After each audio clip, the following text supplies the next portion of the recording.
Hello? Hello, everybody. Happy Sunday. You're very welcome to today, our 6th annual commemorative flight of the Flight of the Bremen. Taking off out of Baldonnel here in Ireland. We're going to fly to Iceland, Greenland, then it's over to Newfoundland as we ramble into Greenly Island below over the cross in Canada. Some 2,491 nautical miles. Yes.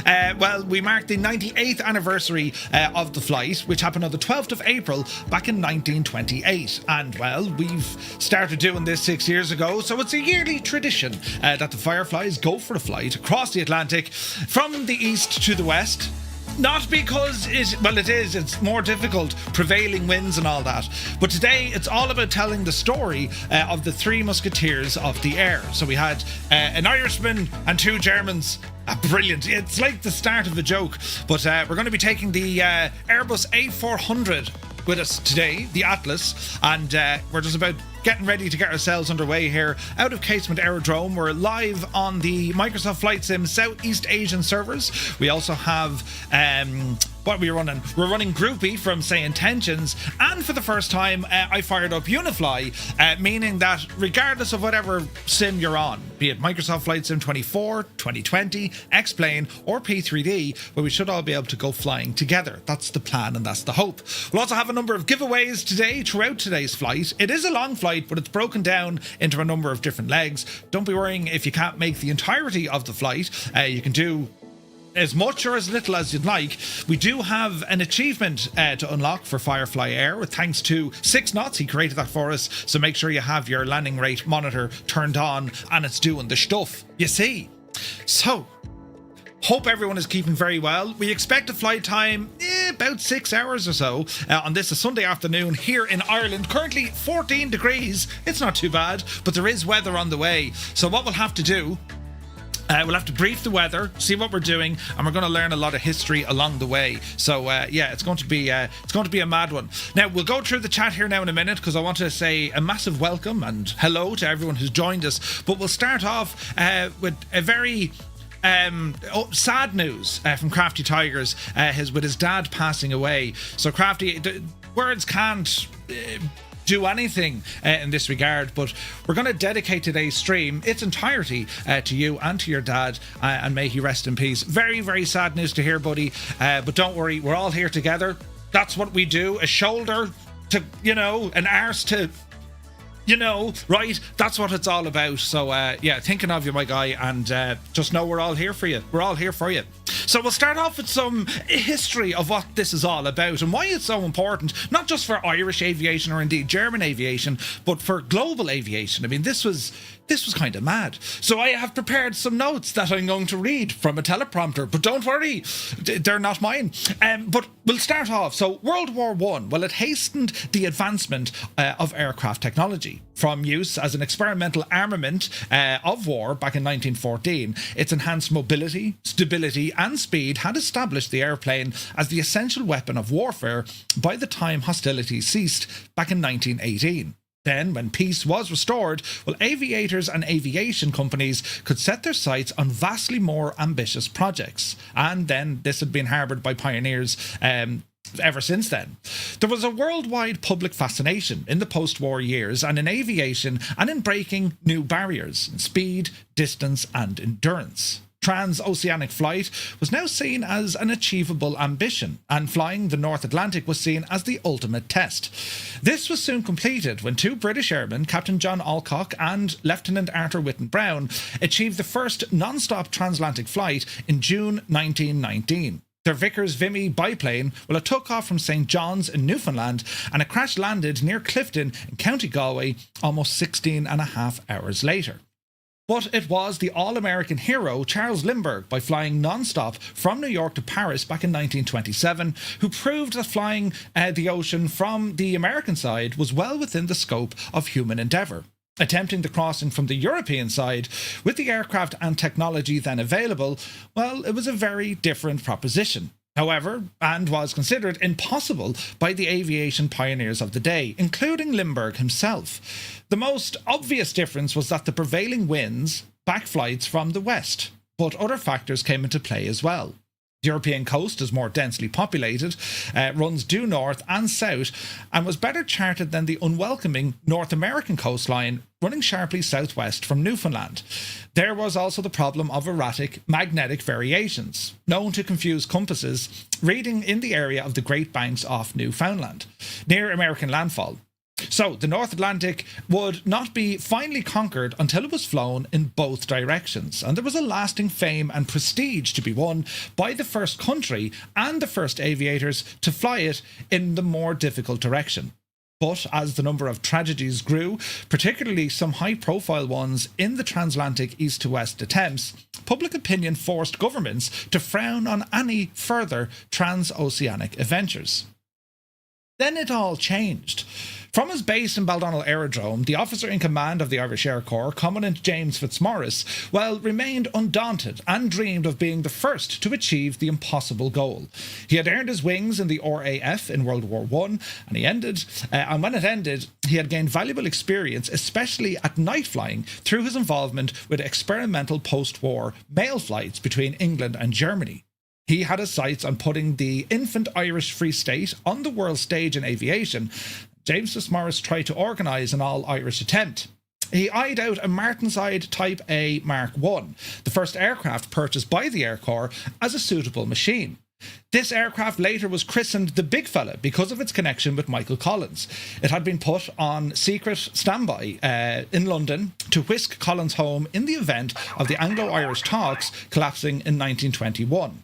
Fitzmaurice's request got, short kind of shrift from the government. He soon became frustrated in his efforts to organise an all-Irish attempt because of the refusal and the lack of interest by the authorities. An opportunity came in the 16th of September 1927 when he teamed up with the British pilot Captain R.H. Mackintosh. He was known back then as All-Weather Mac because of his vast experience in flying all kinds of weather conditions. For a transatlantic attempt, the Princess Xena, that was a Fokker F-7A monoplane, 500 miles, it flew out into the Atlantic into the midst of a violent storm. They knew the game was up and they had to turn back, landing safely on a beach down in County Kerry. Turning back wasn't an easy option for the two fearless aviation pioneers, but they realised that the perseverance meant certain death. To escape with their lives meant that they could try it again another day. Fitzmaurice was now more determined than ever to fulfil this dream. In early 1928, he was invited to join two Germans, Captain Hermann Köhl, a decorated World War I bomber pilot, and his aristocratic Prussian friend and sponsor, Baron von Hünefeld, as co-pilot and navigator. On a second attempt in the Bremen, which was a Junkers W-33 single-engine monoplane, like the Irishman, the two Germans hadn't been involved in a failed transatlantic attempt the previous year. Because all such risky long-distance flights, they were now banned not only in Germany, but by a lot of other European countries, they decided to make their attempt from Ireland instead. Our story today covers all of that, as we shall fly this in Microsoft Flight Sim. Now, wasn't that a lovely introduction? Brilliant. So anyway, we're going to get started here now in a moment. Oh, Anita, look, I've brought with me today, brilliant! So it is a fruitious combination of gin and a bit of lilt, right? And I'm very happy about this situation. So it's officially the afternoon on a Sunday, so here's cheers and sláinte. And I bought this pineapple gadget in Dunnes Stores yesterday. Brilliant. Oh, Jesus. We'll sparely use that for the moment. But anyway, we'll make sure that everything's set up for us when it comes to FS Hub and all the jazz. So, with that said, friends, let us ramble into the chat. Welcome everyone in, say hello, and then we'll get ourselves up and running. Because it's a long out flight. So, Chalks is here. Very happy Sunday to you. Uniform Goose. Good day, Goose. Hope you're well. Fierce Wolf is here, looking fierce and wolfy. Proby Pete. Good day from Arizona. Hello from Tipperary. Viper Strike is in the house. You're very welcome back. Commander Balosh, welcome in. Wolf is in the house. Sean Carney, good afternoon. Gar Gaming, warm welcome to County Galway. Hope you're well. Captain Sickbag, happy Bremen Day. Hope you're well, man. Very happy Sunday. Crafty Tigers, great to see you. And once again, so sorry to hear that news, buddy. And wishing you all our very best on this day. Filthy, welcome aboard. Kazaki Flyers in the house. Nighthawk, a very good day to you. Malky Mack is in the house. 14 months sub to the channel. Malky, thank you very, very much indeed. Eamon 1973 is here. Good afternoon. Sir Camsalot. Madood from Angoshlan Nua. Welcome in, buddy. Who else come in now? Flying Tritz is here. Good day. Englewood Online. Hope you're well, buddy. And yes, we do have Unifly up and running along with Groupie from Say Intentions and the Microsoft servers. Hopefully it all works well. Kanzui, hello. Hope you're well, buddy. Now let me see. Muttley, happy Sunday. Just Roy is in the house. Good to see you, Roy. Doc Nader is here. Welcome aboard. APU Inspector with 205 streams in a row. Thank you very, very much indeed, buddy. Naughty Gnome is in the chat. A very happy Sunday to you. He got the day pass. Blinky, happy Sunday. Heisenberg is in the house. An upside down Mr. TPHI has rambled in saying, good morning. I have to adult this morning. Right, you know, have fun with it. The Limbics, Gouda, hope you're well, buddy. Happy Sunday to you. Let me see, Sunjammers in the house, welcome aboard. Now, Avro Vulcan, welcome. Steiny is here, good to see you, man. LG Dan, happy Sunday, hope you're well. Rob, MCR, has rambled aboard along with Goblin Zeus. Very good afternoon to you, fellas, hope you're well. Hermit Something, a very good afternoon to Boston. Hope you're well, man. Well, greetings from Tipperary. Now, let me see. Stu Snape is here. He says, how are you, Murph? Happy Sunday. I think this is the first time I've done this flight with you all. You are most welcome, Stu. It's our 6th flight. This is the 6th time. It's mad, isn't it? Where does the time go? But our 6th time. It's brilliant. Flights and Max is here. Good to see you. Norse Viking, very happy Sunday. Spitfire, Oriev, 100 is here in the chat. Happy Sunday to you, guy. Sim Guy is here. Welcome aboard. Gibbo Ireland. Asher, how are you, Gibbo? Good to see you, man. Who else came in the door? A Crotty is here. Happy Sunday. Aviation Tyler's in the house. Hayden UK. Good to see you, Hayden. Happy Sunday to you. Keep the intro going, Murph, will you? Oh God, I will. Soaring AJ H, man, happy Sunday. Muttley, happy Sunday. Who else? Dazity Arab, good to see you, man. Hope all is well. Papa Justify, a very good morning. Flying Tonight is here. 16 months. Jesus. He says, I hope to join you in the sky soon. Let us have a grand day. Thank you very, very much indeed for the resub, Flying Tonight. Great to see you. I'm Pierce is here. You're very welcome aboard. Andy64, good to see you. Abdul is here, welcome aboard. The Impossible Face, yeah, we'll get this up and running here in a moment. UTB is in the house, welcome aboard. Big Nut, good to see you. Captain Cocktail, good morning from Las Vegas. Hello from Tipperary. The Boise is here, welcome aboard. Alberto, welcome in. And who else now? Das Pup is here, welcome in, Das Pub. And Apache, a very happy Sunday to you. Right, we're catching up now. This is great. Oh wait, my mouse is shagged. Stop doing that, you stupid thing. Right, now, I'll press buttons over here. Let me see here now. So we have Angels15 joining us. Triforce Gaming is here. Kubi Montana, you're very welcome aboard. Northland Air, greetings to Alaska. Hope you're well. Paul Newman, good to see you. Ragged Donkey is in the chat as well. You're very welcome aboard, lads. And yeah, it's grand. I went out for a ramble this morning. And we did it yesterday as well. Will you be running Winglink? Yes, indeed, we will. We absolutely will. Avgeek, good to see you. And yeah, we'll get Winglink up and running here now. There's quite a lot to run, so we'll see what happens. Fingers crossed. The advantage, of course, of having multiple legs. Worst case scenario, if something terrible happens, well, sure, you know, we'll figure it out as we get along. But yes, very exciting news because we have, as part of our giveaways today, we'll be running these over on our Discord. So make sure you're rambling over to Discord, ! Discord. And well, we have some t-shirts to give away with thanks to flightsimtees.com. They've only gone off and created a limited edition, the Bremen 2026 Commemorative Flight t-shirt. So we have a few of those to give away today, and they're also for sale as well. So if you want to grab them to mark the occasion, well, today is the day you want to do that. But anyway, we'll ramble over here and press buttons, look. And yes, here we are now, and it's all coming together. Now, we're situated here at Casement Aerodrome Baldonnel. This is the home of the Irish Air Corps, and well, we have custom scenery, all created by the man, myth, and legend himself, Jeppesen 2001. And well, there's something pretty cool here. In the scenery, there is a mock model of the Junkers W33, which was the Bremen. Now, the real location of the Bremen to this day, well, it actually sits in Bremen at the airport in the museum.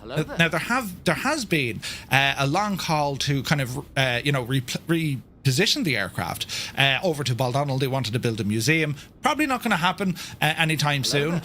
But when you consider, I mean, 1928, this aircraft, the Junkers W-33, this was definitely ahead of its time in relation to, how the aircraft was built when it came to the instruments that were on board. And it does have that famous Junkers design. You know, the aluminium kind of rib cage on the outside.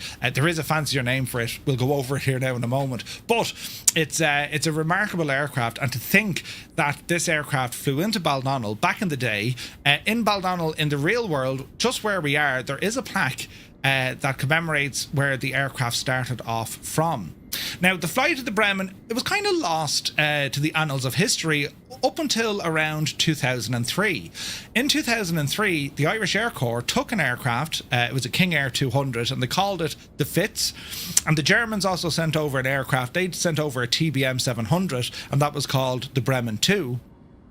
Well, they did a commemorative flight flying out of Baldonnel up through Iceland, over Greenland, and right down to the very minute in which the Bremen landed at Greenly Island, the Irish Air Corps and the German aircraft flew over Greenly Island, which marked the 75th anniversary. Now, each and every year in Ireland, especially with the Portlaoise Heritage Society, they do phenomenal work. They do a bit of a kind of commemoration. The Irish Air Corps were involved, I know, this year. I think they were down there last year as well. They do like a guard of honour, and they just go down and have a look at the place for James Fitzmaurice. But there's a lot of excitement for 2 years' time, where it marks the 100th anniversary of this flight. So it took off from here back in 1928. The hangars weren't as pronounced. There were hangars there, but we didn't have, for example, heli wing and the runways. There were no tarmac or asphalt runways back in the day. It was literally grass. And we'll learn about the story of how everything got set up. We're going to learn about the crew, the aircraft, and just what was happening in the world in and around this kind of time. As we say, Charles Lindbergh did the flight from the west to the east the previous year, but the Bremen was considered way more difficult, or at least the east of the west, way more difficult, you see.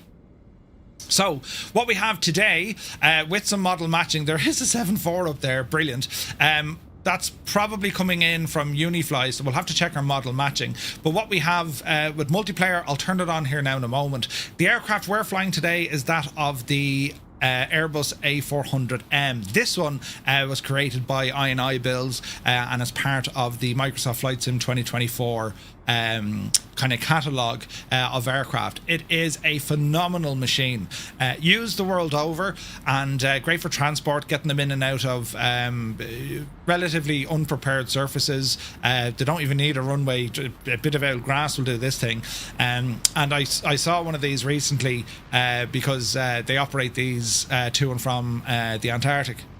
With the expeditions and stuff, and the A400s are used extensively by a number of European countries. So it's very comparable to that of the C-130J, but the C-130 in general. But it definitely has, there's a lot of kind of extra features with this aircraft. Not to the speed of this thing is quite impressive. The engines, the power, its range, its lifting, everything. This is a remarkable aircraft, and this is what we're going to use for today. Flight time, as I say, we'd expect probably 5-6 hours, give or take. And what we're going to do is get our aircraft up and running just here now in a moment. So before we get into all of this, there's a couple of things we need to do.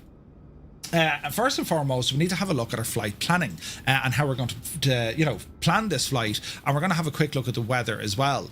Now, it's amazing, 98 years later, just how far aviation has gone, not only from the aircraft, but indeed how we're able to interpret the weather, the range, all this sort of stuff, plus all the redundancy systems that are available in aircraft. So because we're kind of recreating the flight that was done back in 2003, we're not looking at a commercial cross the pond sort of event, which only happened yesterday, by the way. So when it comes to oceanic clearances or flying the North Atlantic tracks, which are these guys here, it's not relevant to us today. We're going to be flying from Baldonnel up into Iceland over to Greenland down into a place called Goose Bay here, and then it's down into Les Sables. That's where we're going to be stopping this evening. So it's quite it's a huge flight, massive. We are crossing it. And a lot of aircraft back in the day, from the 20s, 30s, 40s, even the 50s, they would have done a similar route a very similar route. And Ireland, Shannon, of course, was the main place in which aircraft would come over to refuel. Either direction, Shannon, that's where it all came from. And then, of course, you had the Shannon Free Zone, you had the creation of duty free, Irish coffee, all that started in Shannon, which is gas. A lot of these kind of flights now for smaller aircraft that don't have capacity to cross that body of ocean, they do a similar route. They tend to land into Prestwick. Usually, that's what they do on their way down. But it is going to be an interesting route. Depending on the aircraft, we're over the sea for most of this, so we're going to be up at a high altitude in the A400. We'll play it by ear. Our total distance is about as I said, just shy of 2,500 nautical miles. So before we get going, we're going to have a quick look at the weather. Because we're flying this live in real time, we need to watch the weather because, well, it should stay bright because we're moving with the direction of the sun.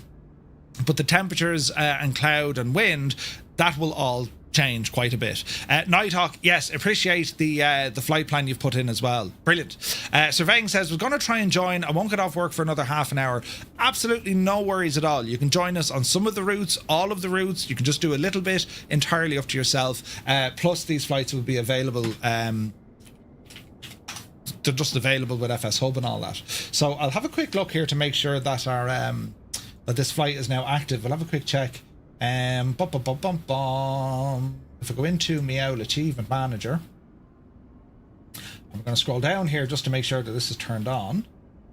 It's a multi-leg, so there is so much information on FS Hub. It's crazy. So the Bremen, is it on? There's a red X in it, so let's see what the red X means. Enabled. Oh, so I'm going to turn this on. So let's go into the Bremen flight. And we are going to enable this now. Enabled. Let's see. Okay, so we need to click enabled, and we're going to save. So this should now be available for us to do over on FS Hub. All right, and I'll show you here now what I'm poking the screen at. Dashboard. We're going to go into Firefly Air. To look at the achievements. I'll show you this here now. And we should have the Bremen multi-flight. We should have the Bremen 2026 popping up here now. Wherever that's after getting hidden. Madrid. I wonder are they done alphabetically? Where's the gadget now? Let's have a look. The Bremen 2023. It's mad to think we've done 6 years of this, isn't it? Absolute crazy. Let me see. I don't see that after coming up. Maybe Kieran will have an out gawk at it later on. I don't see the flight. Airline achievements. It's definitely enabled and it's saved, so once we connect to it, it should come up. Let's see here now. Dashboard again. Firefly Air. Go to Achievement Manager. And if I scroll down, Good to get these out of the system now, lads. It'll be a divil. So it says it's there. It is there. So save changes. Yeah, it's all there. Show all achievements. Yes. Enabled. Hide from achievements page. So I nearly did it right. I did a half right. So that's saved, and we'll go back into Firefly Air. We'll look at the achievements, and now we should see the ticket down there, which we do. Well done, Murphy. See, I can do stuff. So here is the flight. So we have it for our 6th annual flight. It marks 98 years since this flight happened itself. You will unlock a achievement and all the jazz. So make sure that you have LRM up and running. Right, so weather, temperatures as the day goes on, we'll kind of move it along up into Iceland. So we're leaving Ireland, it's about 12 to 15 degrees, then it's around kind of 8 or 9 degrees. And as the day goes on, we're going to go into very cold weather in Greenland, -6 or -7 degrees at Nook. And as we ramble down then into kind of Goose Bay neck of the woods, it's mild. It is mild, so we're not going to be frozen when landing, which is nice. So the weather should be fairly okay. There's high pressure dominating there, which is what we want to see. The wind situation here in Ireland is calm enough. Westerly wind coming in 4 knots. By the time we get up into Iceland, again on the ground, it's 8 to 12 knots. Over to Nook, might catch a little bit heavier wind at the coast, and then down this evening then it should be relatively calm. The wind as we're flying, this is where things get interesting. So at the moment we're heading up. We're going to get a bit of a tailwind after about an hour or so in the air, and then as our cruise kind of goes on throughout the day from Iceland heading across to Greenland, we'll probably have a bit of a headwind. This is how the North Atlantic track works, then the high winds, you see, the jetways. Now back then, of course, the Bremen, well, nowhere near this sort of altitude for the jetways, but you did have these prevailing winds, so it's just something we want to keep an eye on, and we'll keep an eye on our temperature here as well. So weather looks okay, our flight is looking okay. It's probably going to give us a 28 runway 28 departure here out of Baldonnel. That's what we'll have a look at, and we'll also go ahead and, where's my Navigraph? We'll have a quick look at Navigraph just to see what the crack is. So if we have a look, runway 28, yeah, it's looking fairly grand. So we're going to depart out of Casement Aerodrome. Runway 28 is what I'm thinking, and then we're going to turn right up to the north as we ramble on. First stop of the day is going to be into Keflavik, and that's our first full stop. Take on a bit of fuel and take a little bit of a break. Then it's straight across between Iceland into Greenland. We're going to do a landing into a place called Nuuk, and we do have new scenery there since our flight last year. From Nuuk, it's all the way down into a place called Goose Bay, and that's going to be our North American stop. And from Goose Bay, it's a quick dash. We're going to go out over Greeny Island, and from Greeny Island, the closest airport then is Charlie Yankee Bravo X-Ray, or Le Sab as it's known. So that's where our intended flight plan is going to be. And we also have Groupie up and running from Say Intentions, and we'll have a quick look at this. So the Bremen, load this in here now with Say Intentions. So we have a couple of folks already logged in, and yeah, we've 7 participants so far. We'll be able to keep a track on these guys, what they're doing. We have ATC if we need it, so we're all able to keep in very close contact. I would highly recommend Groupie from Say Intentions. It's brilliant. It's absolutely brilliant. But as I said, in addition to all of those, we're also running today Unifly for the first time. So there's a couple of aircraft. Well, there's Kaharia. There's a couple of those aircraft we can kind of track as the day goes on. So we'll keep this running. I haven't used this before, so I'm hoping this all works quite well. So we'll see how we get on from there. The last thing then is going to be LRM is connected. That's what we need. So from here, lads, it's all about getting the aircraft up and running, and we'll start prepping for our departure. Now we do have multiplayer turned off. We'll turn it back on here now in a moment. So up onto our overhead, here is the A400, very similar to Airbus pilots. You're going to know your way around this fairly handy. So we're going to go over to our batteries. So we have battery 1, battery 2, essentials, and we'll go ahead and get our external power turned on. As we're waiting, our ADIR systems can be turned on, ADIRs 1 through 3, and we'll also get our main booster pumps and transfer pumps turned on with the aircraft. That's all doing its stuff there. Now as we continue on our flows here, we'll have a quick look. So ADIRs are on, window heat, don't worry about that at the moment. We do have some interior lights. Formation lights can come on. Our wing lights will be turned on. Beacon light, we'll put it on dim at the moment. Nav light can come on.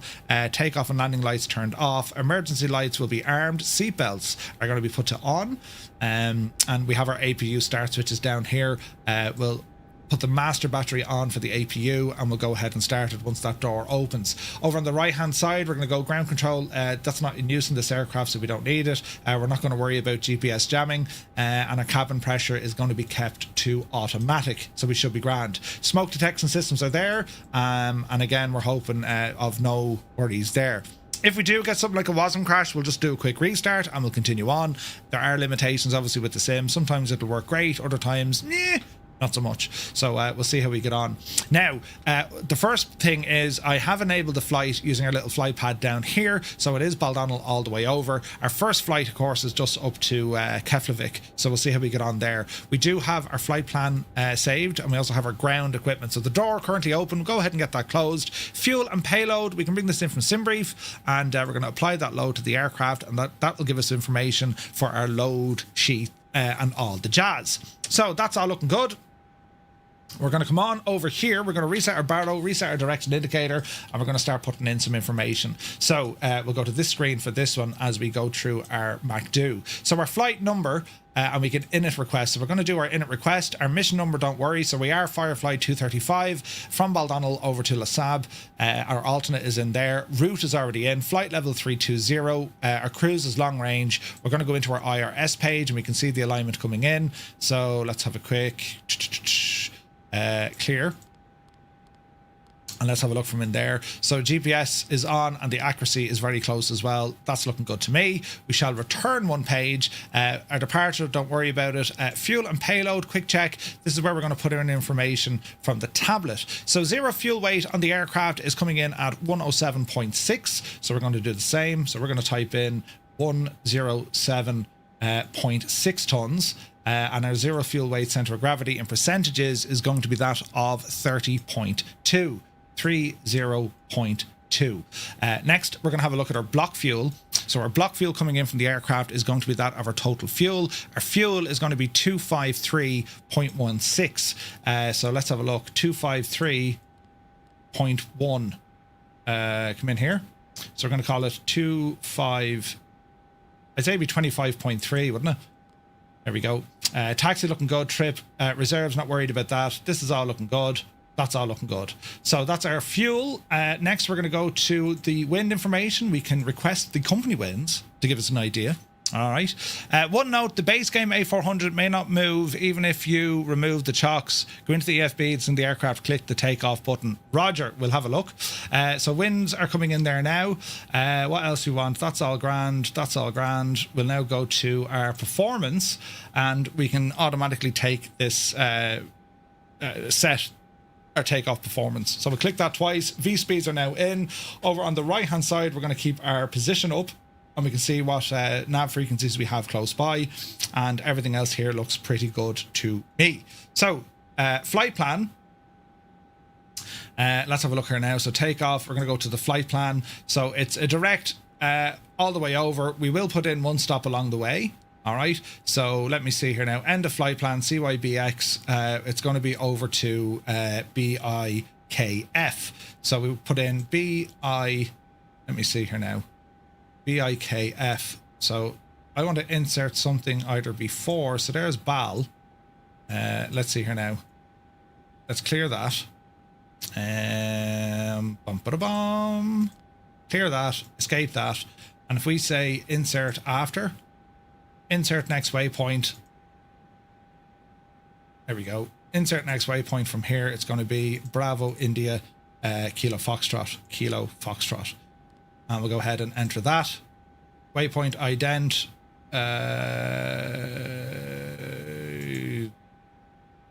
Not doing that right, Murph. Flight plan info. Close airports, fix info. Let's see.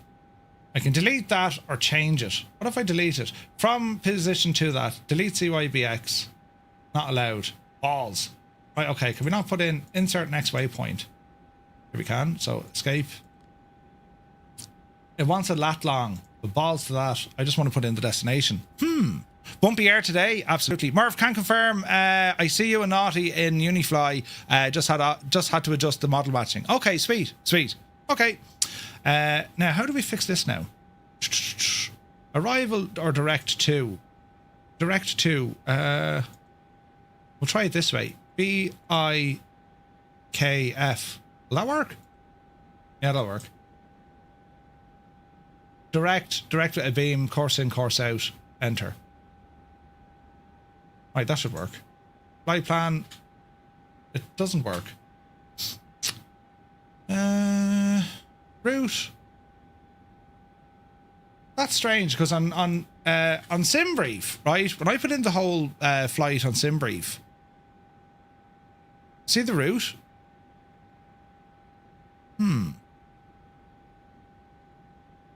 Right, we shan't worry. We know where we're going, but that should have came in directly, shouldn't it? What if we do?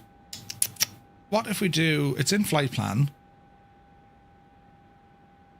CYBX. So I don't know why I can't put something in. From current position, delete, depart, arrival, hold, airways. No. So if I put in this one, New destination, maybe. New destination from there. Let's try it this way. BIKF. Enter. Aha! Right, so we want to move this... Hang on now. We want to remove this guy. Delete him. Delete him. And we want to go... There we go. Delete that. Decel, disco, delete. BIKF. That's looking a little bit better. So, EIME, get rid of this guy. We'll do it where this is how we break it. Delete that. Can't delete any of those, no? Alright. We'll figure it out together, lads. We won't get too excited. Right, what do you want here on our screens? That APU is making sound, so we'll go ahead and turn on our APU bleed. Quick check outside. Yep. We can hear the... Jesus, look at this. I had that. I just imported the plan, SimBrief EFB, sent to avionics to get around it. You know, I already did that. She just wouldn't work. But we're grand. We'll do it this way and we know where we're going. That's the main thing. Altitude, initial, we'll set this. We'll go up to 9,000. Speed, leave it alone for the moment. Let's have a quick look here across the way. So that's good. That's good. Yeah, they're all good. Our nav options here now. So constraints we'll want on both screens. Nav options, constraints. And what else you want to do? Frame is good. Background radar will be turned on. TCAS will be turned on. And tactical stuff we're not using. So that's all fine. So with that, let me see. I think we're looking good. Our remove before flight has been removed. Except for the chocks. So if we do one of these briefly, I wonder will this remove the chocks? Yeah, it has. So let's see what happens here now if we want to start up this machine. Now, last bit of stuff, bit of internal lighting here to get us going. Engine currently in the off position. We will be having a look at the APU. Park and brake is on and set. And what else do you want to do? Our transponder, we'll be worrying about this guy now here in a moment as well. Let's have a look here now. So there's our map. That's looking grand. Here's our TCAS. Don't know where we put our code in. Our code goes somewhere, but we'll stick that onto standby. And I think it's under active position data. Let's see here now. It's amazing. We only flew this last year, and you'd forget fairly quick, don't you? Well, I do. Don't know about you. Let's see here now. Oxygen's okay. Formation lights are on. Up overhead is fine. So we'll go for an now startup. Wicked Lumberjacks, good to see you, buddy. Sim EFB. The Sim EFB. Roger, okay. Right, well, look, we'll see how this goes first, and if we need to change it, we can. You know, there's no major worry. Fuel payload, init, that's all fine. Position, monitor nav aids, IRS and GPS, that's all fine. That's all fine, and that's all fine. So we'll keep this guy in the flight plan. And what we want to do now is get some power into these engines. So we'll go to our ignition system. We're going to go to ignition start. And from here, we're going to bring up engine 3. So we'll go first click up. Now this plane is pretty cool because we can start the engines without starting the engines. It's almost like they're in a feather mode. So we'll get all these up and running first, right? Saw Murphy on Unified before I took off. Nice, nice, nice. Okay, so 3 is coming up. We'll get 4 up and running here now. Quick look out the window. Oh, yes, we have rotation. Beautiful. Absolutely beautiful. And then it's our squawk. I need to figure out how to change that now in a moment. But we'd be grand. We'd be grand. Number 2 coming up here now. She's making all sorts of sounds, what we like to hear. And number 1 coming up here now as well, right? Route is a route page. There should be a BIKF. And what did I want to do here now? Radio. Isn't that the ticket? Flight plan, nav aid, performance. There was a button there for radio. I thought that's how we do it, no? Like radio nav. I have, Ted. I've been drinking like a mad idiot. Auto brake for takeoff. Rejected takeoff is going to be set. And we have engines up and running. Go ahead and engage them. 2 and 3 coming up. 1 and 4 coming up. And we just monitor the engines here now. That's looking good. LS ident, frequency change, course ident. I imagine that's a number there now. So if we just put in for the crack 7,000. 7,000. 700 0? No.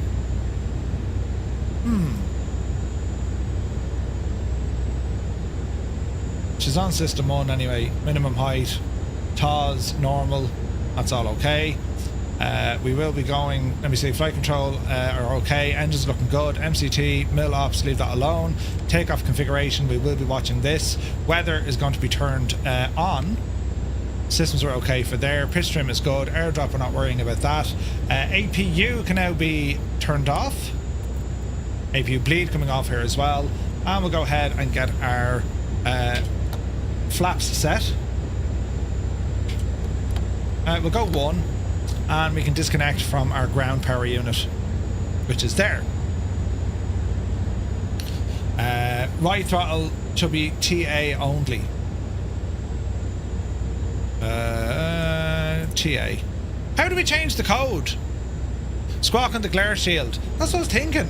Oh, it's in here, look. It's in here, look. 7,000, so she's in. Right, grand. Speed, grand. Heading, grand. VS, leave it all alone. Autopilot, leave all alone. Right, that's looking grand. Alright, so we do have power in the machine. We're going to go ahead and put our lights on. And get these guys on full here as well. Quick check around the aircraft. Get our spoilers in. Make sure our cameras are working. That looks good to me. Alright, sports fans, so we will easy now playing.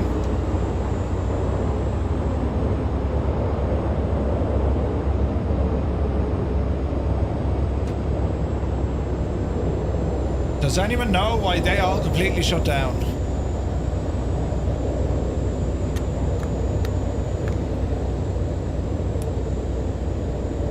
Jeez, we were doing great until that happened.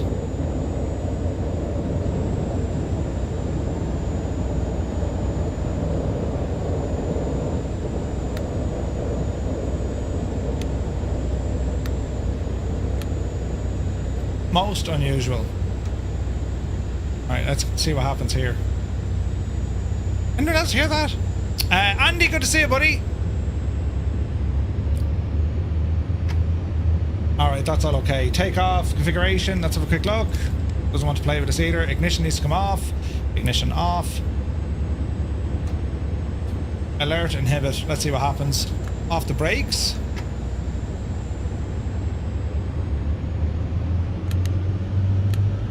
Come on, Betsy.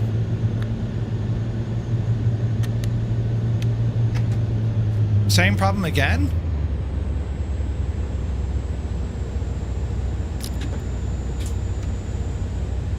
Alright, there's movement. I don't want the hood. Alright, we're moving. Easy now. Oh yeah. Oh heck yeah. Our Vulcan, yeah, it's got to be a bug with it, right? There's still a bug with it. Alright. We'll figure it out. So we'll taxi into position, then I'll get all our multiplayer stuff turned on, right? Easy now. Now, on the performance side of things, fuel and payload. Easy, easy. We'll taxi out. MDA, good to see you, buddy. There's plenty of time, don't worry. Approaching runway 22. Alright, so it's going to be 28 that we're using.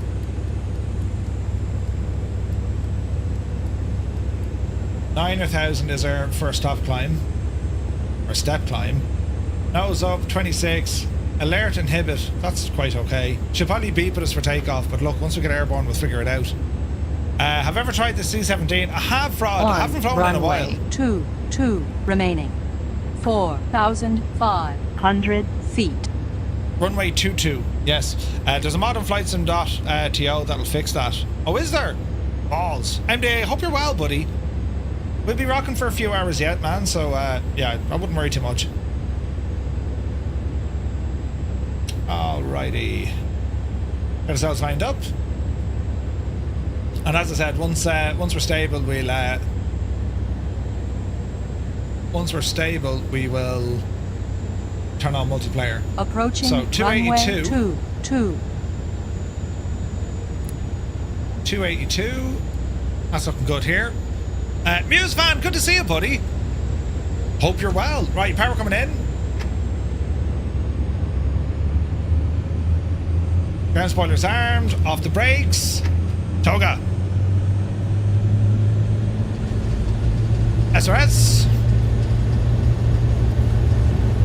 Airspeed alive. Easy now. 100 knots. V1. Rotate. Yep, see Daisy. Oh yeah. Gears up.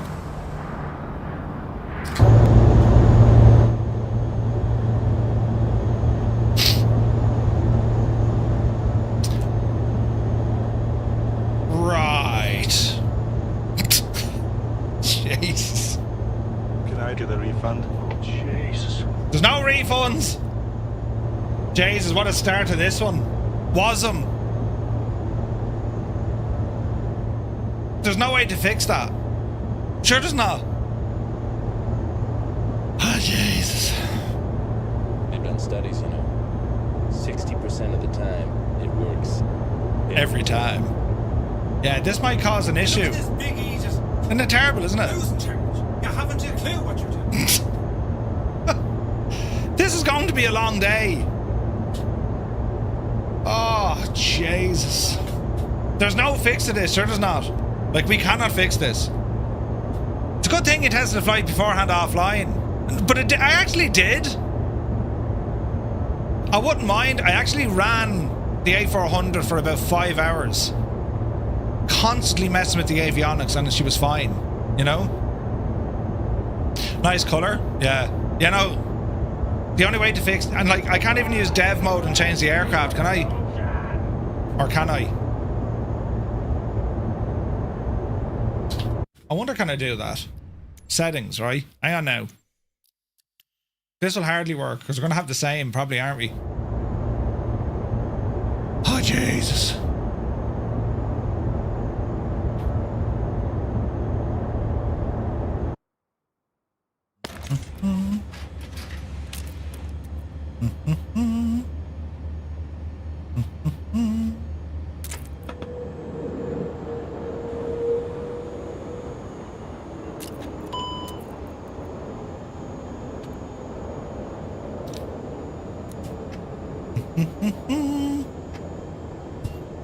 Me hand. Right, we're live again. Sometimes my genius is enough to kind of, you know what I'm saying? Right, autopilot, what were you doing? Heading 347, yes? Vertical speed. Overspeed. Pitched. Right, autopilot, get in there now. Skyhawk 3 Alpha Zulu, direct MCM, then as filed, please. 1900, 2000 feet a minute. Power's in. We're climbing up past 260. A heading of 340. Left turn. And I want to go heading mode. So she'd be down. And then left turn this way. Right. I think we're live again. Are we live? Right, I think we're live. Good morning, Lucky Bo. Hope you're well. CTD on leaving as well. Ah, Jesus. Right, we're alive for the moment. Let's see what happens. Aircraft, what are you doing? Ground spoilers armed. Right, we're finished due. Turn them off. Radar, predicted wind shear. Weather. System 1, predicted wind shear on. Right. Q&H. We'll reset it now to old money. What's that? 2992. 2992. Our speed has fallen off the face of the world. Auto throttle is on. Speed. Bring it up there now, up to 280. Flaps indeed are in. Anything else shouting at me? No. Standard. And that's grand. Anything else given out? Ground spoilers armed. Landing light and seatbelts. Right. We're live. A restart in midair. Now, I'd never believe seen it. I'm telling you now, lads. Don't leave cockpit view. Really? Great piloting solution solving. Thanks very much, lads. Yeah. How did the genius do? Lads, sometimes I can't explain my own level of genius. It just happens, you know. Sometimes it even generates gravity. Right. How are we looking? 280 knots thus far. Climbing now at 2,000 feet a minute. And we're pretty much going the right way-ish. Small little course correction. Now, are we still direct too? We are. Takeoff flight plan. Aircraft position invalid. Balls. Right, so that's an issue. Let me see. IRS. Grab those again. In it. IRS. Clear all that. Return. Flight number. Parse that in there now, Jemima. And then we'll zoom this puppy out. Range.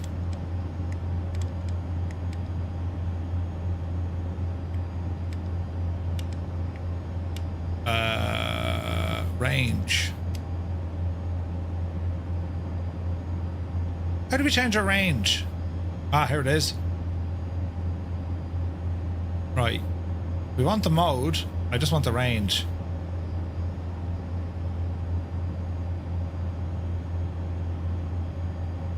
Right, say nothing. There's 10,000. Up the hill.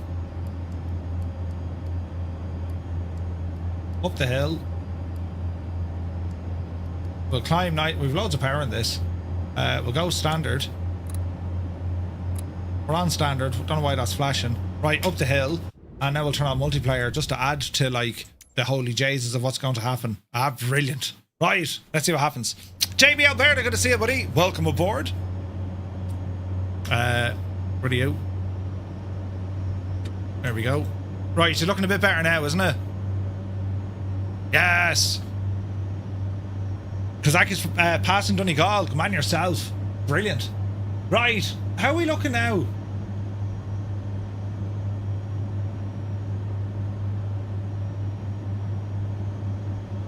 Groupie link gives this. I added the new link to the stream schedule.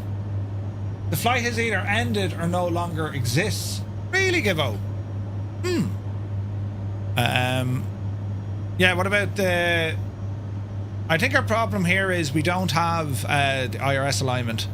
And there's nothing I can do in here with failures or anything. Sure there's not.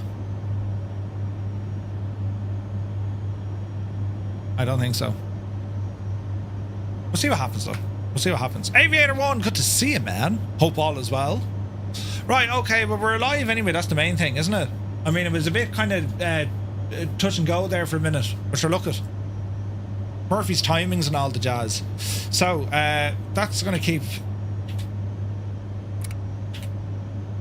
Now we go standard. Why is that flashing, I wonder?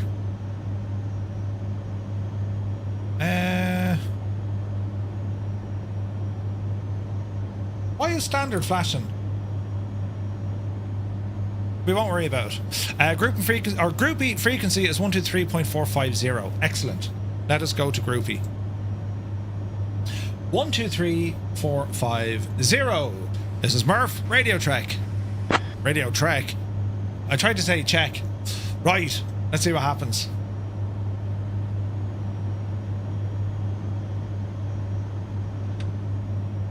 Engine sounds a little bit on the low side, aren't they? We'll go down the stairs here now. Sure, the lads are doing such a great job up in the cockpit. Oh, yeah. Oh, that's pretty. Oh, there's the lads, look. Fantastic stuff. We are airborne. Right, lads, this is a good sign. So, if you're currently flying along with us, well, if you're on the Xbox or PlayStation, press 1. If you're on the PC, it's 2. If you're flying along using Say Intentions or with Unifly, it's number 3.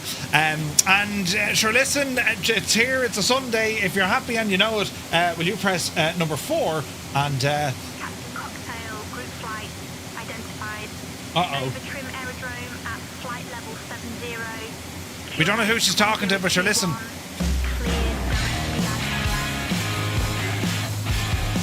Hello, Fireflies.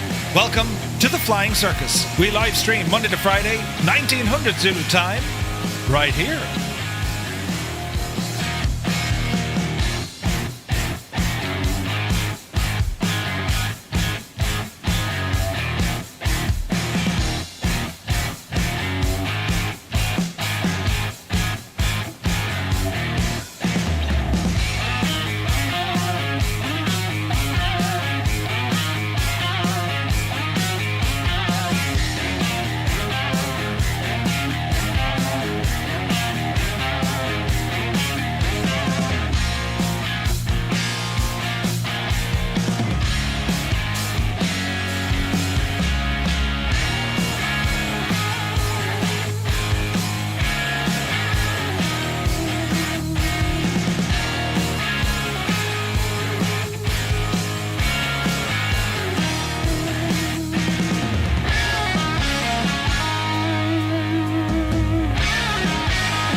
Just want things to work, and sometimes they just don't work.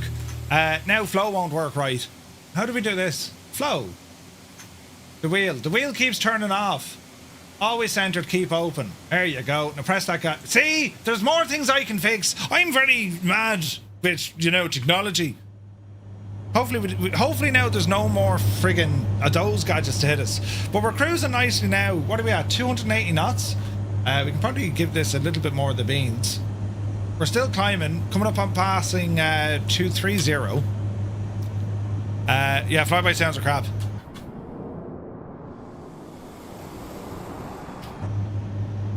They've many things to fix, haven't they? Many things to fix. Mad looking day with those clouds. But look at lads, we'll keep her lit there now at the moment. So we're rambling over kind of, where are we? Belturbet neck of the woods. Small little course correction here as well. And we shall see what's happening. We'll see what's happening. 4, but we'll be too soon. Come on. By the way, you messed up again. You're going to have to restart your aircraft. Avro, why is that you say? We'll restart the sim when we get up here, and I'll probably delete the wasn't folder, and then we'll go at it again. But look, at the moment, she's running grand. We're airborne, you know what I mean? Balls of... Kanzui, 100%. If only there was an app. Ooh. Yes. Yes. Yes. That key, if I put in the same key again, I do. Wait now. Wait now. Hold. Hold. Ah, brilliant, look. Come back to me. Last words, Murph. Famous last words.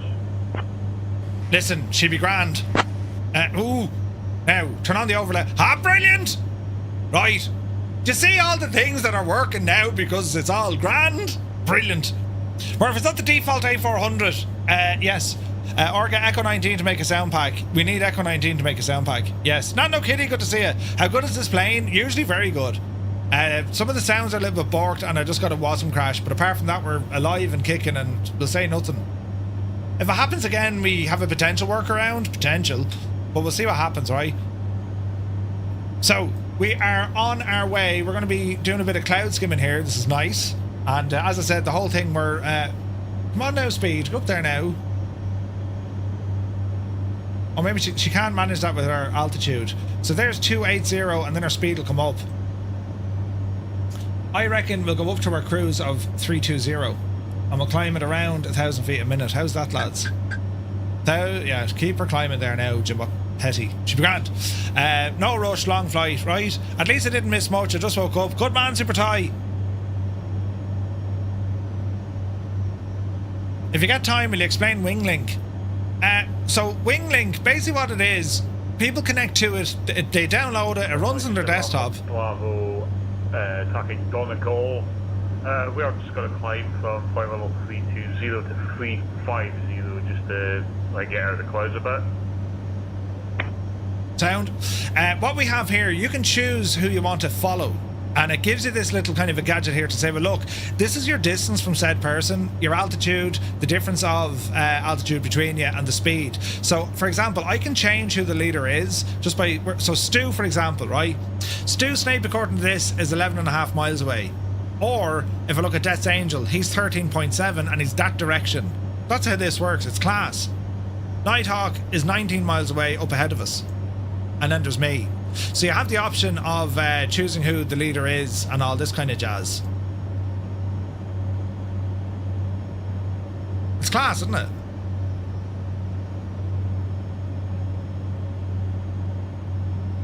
So there's our total flight from start to finish, and then I can see distance, altitude. Like it's Kanzui did all this. It's brilliant and it's free. I assume I need to restart to install it. I don't think so, Naughty. No, I don't think so. It's using SimConnect, so it should just be able to listen to the sim. You know? You can just horse it in there. It should be grand.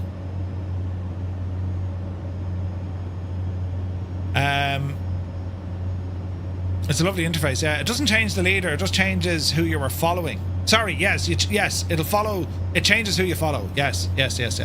Where would one download it?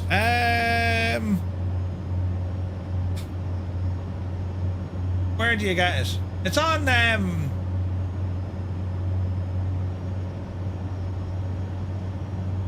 Discord. Yeah, it's on Discord.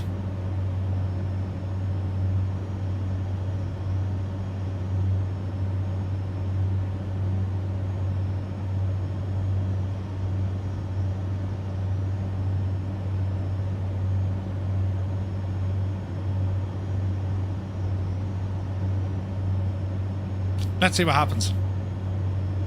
Chalks, yeah, you give it a blast as well. There's a GitHub link as well. Oh, good man. Brilliant. Right, how are we getting on? Right, we're just about to leave Ireland. We're coming up to kind of Sligo, Donegal neck of the woods, over the clouds. We're still climbing. We're going to level off here at flight level 320. And our speed over the ground, 408 knots. Not too shabby.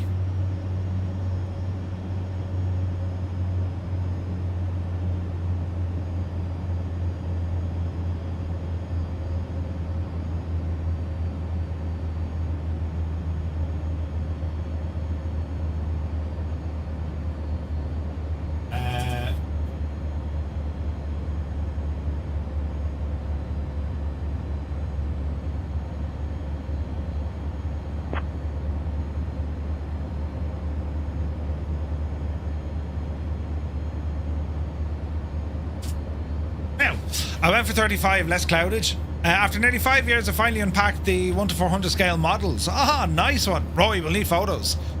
Murph, your wind control FCU works by default in the A400. Oh, yeah, I don't know why I didn't turn that on, actually. I should have, Stu, I should have. I thought there was one for the Boeing one to make it work with the Airbus, but you probably have to create it yourself.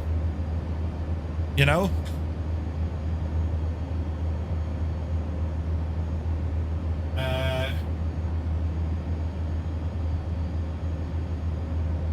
Where is this now?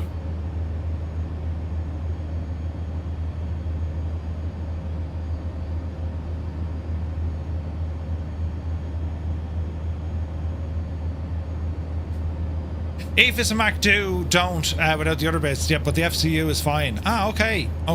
Strap, hope you're well, buddy. Yeah, we're going grand. We had the Wasm crash just on takeoff, but sure, listen, we'll be fine.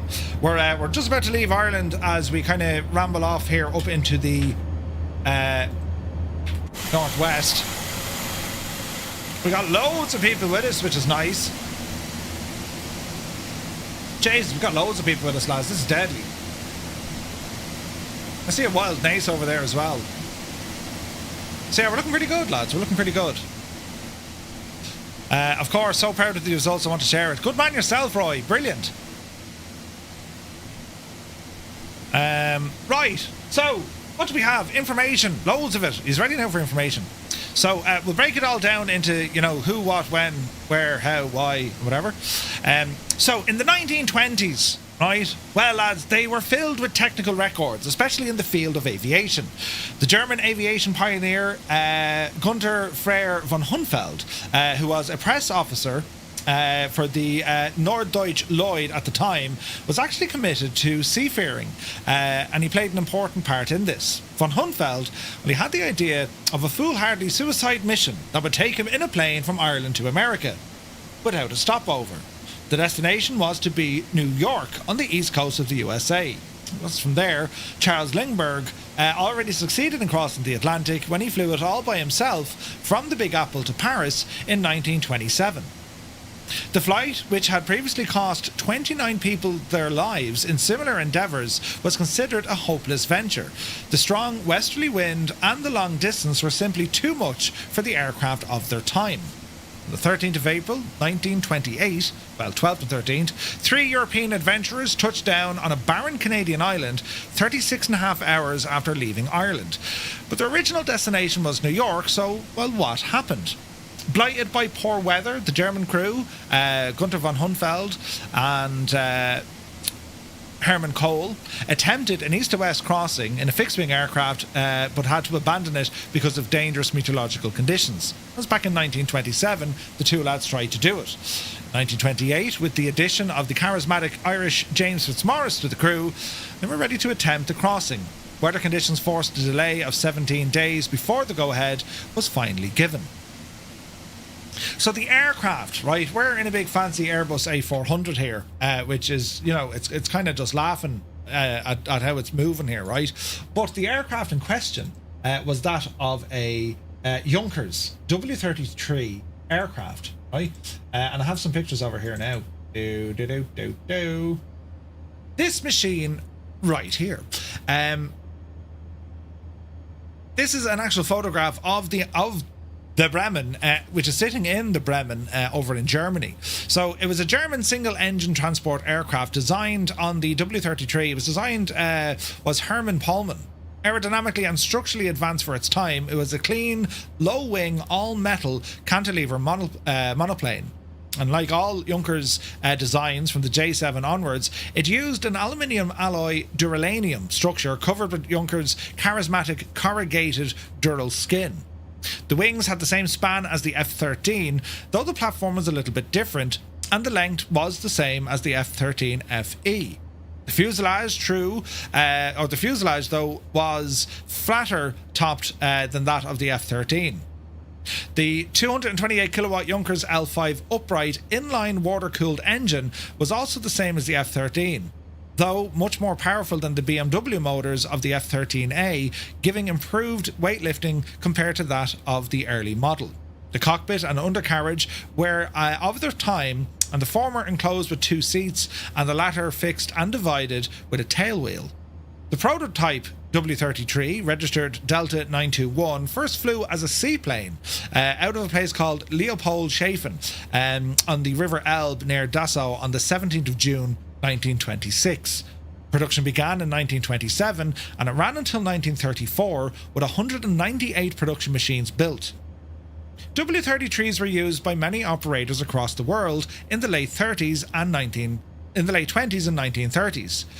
Deutsche Lufthansa had only 4 of them, which ran mail from 1929, and others were used as survey aircraft, even crop sprayers. Later, the Luftwaffe used them as trainers. The Junkers W-33 set numerous records, and one that made the first east-to-west crossing over the Atlantic by an airplane. A much more modified and sometimes referred to as the W-34 established a world altitude record on the 26th of May 1929, piloted by Willy Neuenhoven, 41,800 feet. The Bremen itself, today, the aircraft is owned by the Henry Ford Museum and is currently displayed in a hangar at the Bremen Airport Museum, where it has been completely restored. So, let's have a look.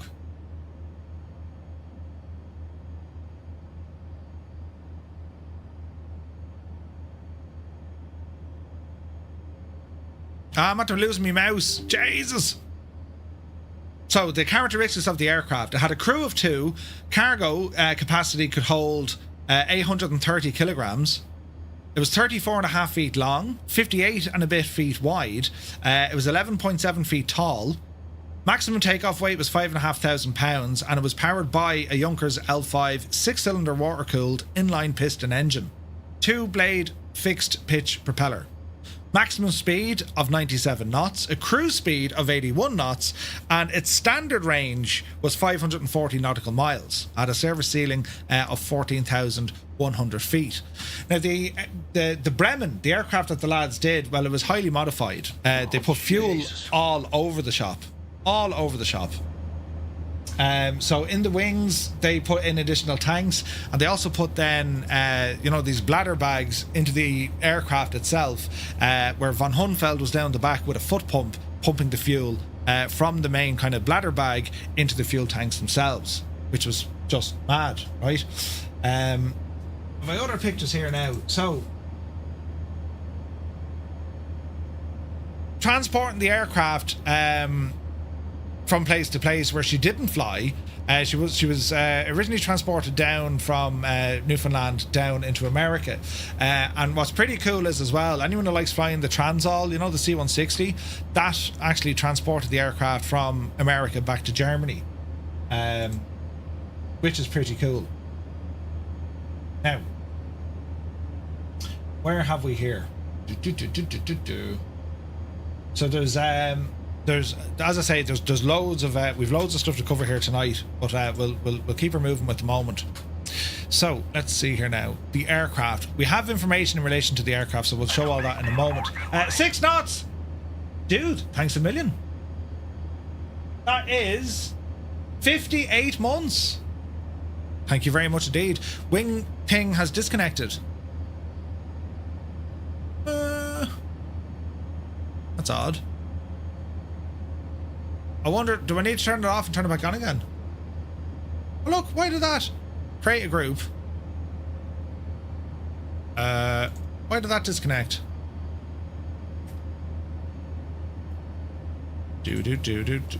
Code already in use. Kanzui! Someone broke it and it wasn't me this time, I swear. Oh, Jesus, me. Buttons, Murphy, buttons. Join TTM now. Back. Join. Okay, what happened there? You are now the group leader. Ooh.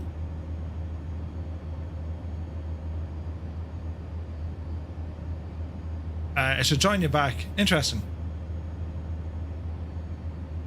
Not the highest. Biplane reached 56,000. No way. When was that though? Group leader is disconnected. Yeah, good man, Murphy. Achievement is up to date. 6 knots. Thank you very much indeed for creating it, buddy. Yes, it's live, it's active, and well, we're very much on the way. And we'll have to aim off for a little bit of the wind, but we got ourselves a convoy. We got a lot of people flying with us. That's awesome. It should have reconnected. Yeah, it happens. Give it a little time. Okay, sweet.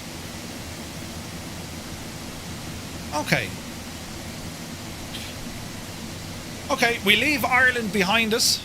Captain Gaiman is here. Good to see you, buddy. So we leave Ireland behind us as we continue on now up towards Iceland, right? So to learn a little bit, or learn a little bit more about the aircraft, right? Is this a here? Yeah. It's like the Haynes manual of the Junkers W33. I've always wanted one of these in the sim. We just haven't seen it yet, you know? So, it was based on the F-13 and, well, they just threw more into it. So there's the profile of the aircraft. It's a beautiful looking machine, isn't it? So we have some of the weight and balance, the engine and so on. The control surface is in this then. So as you can see it, pilot, co-pilot, it's all pulleys. Easy candidate for local legend, 100%. There's plenty of there's plenty of moving parts of this aircraft. Do you know? And where you look at it is pilot, co-pilot, rudder pedals. I mean, for 1928, as I say, like, it was quite uniform in terms of the layout and the control surfaces. Do you know? Because even the yokes were yokes. They weren't your kind of traditional. If you think back there of like the tri-motor, it's like a steering wheel. Now these are more like a yoke, which designed for one-hand flying. So a number of different dials and switches, compass, magnetos, oil pressure, fuel sensors. Like 1928, it's mad when you kind of see the layout, what was in these aircraft, and of all the different turn and slip coordinator, which was new. Captain Cole's instrument panel showing the airspeed indicator and also the turn and bank with a remote compass indicator. The climb descent instrument is at the right under everything. It's a large inclinometer. You're going up, you're going down. You know. Yeah, Lionheart made one back in the day. Yeah. So when it came then to the compass and the gyro, gyros, of course, we see today, they're all spinning dials and all this kind of stuff to keep them, stop them from bashing around or moving. So we had the work of how this gyroscopic stuff would work. Right, there's Fitz there in the middle. And then we have the fuel. So the standard fuel tanks in the wings, right? And they also had a fuselage. So here's a cutaway of the wing, and you can see where these kind of gold colour covers are. They're your fuel tanks. Now they expanded them something fierce, so you have them in the fuselage here as well. They also had this big kind of a bladder, kind of a box thing, that you have your pilot and co-pilot. And down the back of the plane, the lads used to hand each other notes. Smoking a cigarette as well. Sure, it was 1928, and they'd be using a foot pump to pump the fuel into this, the Junkers L5 engine. And it's gas because like BMW were working on these engines on the F13A, but this one was Junkers' own engine. Now it's interesting, Junkers to this day, they're still in existence. They're actually big on what do they do? They do like water tanks and boiler tanks for solar, I've seen. You know. So yeah, the engine was class. Then they went all about restoration. So there was a huge team put together to restore the aircraft to its former glory. Now the idea behind this as well, and we'll learn this in the story, the Norddeutsche Lloyd Bremen, there was two ships, the Europa and the Bremen. Later then you got the aircraft. Which is pretty cool. And we have some shots here of where she took off from. So here's the three lads. You have the Baron, you have Hermann Köhl, the Baron, and you have James Fitzmaurice. Lovely country. Now what else do we have here now? I love these photos because these are... Here's like an original photograph of Baldonnel as it was back in 1928. Just this one here, right? So what we have... Back then, Baldonnel and it was the same at Tala. There was when the RAF were over here, you know, the establishment of the Royal Flying Corps, they had these kind of blueprint airports that they built. And when you look at the layout and the structure, these are only supposed to last, I don't know, 20 years or whatever. Baldonnel's been there for, you know, over 100 years, and the same buildings are there. With the exception of they have an additional one and they rebuilt number 3, or was it number 2? They rebuilt number 2, which was what was number 2? Engineering, I think.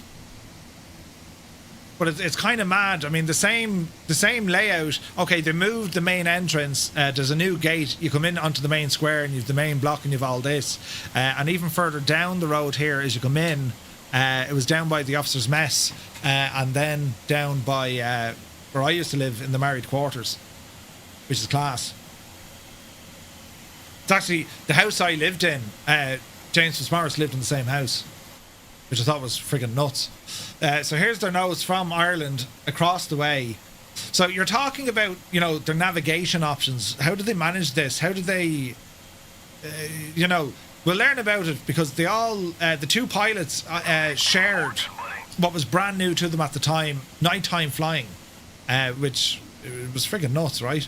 So there's the kind of track that they did. There's Lord Sablon. That's where we're landing later on this evening. And then we've Greenly Island, which is down here.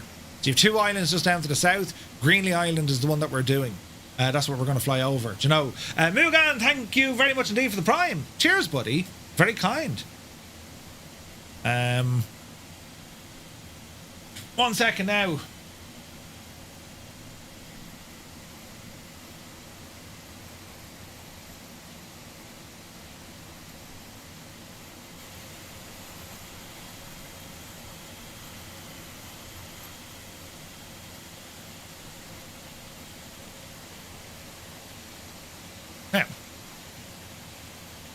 So we'll learn more about the story when I got in and all that jazz in a moment.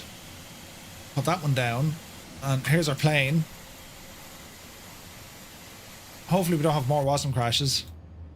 We're alive for the moment. Okay, so aircraft currently at flight level 320. We're at 250 odd indicated, but that's giving us about 400 over the ground. There is a bit of a wind that we need to contend with here as well. But overall, we're flying all right. Do you know, she's not going too bad. Danny Plum, good to see you, buddy. Hope you're well. So what I also have, I have a number of videos and stuff as well that we can look at as we're flying along here, just to kind of break up the, you know, the over the water kind of tracks. So we're looking okay so far. Let's see here now. Bum bum bum. Let's have a look.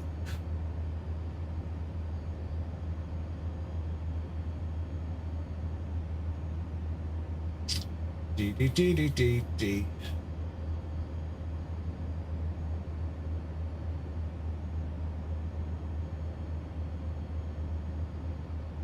Okay, so we'll have some options here with some video here now as well. Got to say, other than the sounds, the A400 is a great base plane. It is. It's a great aircraft. I've been watching some of your back catalogue videos. Very funny to watch, and you're helping me get back into flight sim, says Mugen. Thank you very much. Been a long time FSX flyer, but purchased 2024. Great looking sim. Dude, it's so good. It's so good. First Guinness Open to Boise. Where are we going? Andy, our first stop is up to Keflavik, up in Iceland, as we transit over the Atlantic. Going this way. So we'll see what happens.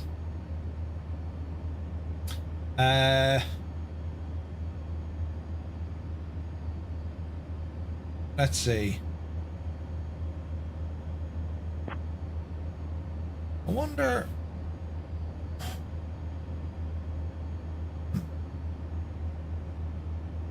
Let's see.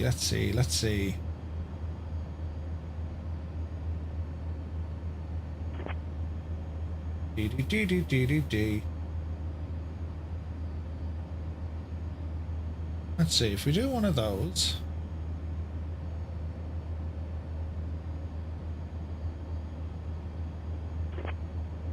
There's someone having an owl blast on say intentions. Check your radios, lads. It sounds like there's a push to talk being pressed every few moments. No idea what that is. That's a big 10-4, good buddy. Febro, thank you very much indeed for 5 months. Cheers, buddy. Thank you very, very much indeed. Right, now, buttons, Murph, you can do it. It's over here. There we go. The Bremen details. Jesus, those buttons. Stu, you mad devil! Stu, you absolute mad ticket. Right, hang on. Can we do this now without making a complete mess? Stu Snape gifting 5 tier 1 subs to the community. Stu, thank you very, very much indeed. Lads, if you just got a tier 1 sub, thanks to Stu Snape, well, do be sure to say thank you. Right. Will this work? Didn't I have to do something like this before?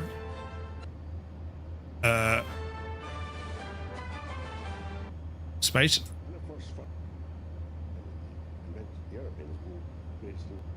Hang on now, bear with me. We'll play this back, don't worry.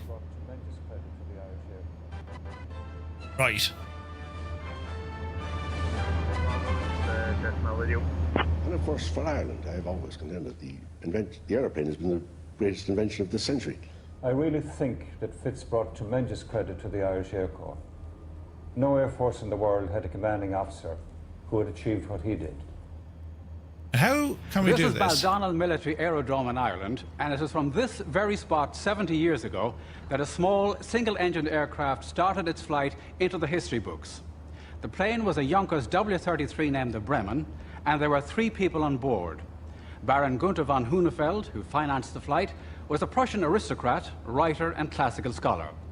One of the pilots was Captain Hermann Köhl, a World War I fighter ace, and later bomber pilot. He was decorated with the Pour la Mérite Blue Max, and the other pilot was the officer in charge of the Irish Air Corps, Colonel James Fitzmaurice. Isn't there a way we can zoom this in? That's on balls, that's speed. Hang on now, we'll figure this one out. Video, zoom. Here we go. Double? That doesn't work. We can kind of go there. We'll go with that. Hopefully we can see what's happening now, right? This role, Baron Günther von Hünefeld. It's an invention of this. Right. We'll do it this way. And of course, for Ireland, I have always contended the aeroplane has been the greatest invention of this century. I really think that Fitz brought tremendous credit to the Irish Air Corps. No air force in the world had a commanding officer who had achieved what he did. This is Baldonnel Military Aerodrome in Ireland, and it is from this very spot 70 years ago that a small single-engined aircraft started its flight into the history books. The plane was a Junkers W-33 named the Bremen, and there were 3 people on board. Baron Günther von Hünefeld, who financed the flight, was a Prussian aristocrat, writer, and classical scholar. One of the pilots was Captain Hermann Köhl, a World War I fighter ace, and later bomber pilot. He was decorated with the Pour la Mérite Blue Max, and the other pilot was the officer in charge of the Irish Air Corps, Colonel James Fitzmaurice. This is the story of his part in that first ever flight across the Atlantic from east to west. In other words, from Europe back to America. Captain Aidan Quigley, who was a senior pilot with Aer Lingus, and before that, a flying officer here in the Air Corps, will help me tell the story. Aidan, can you tell me about Fitz's early years? Yes, indeed. James Fitzmaurice was born in Dublin in 1898. The family later moved to Port Alicia, where he spent his formative years. It was in Port Alicia that he met garage owners Louis and Frank Aldred, who designed and built what was to be the first aircraft in Ireland. Fitzmaurice witnessed its unsuccessful attempt to fly and was determined one day to be a pilot himself. However, his first adventurous move was to join John Redmond's Irish National Volunteers, and he stayed loyal to them until he was 16 years old. But the attraction of army life called him to enlist as a cadet with the 7th Battalion of the Leinsters, based in the Curragh, County Kildare. 1916 found the battalion called to France, where the young Fitzmaurice found himself fighting French warfare in the Battle of the Somme, where he was wounded in the leg. Now, it's interesting to read Fitzmaurice's definition of courage from those horrific days in the trenches. In trench warfare, you are not just frightened, you are petrified with the fear, and the greater your imagination, the more terrifying the fear. Aged 19, he applied for a transfer to the Royal Flying Corps, later to be named the RAF. His dream of flying at last became a reality. World War I had ended, but despite massive demobilization, Fitzmaurice was retained in the service. He quickly learned to fly at night and to be a skilled navigator. So much so that he was the man that launched the Royal Mail night flights between England and Germany. Quite an achievement for a 21-year-old. Back in Ireland, the new Free State was set up and urgently needed an Air Corps of its own. Fitzmaurice proved a natural choice, so he left the Royal Air Force and joined the new Irish Air Corps based at Baldonnel. In a short time, he became the commanding officer, and it was from here that the famous Flight of the Bremen started long ago in April of 1928. And I went up shivering like the devil about 5 or 6 o'clock in the morning to be met by Fitz, who was my instructor. And the aircraft was this 504K, old-fashioned aircraft. And he said to me, Horgan, he said, did you ever fly this? I said, no, sir. Well, he said, neither did I. Get in. And that was my first real introduction to Colonel Fitzmaurice. Very typical of the man. He was a real buccaneer, really, you know. How important was the Bremen flight as a milestone in aviation? After all, the Atlantic had been flown many times before the other way, that is, from America to Europe. Alcock and Brown took off from Newfoundland in 1919 and landed in Ireland near Clifton in County Galway, site of the Marconi radio station. About 8 years later, a memorable flight was made by a young American, Charles Lindbergh. He was the first person to fly across the Atlantic solo. Again, though, from America to Europe, in fact from New York to Paris, aided by those prevailing westerly winds. When asked if he could fly the Spirit of St. Louis back to New York, Lindbergh said it could not be done. He actually called the east to west flight the Everest of aviation, in other words, impossible. After that epic flight, the race was on to attempt to fly the other way, that is, from Europe back to America against the prevailing winds, which had helped Alcock and Brown. In that way, joining the two richest and most powerful continents, North America and Europe. European countries took up the challenge, but most of them ended in tragedy, with the aircraft disappearing in mid-Atlantic. The Frenchmen, Nungesser and Köhl in May 1927, the English team of Minchin, Hamilton and Princess Lowenstein-Wertheim, and in March 1928, Captain Hinchcliffe and Elsie Mackay were last seen flying low in mid-Atlantic. Also in 1927, Colonel James Fitzmaurice and Captain McIntosh took off from Baldonnel in the single-engine Princess Xenia, but after flying into a fierce Atlantic storm, were forced back to Ireland to land in Ballybunion. The Atlantic had narrowly failed to claim another victim. Then late in 1927, there were rumours of another attempt to fly the Atlantic. This was organised by Baron von Hünefeld and the Junkers Aircraft Company in Germany. Because of the official ban on east-west flights throughout Europe, they had to make their plans in secret, so they arrived in Baldonnel in March of 1928.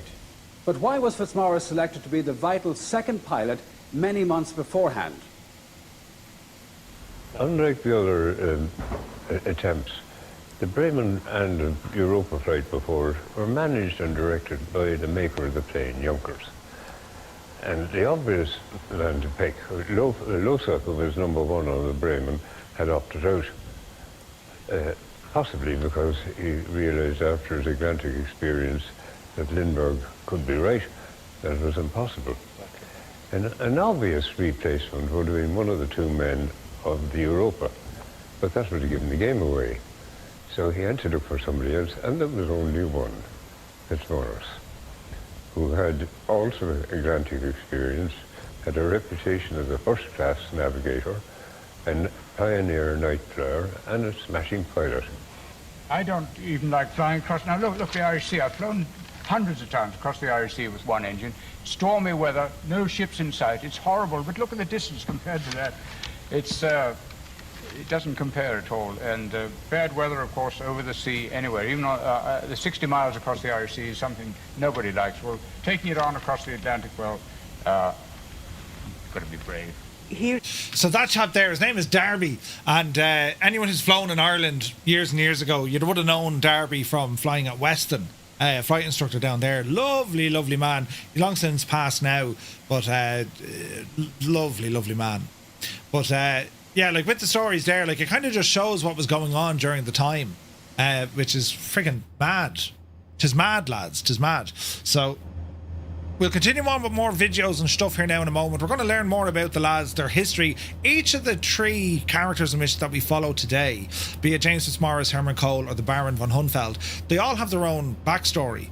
How there hasn't been a movie about this? I've said this year in, year out. Every time we do this flight, I'm like, how on earth? I dropped off groupie. Balls. Ooh. Jesus. Buttons. We'll try that again. Captain Stickbag, thank you very much indeed. 10 gifted tier 1 subs. Did you see what he did? Thank you very much indeed, buddy. Lads, if you got a tier 1 sub with thanks to Captain Stickbag, well, do be sure to say thank you. The man is a legend. I don't know what happened there. Group 1, 2, 3, 4, 5. Radio check. But we'll learn more about them. The three of them all have their own story coming in, which is like fascinating stuff, the three of them. And we'll learn about that now in a little bit as well. But we're going to do a couple of things here now, lads. Right, a couple of things. Is this how the Bremen Bar got its name? It is. So in Baldonnel, the officers' mess, it's called the Bremen Bar. And the reason why it's called the Bremen Bar, sure, it's named after the Bremen. And it's classed, like, leading up to this flight, back in 1928, the night before the flight, so they went out for the couple of pints in the officers' mess, you see. And the two Germans got well, I wouldn't say they got a fright, but they were like, these men don't stop the drinking, yeah. Right, so they certainly had a bit of crack with it. But I've a book. Hang on now. Easy now. Easy. I have a book that I got from Mrs. Two-Tone. and it's actually it's an original print copy, and it's called The Three Musketeers of the Air. And this is the book. This is like the autobiography of the three lads. 1932 or something. That's the age of this book. And when was it printed actually?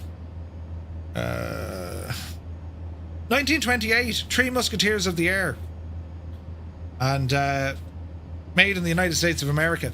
And it's just a fantastic book, wonderful, do you know?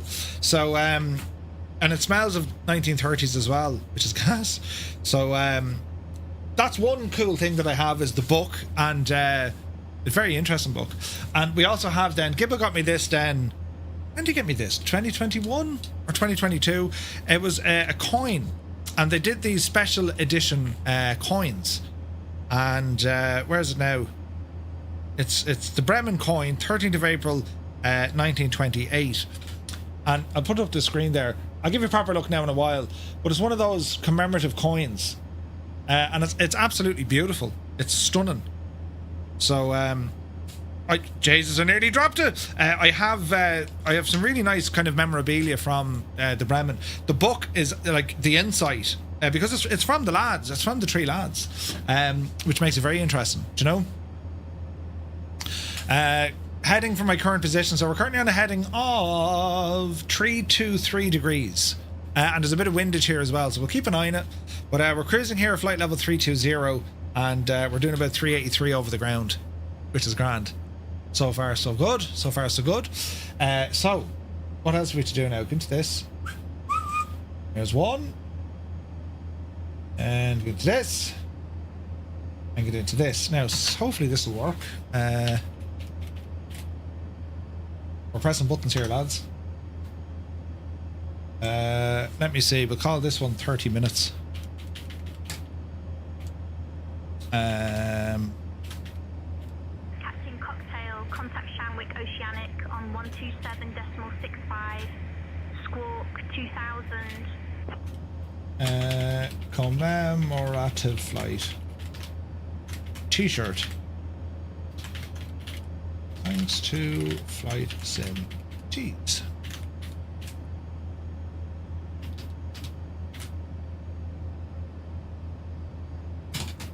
Okay. Buttons are being pressed. Let's see if it works. It seems to have worked. We'll do one of these. Now, what I will say, lads, I'll show you all this in a moment, but I would ask you terribly kindly just to refrain from dropping comments into this channel, which is now just after being launched. Right, so what I've just launched here, we have, with thanks to flightsimtees.com, we have a giveaway, right? And we're giving away one of these t-shirts. Hang on out, Flight Sim Tees. That's the wrong button completely. Flight Sim Tees. There we go. I want to show you this t-shirt because this is a special edition. So all you need to do, ramble on over to, what did I type in? Bremen. Balls. Yeah, it's Bremen. I typed it in wrong. Command Viper. This is what happens when I press buttons too fast. Ramble on over to our Discord, and when you start here, you'll get the arrivals page. Then you go to start here, click on the Shamrock, and then you'll see all our activities in here. All right, this is where you'll see everything. So giveaway channel is right above the Bremen. All right, and all you need to do when you ramble in, you click on the little party pop thingy, and that'll enter you into the gadget. All right, that'll enter you into the gadget, right? And also I can't spell, but what I want to show you, this is what we're doing for a giveaway. It is this, which is a special edition Bremen t-shirt. And how it works is it'll be sent to you. You know, name, address. We will need your postal address. That's the front, that's the back. So shows the aircraft, where they flew, and all the jazz. Limited edition. It is very, very nice indeed. And you know it's of the bestest quality because it comes from flightsimtees.com. Absolutely gorgeous. So shout out to Gibbo for making that for us, and as I said, we'll have a couple of these to give away today. So it's free to enter on in. Very best of luck. We'll announce the winner in the next kind of 30 minutes or so. So yeah, the very best of luck with that one, lads. The t-shirt is for sale if you want to pick one up. And they're available right now. You can buy them direct from flightsimtees.com, and I'll go ahead and share the link with you there if you're interested in picking up a memorable t-shirt for a memorable flight, you see. So that's where they live. I'll put that up there like that, and then we'll move our Discord. I'll keep an eye on the number of entrants. We have 46 entries so far. That's pretty cool. So we'll see how we get on from there. Muse is having you still to give away. I got 5 teas the other day from Flight Sim Teas. They're super good. Come on, naughty. 5 of them, Jesus. Down to 3 FPS in Baldonnel. Could be an afternoon of it. Muse, what's happening? Are you on your own down there, or what aircraft are you in?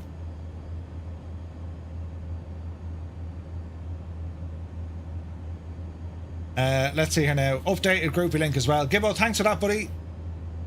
I don't know why the groupie link didn't work. Very strange. You're starting at like 9 FPS. You're still having that issue with the AB6. Where if the overlay or says you're heading for BIRK. Oh yeah. Balls. Can I edit this flight plan? Captain Cocktail, contact Shamwick Oceanic on 127.65. Squawk 2000. Kanzui, can we change that? You're grand. Just go on the beer. Just go on the beer, yeah, that'll work. You tried to do that? Having a America comms groupie, is it working for everyone else? I'm on 123.45. Yeah. 123.45. Hello, groupie. This is Murph. Radio check. Kanzui, the second waypoint is wrong. BIRK. It should be BIKF. Who doesn't like a good ball scratch? Jesus, Avro, I nearly read that out. I can never get Com2 working on 123.45. Yeah, that's strange. I took it from your flight plan. Why are you blaming me? I'm not blaming you. I'm blaming me. I'm just asking you to fix it, though, because I made it balls of it. Jesus.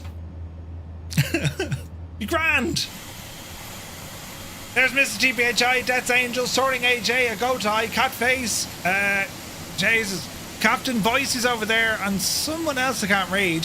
There's Stu, Chalk, Proby Pete, Angels 15, Geopilot, Uniform Goose, Captain Sickbag, Naughty Gnome, Classic Evil, Captain Cocktail, Black's Warrior is with us, Daddy Plump, Lucky Bow, Your Mama, Nace is with us, looking good, and Rob MCR and Fierce Wolf. Jesus, Les are looking great.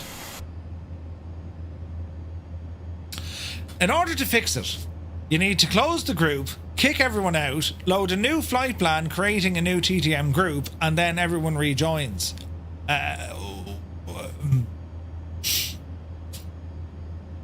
Right, lads. I'm going to fix this now. He's ready. Oh, Jesus. Right. So, what do I need to do? Kill it. Leave it. Right, we'll do a new one. Murph didn't come through on the radio for me, says the Boise. Interesting. So, pilot name, create a group. EIME BIKF BGGH CYYR and then CYBX. Continue. Code already in use. I'll hold fire. Gibbo, you're not getting any sound whatsoever, no? Right, hang on. I think I know what's wrong, Gibbo. Ramble on over to your Say Intentions Pilot portal, right? Just try this. Say Intentions Pilot portal, and go to multiplayer. And just double check for me. Just double check for me that under your multiplayer settings, under Skynet multiplayer traffic, it says enable Skynet audio. Just double check that one, Gibbo, right? So it's in your pilot portal, go into settings, multiplayer, and then make sure that it is enable Skynet audio. And I've share audio on as well. Just double check those two are turned on.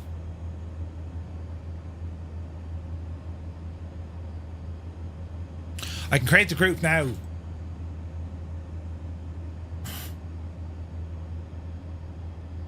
Sometimes look at that, lads. Brilliant news. It works. Right, start the flight and turn on the overlay.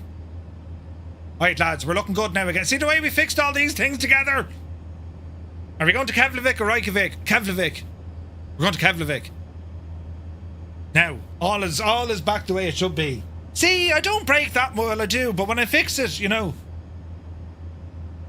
Captain Cocktail, contact Shamwick Oceanic on 127.65, Squawk 2000. Okay. Now, I'm on the group frequency, so yeah. You mean when other people fix it for you? Yes. Pretty much, pretty much.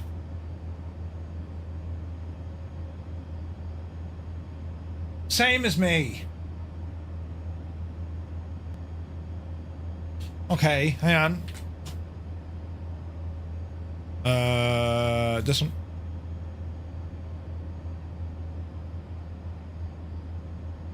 Intercom. Aircraft call sign.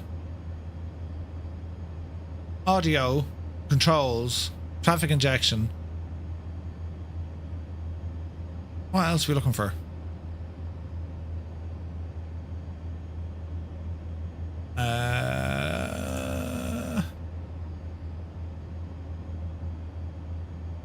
Yeah, that's a good one now. If that's not working, I'm lost.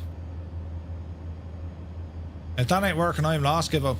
Were they already on, yeah? That's unusual. Now, where are we at? We're over here, look. So.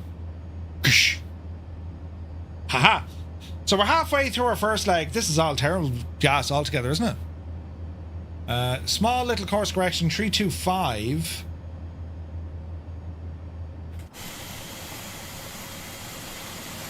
It's a cool looking plane, this, isn't it?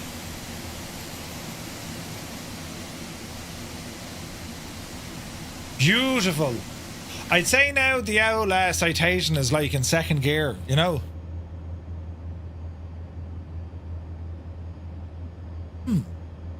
Boise, did you have the same sentence as well? Seen it a few times on air display, it can get thrown around. Yeah, dude, they're freaking huge. Huge.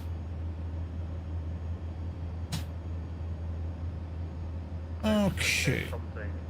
If you can hear this transmission, could you type 7 Alpha Bravo in the stream chat, if you don't mind? Sure. Okay, so they all heard 7 Alpha Bravo. Okay, but... So Gibbo heard it. And just to confirm, we're on 1, 2, 3, 4, 5, yeah? If you can hear this VSA intentions, just reply in the chat. Egypt. This'll help. Gilot, you good to see you, buddy? Hope you're well. Kozaki, what are you flying, man? What machine are you flying? I don't think anyone heard this. I wonder, is it me who's the problem? I heard someone, but not too sure. Nothing from Murph. Really?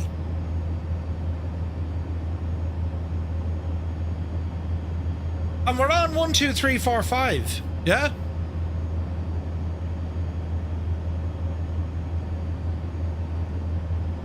Nothing heard on Murph audio. Ah, Jesus. Flight flying tonight. I was trying something from Pocket Sky there. I could hear you. It sounded lovely.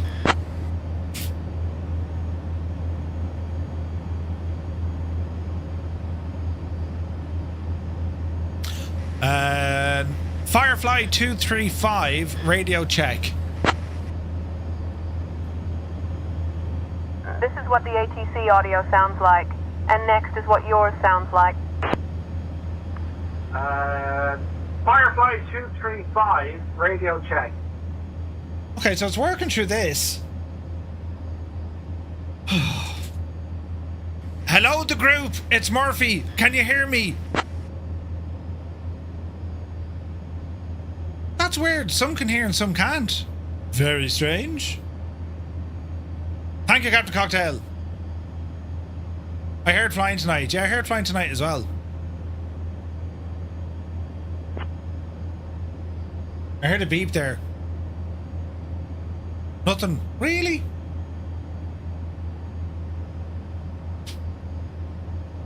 Okay. Stand by. Let me go into things that fix things. Or indeed break it. One or the other. Ooh. Right. Let's have a look.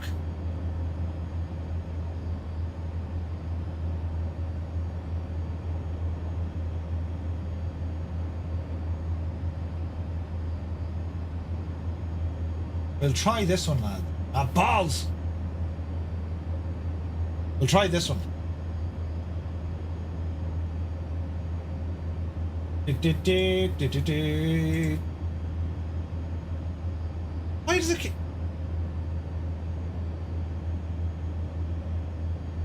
It keeps deleting on me.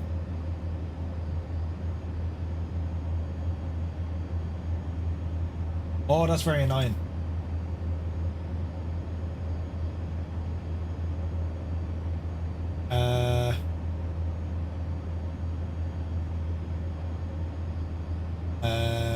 Do one of these, and now we go with one of those.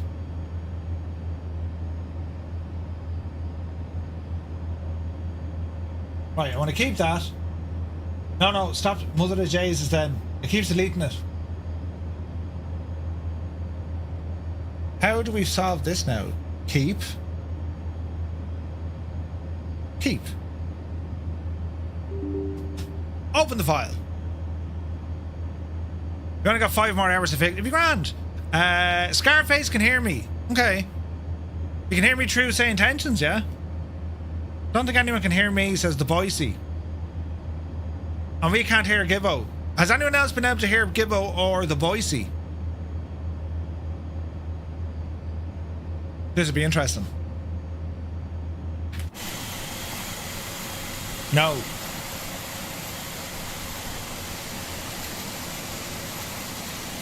We'll troubleshoot it.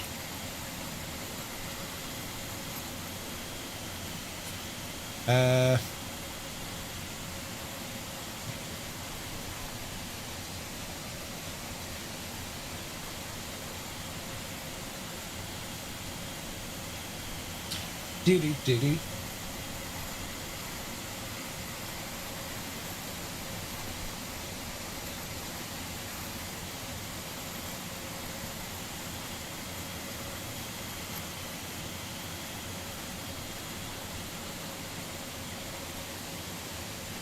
Haven't heard anyone in a while, says Hermit.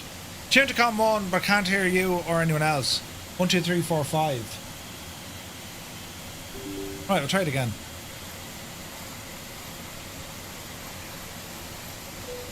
I wonder does it come down to an active subscription for voice?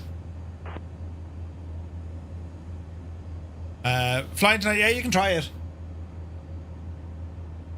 Hang on now. What happened there? Overspeed? Shh.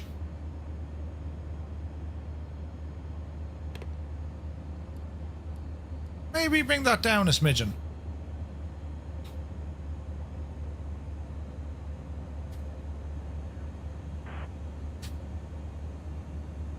Haven't been on your live, but was good. Thank you very much. Just rebooted it. Okay, we'll see what happens now.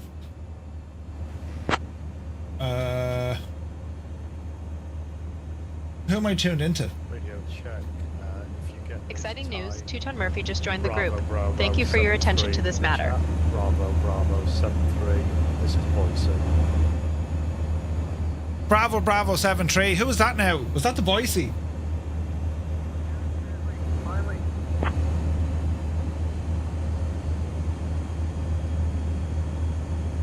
Right, the Boise, it's working. Give out! Press a button! How do we fix this now? Hello all, it is Murph. Can you hear me?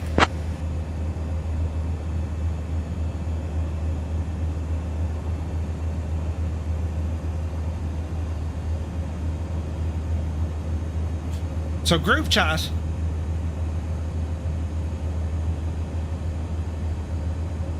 Right, boys, you can hear me now. Right, we're getting right, brilliant. Boys, you can hear us. So we're just waiting on Gibbo now to see does it work.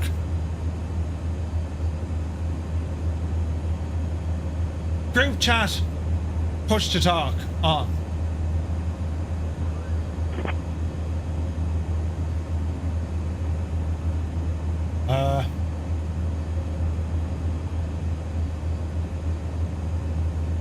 Right.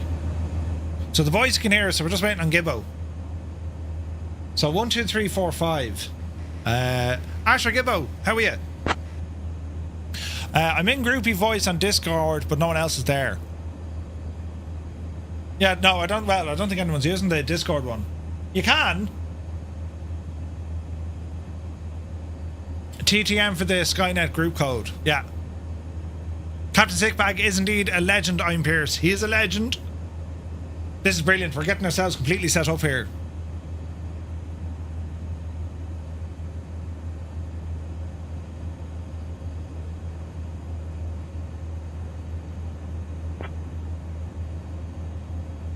Your mic is on open, not push to talk. You sure?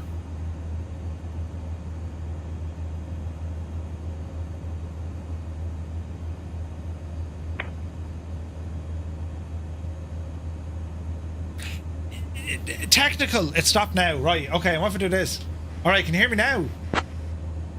Ah, this is brilliant.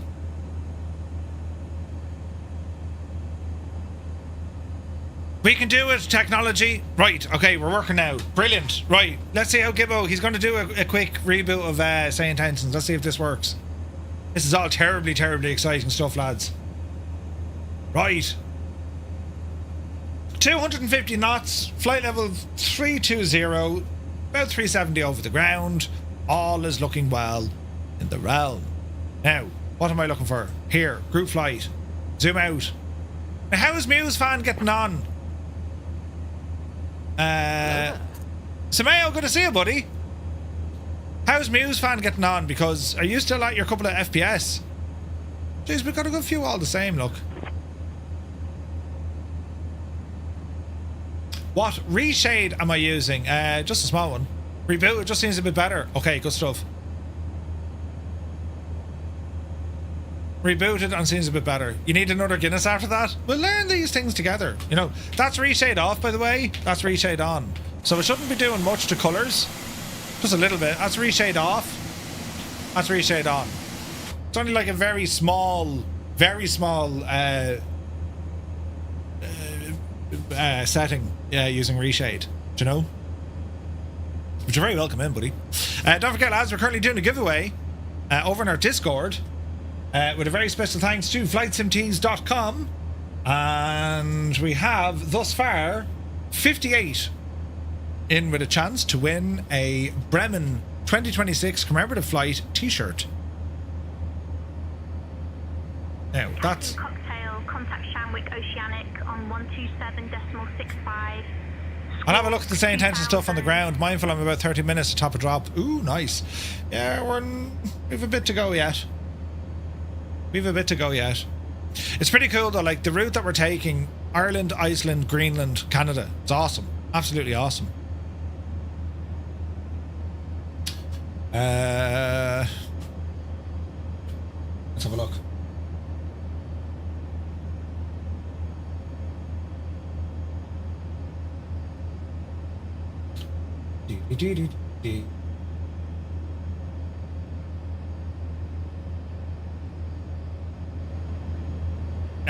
You should drop wing link under your video feed, save you having to move it. As in put it on the bottom. Oh, look at that. Kanzumi, there's a reason why you're like very good at these things and I'm a muppet. Wait now, how does that fit? Does that fit the screen all right? You can see what's going on. Nice, nice. 490 over the ground. Jesus. Yeah, good man, Kanzui. It's an absolutely gorgeous t-shirt, by the way. Yeah. No, give it a class job in it.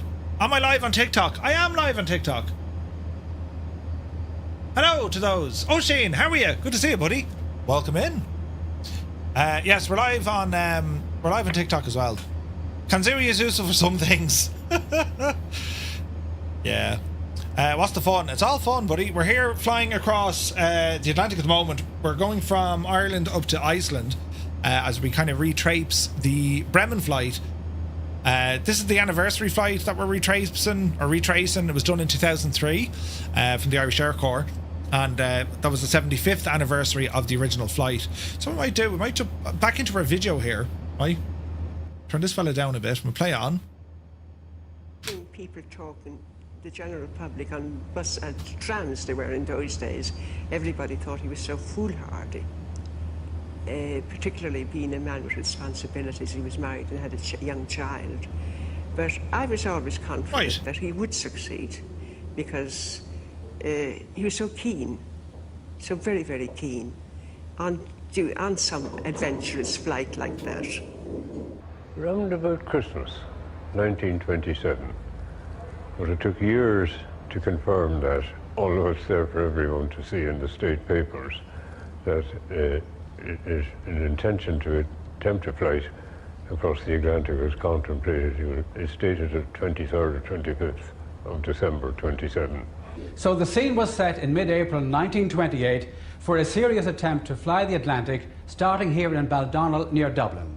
Baron von Hünefeld had arranged financing for the flight and would travel with the two pilots who were selected as far back as the previous Christmas, Hermann, Köhl and Fitz.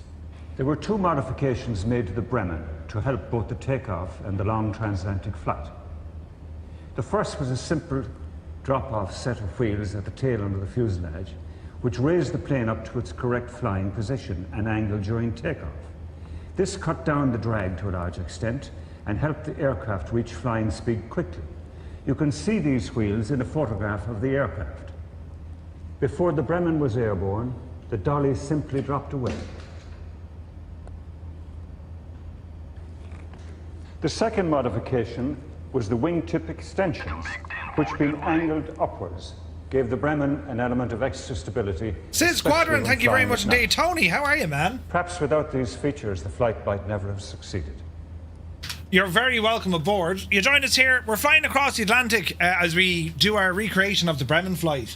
But thank you very much indeed. Good to see you, buddy. Hope you had a great stream today. What were we doing? We had a WASM crash starting us off, which was hilarious. But now that all seems to be... I don't know how, but it seems to be going okay, do you know? So we'll play it by ear. Had Jason, then we got a raid as well. Welcome in, Raiders. Happy Sunday. Hope you lads are keeping well. And yeah, we're just here flying in the A400, recreating the steps of the Bremen flight. That was the first airplane to fly across the Atlantic from the east to the west back in 1928, 98 years ago. As I'm trying to fix something. I've since fixed it. Allow myself to introduce myself. But you're very welcome aboard, lads. And whoa, Loco, thank you very much indeed for the 5 gifted tier 1 subs. Cheers, buddy. You're very welcome in. So yeah, we're flying across the Atlantic. This flight that we're covering today, the Irish Air Corps did it back in 2003. And that was the 75th anniversary. So they went Ireland, Iceland, Greenland, and then down into Canada. So that's what we're doing, right? So we'll have a look at the landing and we'll see what the weather is on. Real time, real weather, full length. It's as it was, right? And we're in the Atlas as we do this. And it's a multiplayer flight, group flight. You can join in. Also running a giveaway over on our Discord server, if you'd like to check that out as well. And yeah, we're looking good. We're looking good. Hope you had an awesome stream. And thank you so much indeed for joining us. Where's this now? There we go. So, there's definitely... Hang on now. There's definitely an issue with this airplane. Oh, wait. I fixed it again. Brilliant. Because I got WASM crash earlier on. But it seems to be working now. Kev Sim Corner. Good to see you, Kev. Welcome in. Supivo is here. Welcome in. But yeah, let me see. Departing 01 or 10. Right, we'll have a now look there. So if we have a look at BIKF, right? BIKF, Keflavik. We'll open the airport. It's favouring runway 10 at the moment, which means that's going to be an approach coming in from the sea, which is going to look absolutely friggin' gorgeous. So runway 10 is what we're aiming for, and we'll see what happens. Impulse Simulations, good to see you, bud. You're very welcome aboard. Weather on the ground, let's have a quick look. So the current weather over at Keflavik, it is winds 120 at 17 knots. Jesus. Good visibility, broken at 1400. It's 9 degrees Celsius, QNH 1011. And we'll keep an eye on that. The forecast, wind 140 at 22 knots, gusting to 32 with broken clouds at 2,000 feet. That's the way the weather is going to start looking after a while. But for the moment, we're kind of just cruising on in. As I said, we had some issues earlier on, but we're up and running now, thankfully, with the aircraft. So we're doing a giveaway. It's over on our Discord server, and it's all thanks to flightsimtees.com. I thought I had the picture there. No, and I'll show you the picture. Flightsimtees.com. It is a special edition commemorative t-shirt. And we're giving one of these away. You can pick one up if you like. They're available right now over on flightsimtees.com, and beautiful t-shirt. So that's the front of it, and that's the back of it. So yeah, beautiful stuff. So one lucky winner will be grabbing one of those soon. Top of drop about 30 minutes. Yeah. So we've a ton of information regarding the pilots. I'm going to read a bit of stuff from you now, because we want to learn about the lads, right? Now, in conjunction, we also have an old video from RTE where they were talking about it and what it meant. But just to give us some kind of background, the three pilots, the three lads that actually did this flight, or the air crew who did this flight back in 1927. So we're going to start off with Captain Hermann Köhl. He was born on the 15th of April 1888 in Bavaria, one of 8 children.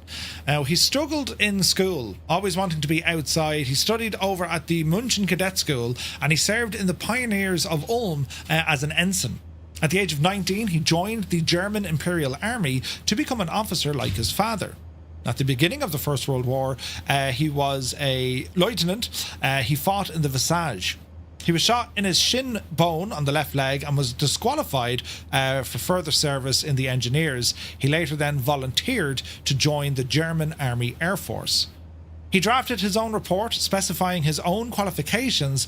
He sent it to headquarters without his commanding officer's knowledge. It was then accepted and reported to the Aldershof Flying Reserve Detachment of the Hohenstahl Aerodrome.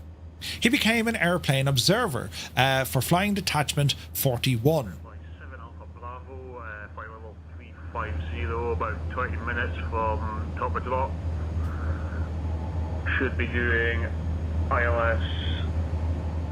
That's saying intention stuff. He became an airplane observer, so he took his first long. Jesus buttons.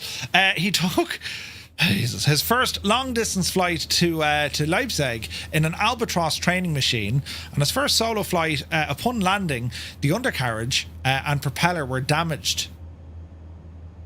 His first solo flight, he damaged the undercarriage, he damaged the propeller, but the next day he passed his pilot's examination, and the examination back then, you had to fly 3 figure-8s at an altitude of 500 meters. But he was injured in a fight with 2 enemy aircraft in 1916 in the upper thigh. He spent a quarter of the year in hospital, and in March 1918 he was promoted to captain and obtained the command of a bombing squadron. He was captured and spent 16 months as a prisoner of war in a French prisoner of war camp. After several escape attempts in September 1919, he made it out, using the moon and stars to guide him to safety, and he also used a newspaper advert of a travel pass to help him get through security checks, even almost drowned swimming across the Rhone River. He returned to aviation at Böblingen and was given several different planes to test out, and by far his favourite was a Fokker D7. He flew in the first nighttime flight route in Germany in 1924, and after the end of the First War, he worked for the German police and for the Reichswehr. He transferred to civilian aviation and became head of the Deutsche Lufthansa night flight branch in 1926. The idea to attempt a first east-to-west crossing the Atlantic came in 1927 when Baron von Hünefeld bought two Junkers W-33 aircraft from the Junkers company. They were named Europa and Bremen. They soon discovered Ireland would be a good starting point for the east-to-west flight, and they spent some time in Ireland in early 1928, inspecting several airfields and settled on Baldonnel. After some test flights and breaking the record for flight duration, Hünefeld and Köhl flew to Baldonnel, Ireland, where they met James Fitzmaurice, the Irish Air Corps Commandant of the Irish Air Corps. Like, what a story. Hermann Köhl, right? Absolute mad. He was shot, he was injured, he got into the Air Force, he became a test pilot pretty much, flying nighttime operations, he was shot down, he was captured, he was a POW in France, he broke out using celestial navigation, the moon, the stars, even a bit of newspaper to help as his pass. You just never hear stories like this, right? And if you do, they're always on the other side. Bin Man, thank you very much. So that's his background, and how he came to know the Baron is purely he was working with Lufthansa as their nighttime pilot. Fascinating stuff, right? Now, James Fitzmaurice, born on the 6th of January in 1898 in Dublin, on the 23rd of May 1902, the age of 4, Fitzmaurice moved with his parents to a house on the Dublin Road, Portlaoise, County Laois. He was sent to Waterford for business training and was sent home on one occasion for disruptive behaviour. He very much disliked school. In 1914, he joined the National Volunteers, and later that day he enlisted in the cadet company of the 7th Battalion of the Leinsters. His parents told the commanding officer he was to be removed. 3 months later, he slipped away again after quietly enlisting as a trooper in the 17th Lancers of the British Cavalry. Again, his parents told his commanding officer that he was far too young, but requested he was not sent on active duty until he was at least 19 years of age. He became a Lance Corporal, earning 1 shilling 5 pence a day. He was on the list to go overseas, under 18, but never corrected anyone. There was no use for cavalry, so he then transferred to the Infantry Regiment, 7th Service Battalion of the Queen Royal West Surrey Regiment. He didn't like staying in the trenches and often volunteered for patrols in no man's land. In July 1916, he fought in the Battle of the Somme. In January 1917, he was acting rank of Sergeant and commanding Platoon No. 9 of D Company. On a patrol in the village of Earls to discover if it was occupied, he was shot trying to escape and suffered wounds to his right leg and had trench fever. He returned to England to train for a commissioned rank for 4 months. Promoted to second lieutenant in the 8th Irish King's Regiment, he volunteered for service in the Royal Flying Corps, which was later renamed the Royal Air Force. He was posted to the School of Military Aeronautics at Reading and posted to a course in practical flying training at Eastbourne Aerodrome. The first plane ride he had was a Gnome Avro training plane, and after 5 hours of dual flying, he carried out his first solo flight. He gained about 20 hours of solo flying, and at the end of which time he was tested in handling the elementary machine after he flew the Sopwith pub and then the Sopwith Camel. He completed his training as a fighter pilot and was posted to sail to France on the 11th of November 1918, the day that the armistice with Germany became in effect. Fitzmaurice married Violet Clark, nicknamed Bill, on his 21st birthday. Clark was a non-commissioned officer of the Women's RAF, and the wedding was held in secret. He continued to serve with the Royal Air Force, flying the Mail with 110 Squadron, and in May 1919 he was selected to undertake the first Mail flight, Folkestone to Boulogne. In February 1922, Fitzmaurice joined the Irish National Army's Air Service following the formation of the Irish Free State. In early 1923 he was promoted to captain, and on October 25, 1925 he was promoted to acting commandant, appointed second in command of the Irish Air Corps, with its headquarters in Baldonnel. He was later promoted to commandant on the 1st of September 1927. He started raising funds for an east-to-west flight and raised £11,000 to finance a flight to America. Fitzmaurice made his first attempt to fly the Atlantic in 1927 with an aircraft, the Princess Zina. That was a Fokker Villa aircraft piloted by Captain Robert Henry McIntosh. Having received the meteorological forecast indicating that even though the first 200 miles off the Irish coast were poor, the rest of the route was clear. However, the weather off the coast of Galway was turbulent, it got worse, and visibility virtually nil. They turned back and made a safe landing in Ballybunion in County Kerry. Then we have Baron Günther von Hünefeld. Born on the 1st of May 1892 in East Prussia, his father served on the board of directors of the German government committee for the Olympic Games. Hünefeld and his brother had key interests in sports. He was blind in his left eye, nearsighted in his right eye, and his childhood was characterised by several serious diseases. After attending school in Berlin, he studied at the Berlin University, and he came in contact with the first pioneers at Berlin's Johannstahl airfield. After the beginning of World War I, he tried to join the German air service as a volunteer, but was rejected due to his poor health. After that, he volunteered again as a motorcyclist, and he was wounded in September in 1914 at Flanders, which led to a shortened left leg. Due to his injuries, he could not return to service, instead joining the German diplomatic service, serving in Sofia, at the time Constantinople, and as an imperial vice-consul for the Netherlands. After the end of the First War, he stayed in the Netherlands for over a year with the German Crown Prince Wilhelm, before returning to Germany, where he worked as a spokesman for the Deutscher Lloyd shipping company, Bremen. After Charles Lindbergh crossed the Atlantic from west to east in May 1927, the idea of flying in the opposite direction, which was more difficult because of the prevailing winds, became more and more popular.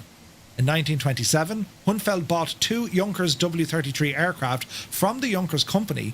His plans were supported by Hugo Junkers, and they sent Hermann Köhl to help with training. After some test flights and breaking the record for flight duration, Hünefeld and Köhl flew to Baldonnel in Ireland. Haven't they just mad stories though? The three of them saw the war, right? Oh wait, a Fokker 7A. Sorry, Malky. It was a Fokker 7A. Fokker Villa. Jesus. Is it nearly home time yet? But it's kind of fascinating when you think about it, right? Here's the three lads, two Germans, both involved in the war. The Irish fella fighting with the British, also involved in the war. They were on opposite sides.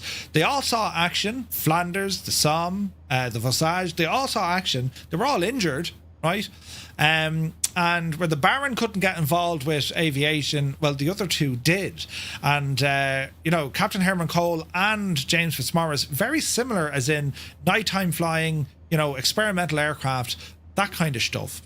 When they came up with the idea of, well, listen, we're going to fly across the Atlantic from the east to the west, we'll look at Baldonnel to do so. They did look at other airports around the place, but with Fitzy, who wanted to do this flight anyway, when he got wind of this, he was like, sure, we can use Baldonnel. Fascinating stuff. How there hasn't been a movie about these lads. They're just fascinating, So anyway, so this section of the flight, very much over the pond. When we get up to Iceland, we have a bit of the pond, but then we get to go over Greenland, so it's going to be like mad looking terrain. Then from Greenland it's going to be down to Goose Bay, and then we ramble down into La Sab. So we're getting through it. So we do have a winner. Our first giveaway, ladies and gentlemen, Malky Mac, you have won a t-shirt. Now, Malky, it'll be addressed to Fokker F7 A, but Malky, congratulations to you, bud. You've won yourself a t-shirt. Well done, that man. So I better keep track of this stuff now, because I'll lose it. Right. Bum bum bum bum bum bum. There's the first one. Brilliant. What runway are we shooting for? Runway 10. Runway 10. 10. That is our plan. We're not too far out. Small little course corrections along the way. And what's deadly about this flight is, I mean, it's live time. It's live weather. It's absolutely class. Sky Rider, good to see you, buddy. Hope you're well, man. No one paid attention to Murph to not post in the channel giveaway. Huh?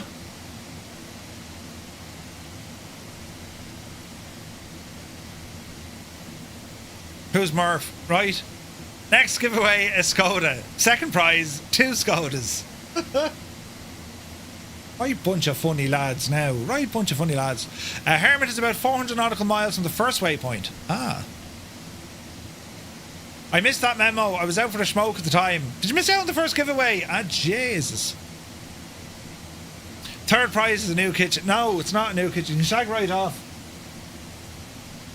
Right, that's our first giveaway done, but we do have more, lads. We've a good few more, so we'll keep her lit. So what are we using? We have where is this now? We can see our mappage here with say intentions. Oh Jesus, there's someone way up the road. Who's that? Smotsy's up the hill. So we have, there's Hermit, there's Ryan, there's Flying Tonight, there's Gibbo. Man, Gibbo. Gibbo, what are you flying? There's Boise, there's Proby Pete, there's Soaring AJ, there's me, Daddy Plump, your mama, Captain Cocktail, there is The Impossible Face, and there's Smotsy. That's pretty cool, isn't it? Phoenix. Oh, you're in the Phoenix. Ooh. Can you get a Skoda in a Firefly livery? Could you imagine? How to double the price of a Skoda? Fill it with fuel. Jesus. Yeah, right, funny lads. Groupie is free. It is. Groupie is free. In order to get it, you can grab a free 24-hour pass to say intentions and just keep the client. It'll give you access to Groupie.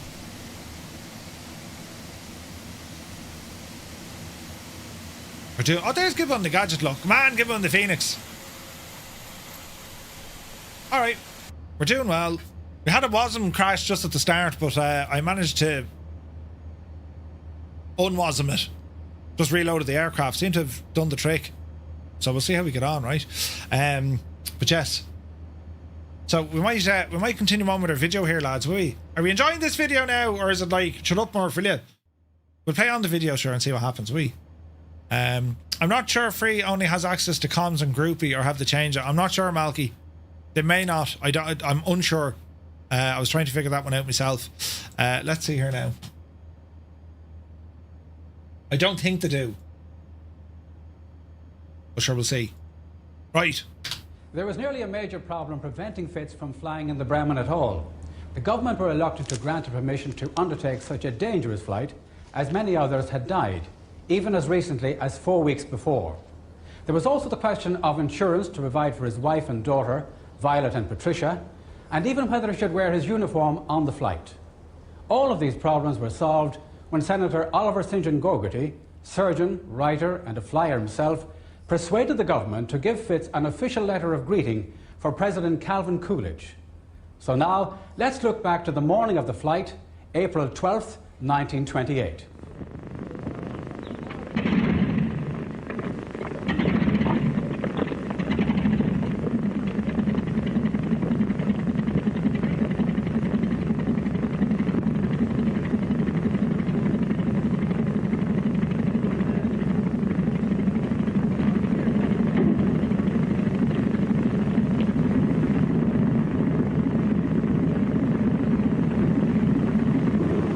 Sounds just like a Skoda.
Now, Gerald, tell us what sort of weather conditions lay ahead of the flyers back then as they flew out into the Atlantic over Galway Bay? You know, we get so used to looking at weather maps nowadays that we have really a vast amount of information available to us, and there was nothing like that back then. I mean, nowadays we have satellite imagery and radar imagery. If we look even at this here, we have this is a radar shot. It shows us where the rainfall is occurring right over Britain and Ireland at any time and out into the Western Atlantic too. So there's a vast amount of information. Over here we have what's now familiar to us all as the weather map showing the isobars on the fronts. Now this is made up from satellite imagery and also from thousands of weather readings that taken from, as you can see here, most of Europe and a fair amount of the North Atlantic. But back then they had hardly any weather readings from the whole of the Atlantic, so it was very, very different looking at a weather, even the current weather, let alone the forecast weather back then, as it is now. And of course nowadays, Gerald, a modern jet takes 6 hours to reach America, whereas back then it took a day and a half. A day and a half, so really what they were looking for was a 2-day forecast. Difficult enough at the best of times. Okay, let's go and have a look at what the weather was actually like back in 1928. We'll do that now. Now we have here the weather chart for the day that the Bremen took off. Now the takeoff conditions were very pleasant. There was light winds only over Ireland and Britain, and as they headed out into the Atlantic, this was only a slack area of low pressure. No great problem there. This area of nasty weather well to the south. Then as they approached Newfoundland, they had this very strong stream of cold air sweeping out of the Labrador Sea. You can see the isobars packed tightly together. That meant strong winds, and that buffeted the aircraft quite a bit. But that wasn't the only problem, because here, this is what we call a ridge. That's an area of very light winds, and that, in course, drifted up here to the eastern boundary of Canada. And with it, lots of warm air sweeping up here, and cold seas meant fog in this area. Very disorientating. They were partially flying through visible means, because getting close to the magnetic North Pole, their compasses wouldn't have been much use to them. Very unreliable at that stage. Now, I'd be very worried if an aircraft like the Bremen went off course over Labrador. And indeed, their worst fears were realised halfway into the flight, as night fell and the weather changed dramatically. Baron von Hünefeld later recalled. A storm was rising to such fury that the Bremen was making little forward progress. Mountains of black storm clouds stretched ahead of us from 20,000 feet down to sea level, with no way through, and the furious sea just below sought to tear us asunder. This was one of the great epic flights without a doubt. Having got lost in the fog and storms over the desolate wastes of Labrador, with fuel running low, after 36 hours in the air, the Bremen had to land. They didn't reach New York as hoped, but set the plane down safely on Greenlee Island, just off the coast of Newfoundland. Like, when you think about it, I mean, there they were. They needed 2 days of weather, which, forget it, right? The weather didn't exist like that as it does back then, right? And I think I have something on the weather. So here's the actual weather report, right, from the Irish Met Office, and this is all compiled in 1978. But the occasion of the 50th anniversary of the first east to west non-stop transatlantic flight, they did a cover on this back in 1978, right, and before that as well. So they talk about the weather with all our story here. Table 1, that's probable wind. And this is what they were looking at. The general circulation at sea level for the month of April. Isobars are at intervals of 2.5 MB solid lines. Typical tracks of depressions entering the North Atlantic from North America. So relatively calm when they left Ireland. But where you had this kind of high pressure with low pressure, this warm air coming up to meet the cold air, it gave them a lot of fog. They got a bit of bad weather along the way. They had storms, they had wind, rain, and you had that extra challenge of that magnetic drift that we know today. It's in our compasses, we have to aim off. Back then it was just the compass, just where are you going, totally in a hoop, right? And it would have been all kind of surface stuff as well. Like 1928, the weather forecasting, kind of like a lottery, considering kind of where it went during the Second World War. I mean, you had U-boats going out and creating weather stations and all this sort of jazz. And, you know, even leading up to D-Day, we learned that, you know, the weather forecast got from Black Sod in Ireland out in Mayo, provided huge data for the invasion. So it's just fascinating to see that primitive meteorological systems back then And they would have been pushing the boundaries of what were possible. I mean, they could read, they could read isobars, and they can get an idea of the barometric pressure.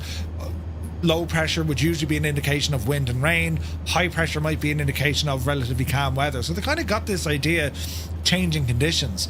But when you fly out over the ocean, you have a sincere lack of data. It's huge, like there's no satellites. So if you're flying over land, you've some chance. But over the sea, nothing. Absolutely nothing. Do you know? So we're getting close to our first stop. This is going to be down into Keflavik, our first stop of the night. And we're not going too bad in terms of leg journeys go. We're just shy of 2 hours on this one. So we're going to be dropping down under these clouds here now in a little bit. We are, let's see here now, at a point. We're about 160 miles out.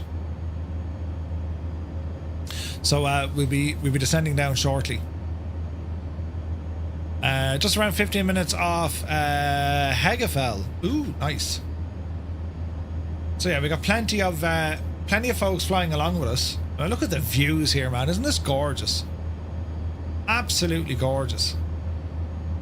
And it's amazing when you see something like the Atlas. That's you know, this could do non-stop. You know, it's kind of laughing here at this sort of ranges.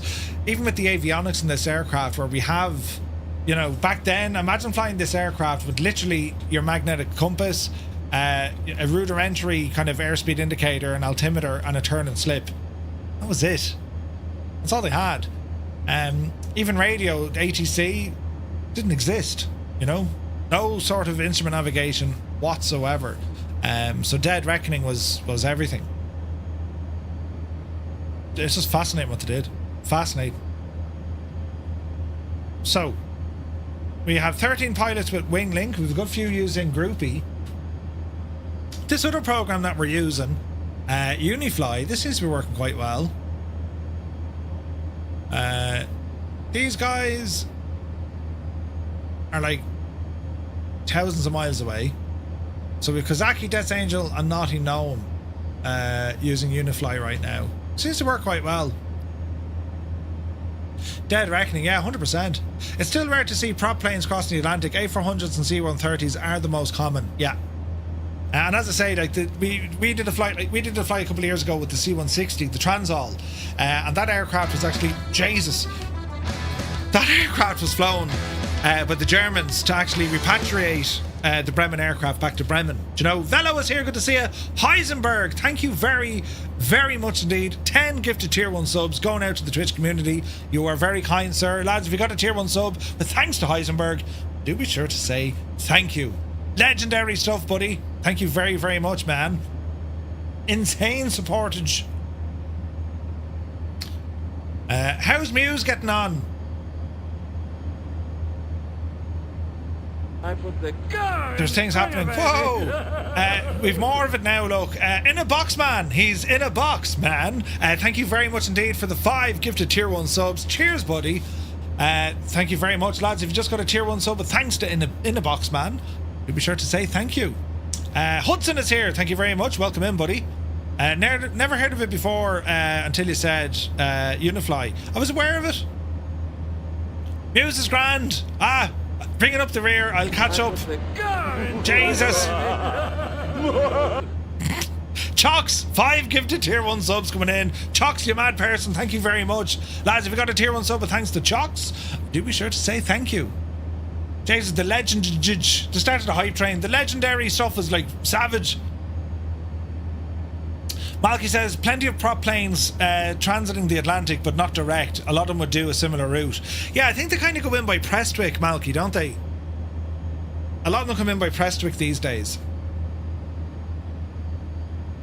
Or Wick. But they come in by Wick, do they? Interesting. Like the ferry flights, even with a lot of the American aircraft back in the Second World War, they would have done something similar. They came across this way. You know, they'd only handle a couple of hours between landmass and landmass, really, you know? But yeah, it's pretty cool. Pretty cool. It's hard to think, though. This is our 6th time as a community we're crossing this. Isn't it mad, lads? Wick, Keflavik, Reykjavik. It's common. Sweet. There's a naughty gnome. I think he found the go faster button. Geopilot, Classic Evil is there. Wicked Lumberjacks. Midlife Rex, Flying Tonight. Gibbo. Captain Sickbag, Nighthawk, Captain Boise, Rob, Stu.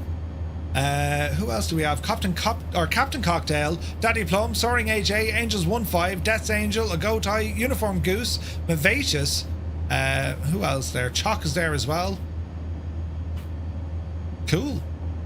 Prestrick, also very common, like you mentioned. Yeah, I was thinking that. Bell Bro, good to see you. Hope you're well, man. Yeah, I remember watching stuff coming in and out of Prestrick. I'm drinking out of my new pineapple cup. Do you like it? It's very kind of fruity looking, isn't it? Oh, Jesus. Gin and lilt, lads. Can I just say it's, well, it's an acquired taste. There was a few the other week, a brand new TBM and a DA42 heading westbound. Ooh, nice. Right, now, where am I? I'm over here. We're going to be dropping very soon. This is terribly exciting. So runway 10, I'm hoping for a visual approach. Did you find lilt, or is it Fanta? I found lilt. I found lilt on my journeys. Only in a bottle though. They've no cans. My dad previously delivered stuff in his lorry to Prestwick. Ooh. Limerick, Zith. It was in Limerick. What distance from the airport should the top of drop be? Depending on your altitude and speed, Stu. Jesus. I'm after nearly biting my tongue. Just Roy, you mad thing. Just Roy in with 10 gifted tier 1 subs to the community. Roy, thank you very much indeed, buddy. And lads, if you got a tier 1 sub, but thanks to Just Roy, do be sure to say thank you. Very kind, sir. Be the Janie. You're doing the same as me, 320. We'll want to be dropping in about 5-6 minutes, I think. You know, I hope. So, actually, hang on. 320. We'll drop her down to 5. Now, if you want to do a top of drop calculator, Flo has it. Why does that keep closing? Flo had it. But yeah, 100 miles out should be good. Yeah. There's a calculator on my tool site. There's a calculator in Flo though, isn't there? Why does that keep closing? That's annoying.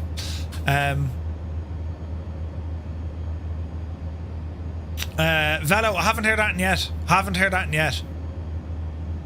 Think you need to change to follow Muse so we can track what he's doing. Roger? Following Muse.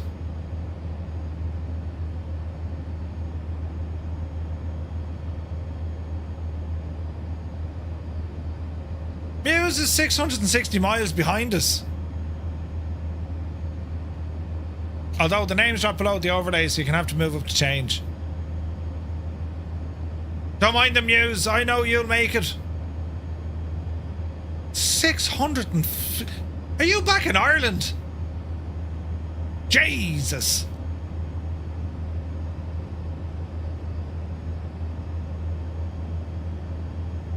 Oh, you just took off? Ah.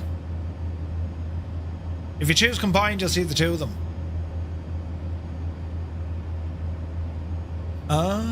There we go. It's alright, Muse. We'll wait for you, you know. We'll be grand. That's 172, right? That is handy now.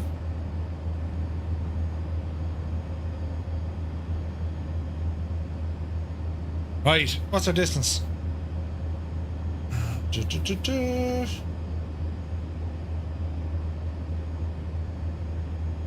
We're almost at 100 miles out. Right, we'll start planning. Vertical speed. Call it 1,000 feet a minute. Down the road we go. And, well, the engine should calm it down a bit, right?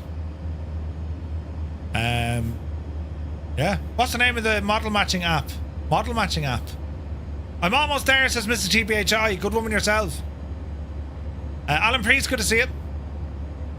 Rapid Response Typhoon.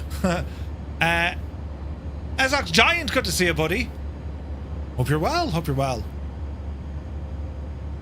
Forget the Concorde, you'll catch up in a jiffy, yeah. What model matching Yoke Roy? Zurich Tower is here, good to see you. Happy Sunday, buddy. Right, I'm hoping we're going to see some land here now in a while, you know. Hasn't transpired just yet. It's nice above the clouds though, I will say that. And the time of day is interesting. Jesus, look at the view.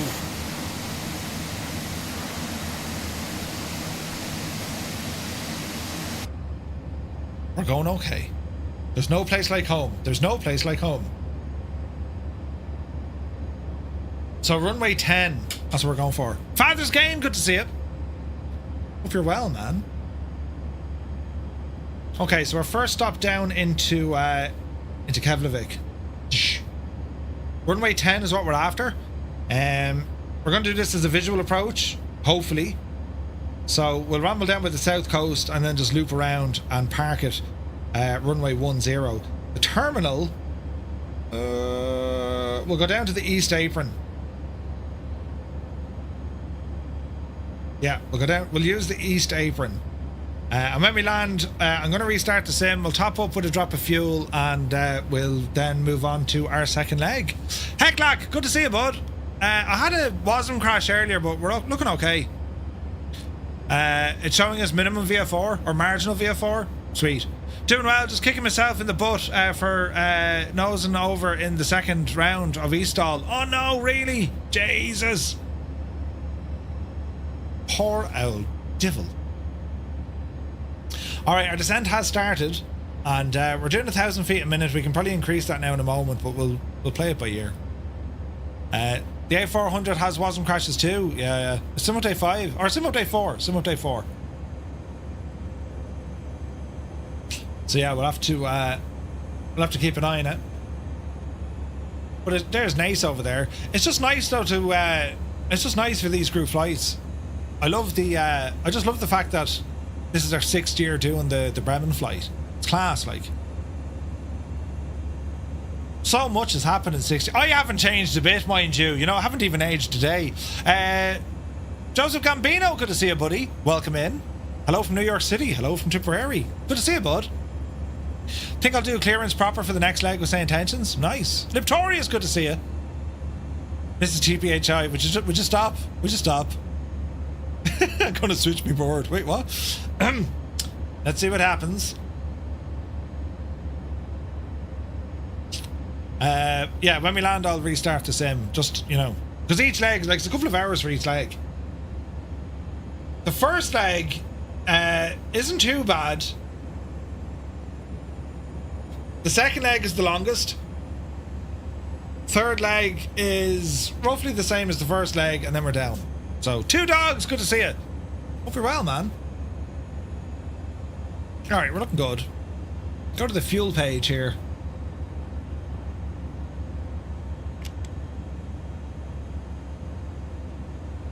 I put the car in swinger, baby. Fuel on board, 23 tons. Naughty Gnome, thank you very much indeed for 5 gifted tier 1 subs. Cheers, buddy. Lads, if you got a tier 1 sub, but thanks to Naughty Gnome, do be sure to say thank you. Legendary. Mr. Lard, good to see you. Alright, so fuel is okay. We probably don't need to top up on fuel, so let us see what happens.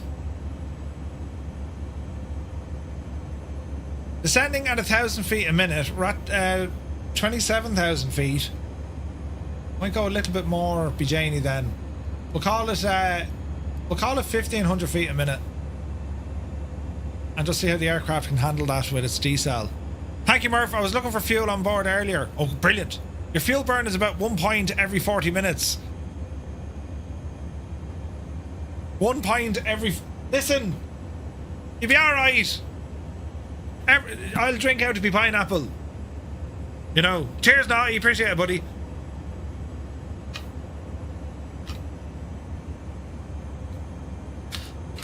I just think it's a very interesting cup, mug, Or gadget. Imagine if I dropped it. We're getting good old mileage out of that. Interesting that I can see everyone at Keflavik. I can see AJ, but no one else. Interesting. I picked it up in Dunnes Stores. It's part of their summer collection. I was like, Jesus, there's a cold plug. It's like something that you'd get your granny's spirits cabinet. Yeah. Flashbanger, good to see you. You kind of pick it up over the years. It's you know, keyboards. We got some wind control stuff. There's Elgato Stream Decks. Thought it was from New Zealand. No, Jesus, no. Peak 1970s. You can get one yourself in Dunnes Stores. I think it was a $5 or something. It's ridiculous. And potentially a health hazard, because if you drop it on yourself, it's sharp. But it's a pineapple, you know? Made from asbestos, right? How many hours left? About 5, 6?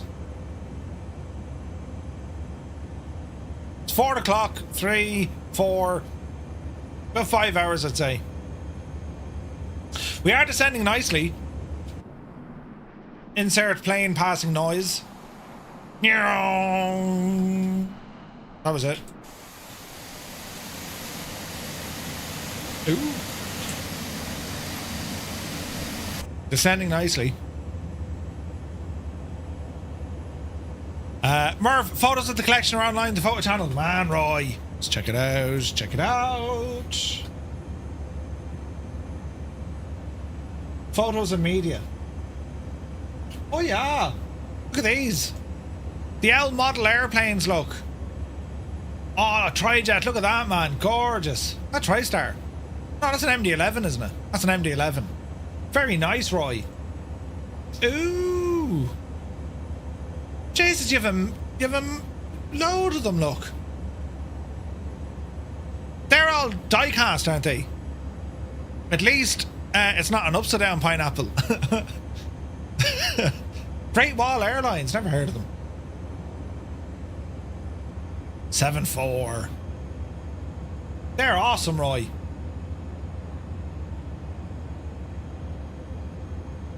They're such dust magnets. Who are you telling, man? I've models up my I've models up my shelf there, and yes, dust magnet ain't the word. Doesn't matter what you do. No Aer Lingus, for shame. In saying that though, I've only one Aer Lingus. I've only one Aer Lingus. Need to get myself an Aer Lingus MD-11 or something. Wouldn't that be nice? Right, how are we looking here now? Land ahoy! Very soon. We can nearly see it, lads. It's down there somewhere. We're still over the sea for the minute, but like, what's our altitude now? 20,000. Right, drop her down here good and tight. Let's go 200 or 2,000. And we'll get ourselves configured for landing. What else do we need here now? Hello. We do want the visual approach. Oh, look at that! Gorgeous. Right. We'll do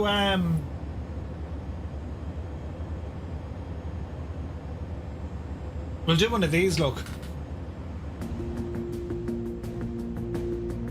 Ooh.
That looks terribly fancy, doesn't it?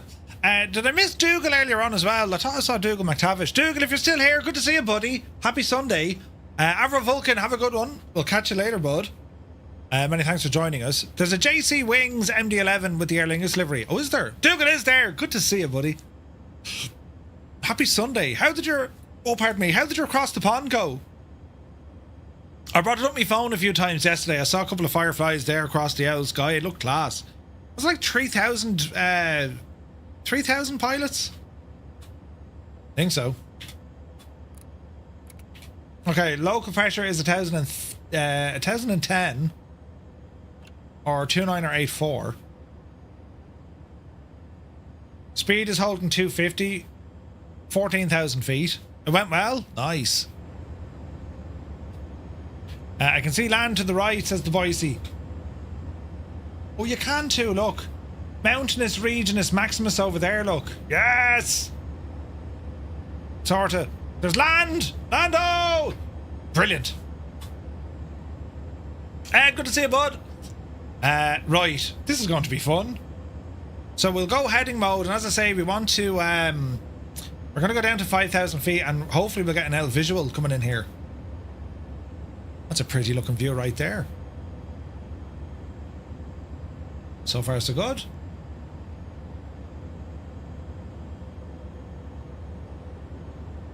Into the clouds. Oh man, that looks pretty. All right.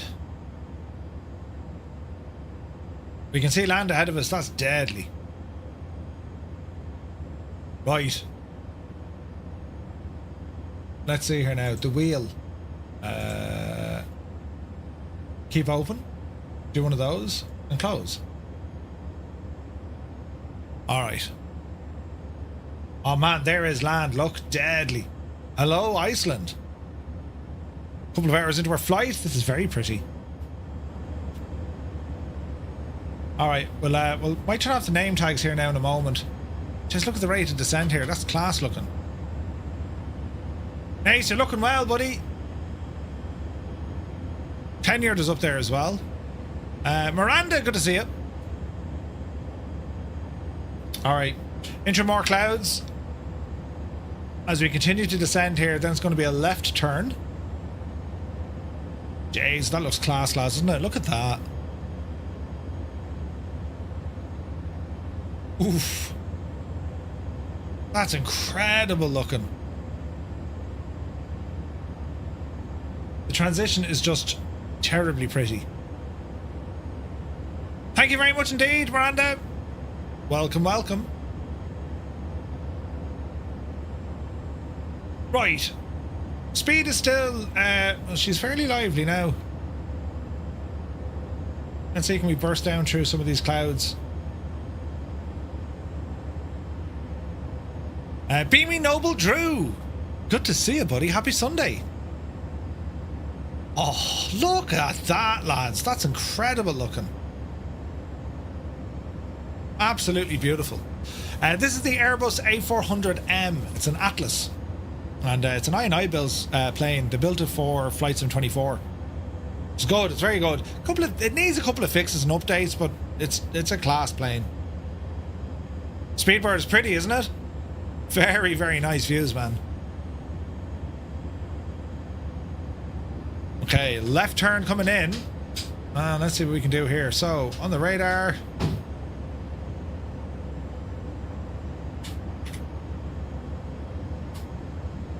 Easy. Easy. Oh, lads, look at that. Flash banger. Sometimes pilots hold the brakes after setting the throttle to maximum after aligning on the runway before takeoff. Then they suddenly release the brakes, causing a jerk. Why did they do that? They would do that to allow the engines to spool up to maximum power, meaning that they're holding the aircraft into position as the engines kind of get to full power, because it takes a moment. The engines need to spool up, and then once it's at full power, off the brakes, and they'll get a very quick depart. It happens a lot on a lot of the shorter fields. Still an hour out, says Kozaki. Kozaki, what are you flying? Default weather, yeah. Looks good, Speedbird, doesn't it? Mew says, I'm getting 60 FPS when I have the main window focused, but as soon as I click on another window, it drops to about 5. There's a setting in Windows for like background apps, I think, and also Mew's something to do with like window screen optimizations or full screen optimizations. Are you going to be 25? Put it this way, Muse, my frame rate will drop to roughly half if I click off the screen, but it shouldn't go down to like 5 FPS. That's an issue. Alright, we're at 5,000. Let's drop her down now to 4,000.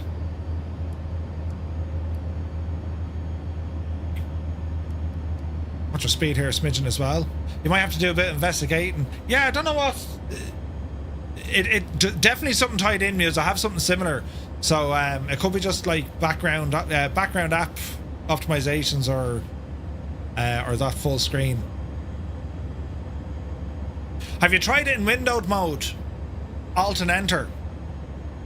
Does that make any difference? Yeah, Mugen, looks great, doesn't it? Looks very good. Not the best time for the bladder to start calling. Stu, hold it in! Flushing Meadows. This is going out to Stu Snape because he's sound. Where is this now?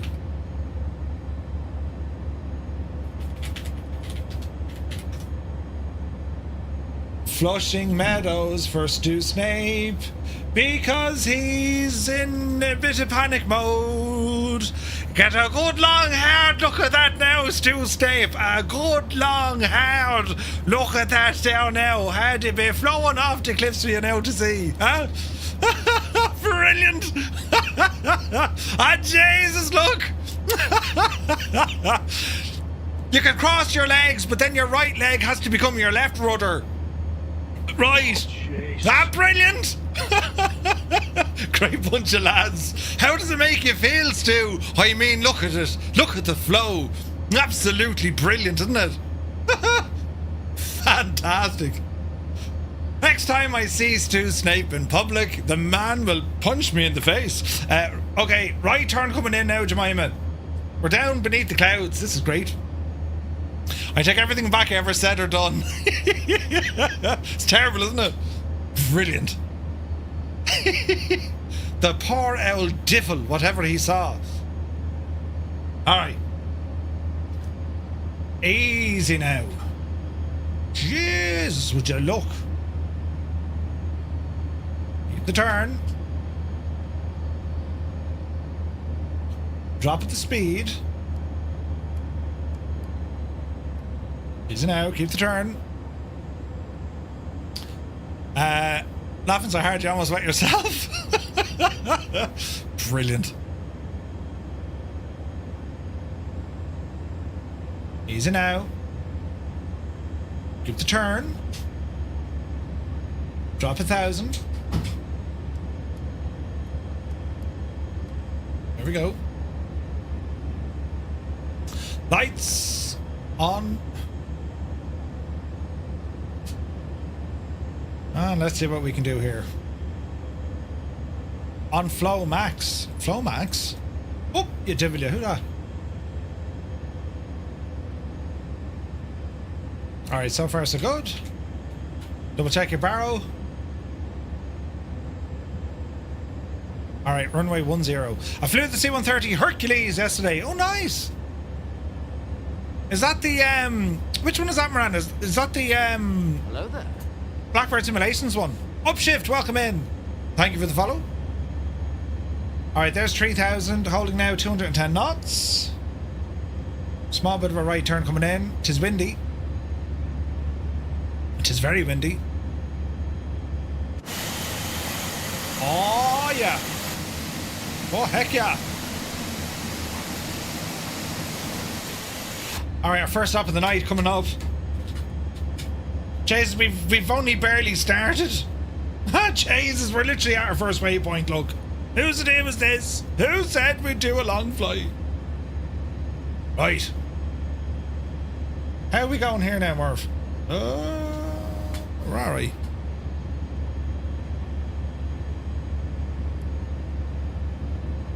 Alright, drop her down another 1,000 feet.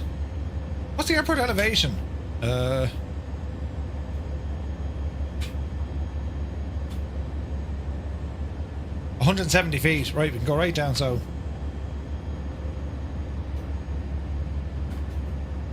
Upshift, good to see you, buddy. Ali did nearly 10 hours yesterday, no way. Ospina, thank you for the follow. Welcome aboard. Alright, little turn in. Speed is looking good. 2,500 feet. Jeez, doesn't it look pretty? Looks very pretty. So now, Stu, how are you holding up there, Stu? Do you need a refresher? It's alright now, do you know?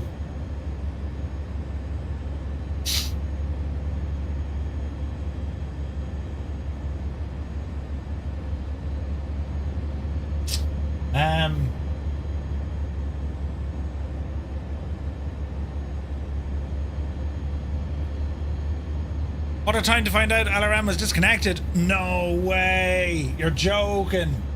You're joking. Poor El Divil. Stu, just for your eyes, you know. Oh, Jesus, look then. There's a flow happening there now, lad. Dual flow. In fact, there's 3 of them if you look closely enough. Oh, shit. I mean, look. I mean, come on, look. Ah, brilliant. I mean, just, you don't even have to talk. Just look at it, you know. Take a good long hard look at that now. Poor old Stu is under savage pressure, I'd say.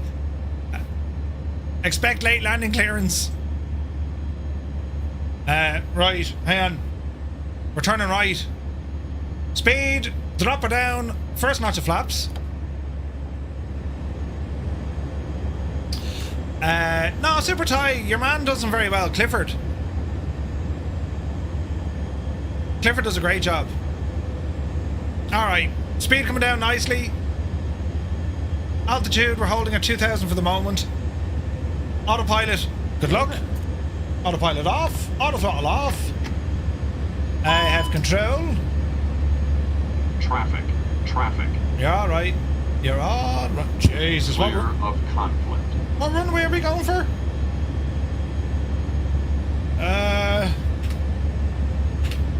Oh, jeez, this isn't confusing at all.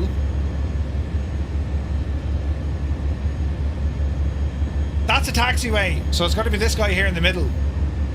Right. It's a bit misty. Oh, yeah.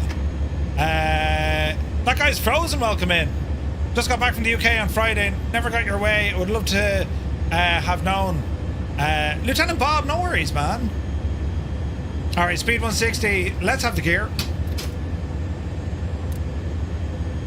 Gear coming down. Oh, heck yeah.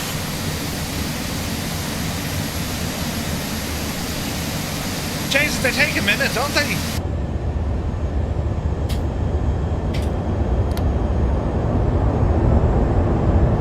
The drag. Do you hear it? Easy now.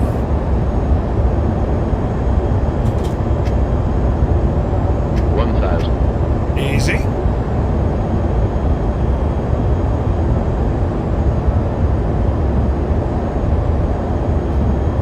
Continue on in.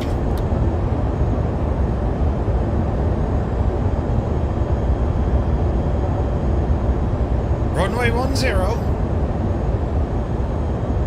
Nice crosswind, yeah, we can feel it. Flaps 4.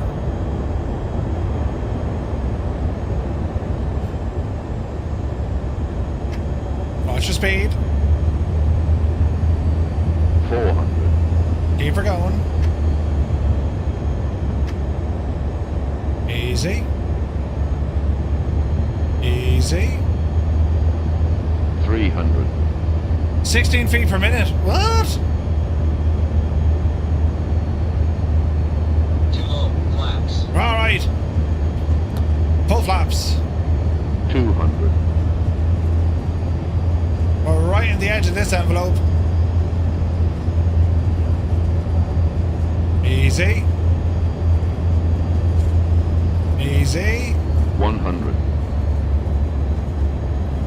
Easy. 50, 40. Easy. Chase the wind. 30, 20, 10. Oh, Jesus, we absolutely barreled out. Oh, Jesus. Right, we're down, but like, pay no attention to that landing rate. That was absolutely shocking. Did you see it? Absolutely terrifying. Right, drive it on there now. We get off the runway. Jesus. We didn't get 16 feet per minute. We got 854 feet. I landed for everyone, sure. Jesus, that was terrible.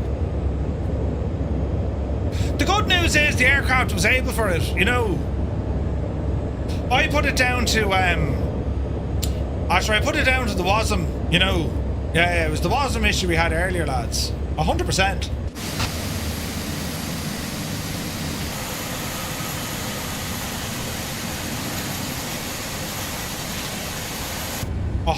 It was the WASM issue, right? Virtual Pro, Classic Evil. Oh, dude, so nice for you to fly with us. Shall we wait for Muse? It's not the plane, it's the pilot. Listen, it was the WASM. It was the WASM.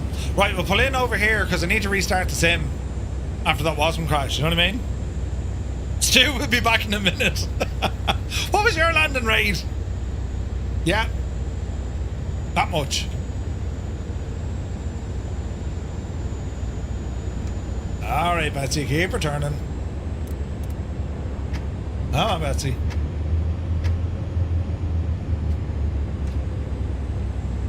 Right. And park brake. Quick check. LRM recorded it. Dangerous landing. Oops. I got an IFR clearance to Nook, doing this one proper. Enjoy, enjoy. Right, lads, we're going to have to do an L restart at the sim because it just didn't play nice, did it? Right. Now, what I need to do, I actually need to delete the WASM folder for this aircraft, so we'll do that first, right? And hopefully this won't take too long. Hopefully not. Let's see what happens now. So, where does the WASM folder live for this gadget? Let us find out together. Community shortcut. Local cache. Right, so where does this live? Microsoft Limitless. But is it roaming? No. Local? WASM? Yes. 2024. So we need to find the A400. Where the hell is this going to be? Because it's not showing up here, look.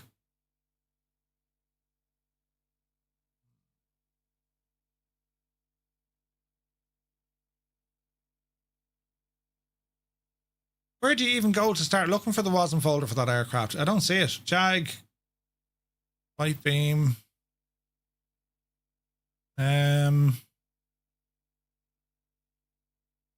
It's not in there.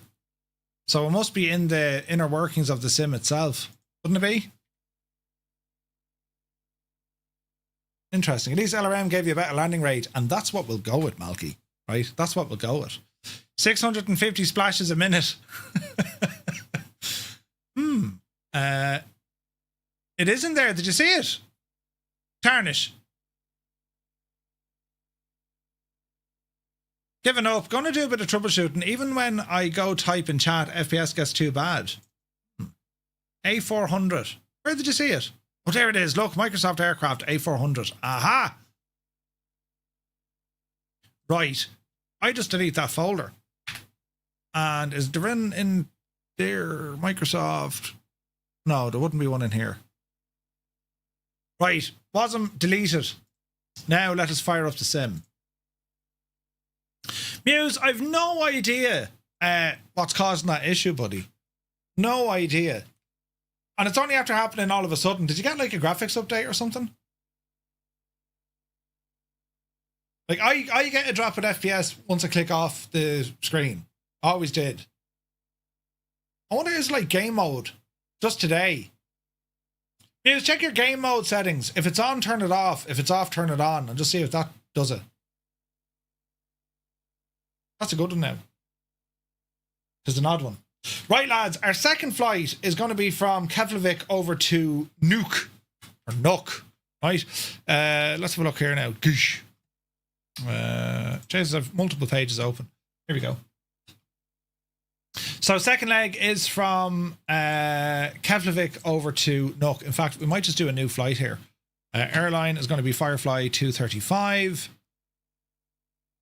And we're now going from BI KF over to what was it, BGGH, and we're in the Atlas. Boof.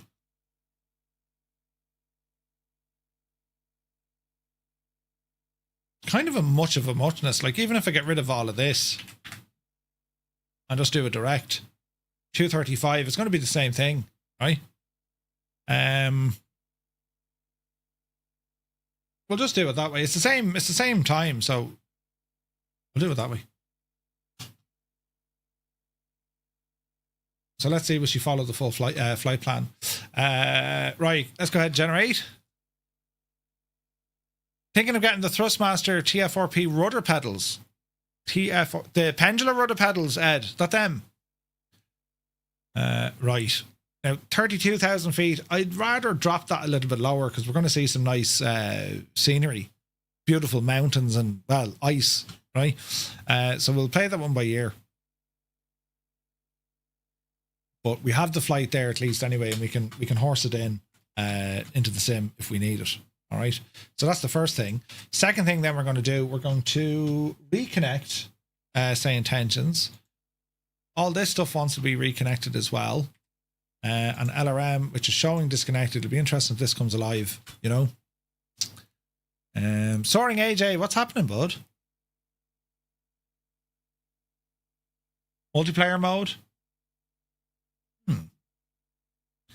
Right, so we'll let the sim load up. It's going to be interesting now to see what this does with the WASM headache that we got. Are you the CTD? Oh, Jesus. Make sure multiplayer is set to all. You're switched off to live. Ooh. Okay. Right, this is going to load up. Our flight now is from Iceland over to Greenland. Bones at 3 hours. How long did we say we'd be? 5 hours? I got that completely wrong. What time are we now? So we're coming up to say 4:30, say 5, 8, 8, 11. Jeez, we want to keep it going. Where in Say Intentions do I set the push to talk button? It's in the main, your main options in here, Noddy. So in here, right, just click on the little gear and it's inside here, your controls, push to talk. So you select what button you want it for and what event you want it for. Com or group chat. Oh, that's interesting.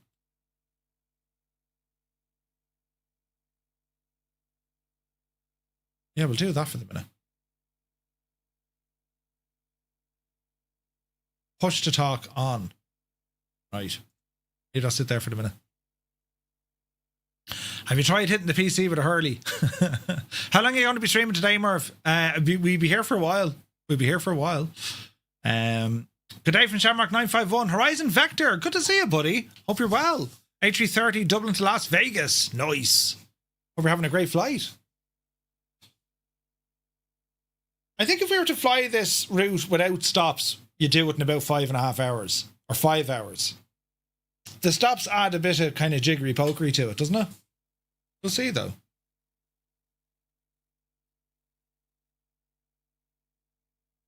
You can join if you want, just slow down a bit. Yeah. Right, we're in. Kodiak upgrade. A400.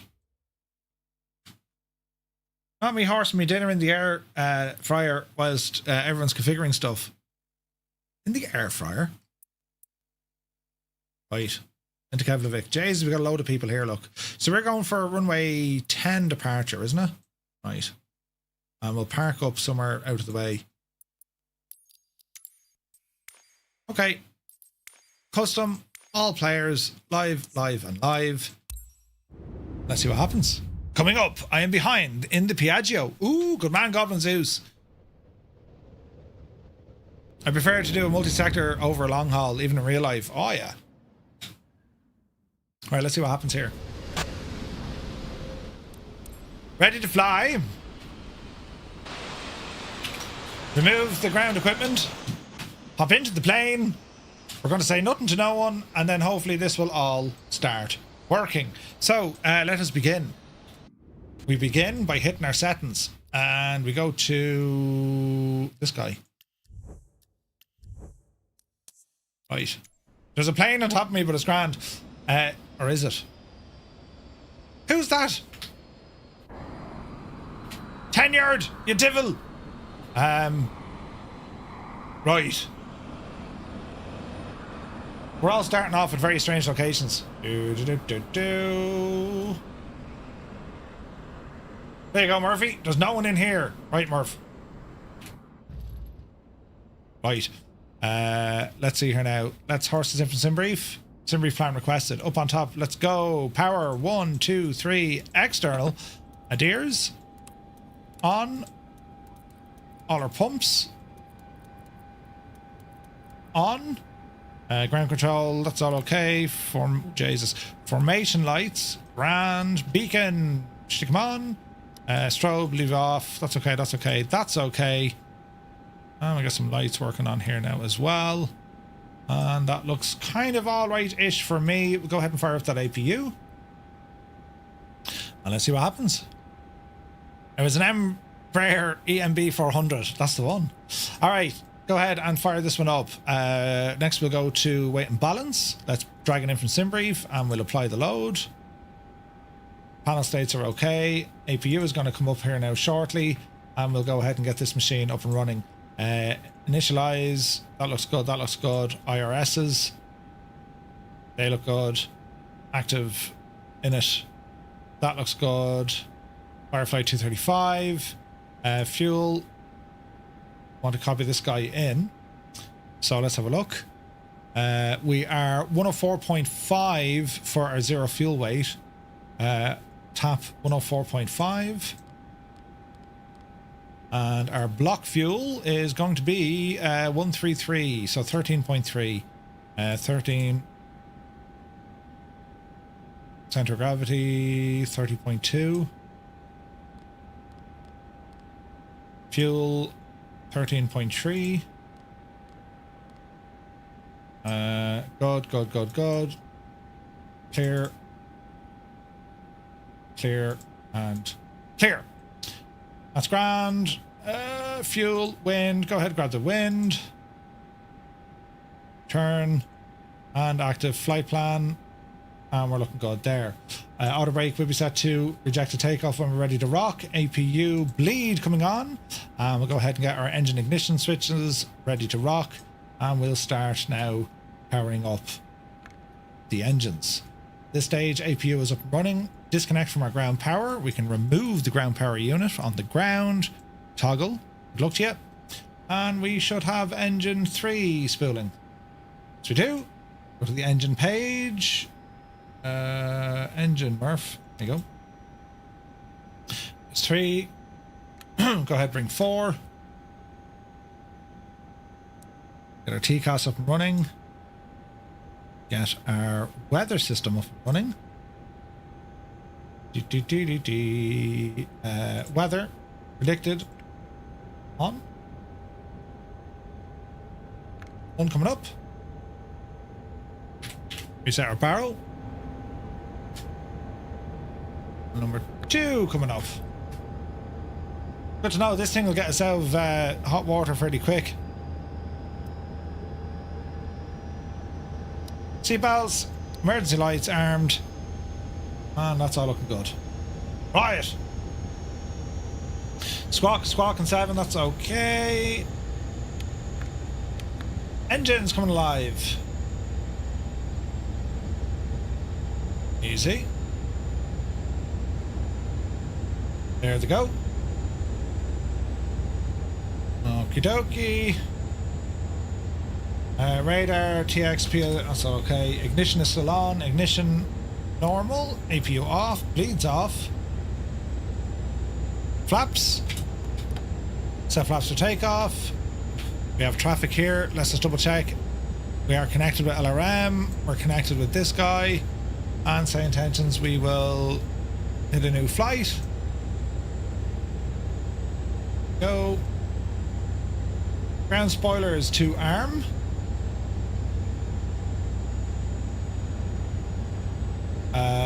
Auto brake RTO. Where's the spoiler on this ticket, lads?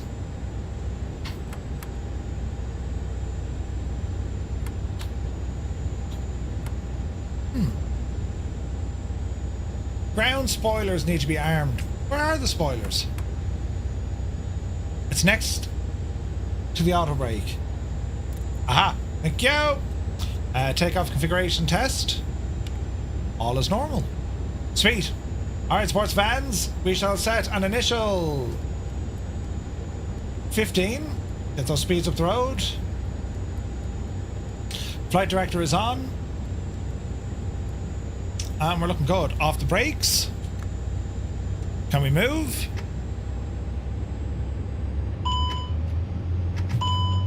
Can't move. Jesus, they need to fix this.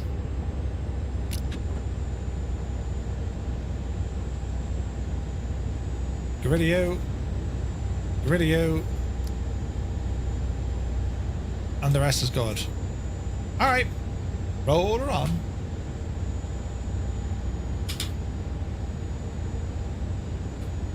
Rolling. Got our dashboard here as well. And we'll taxi on out runway 10. Kilo 3 is what we want, so we continue on for a moment. Got a ton of aircraft down here. This is awesome. Hopefully no more wasms. Does in-flight refueling work? Not in the normal sense, no. You can just use your EFB. You can horse it up that way. All right.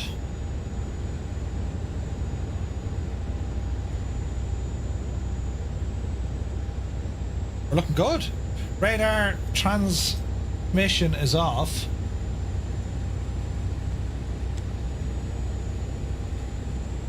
Now we're good. Bit of rain, is it?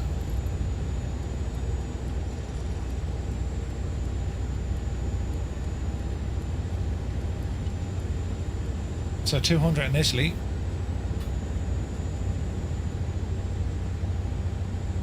Easy now.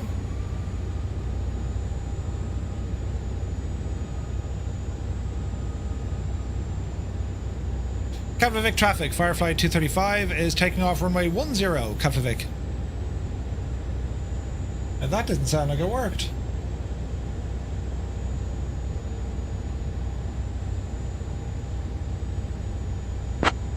It did. Right. Are we ready, friends? It is time for our second leg, in which, when we take off, it's going to be rolling around to the left here. All right. Nav, constraints, scale, zoom.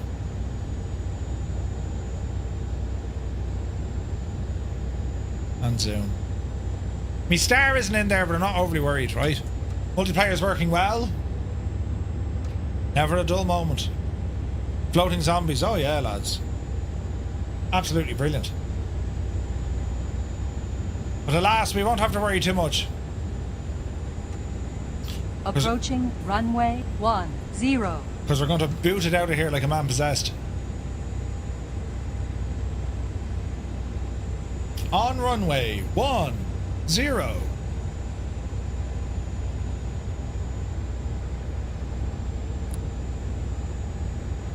Easy now. Will they ever fix model matching? They will. You know. Watch out the groupie frequency be 123.450. Easy now. Hey Sprockets, good to see you, bud.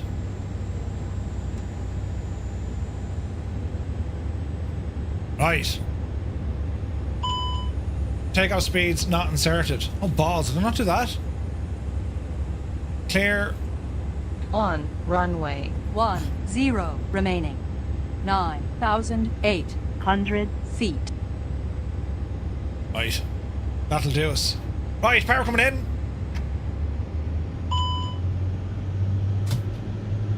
Off the brakes. Let's go flying. SRS, takeoff power set, airspeed coming alive. Jeez, the acceleration of this yoke. 80 knots. 120. Yepsy daisy. Up the hill. Oh, Jesus. Positive rate of climb. Gear up.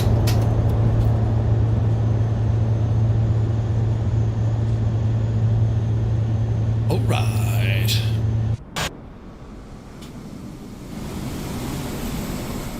Did you try that Unifly thing for model matching? I didn't.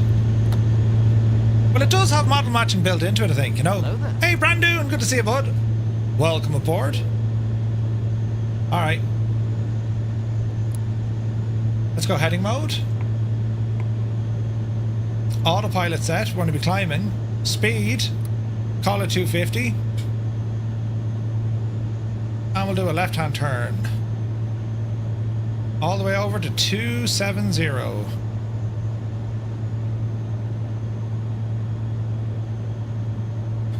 Keflavik traffic, Firefly 235 is leaving the area to the west, Keflavik.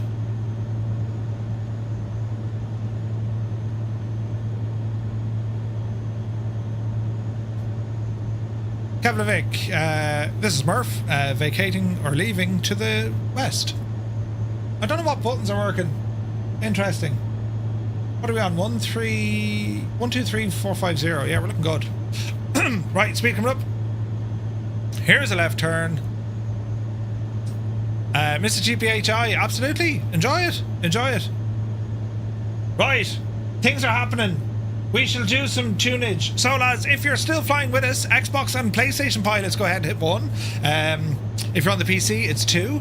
If you're using Groupie or if you're using, what's it called? Unifly, it's number 3. And for everyone else, it's number 4 as we continue our flyage.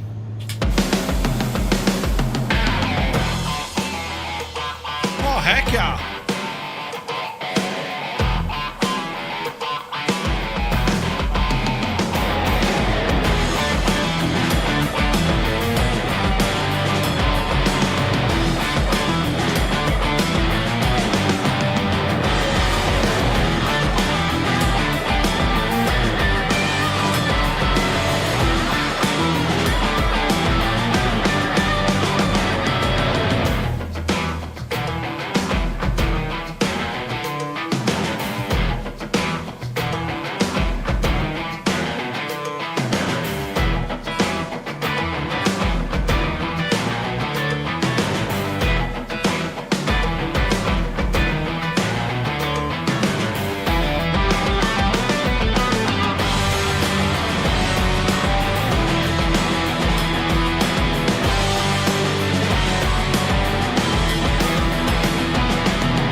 Right, we're moving at an alarming rate of knots.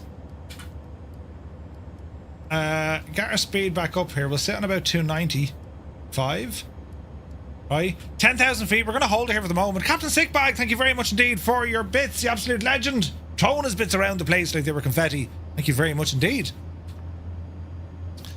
Vinyl Rabbit, I haven't tried it fully yet. But the short answer is yes, you can do that. 100%. Standard and standard. So 10,000 at this for the moment, but sure, we'll see, right? Heading change over to the right. So we'll see what this course gives us. Let's go. What are we saying? 2, 9, or 5? Let's see what 295 gives us. I'm too drunk to fly now, so bits are good. They're a good fallback. All right, we got some traffic there. That's okay. Climb now. Climb now. Where is he? Climb now. Ah, he's miles away. Climb now. Ah, we're all right. Oh, Jesus.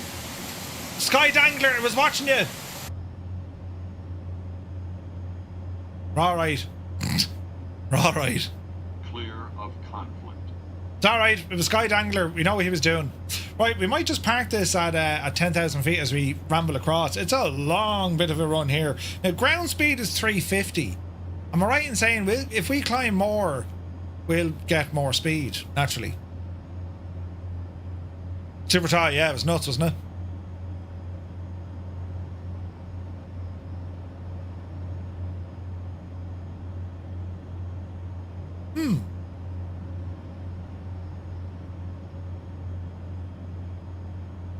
We're going all right. I mean, we're sitting on, like, if we go higher, we will get a much better speed, I think.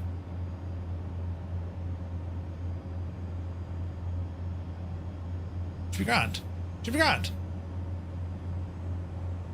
Out over the big blue yonder once again, look. Now, what's the weather doing over at Nook? Let's have a look. Bravo Golf Golf Hotel. All right. Weather information is winds 340 at 25 knots. Jesus. Broken at 2,500. It's snowing and there's drizzle. This is going to be great. Bloody hell. The weather... Oh no, that's the TAF. 340 at 28. It's still crap. It is snowing. Scattered at 1,200. Broken at 1,600. Overcast 3,000. -6. QNH 1009er. The weather is going to get interesting for sure. So the wind is 340 at 28 knots. Yeah. This is going to be interesting. This is going to be very interesting. All right. We're well on the way as we bid farewell to Iceland. And, yeah, we just kind of horse it across. Traffic.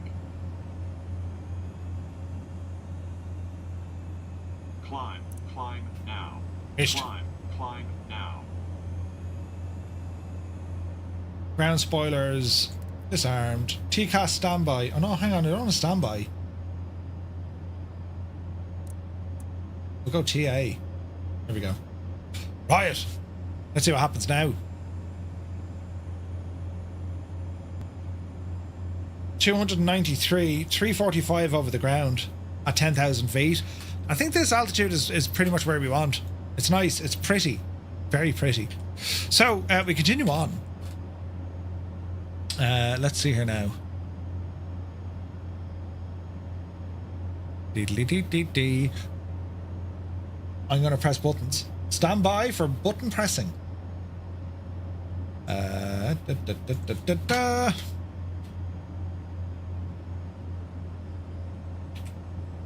Now.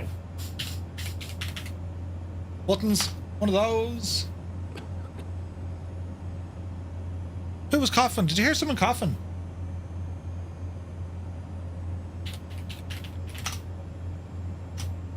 Let's try it again. Right. 30 minutes.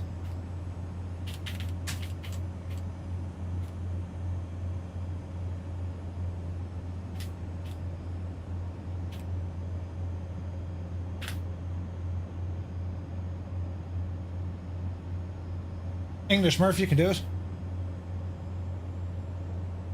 Okay.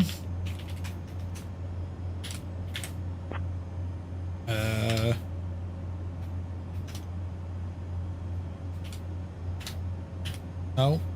Yes. I'm hearing weird sounds. Right, lads.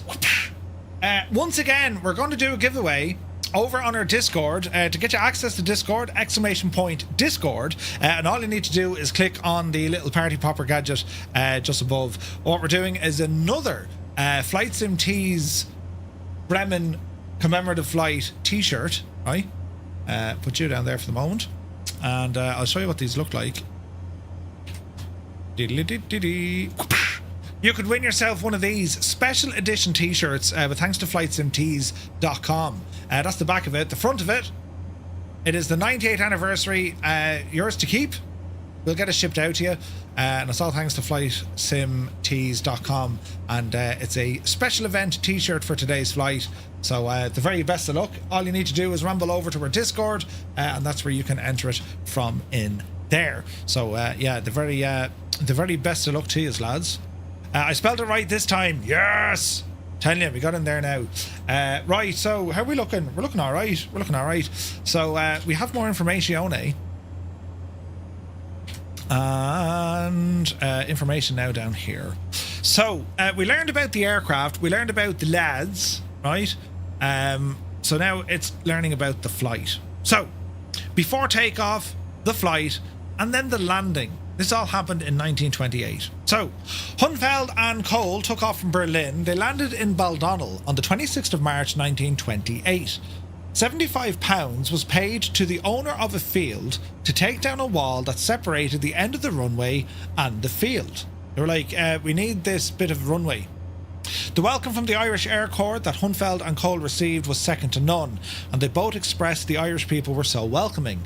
The weather was incredibly bad, and Hünefeld said, to explain how bad Irish rain is, one has to experience it. A steamroller was brought in to flatten the field, however it only pushed water to the surface. They received a good weather report for the 11th of April and decided the next day was the best day that they could hope for, with meteorological conditions favourable for the initial 20 hours. Now, that night, they spent several hours in the officers' mess with the Irish and enjoyed a few glasses of stout, with Köhl remembering he had one too many. They were very late to bed and they were all up at 3:45 a.m. And headed to the mess for breakfast, which consisted of eggs, bread and butter and tea, and they also had some fruit, which was intended for breakfast, but they put it on board the aircraft for consumption after takeoff. The Bremen was glinting in the dawn light between the large hangars, and having heard rumours of the daring endeavour, crowds began to gather at Ireland's Baldonnel Aerodrome and cheered wildly, splashing holy water on the Bremen, which of course is our German Junkers W-33 aircraft. It was loaded to a weight of 5 tons with 520 gallons of petrol. The president of the Irish Free State, William T. Cosgrave, came to see the three men off along with many others. At 04:55 they climbed into the Bremen. Flags lined the runway, and at 5:10 the propeller was turned upon the third free. It started. They put the engine on and ran it normal at 1,375 RPM. Both mags were tested, and then Köhl and Fitzmaurice checked on their fingers whether all the valves were set right and whether the gasoline tank was full. Blocks away was called, and then Köhl pressed on the gas lever and they accelerated. They started slowly and then quicker. The Bremen went. She tried to swerve to the left at the beginning, and they ran along the small flags. They narrowly missed a sheep, but the Bremen managed to get up to 130 kilometers an hour, and barely, after some 700 meters, they managed to lift off just where they had taken down that wall to extend it. It lifted the ground at 5:38 a.m. and Köhl writes to Fitzmaurice, another 50 meters more, it would have been a fatal ending. Galway, which they had planned to sight, is covered in fog, so all they could see were the church steeple over Galway city. And at 7:05, the Bremen flies past Slane Head Lighthouse in County Galway and has started to cross the Atlantic. They were headed for Mitchell Field, Long Island, New York, whilst maintaining an altitude of 1,500 feet and an airspeed of about 120 miles per hour. At 9 o'clock in the morning, the crew started the first meal aloft. Hot bouillon and sandwiches were served, and Köhl flew for the first 2 hours, and Fitzmaurice took over during the first 10 hours. Köhl and Fitzmaurice relieved each other every 2 hours. They had some heavy wind, so they flew at an altitude of about 10 or 20 metres over the quiet, dark blue waves. But all was not well in the realm. The engine gave a sputter and they throttled down. It seemed fine after a few minutes, maybe the mixture being too lean. The hours passed and the Bremen seemed to fly all by herself. They hardly had to touch anything. At 13:45 they estimated that they had crossed 30 degrees meridian west and the speed was still over 170 kilometers an hour. Then they had some lunch. It consisted of the same sandwiches and bouillon, and they had some fruit and some chocolate. At 1600 hours, the winds began to freshen up. Fitzmaurice took a curve and Köhl threw down 2 smoke bombs to see which direction the wind was blowing. They flew then at a slightly higher altitude of about 500 or 600 metres as they had to dodge different paths and patterns of rain. They skimmed the edges and patches in which sleet and snow lashed the waves, and at 5 o'clock they had their tea, dinner which consisted of chocolate, fruit and sandwiches, and around this time they noticed another change in the wind and directed their course 15 degrees north, and they dropped altitude flying within just 10 metres of the water. Checking the gasoline supply was of the most importance, as the gauges, well, they weren't very good. They didn't register correctly. 14 tanks of fuel that they had on board, enough for 44 hours flying. They could use fuel from 2 out of 3 tanks at each time. But they had to pump by hand sufficient gasoline into the gravity tank to fill it up again. At around 2100, the glowing stripe of the sun had painted on the water was cut off and replaced with heavy clouds. If they flew over the clouds, well, they'd encounter icy fog. Köhl estimated they were about 3 hours away from land. If they could have stayed on course, this would have been correct. However, they flew into the clouds at an altitude of about 2,000 metres. Then trouble. Pelting rain beat down on the windows. The machine trembled in all her parts, the wings vibrated, and bend the rudder received shocks of incredible violence. It was a fight for life and death. The gale kept on like this for hours. Fitzmaurice and Köhl soon realised the Bremen, well, it was fit for battle. The main thing they needed to do was keep on the compass course as it swung and shook under the terrible gusts. Not easy to keep it on course. They were often thrown some 30 degrees off at a time. And hours before, they had opened the reserve oil tank to let fresh oil flow into the motor tank. Now the tank was registering to a point where they would have to refill. Fitzmaurice knew that they were losing oil and it was being seeping through that along the axle of the revolution indicator, and it had drizzled down onto the instrument board and collected under the pilot's seat. He said they needed to get to land as quickly as possible as they were losing oil rapidly. It was now night time. The electric lights on the compass started to grow dimmer and they had to use flashlights, which became increasingly hard to stay on course. With the heavy cloud and fog, they realised it would be too hard to make it out, or to make out a lighthouse, that they knew their intention to reach Mitchell Field was now thwarted. Suddenly, they could see light in the breaks of the fog, and they knew there were the stars. They can navigate by the stars, so they climbed to the sky above to try and use their celestial navigation. They then flew by the stars, locating the polar star. And at 06:05, they saw the polar star again, and Fitzmaurice estimated their magnetic compass was in error by about 40 degrees. They were 40 degrees off course, right? Köhl immediately turned southwesterly to follow the east coast of North America towards Mitchell Field, which was then some 1,500 miles away. The fog and cloud lifted and they had been able to see great forests of white and mountainous areas, and they were of the opinion that they were over the American continent, but exactly where they didn't know. In order to minimise the adverse effect of the strong southwest wind, Köhl descended into the river valley and flew at an altitude of just 10 feet. At 1400 hours, the Bremen passed over the lakes. The crew saw no one on the ground. However, people on the ground sighted the Bremen. At 1500, they believed that they were over Labrador, and they were seen flying over the Northwest River on the shore of Lake Melville. They estimated that they were now starting to run low on fuel, and they had consumed more trying to fly through the heavy fog. At 1750, they spotted an island with a lighthouse and a house next to it and small buildings. They broke through the fog and cloud and circled the island. Touchdown! The Bremen settled down gently, but she did not roll, but the ice broke and then it tipped forward and stood on its nose. It threw the crew forward. Köhl took a bang to the head, but the others were okay. They climbed out and were told that they were actually in Canada on Greenly Island in the Strait of Belle Isle, which separates the island from Newfoundland from Labrador and Quebec on the mainland. In the wind, they straightened the Bremen, intending to salvage her. She stood up with her wheels half in the water, and they used ropes to pull it back up upright, but by doing so, broke the right axle.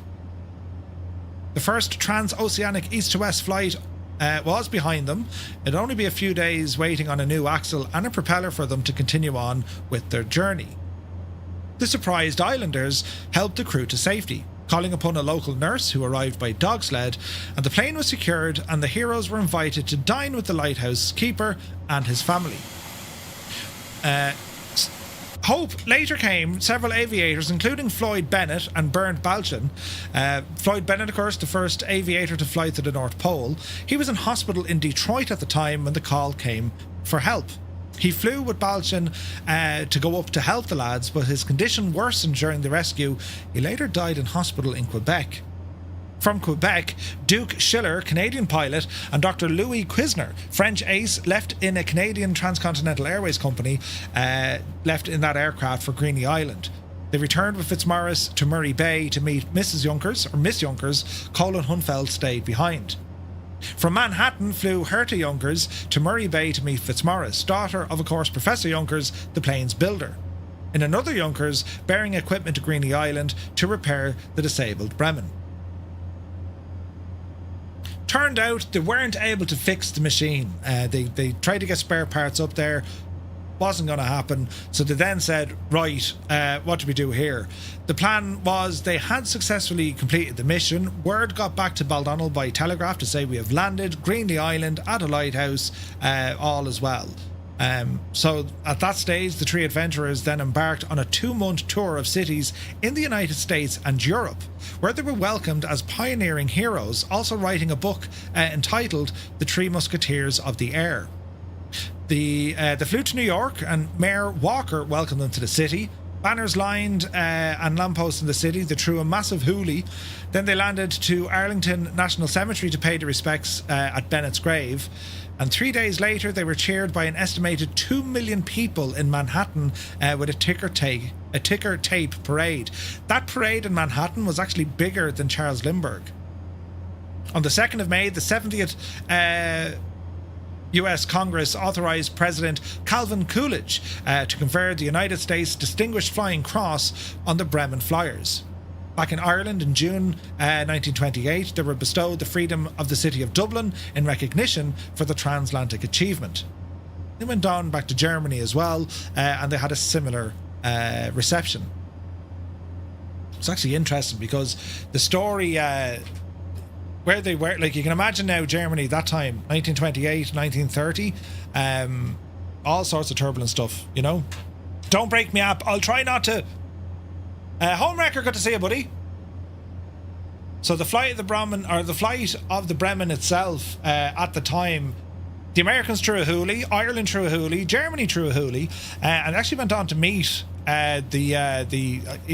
was the Reich Chancellor at that stage, which would have been Adolf Hitler. It was actually said that James Fitzmaurice was in Berlin the time the Reichstag burnt to the ground. So they were there during very turbulent times.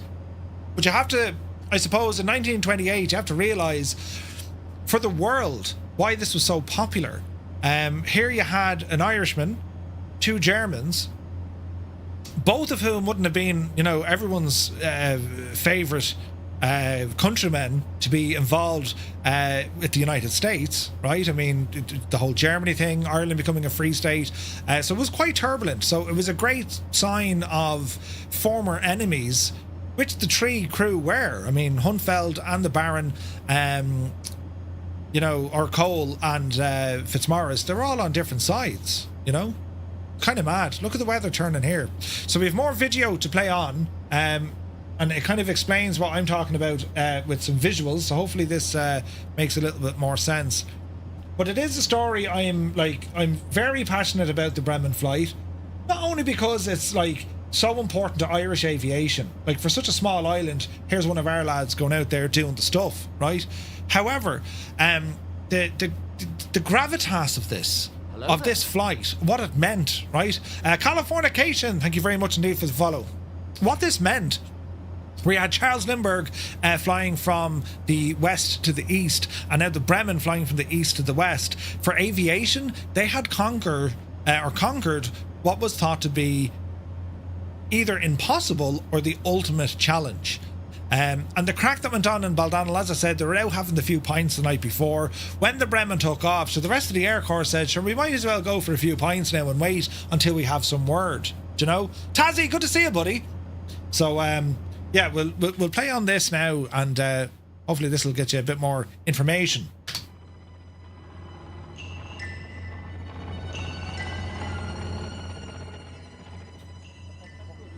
The lighthouse keeper, Johnny Letemplier, and his family were the first people to greet the exhausted flyers, and their first priority was to telegraph the world with the wonderful news that the Atlantic had been finally conquered by air in both directions.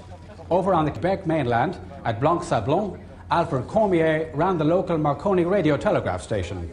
He quickly sent the news down the wire to the waiting world. They did try to fly the Bremen south to New York, but the undercarriage collapsed as it tried to take off from the ice. But that did not diminish their achievement. Herta Junkers and Charles Lindbergh were just two of the very many famous flyers who flew north to greet the air. They had great courage in those days, I think, to fly the Atlantic. It was considered a very brave thing to do. There's no doubt about that, because their equipment was very primitive, and they didn't know what weather they were going to meet. They had a vague idea of what it was possibly like the day before over in the East Coast, but the chances are they were going to run into bad weather somewhere along the 1,700-mile trip. And the Atlantic is the Atlantic. It's a long, long haul there for a single-engine airplane.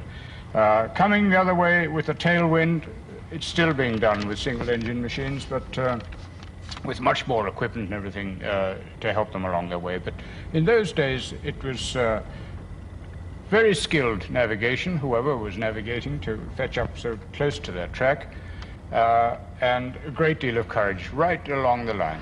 There was no question about it. He flew in that aircraft knowing, as he must have known, the chances that he was taking in flying across the Atlantic.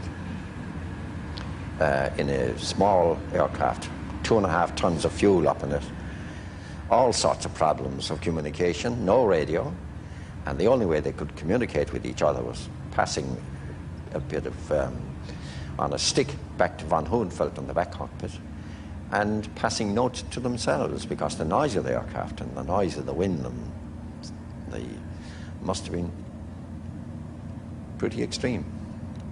So it showed great courage in Fitz.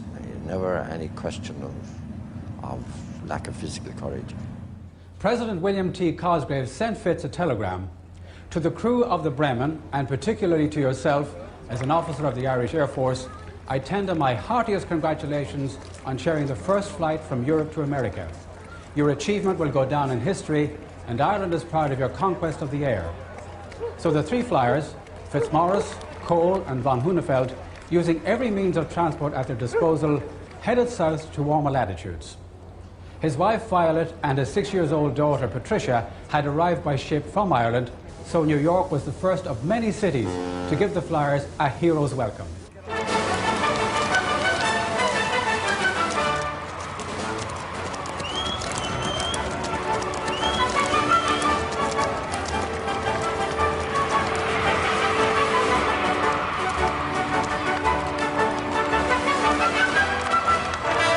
If you look fairly closely, you'll see Musefan appear now, look.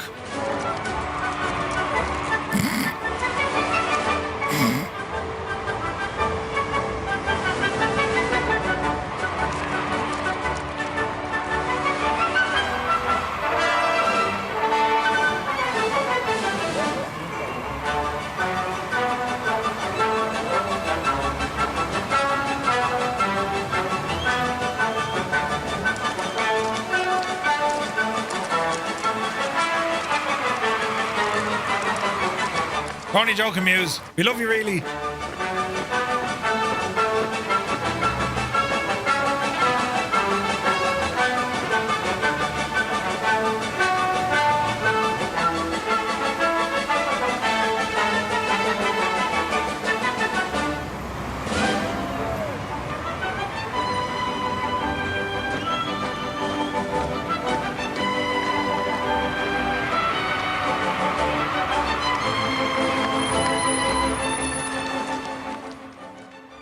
So, like, with that ticker tape parade, like, this is a huge thing. This is massive, right?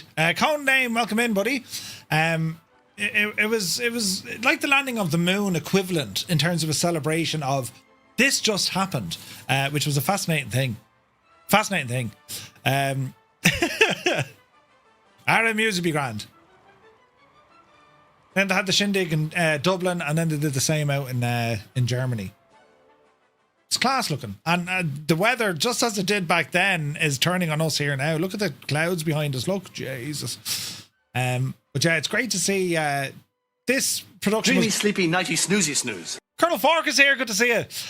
This production that we're looking from, this was from RTE years and years and years ago. It's all public domain stuff now. But as I said, the Portlaoise Heritage Society, they do great work, as do the Irish Air Corps, when it comes to remembering and commemorating the flight. We'll have a look at some of the modern stuff now in a bit. Yeah, it's like 20 odd years ago, Super Tie, yeah. More. 30 years ago, Jesus. You continue on. Next I heard him then, he was mixed up with an airplane called the Irish Swoop. He persuaded Joe McGrath to back him and buy an aircraft for the London-Melbourne race. Mm-hmm.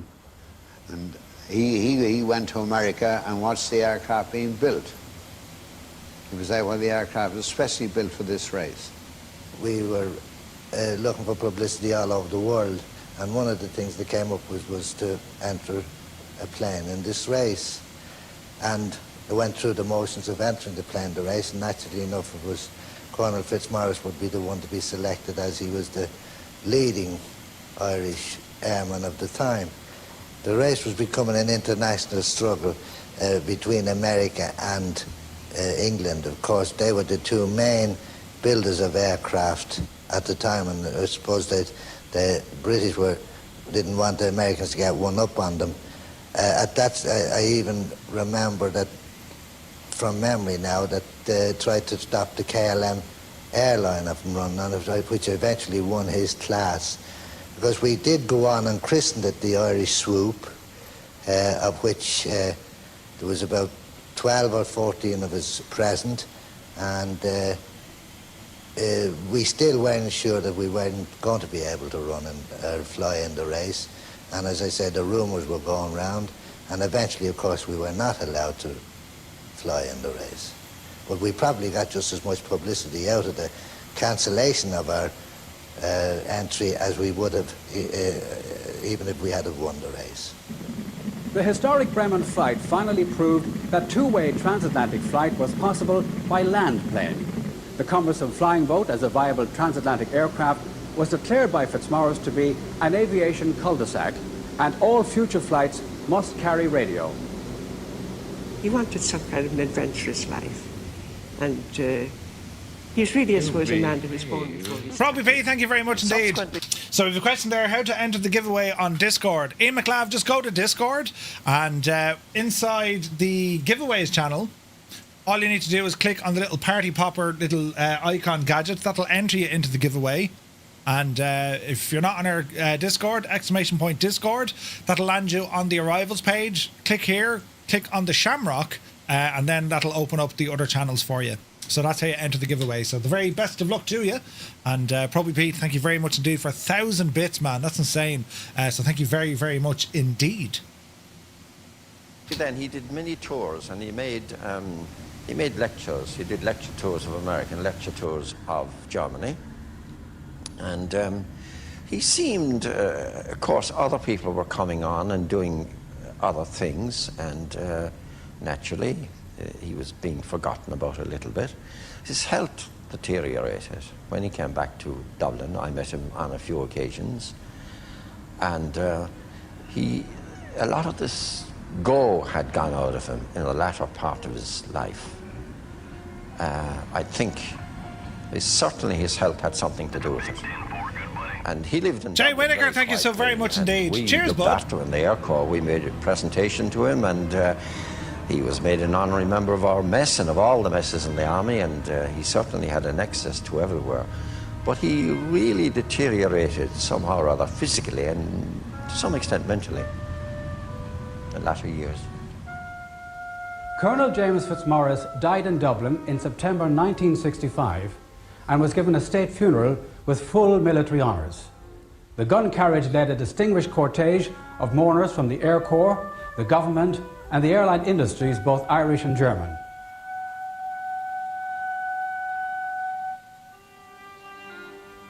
He was laid to rest in Glasnevin Cemetery.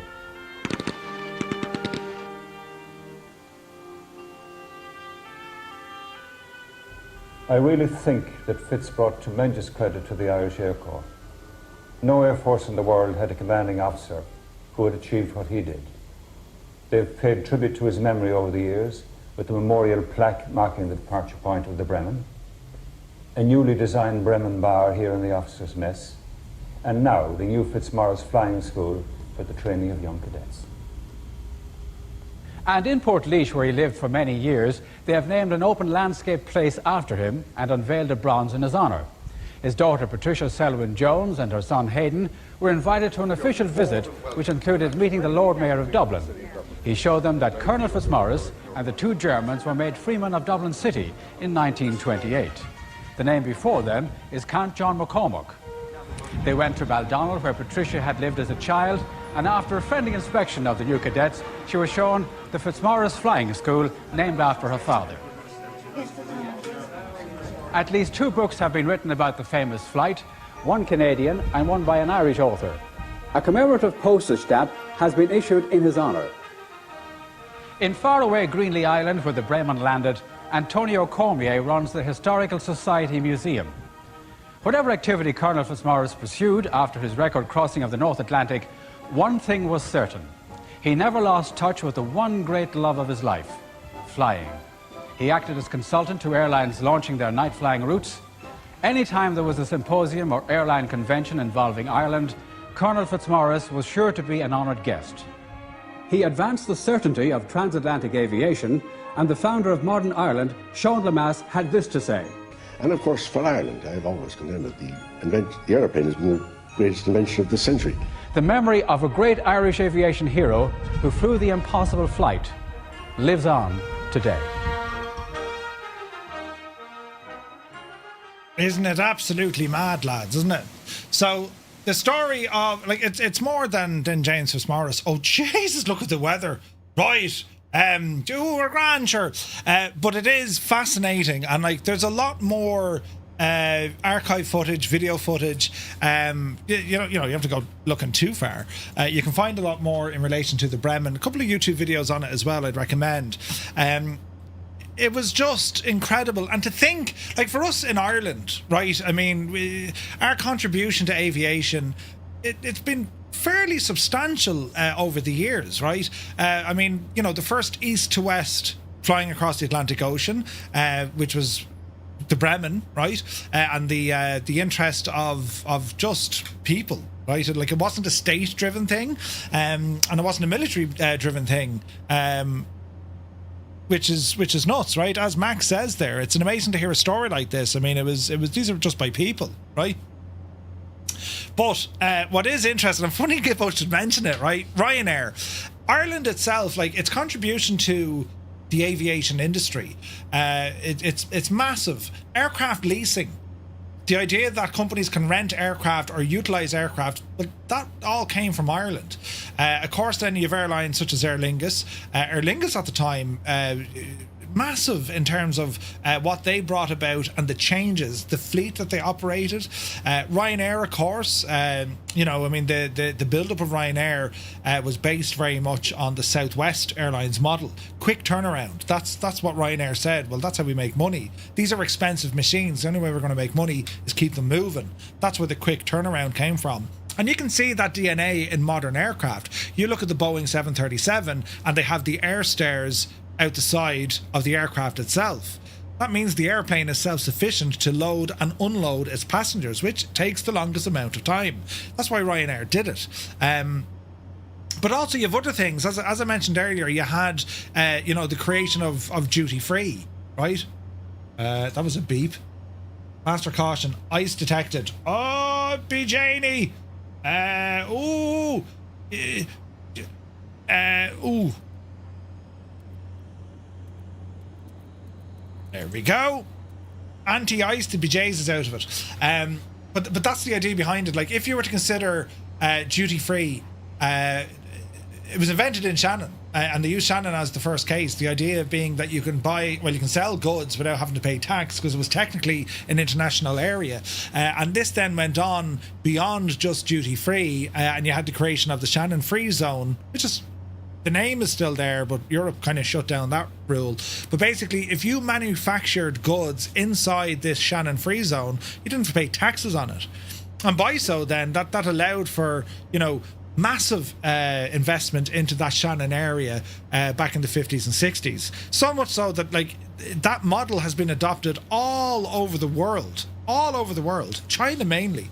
And then, you know, the aircraft leasing, Ireland is like, it's in the top 3 aircraft leasing companies in the world. Massive, do you know? So for a small island, and I've always said this, like, for a small island, we punch above our weight all the time. The only issue is, though, I think something like the Bremen, Ireland doesn't have a great way of kind of... you compare England, right, or the UK, absolutely incredible museums. They have, like, reenactments, and they have a big to-do about... you know, tradition, right? In Ireland, we kind of have it, but it's not great. Like, museums, yeah, we got museums, but, like, there's not really a big to-do outside of kind of cultural things, like St. Patrick's Day and all this kind of stuff. And it's a real shame because, I mean, when you consider, you know, why isn't there a Bremen Museum in Ireland? I mean, there absolutely should be. Why isn't the Bremen in Ireland for people to come visit, even if they were able to transport it around and share it between, we say, here, North America and Germany? The Air Corps wanted to do that, but it cost prohibitive, you know, which is a shame. But when it comes to the Bremen 98th anniversary, which was this year, back in the 12th of April, well, there was a something. Where is this now? The Bremen 98th anniversary. So, Laois. Where's this now? So we'll accept Laois to host the 98th anniversary for the first east to west transatlantic flight. So this was done. Where is it now? Anniversary discussion of the famous east to west, 12th of April. What year is this? There we go. The annual commemoration marks the historic flight. Also acknowledges the role played by local Portlaoise man James Fitzmaurice. And each and every year they do a thing. Flight which began in Portlaoise. Where's this now? They did. I want to show you pictures.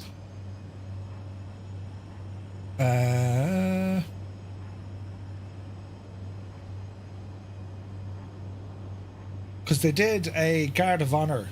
The Air Corps came down and their stuff. Surely this is.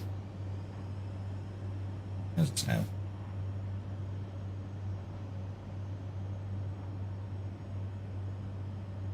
Jesus, LinkedIn, go away. Can we just look at it without, like, logging in?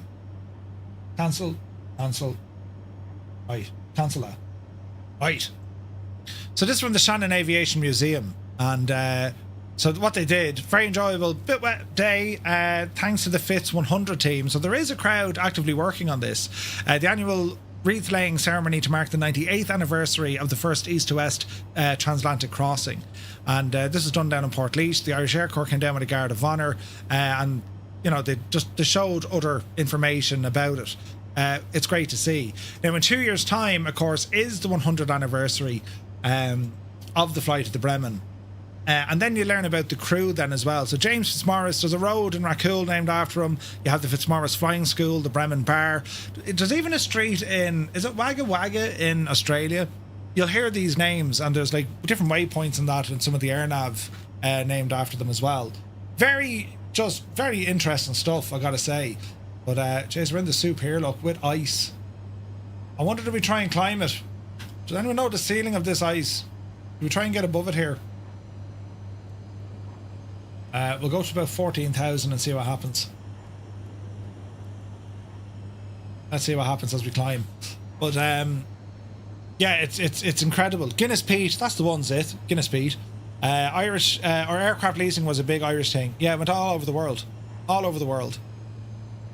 But it's for something so important. A lot of people say first transatlantic flight, yes, but the reality was it was far more difficult to go the opposite direction, and the Bremen was the first one to do it. And with the celebration in New York, especially, it was massive, and the tour of the country.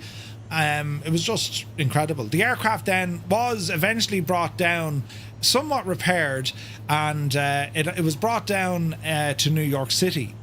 And there was a big to-do. They hung it out of Grand Central Station. The Bremen used to be perched up on hanging from the ceiling for years, right? So if you remember back in the 70s or 80s, walking around Grand Central Station in New York and an airplane hanging out of the ceiling, well, that was the Bremen, right?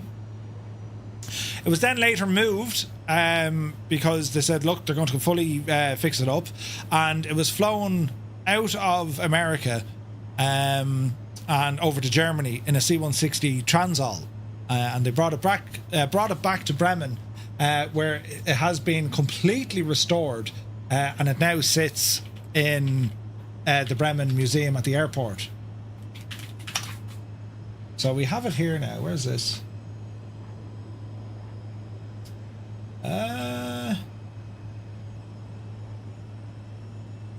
Where's this now? The Bremen on Greeley Island. So where it sits now, that's it sitting in Bremen Airport.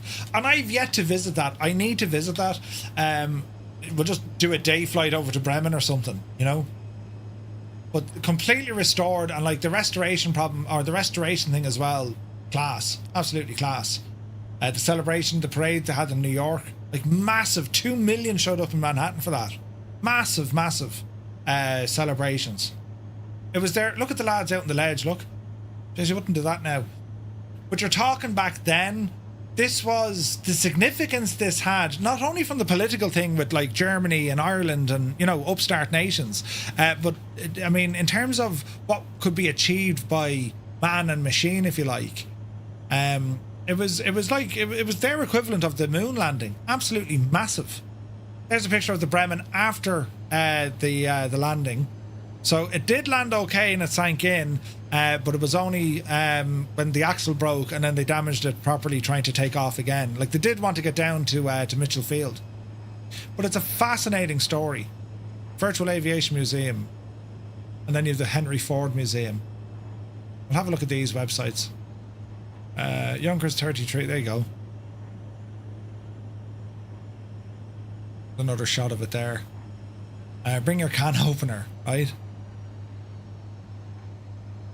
But that's it there. Isn't it class looking? Gorgeous. Absolutely gorgeous. And then the old Yonkers aircraft. Fully restored. There was a big to-do in Bremen. That's where these pictures are from. Beautiful.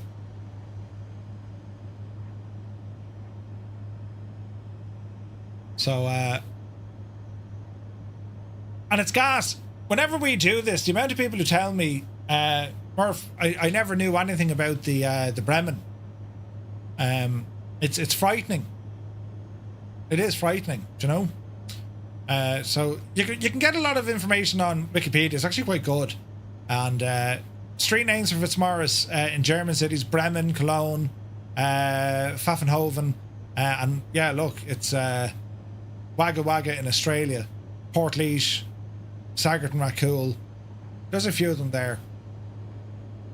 After the flight, they were awarded with the Distinguished Flying Cross, Freedom of the City of Dublin. After the successful flight, Fitzmaurice was promoted from major to colonel, but resigned from the service in 1929. He was divorced in 1931, met Hitler in 1933, following an invitation extended shortly after the Reichstag elected him as Chancellor. During much of the 30s, Fitzmaurice lived in New York. Then he went to London. He ran a club for veteran pilots after the war. He returned to Ireland, and he was a guest of honour when Lufthansa inaugurated airline services between Shannon and then New York. He died in 1965. It's mad, isn't it? But like, so much history. And like, you know, when we look at aviation and the importance of it and flight simming and all that jazz, like, it's fascinating to see, you know, that was what it was like back then.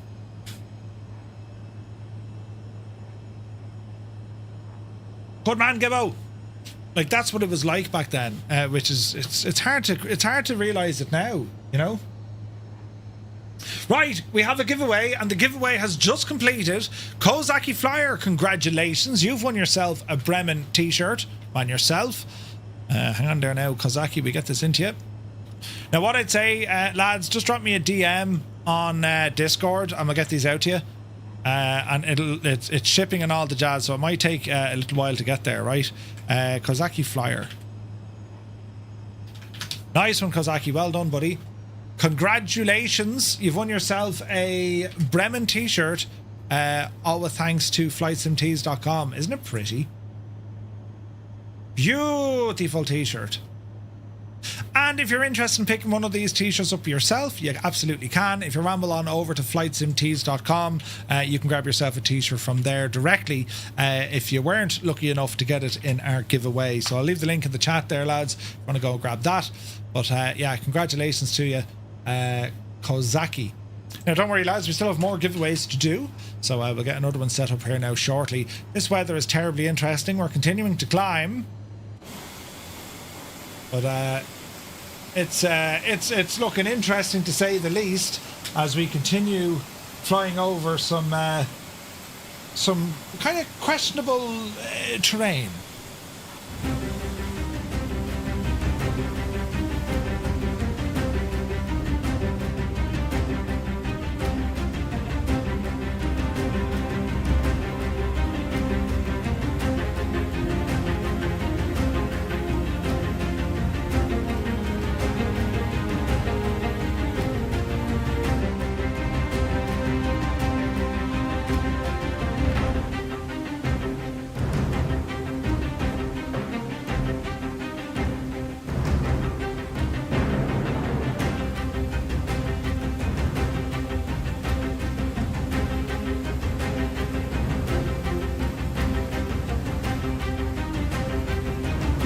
Do you know, I might drop us down a bit. There was a little bit of a cloud layer that we can dance under. Let's see what this does.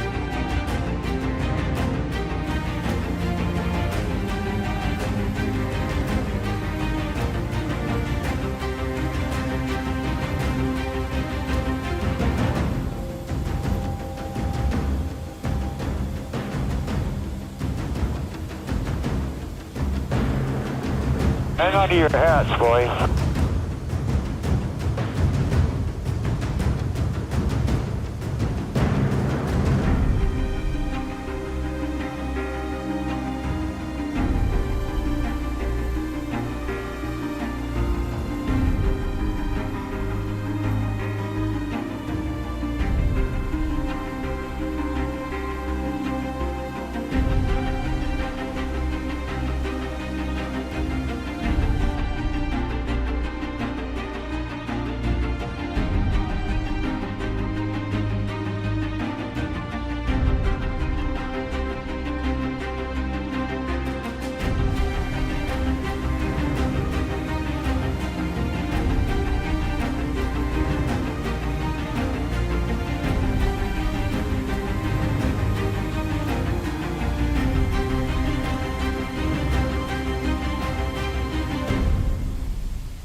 I mean, the absolute hack of that, though, isn't it gorgeous? Absolutely gorgeous. Right, we should be making landfall here soon-ish, right? We still have a bit of a way to go, but soon-ish. And what time of day? We're 5:30, 6:30, 7:30. We'll be here for a while, lads. We'll be here for a while. But we're doing all right so far, do you know? So in terms of runway conditions where we're landing, let's go in and have a now look at Nuke. At the moment it's favouring runway 4, 20 knot crosswind no matter what way we look at it, right? So it looks like runway 4, which means we'll be approaching from the south and then turning north. So that's what we're going to attempt to do as we have a look at what we're doing. We are not too far from landfall.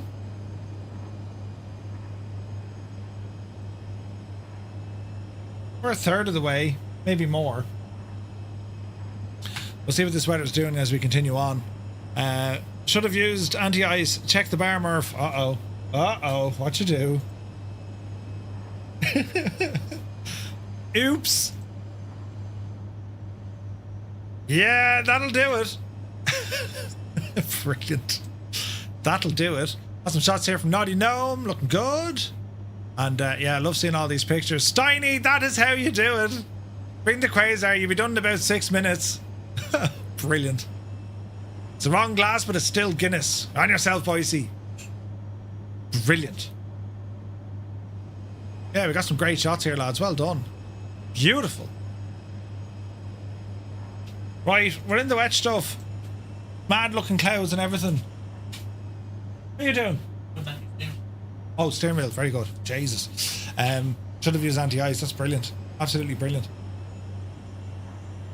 Alright, we're at 16,500 feet at the moment. We're doing just shy of 300 knots, 366 over the ground.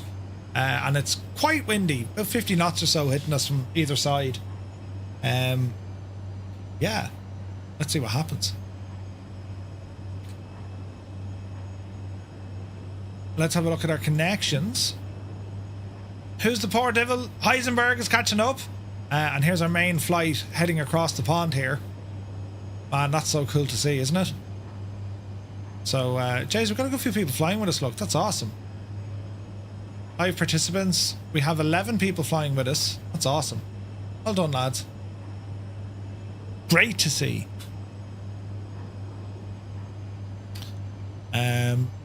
Look at the state of that. Ah, lads, isn't that... look at the state of it. That's incredible looking.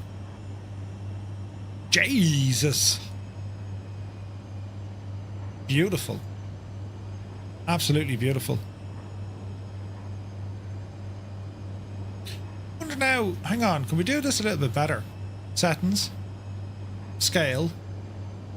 Asher, look at. Now you're talking. That kind of works better there, doesn't it? It does look friendly, yeah. It's mad, isn't it?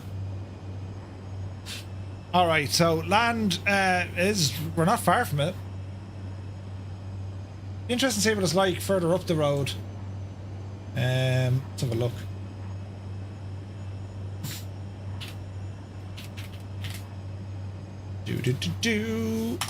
Let's see what we can do here now, lads. The application didn't respond. Stupid thing. Let's see. The application didn't respond. Come on, you stupid thing.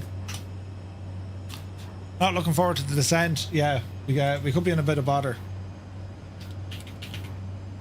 Let's have a look here now.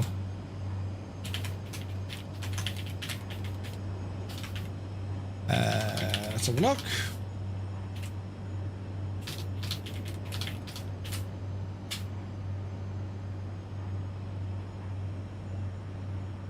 Boom. Okay, lads, we've just started another giveaway. This one, it's thanks to I&I Bills, and we'll have one lucky winner of the I&I Bills Liverpool scenery. For your chance to enter, all you need to do, ramble over to our Discord channel, !Discord, and once you go to the arrivals page, start here, click on the Shamrock, and you'll see a giveaway channel inside the TTM community, just above the Bremen bar, and all you need to do is click on the little party popper gadget thingamajig, and that will enter you into the live giveaway. So with thanks to I Bills, a copy of Liverpool, that's now up for grabs, so the very best of luck to you. And looks like you're flying into the apocalypse. Either that or Leitrim, but yeah, doesn't it look absolutely nuts? Absolutely nuts. But it's relatively calm. Jesus though, look at the view. Isn't that something? That is absolutely brilliant. Man alive.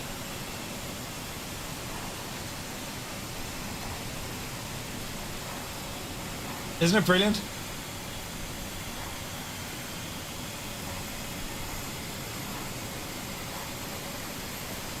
That is absolutely nuts. Take a bow, Sim. Isn't it brilliant? Gorgeous.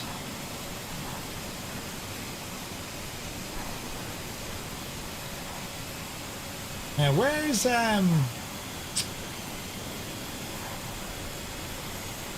ah yes, some tunage that fits the weather.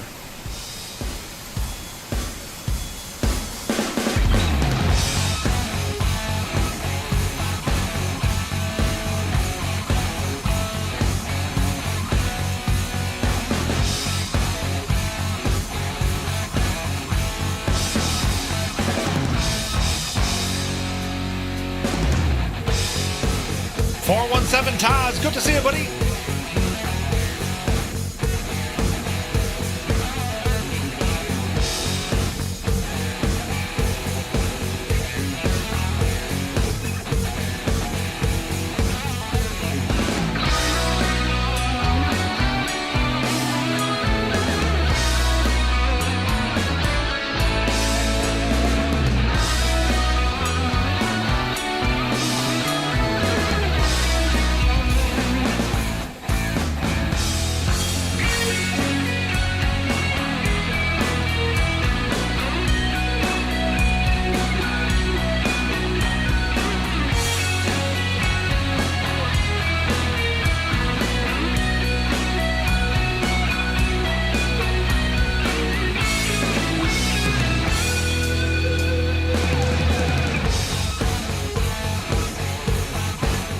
We can see nothing out the window.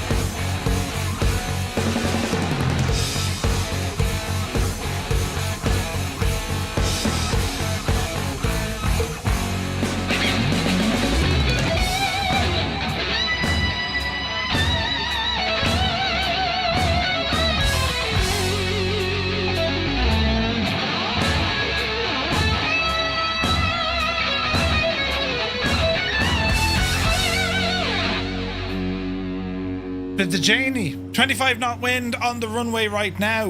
We're planning for 04. Or at least that's our hope. Do you know? I'll have some of my pineapple juice thing.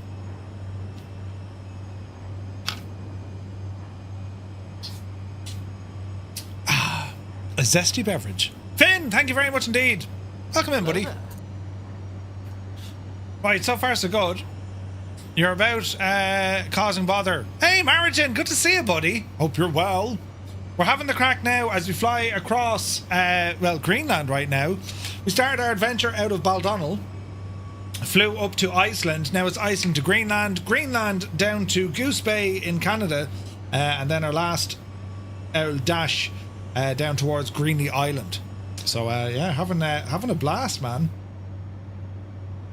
We're getting through it. We're pretty much at the halfway point now. So, yeah, our 6th annual flight of the Bremen. I'm trying to figure out altitude-wise. I mean, do we drop a bit? Do we go high a bit? There was a nice little kind of lair, a cell that we could kind of hang around in. We might drop maybe 1,000 feet and see what it's like down there, will we?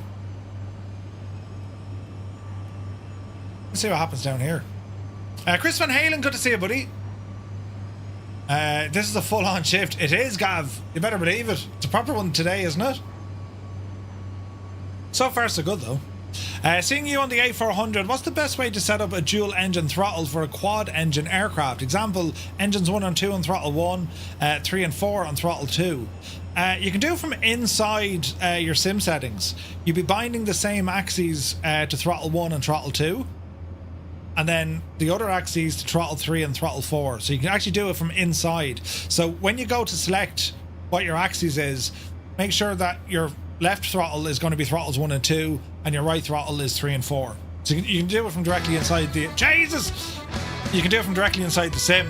The Boise, thank you very much indeed. Jesus. 10 gifted tier 1 subs going out to the community here on Twitch. Boise, thank you very, very much indeed. Lads, if you got a tier 1 sub with thanks to the Boise, do be sure to say thank you. The man is a legend. Malky says that's how you have your TCA set up for the A400, the A340, and also the Avro RJ. Ah, perfecto. Right, 15,000 didn't help out either. We're still in the soup. Uh-oh. She'd be grand. We can see nothing.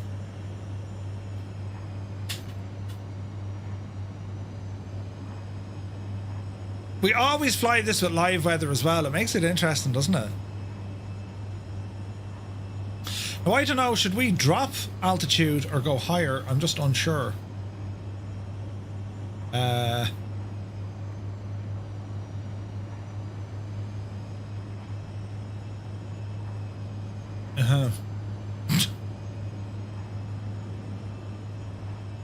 There's clouds everywhere, man. You're passing over Greenland. Surely I should have been handed off Oceanic by now. Probably. Naughty Gnome had a CGD. Ah, balls. Go higher. It's beautiful at 360. It's a long, long way to go. I wanted to see, could we see some of Greenland, but like the weather isn't looking good at all, is it?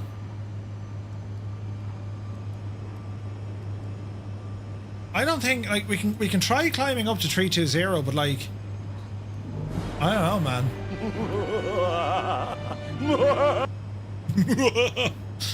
Brilliant. Oh look, no, there is a clip. Look, Jesus, look. Go down, Murphy. We're currently at 15. Drop it down to 14,500. And drop her. There you go. 14,500. Let's see what happens here. I have a good feeling about this, lads. Greenland isn't really all that green. Indeed. Colonel Fork, it's good to see you, buddy. And Jay Winokur, welcome in, lads. Happy Sunday. Oh, gee, look at this. That's ridiculous. I put the car in front of baby. Daddy Plum, thank you very much indeed for 5 gifted tier 1 subs. Cheers, buddy. Lads, if you got a tier 1 sub with thanks to Daddy Plump, do be sure to say thank you.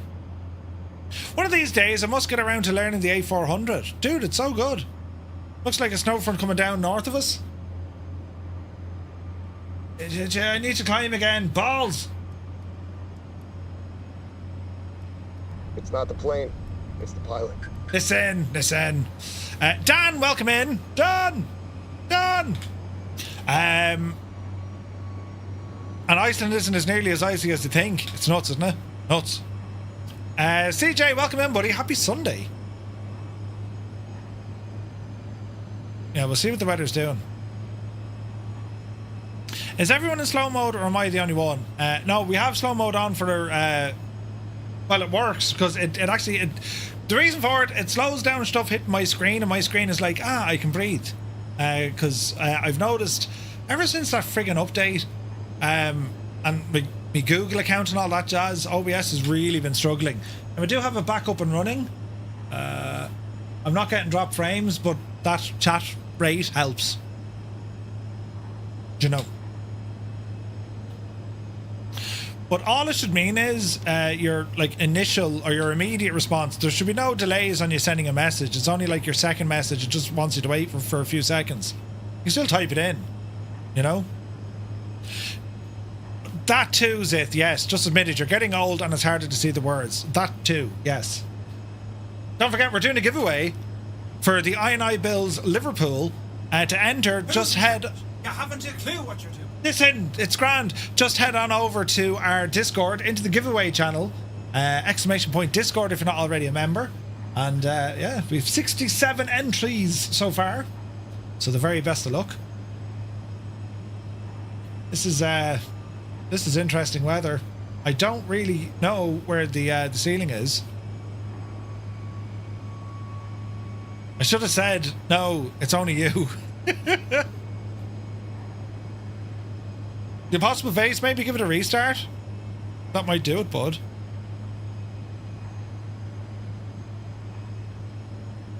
A week of significance, says Tazzy. Just did the Anzac Day VATSIM event. Oh, nice one, buddy.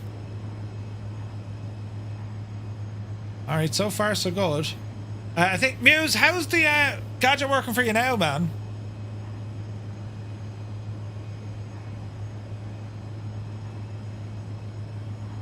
Is it working, Tickety Boo?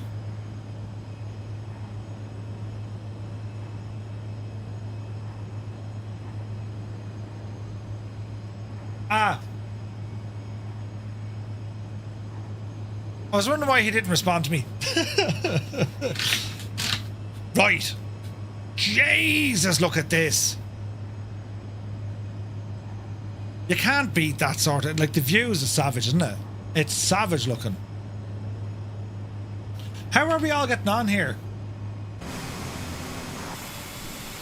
Right, Stu Snape, Captain Boise, Midlife Rex, Smotsy, Mavacious, Tarnish is beside us, Tenured, Killing Time, Turd, Ragged Donkey, Your Mama, Febro, Forever Young, Jalagod, Lucky Bow, Nighthawk, Goose, Grippy, Daddy Plum, Soaring AJ, Captain Cocktail, Proby Pete, all within visual range. Looking good, lads. Looking very good. Jesus. And Shanks. And Shanks. Come on, Homewrecker. Do I have to be here for you when you reveal the winner? No, it's over in Discord, CJ. So, yeah, don't worry, buddy. If you need to go, go, man. Enter and just keep an eye on Discord. You'll see the announcements then. You know what I mean? Still not getting any reply from Oceanic. Ooh. Goblin Zeus, good to see you. Taking a Typhoon. Nice. Might have to go on the A400 for the next leg. How hard can it be? Not hard.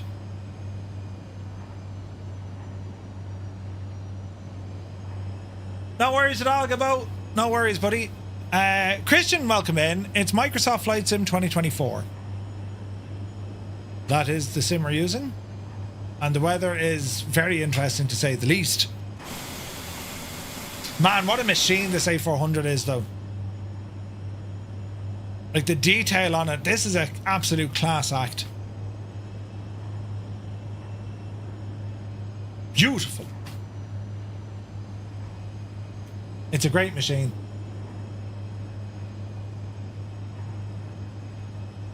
Right. I mean, we're almost over land, but I don't think we're going to be able to see anything. After the landing here, I think all our planes would be broken anyway. By the crosswind? Probably.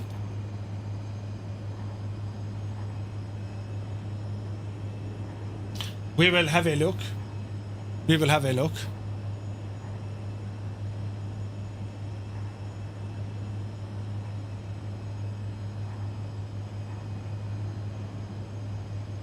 I fly the Phoenix a fair bit. Yeah, if you fly the Phoenix, you're going to be relatively at home with this thing. Relatively. It's a great airplane, man. Couple of more updates. You know, if they can work on the WASM issues, get the sounds working better, it'd be so much better. So much better.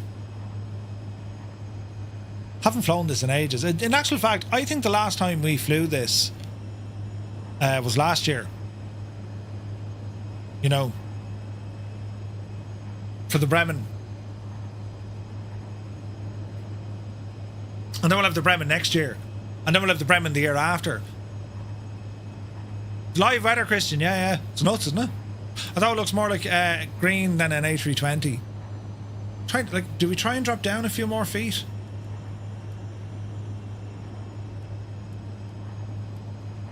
Drop it down a few 100 feet there and see what happens.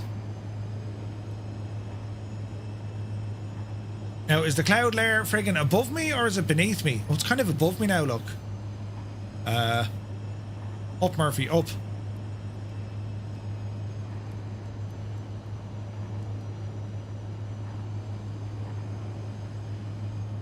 There's like just pockets of weather all the way around us, but like if we can get ourselves into that little layer.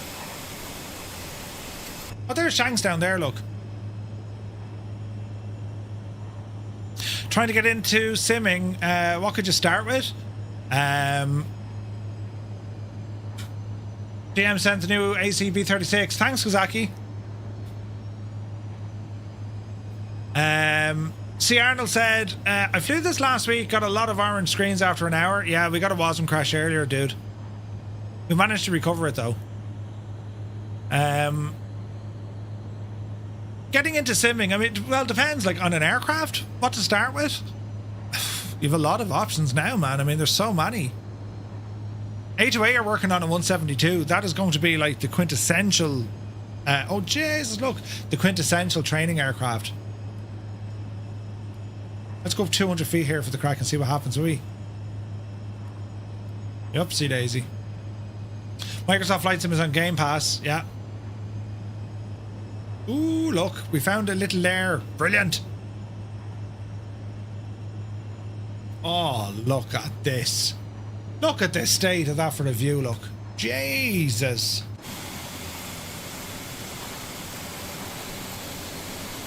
Gorgeous.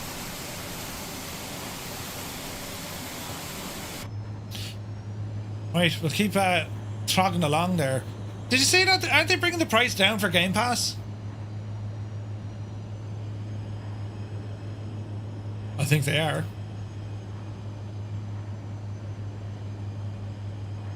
For GA, I fly the Cows DA42. Great airplane as well. Great airplane. Cows make some really good add-ons. Jeez, that's mad looking with the clouds, isn't it? So our second stop of today, let's see here now.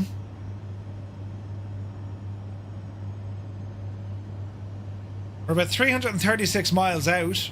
That's about an hour and 20 minutes. Doing all right. It's nice. It's nice. Flight level 190. Ah. How much is Game Pass now? Not quite sure. Is it 22 a month they dropped it down to? After raising the price so much, everyone said shag off. That's pretty much what happened, Malky. Idiots, they made it far too expensive. Also, Nook is towered airport. I'm not seeing any frequencies for approach. They could be having an issue, the Impossible Face. I'm in the UK, in the UK, Game Pass Unlimited has dropped from $22.99 to $16.99 a month. And PC Game Pass from 13 to a tenner. Yeah. MSA is up to 11.5, so don't try much lower. Roger. Energizer DA42, 172, PA24 and Black Square Bonanza, and you're set for some really good trainers indeed. Yeah.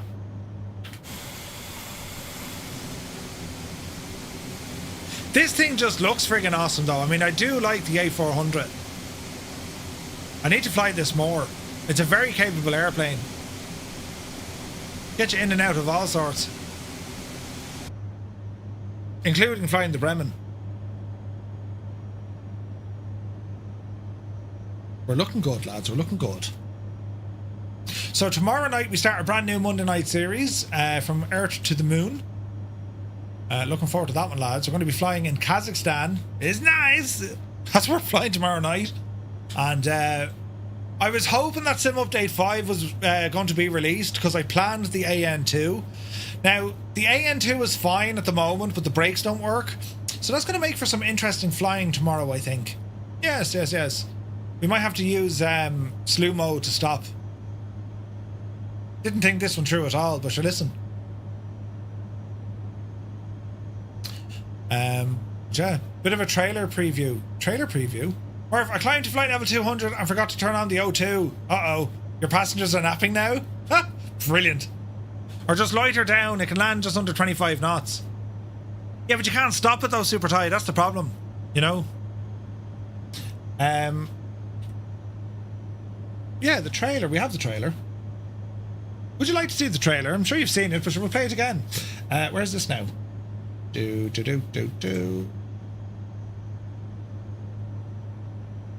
We shall show you the trailer. We'll mute this guy, right? And we'll bring this guy over. Up you devil ya. And here is our trailer for our upcoming Monday night series, which starts tomorrow.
Isn't it kind of mad now when you consider, right? 40 years after the Bremen.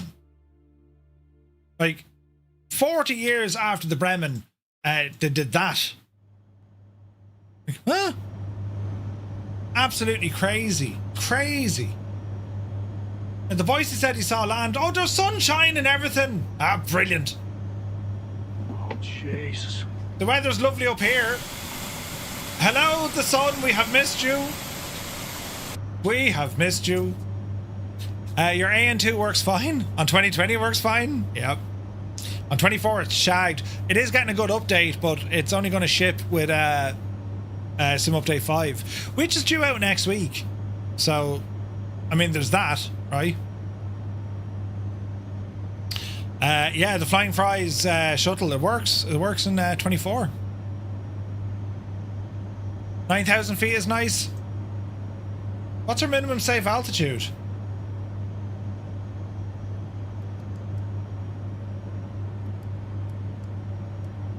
Right, we'll go 11 and see what happens.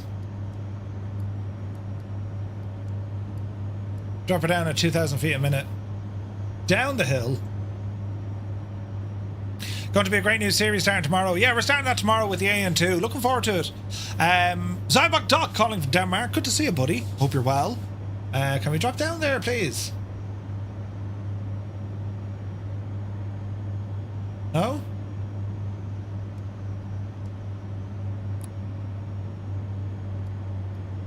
Yes? 11.5. Okay.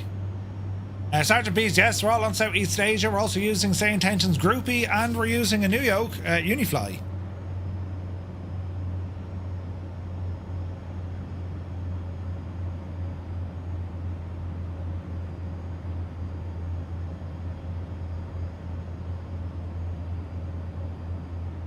There we go. Ooh. We got land and snow. Look at that. Ah, lads. That is gorgeous. Look at that, man. You sense a disaster unfolding? We'll go down to 11 and see what happens. This looks lovely. I can hear precip. Uh-oh. Small left turn. Should be grand. We're saying 11, but, you know, we'll see. Man, it's doing really well on this. So, our next leg will take us from Greenland down to a place called Goose Bay. Now, this is the longest leg we're doing. The next leg is similar to our first one, and then we're on the home straight. So, we'll stay going. We'll stay going, right? It'll be a long old stream today, but sure, listen, I don't do terribly long streams often, so we'll see how we get on. But I want to thank you guys for all the support and for hanging out with us here this Sunday. And just to let you know, we still have our giveaway for a copy of the I&I Bills Liverpool. Just ramble on over to our Discord channel, !Discord. You'll see the giveaway channel in there. Yeah, we're just over 5 hours now, so we got about 4 left. I'd say about 10 o'clock maybe. No, not on VATSIM, no. Stu, I reckon about 10. Oh, come here, do you know what I got in the mail this week? I got an Anchor Silux. Yeah, an Anchor Silux. It's a big battery. It's a C1000. The C1000. It's a big battery, and the idea behind it is it'll power up all my stuff in the event of a power outage, you see. It'll run, get this, right? It'll run me Mac, cameras and all that jazz, for like, you know, 14 to 16 hours. Like, it's nuts, the power capacity of it. Doesn't do terribly long streams, just terribly long intros. Yeah, that sounds accurate. I mean, it sounds accurate. Jeez, look at this, look. There's not much between us and the ground. Oh, look at it. That's gorgeous.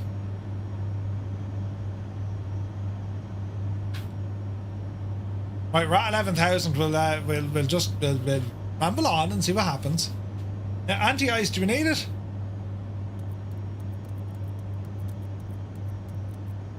We'll turn it off. Oh no, Jason, turn it back on. It's detecting ice.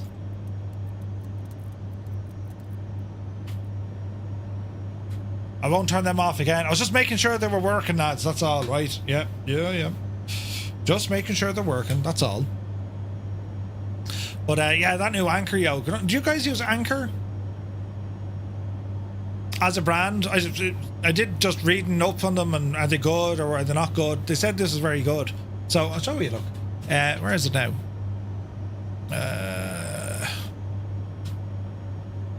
So it's an Anchor Solix C1000.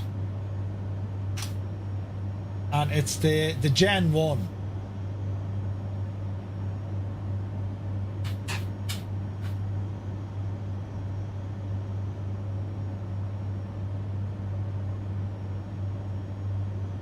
Why is it whenever I click on something, things tend to be like incredibly cheaper than what they should be? That's $580 off right now.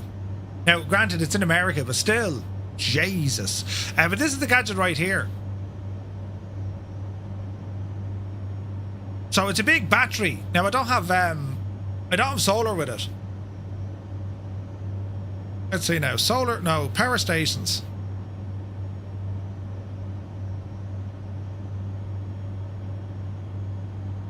C1000, that's it there.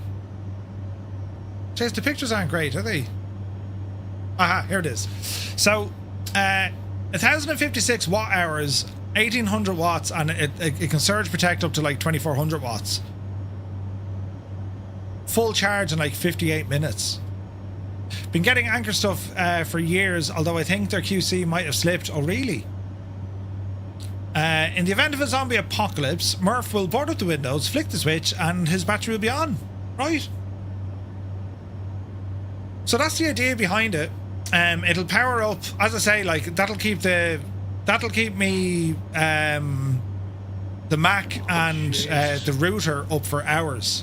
You know, your house battery at 91% at the moment, thanks to the sun today. No way. And the car's charged too. And so that battery, just with today's sun, that charged it up 91%. I meant to ask, I've asked all this before, what wattage are your solar panels? Taz, no worries, bud. Because I haven't gone the solar route yet. We need to have a sit down and see what's available and all this. We're thinking of it, but we need to see, because it is, well, it's costly, right? But the idea behind getting this gadget is it's backup. But it's really good. And you can pick these up for what watts have you got, right? You can pick these up for relatively small money. They're on special everywhere. Even on the Anchor website, like $580 off. These things used to be like $1,000. You know? Well, what the solar generates depends on the sun, Murph.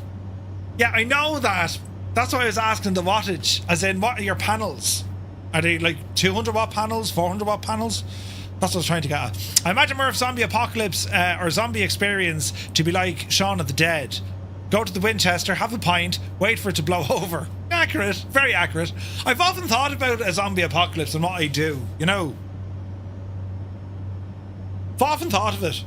The first thing I do is ring Gibbo. You've power, let us in.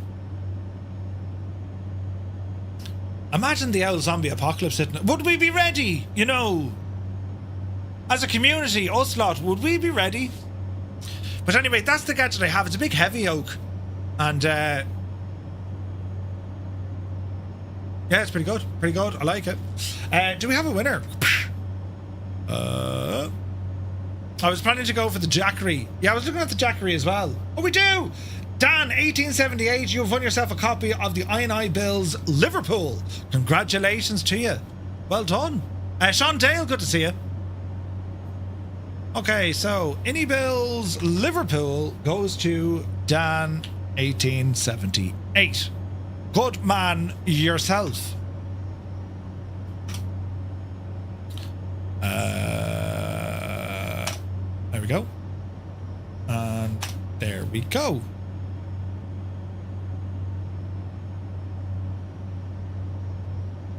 All right, excellent stuff. Stay away from APC UPS model 1500. I've had 2 die me in the last year. Not the battery, the electronics inside them. Oh, really? Oh, Jesus. Jesus.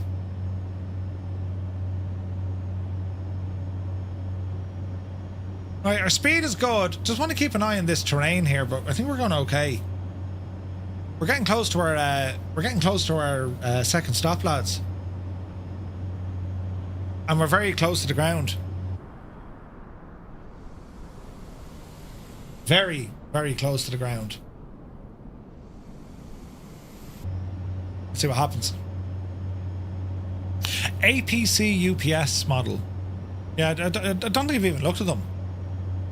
Murphy would probably be the cause of any zombie apocalypse. Well,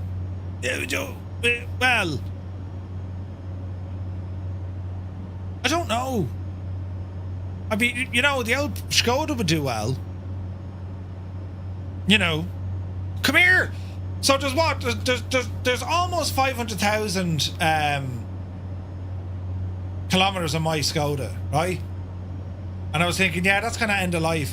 And I went on to the gadget looking at cars just to see how much they are and, you know, all this sort of jazz. However, I saw an advert of the same year Skoda Superb, same model, and it has 750,000 kilometers on it, and it's still driving perfect. 750,000 kilometers? I mean, what? Isn't that nuts? Had to look it up as it was a few years ago. 16 by 405 panels. Oh, 16 of them. Jesus. Yeah, Muse fan, I was just saying, I was showing the footage there of the 1928 ticker tape parade in New York City, and I said to everyone they'd see in the footage. You know, tallest mountain in Greenland is 12 and a bit thousand feet. All right.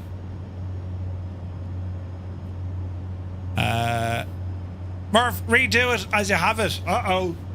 Dan, you already have the scenery. Very good.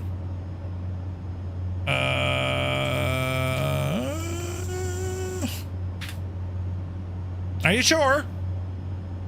Original as... Yeah. I don't have one, but I've heard that the Bluetti batteries are pretty good. Yeah. Well done, Dan.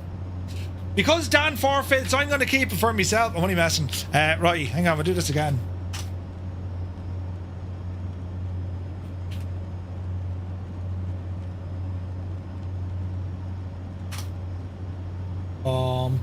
Bum.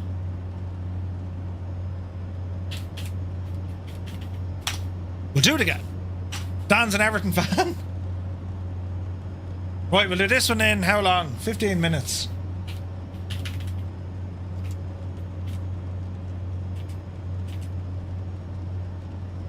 Okay, ladies and gentlemen, that giveaway is live again for the INI Bills Liverpool. And best of luck. Best of luck. Up the toffees. Would you agree with that? Right. There's Mrs. GPHI. She won't be happy she's showing up as that at all. But sure, listen. At least you're with us, you know. This is so nice flying over Greenland. Brilliant. Bit of weirdness with the descent into there. Oh, was there?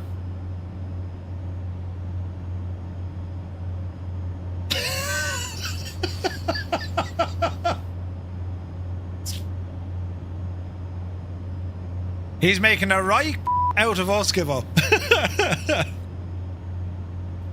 Yeah, she was the right way up. What happened there? That can't be Mrs. GPHI. She's inverted. She's not inverted. Where's this now? Not allowing me to enter, says you're number one. Huh? If it's just keep trying it. Keep trying it. Am I using an NVIDIA filter? Yes. Filter off. Filter on. Very little. Filter off. Filter on. Filter off. Filter on. It's more work in the C-17, right? 32 knot winds here, gusting up to 42. Balls. Are we still looking at runway 4? We are? I think we are. Yeah, I think we are. We absolutely are. How are we getting on here, look? We're doing alright. We're doing alright. Jesus. We're doing alright. Next week is going to be mad. Unless you want a 25 knot tailwind. Thanks, Stu. Yeah, thanks. Next week is going to be flat out. Get your coat. What? -7. Jesus.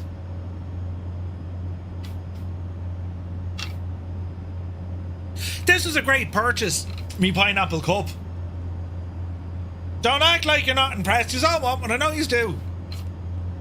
Pineapple beverage holder. Pineapple beverage delivering device. Yes.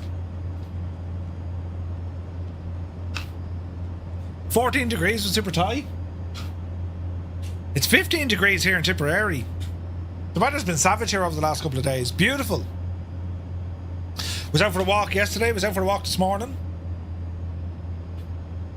And I just need things to kind of stabilise in my life. And then I want to get myself an e-bike. Can't get much gin in there. What are you talking about? Loads. It's the first dry week we've had, I think. Houston, we've had a problem. That's alright. I've cancelled it. We're grand. Carry on. Wait, have I got that button saved somewhere? I do. Oh, Jesus. I need to find that somewhere handier, though. You know. Houston, we have a problem. No, we've had a problem. Houston, we have a problem. That's handy, isn't it? Houston, we have a problem. Brilliant. There's not a single cockpit warning that can't be solved by shoving a sock in the speaker. Tune in tomorrow. Yes, indeed. Right now. Oh, man. Don't hit me with them negative waves so early in the morning. They misquoted it in the movie. They did. But I think they knew what they were doing. You know what I mean? Because like it was on their it was even on like the poster art. You know. You have a lovely voice. Very like Celine Dion. Artistic license. Yeah. That's the one. I keep forgetting of all these buttons. Some of them don't work anymore. Sometimes a man's gotta do what a man does. Now, you could push it in. You could pull it in. Or tow it in. Right here. He was brilliant, that lad. The line must be drawn here. But anyway. Right, how are we looking? We're nearly there, look. After this is all grand, isn't it? The gin is kicking in, time to start pressing buttons. Hey, Derek is here. I'm effing tired today, he says. I flew between JFK and EDDP in a 777. That's a lot of letters and numbers, Derek. On say intentions while watching Captain Whips cross the pond. 8 hours after departure, I landed with a rate of 105. Ooh, good going. Actually, I wonder how many people flew across the pond yesterday using say intentions. There's an interesting question. I've downloaded WingLink, but it won't connect to the server. You're trying to join the server, TTM, sorry, AJ, yeah? I think you just joined TTM and it should let you in, no? Where's Kanzui? Did you come back yet? Wrong way, Feldman. Good to see you. Has anyone had a problem with the sim starting today? It won't sync with the cloud. Wrong way, Feldman. If that's your issue, on occasion, this helps. If you go down to on your PC, if you're on the PC, right, go down to where your clock is and open up your clock, and you want to go in there and sync it. Sync your time, date and time.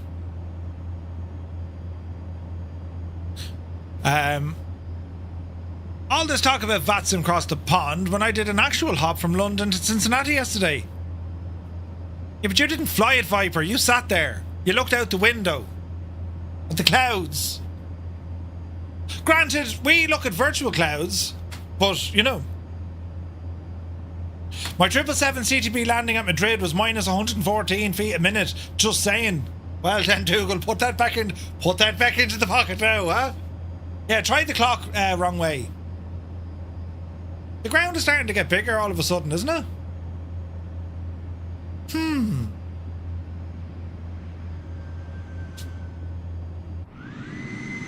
Mrs. GPHI in her normal kind of surroundings. Upside down. Brilliant. Adam Controls is here. Good to see you, man. Happy Sunday. Hope you had a great day. Were you doing cross the bondage yesterday? The impossible face, you're not getting vectors? Uh-oh.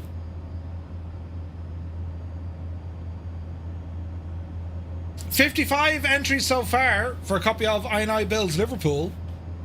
Do ramble over to our Discord in the giveaways channel. That's where you'll find it.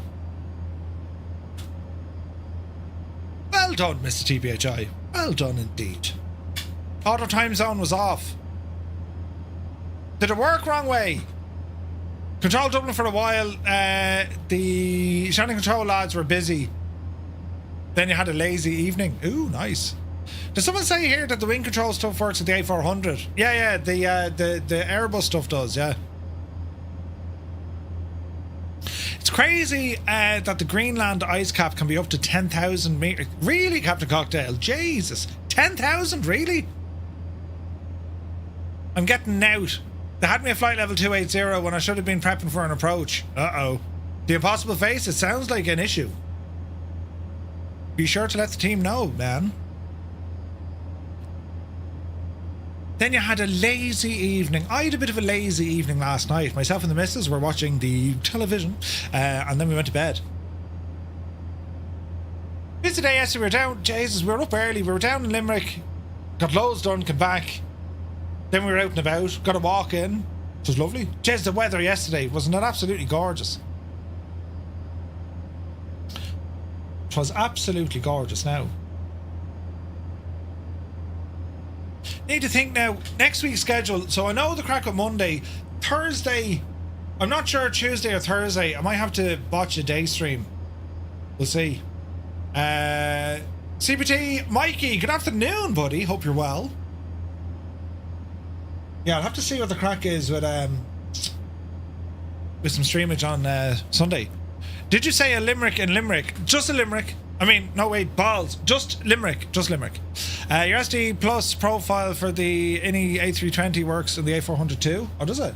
Oh, your Stream Deck profile. Ah. Yes, I see. Brilliant news. Absolutely brilliant news. Right, we're doing all right. It's relatively nothing to say because we're over Greenland. But at the same time, this is class. We are good and low though, and it's good to see now that all the bad weather has gone. At least for the moment. Like, this is beautiful sunshine.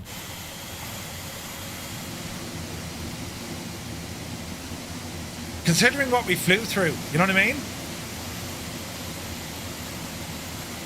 What a machine this thing is, isn't it gorgeous?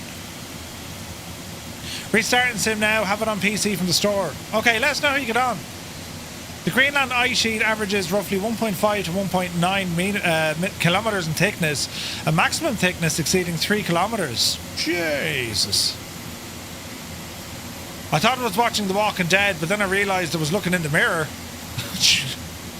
The weather here in Nottingham has been good too, so I gave the car a bit of a clean, which means it's going to chuck it down tomorrow. Yes. Winds 340, 32 knots for landing. They're gusting to 42. I mean, we like a challenge. What's the visibility like? The game crashed, won't start, and everything is updated. Do you have anything in your community folder? I would try with that. Empty, like, just don't have anything in your community folder. You can see the buildings in front of me. Thank you, Naughty Gnome. That's very helpful of you. Visibility too. How close to the buildings are you, Naughty? I'm standing right beside them. Not looking forward to this landing. She'd be grand. That's about it. Alright.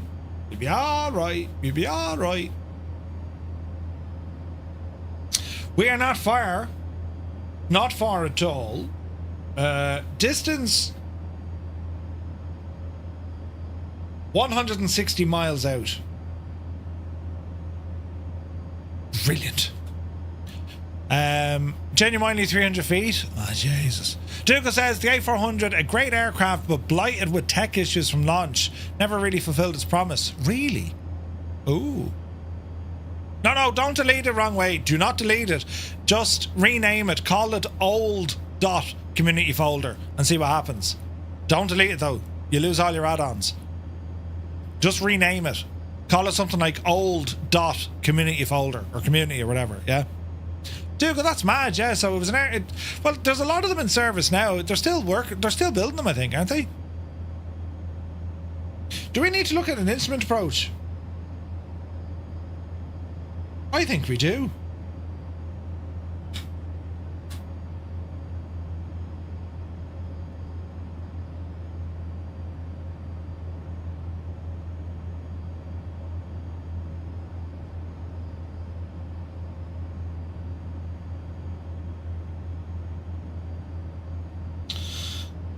Right, we have an ILS that we can use, a conic. 111.3. Right, we'll do this the old way. 111.3.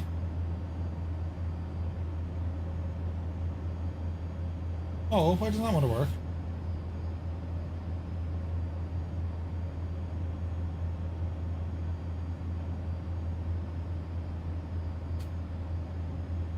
Why isn't that working? Stupid thing.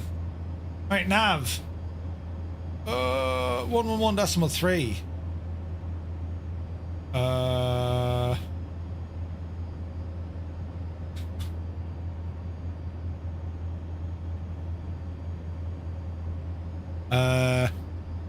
Right.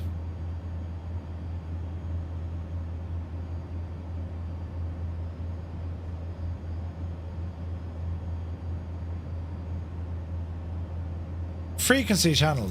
We'll horse this in. 111.3. Enter. The ident. Bravo Golf Golf Hotel. No. Balls.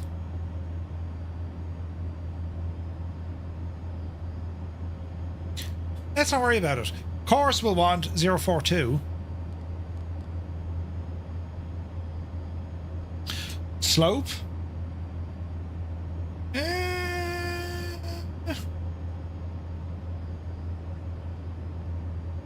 Let's not worry about the slope.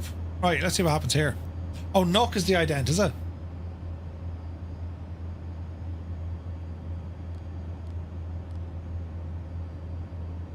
Aha. Right. 111.3, and then we'll stick this over to localizer. And then we'll go nav. Okay. Sim, Captain Mickey, or Mikey, thank you very much indeed, Mike, for the 2 months. Cheers, buddy. Hope you're having a great day. Murph, it's an Airbus. Load the approach and it'll auto-tune. Oh, yeah. That's true. Are we landing from the south? Yes. Mate of mine in the Paris base at Bryce said the same. He hates saying goodbye to the Herc. Oh, no way. Not to be said for the add-on linker. 100%. Cheers, Peter. There's our meter. Last 24 hours I've had all sorts of issues with the sim. CTD on boot multiple times. Something with gaming services update as far as I can work out. The only thing that fixes it is uninstalling and reinstalling it. Oh, Jesus, really? Right. See, my problem is... Oh, wait, hang on. Sure, my flight plan has this, doesn't it? Alright.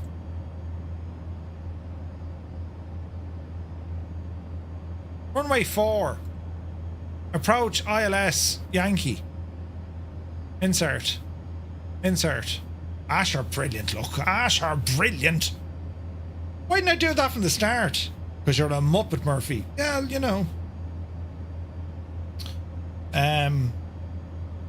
Balls. How do we get this back?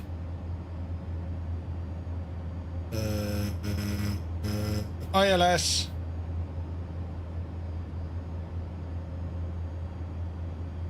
Why can't I pin that? Pin that. Yes. No. Yes. Brilliant. Okay.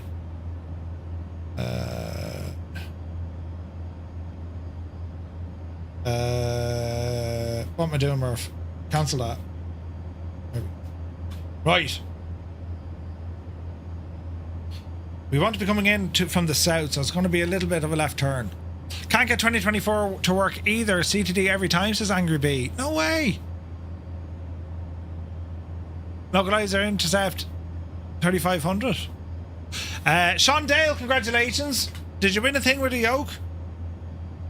You did. Well done, Sean. Congratulations. You've won yourself a copy of the I&I Bills Liverpool. Cheers, bud. Well done. And congratulations. Excellent news.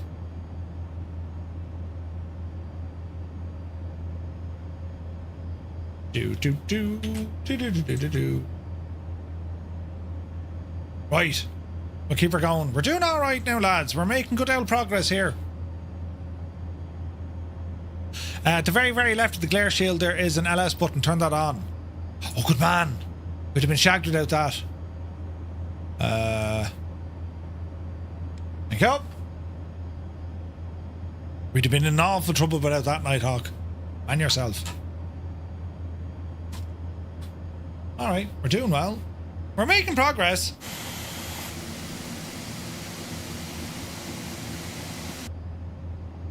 Am I reading the chart wrong? Localizer in 3500. So the localizer you should capture at 3500 feet. That is correct. The airport elevation is 277 feet.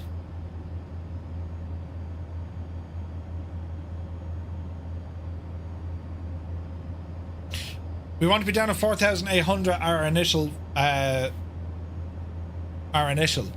Yeah, so your localizer from 3,500, your glide slope or your glide slope capture will be at 2,500 feet. Mountains. The Boise Seas Mountains? What are these mountains used to speak of? I don't see any yet. It's just pure snow where I am. And then this will drop off. This is going to drop off something fierce. You had the saying, there's a support thread in Discord. The only fix I found to work so far. That's a disaster. Disaster. No idea what that is. They're more like big hills. Like, we're making good old time. We're 107 nautical miles away, lads. We're going to be there shortly. 20 minutes. It's all coming together terribly well. Now, we do have other footage to show you. Where is this now?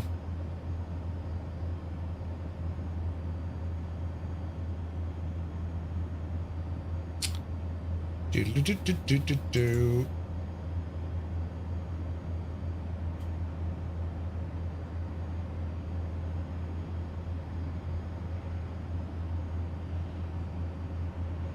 This is archive original footage.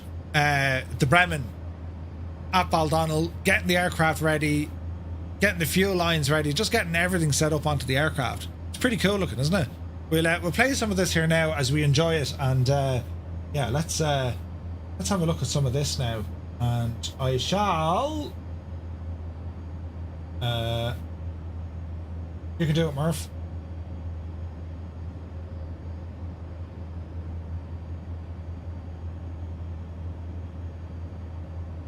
Over here somewhere. I've buttons here somewhere. Where is it?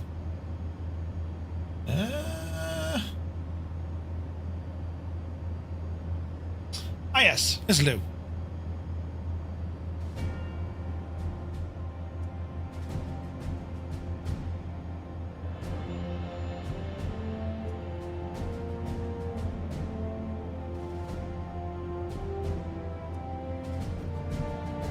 Like, when you think back to it, isn't it mad?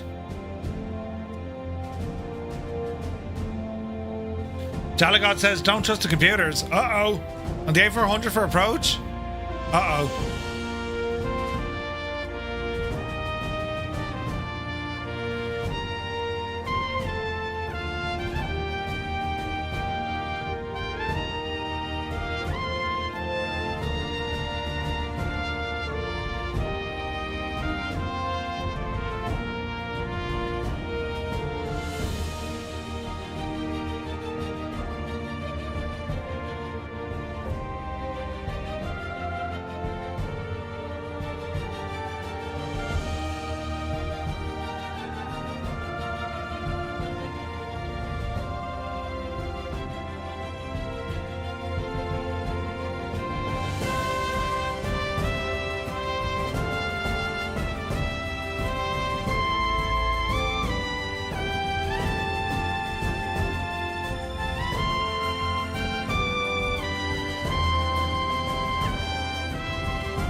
Interesting choice of music, Murphy.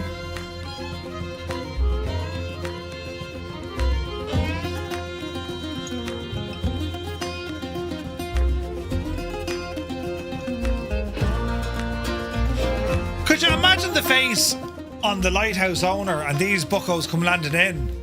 You know. That's how we get done. You might make a cup of tea or something.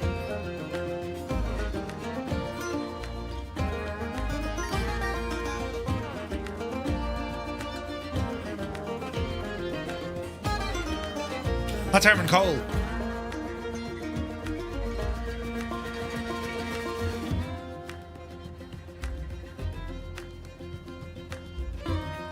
Then they had the big session below in New York. What's out this way though? Oh, I'm after shagging it. Yeah, I've shagged it. That's why we can't have nice things. Because I break things. You know, what do you mean you just phoned in from Ireland? Yeah, sure you did. Yeah. Hey Sam, good to see you. All right, clouds are starting to come in, and you know what? It makes sense. I mean, this is like it's getting closer to weather data, so there's obviously gaps in where weather is and where weather isn't. Whether it is, that was a good one. Right. We should start seeing kind of more interesting scenery, I'd say. Oh, look at that. Look at the detail in the glass, look. Nuts. So we're saying it's going to be an ILS approach. Let's have a look. So we're saying we want to fly to Conic. That's going to be our initial approach fix, down to 4,800. From there, we're going to turn right until we get to this guy right here. Golf Hotel 04 India. And then we ramble in. Now, the missed approach, if things don't go well, it's going to be climb on course 042 degrees until we get to 2,000 feet. Then a left turn, then a right turn. Jeez, it's a bit mad looking. We have to go up, intercept this guy, and then come down this guy as we climb down to the hold. And we will be holding at 5,900 feet. Now, I got to be careful. What plane? This is the A400. Rob Dag just landed at Nook, and the runway is very short. The runway is very short. This is not a long runway at all. So yes, we will have to be terribly careful of what we do. And then, friends, we're going to be starting our third leg, which is going to fly us from Greenland all the way over to Goose Bay. So we have more than, like, we've well past the halfway point. Wait, did I just say climb down? Sai 120, good to see you, buddy. Oh, dude, New Zealand was awesome. It was awesome. We did a couple of streams there, Friday gone and the Friday before that, of kind of retracing these steps. It was just amazing. The real question is, are the landing waypoints in the A400? I don't know. Civilization! There are houses, you know, and things. That's really weird, isn't it? Alright. Short runway, high winds, landing a jet. What could possibly go wrong? It should be grand. Our 3 leg needed. Wait, what? 3? A400, you fly a lot. Yeah, it's awesome. The A400 is cool. This would be interesting. It's getting very pretty ahead of us. Houses in the middle of nowhere. It's mad, isn't it? Now, we just got to be careful with some mountains. But that ice is starting to drop off beneath us now, which is good. But whether or not this is going to bode well for us now, trying to do an approach, because visibility is bad. Like, looking at the weather down here, current information of the weather, winds 340 at 32 knots, visibility is 4,500, it's snowing, there's drizzle there as well, scattered at 1,100, broken at 3,300, and it's currently -7 degrees down there. -7 degrees? Whose idea was this? We're going to end up in a pleshke, but sure, listen. Imagine those houses properly seeing the Eurovision. They've never seen it, they have seen. Need to learn this plane so bad. Danny, it's not bad. It's not bad. You're in shorts. Never, yeah. Imagine being deprived of the Eurovision. I mean, could you imagine quite a world? Lucky kids. Sure, it's a proper t-shirt and shorts weather with Crocs. In fact, maybe just as a poncho and Crocs. Don't end up like New Zealand. Huh? As a territory linked to Denmark, I'm sure they have. I don't think they have. Is there anyone here watching from Greenland? We need to ask you some questions. Oh, Jesus, look. Trees! There's life! There's actual life. There's trees. Jeez, my telly wants to turn off. We haven't seen everything or anything in a while. More pineapple. 80 plus specific snowflake shapes. Wait, what? Meteorologists Magono and C.W. Lee devised a classification in 1966 that includes 80 distinct types of snow crystals, ranging from needles and columns to complex spatial dendrites. There's a lot to see in Greenland. Very good. Jesus. There's soaring AJ ahead of us.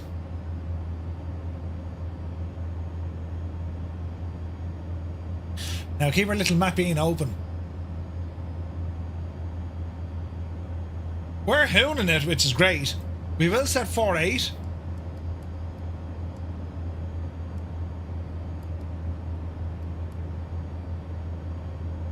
Leave that puppy sit there for a minute. Ooh, look at this. Oh, heck yeah. Look at the detail. We have our de-icing on, yes. I don't know, do I like the shaking?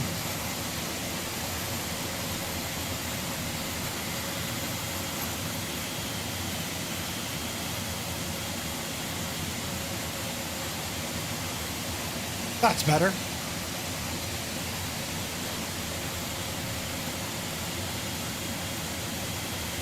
Although then again, this is going to move.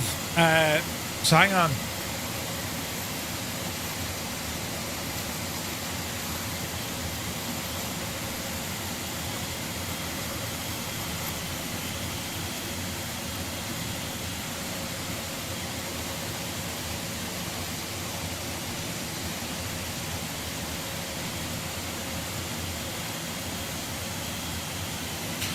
Right. That'll make things weird if you turn. Yeah. Visual is very bad down here. Less than 4,000. Uh-oh. There's nothing to worry about, lads. Nothing to worry about. We're going to be grand. I see a wild Colonel Fork ahead with Stu Snape closing in. Be the Janie. Right. Little bit of a turn. Looking good.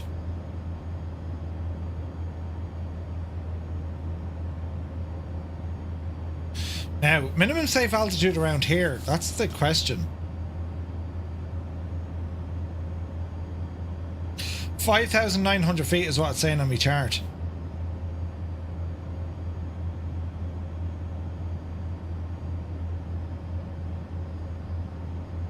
I reckon we can start dropping down.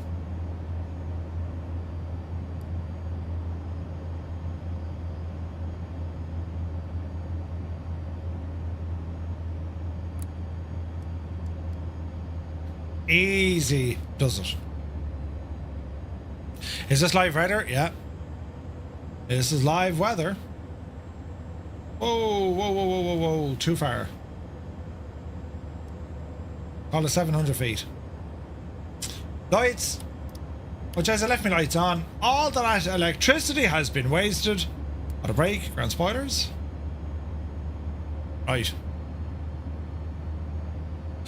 We shall ramble in. Then we're going to dump the brakes out, and then hopefully we're going to land safely without, you know, causing an international incident. This is going to get tricky with the cloudage. And mountains, for that matter. We are close, though. Have we a disco in here? No. Check. Estimate our destination fuel on board below minimum. Be grand. It's like the Blackpool illuminations, right? Caharia, the lovely Caharia, has raided us. Good evening, Caharia. Hope you're well. Many thanks for the raid, missus. And well, welcome in, guys. Hope you had a great stream. Just about to land here at our second stop of the Bremen flight into Nuuk here in Greenland. And then we have 2 stops left.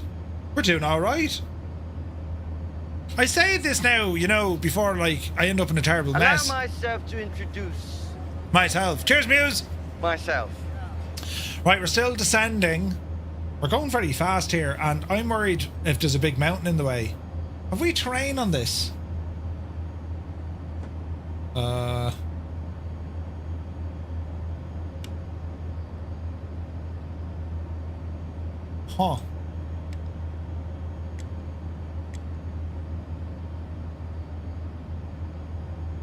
We'll wing it. We'll wing it. We're doing good, Caria. Coming in hot, Murph. Very hot. The Atlas Skylines Club. Welcome in, lads. Good to see you. Oh, jeez, look at the train here, look. Uh-oh. This could get interesting. Oh, but it's beautiful, look. Look at this. Oh, she's doing something. What did you catch? It caught the localizer. What? No, it didn't. Get out of that. Get out of that.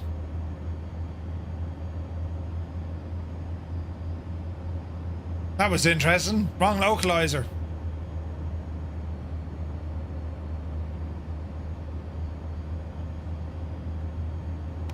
Auto throttle off. Easy. Watch your speed, Murphy. We want to hand fly this in because we're Muppets. Is the sky solid or not? For that is the question, right? Right, let's see what happens. Mind the mountain on the right, huh? We're okay, we're okay. So far so good.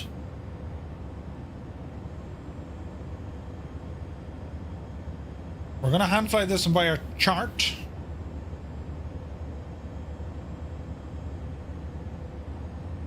Easy now. Alright, speed is coming right down. Easy does it.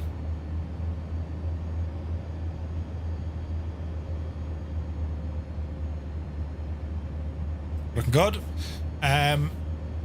Cumulus granitus is very hard to fly through.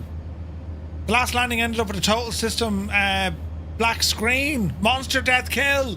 No, Kahari, really? Jesus. The screen of death.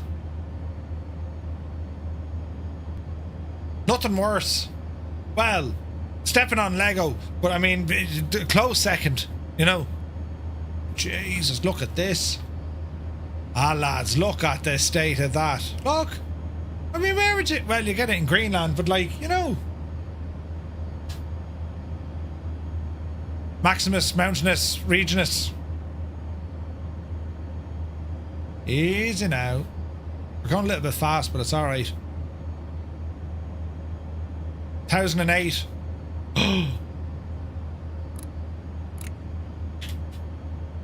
Thank you, Tarnish. We'll chase the wind. Easy.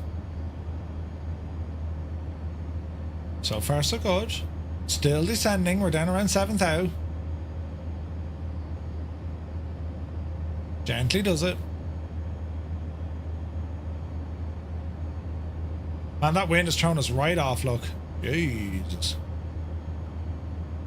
Gonna need coffee, Irish coffee. I mean, it's gorgeous from up here. I mean, look at that. Isn't that savage? State of this sim. Right. No sort of visual guidance, except for my little chart down here. We will zoom it in, though.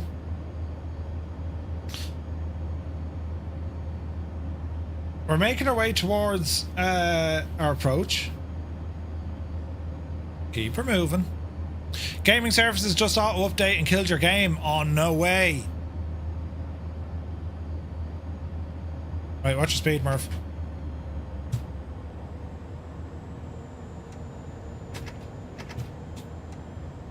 Easy.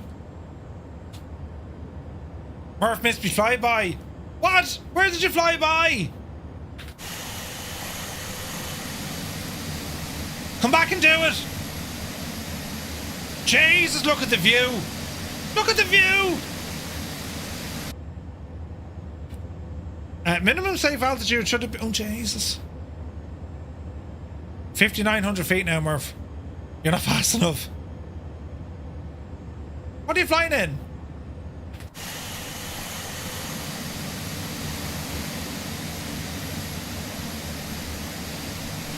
Doesn't say. Can we stop gaming services auto update? I don't think so. 314. Interesting. As in the Clipper. The voice says go around. You want to go around? Watch your speed. Oh, what an interesting... Oh, Jesus. What an interesting machine, Colonel Fork.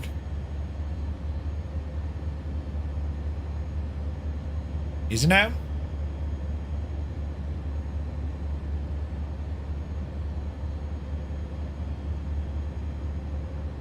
You're a little bit low there, Murphy. Hello there. Easy now. Hey, Drummer, good to see you, bud. Hope you're well. You had to go around, but nobody died-ish. We're all right. We're all right. We're all right. What's the altitude? Alright, so we're saying 4,800 at our initial fix. Sort of nearly. Is there zero visibility down here, yeah? Whose idea was this? Oh yeah, it's pretty bad, look. Okay, Murphy. Show us your worst. Alright. Start our turn. Easy now.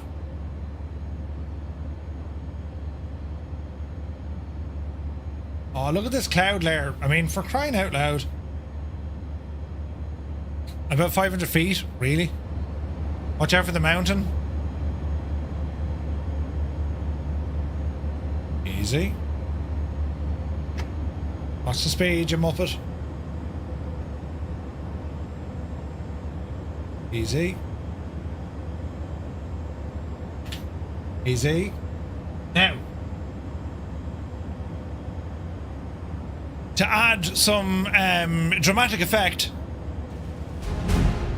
In a world, one man will attempt to land with bad weather. Can't see a shagging thing.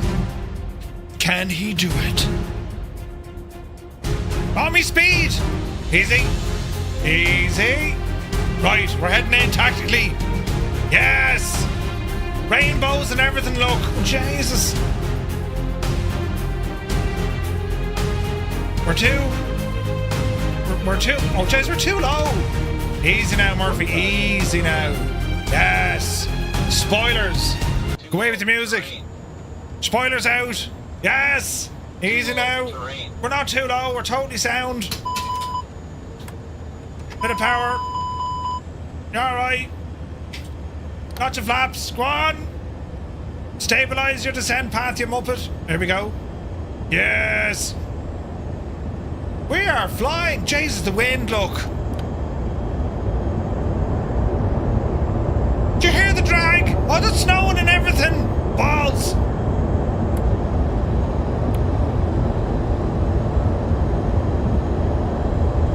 Greenland, where everyone has the same haircut. A horizontal mohawk because it's just pure windy. Is it out? Speed, Murphy, speed. Up the hill.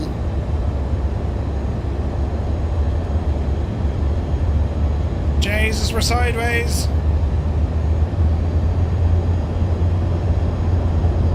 Easy.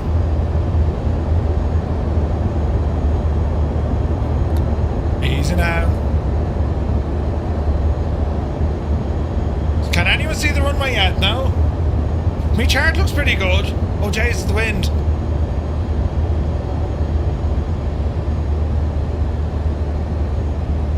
Right, we're climbing. Don't climb.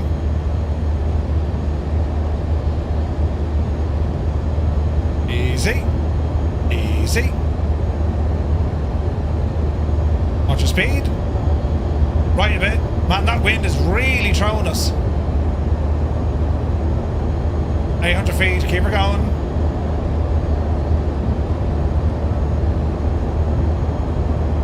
We're on the localizer. Watch the speed. We've captured the localizer.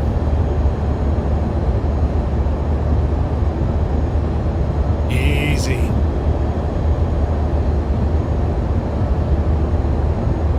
We're too low. Runway inside. Flaps full. Bit of power. Keep her steady. Get onto the glide. Glide is coming in.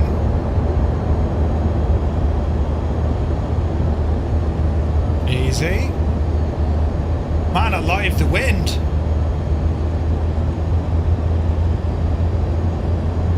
Jesus, the wind. Easy.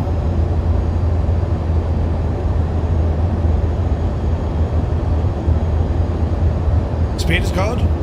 Little high. Dreamy, sleepy night. Jesus! Sean! Easy. 400. 300. 200. 100. Easy. 50. 40. 30. 20. Hold. 10. Touchdown! Reversers. Oh, heck yeah. Reversers stowed. Spoilers in. Jesus, we got a workout doing that one, lads. Flaps in.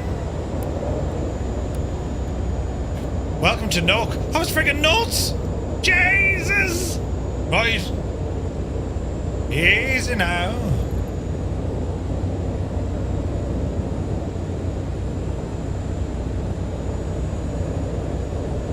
Teeny tiny terminal. Air Greenland. We're pretty green after that one, I'd say. That was spicy, wasn't it? No ride.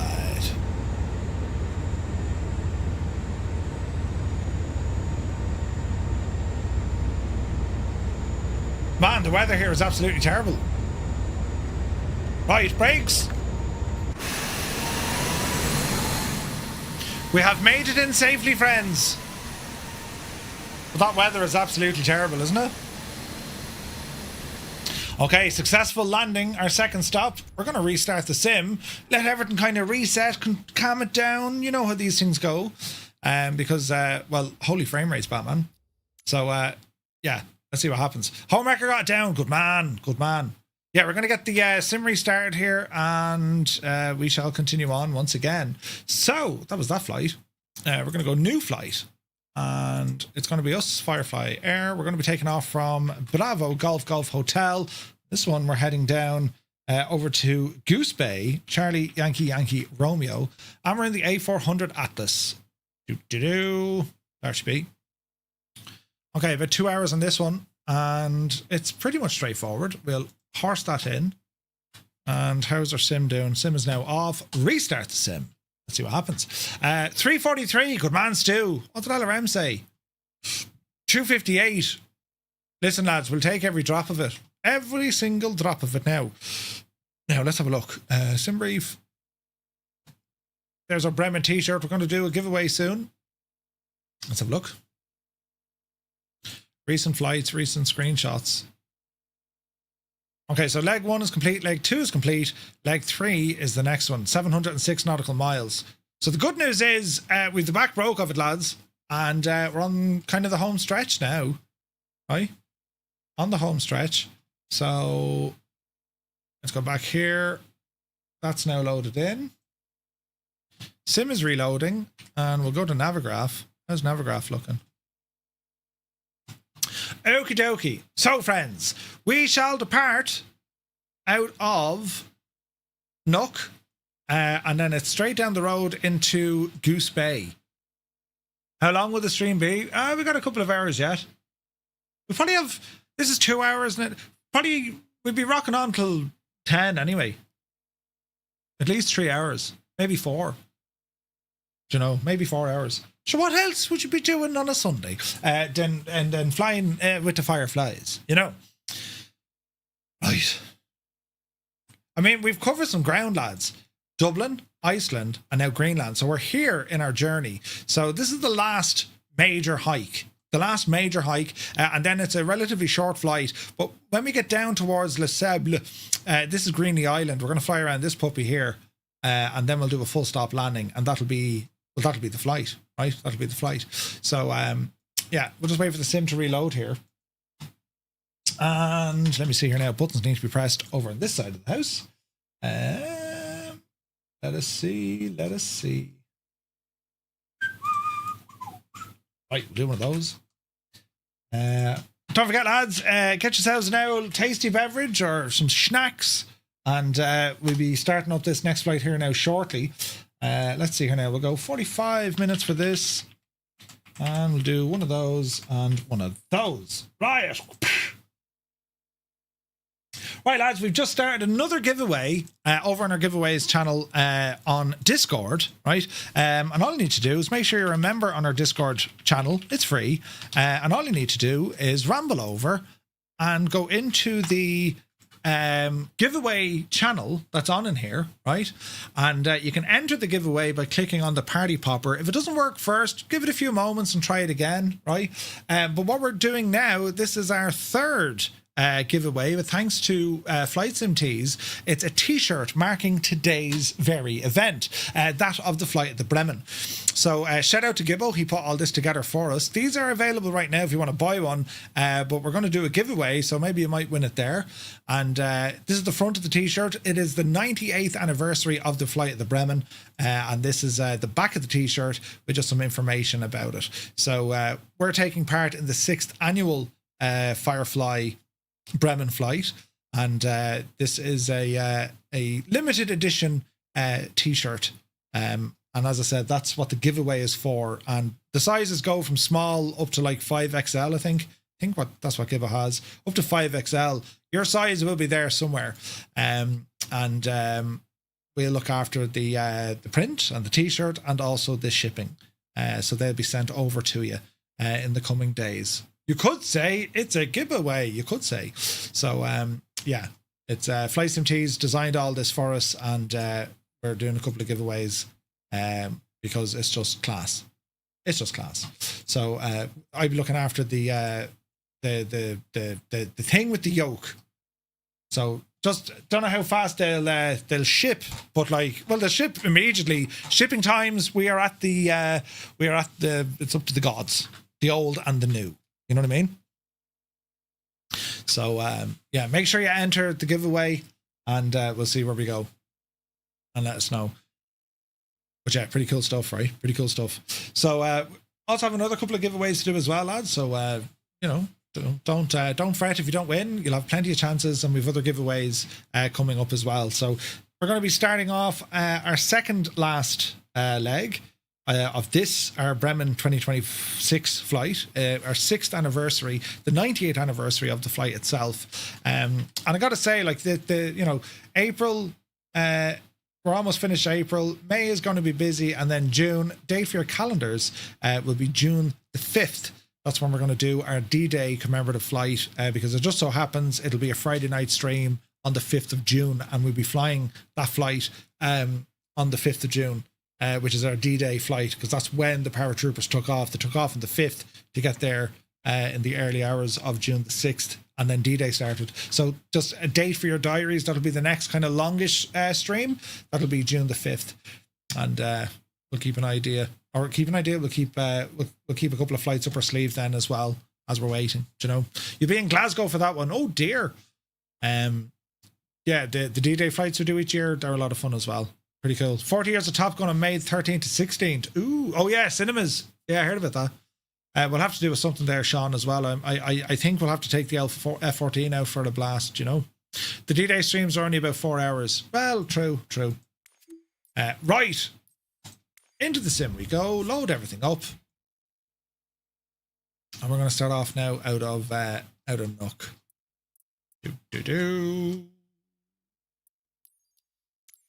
So we shall make sure that we are set to live and all players. I'll go ahead and say okay to this. Yeah, it's about 4 hours super tie, I suppose, isn't it? 2 hours there, 2 hours back, and then a bit of yapping. It's about 5 hours. I think it's about 5 hours. But yeah, the Bremen one tends to be a longer one, but like not everyone likes the long haul streams that we do, but there will be more coming because some of you like them, some of you don't. I don't do them often, but we'll be doing more soon. Right, let everything load in. And we'll get ourselves up and running here in just a moment. Settings. Alrighty then. Runways, runway 10 for departure. Runway 10 for departure. Okay, let's go ahead and grab our SimBrief flight plan. That looks good. That looks good. And we're going to go to ground, and that's okay. We're going to load in our SimBrief detail. We're going to load that. And now we're going to go and get this aircraft into action. So let me see. Battery 1, 2, and 3 all coming on. External power activated.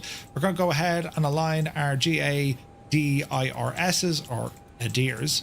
Get our fuel pumps on here as well. Anti-ice is definitely going to be a thing.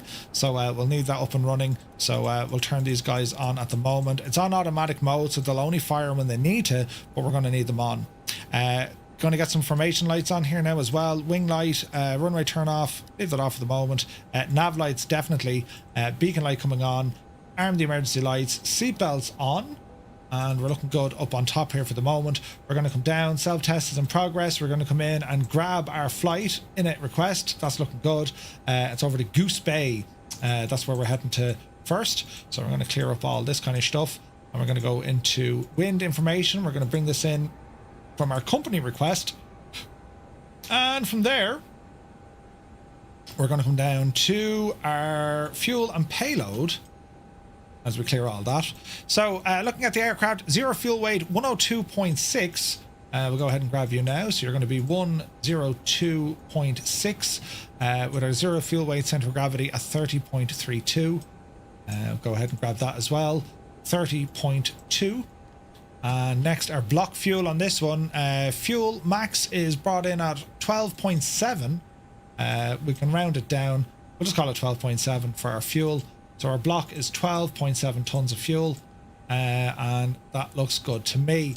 Next up, we're going to go in and have a look at our performance. And from here, we shall have a look at our fuel and payload, ground and panel state.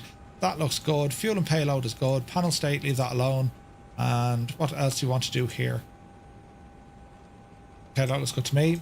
Now we can go ahead and grab these in. Toga is going to be needed. -6 here at the moment. Flaps 1 is what we're going for, and we do have anti-ice on, so we can go ahead and clear that.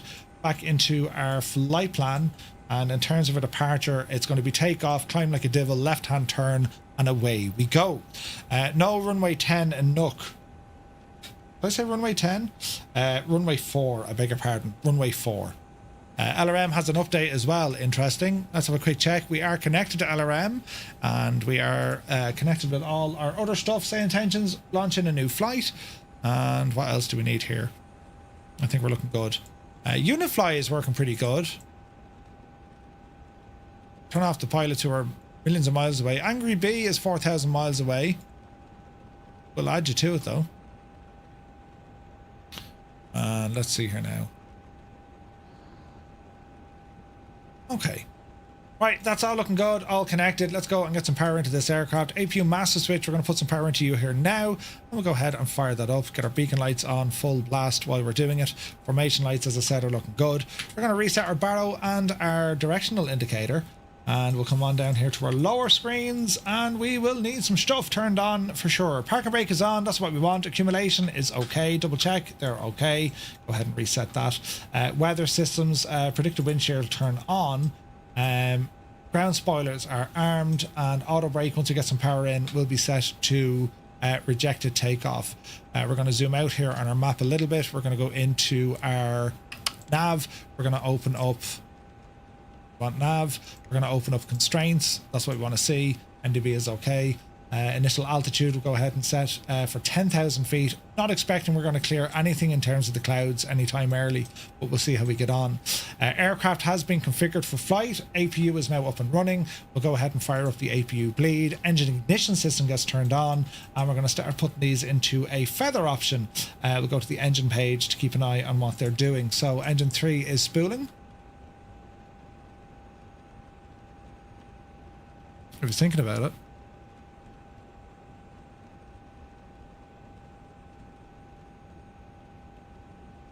Huh. N3 is held. Okay, what's it not liking? Ignition, park brake, wing anti-ice, seatbelts. Is our APU up? APU available. Engines. There we go. She's firing now. Can anyone else hear Murph through say intentions? I should be on push to talk. Test, test, 1, 2.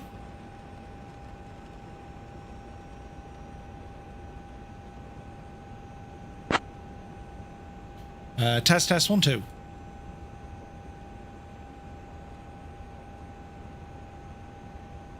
Is that working?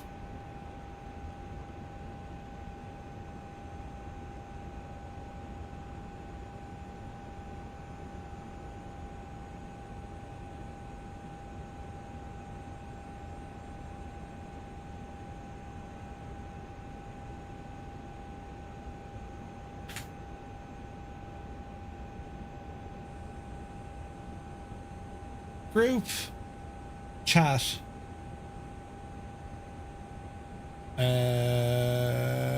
What can I put that to?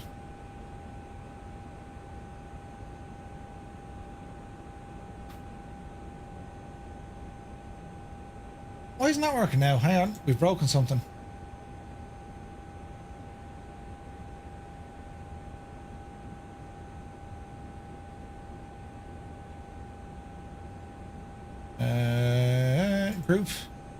Group, this is Murph, radio check.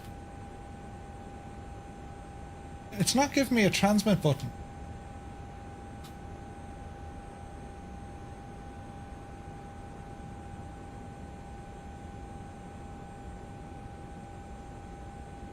Do.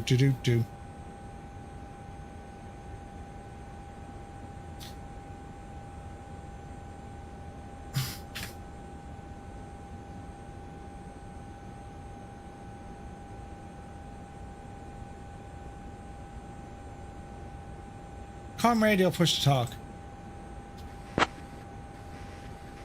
Okay, now it works. Right, what we doing? That was ending 3. 1, 2, and 4 can all come up.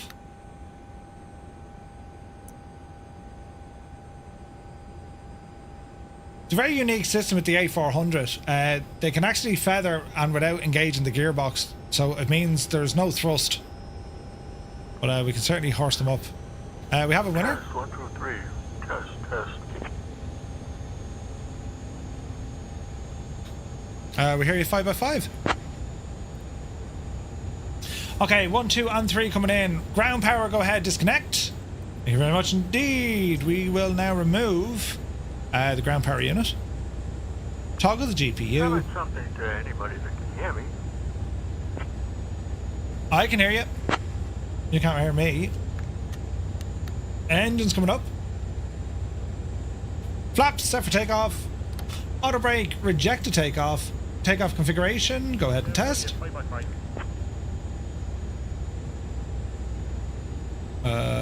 Takeoff configuration. All is normal. Right, okay. Ignition, APU bleed. Ignition off. APU bleed off. APU master switch off. Taxi lights coming on. We're going to turn off lights coming on. I think we're going to have the same problem. Who's that mad Luther on? Turd, you devil. Power. Will she roll? No, she won't roll. Panel state. Ready for takeoff.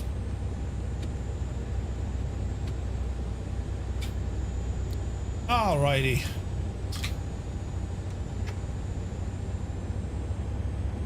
Bit of power. And we'll get ourselves ready.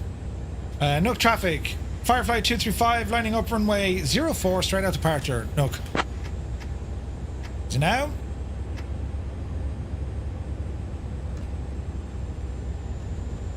Need to get us turned around. We need to go through all the peoples. Oh, Jesus. It's a dancing snowman.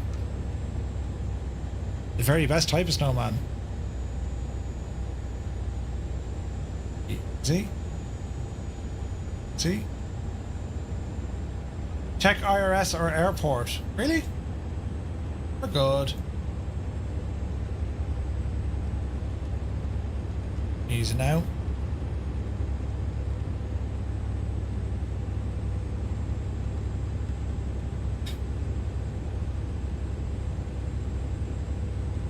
Got a 7 forward, it's nice. Alright, we'll go down this way. Sean, yeah, 100%, man. 100%. Alright, we're maneuvering.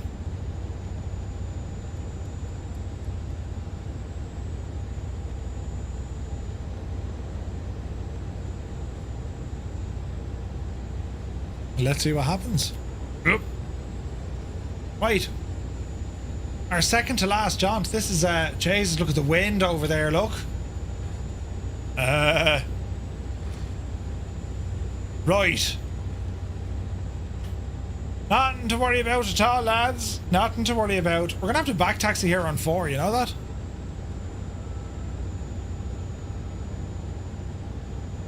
Easy now.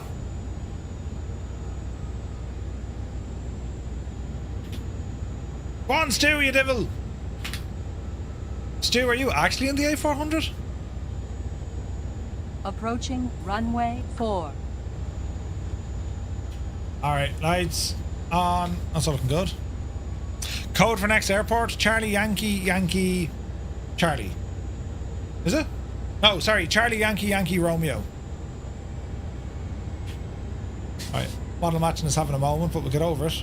Come on, plane, you can do it. There we go. Down to our left hand side.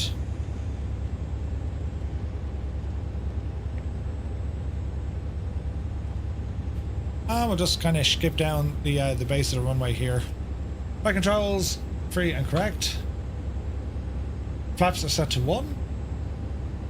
So it's a takeoff, it's a left-hand turn, and it's climb like a devil. And then we get out of here. Shatter Mage, yeah, it'd be a lot further. Calgary? Let's go to Calgary, it'd be nice. I hear it's lovely this time of year. Alright.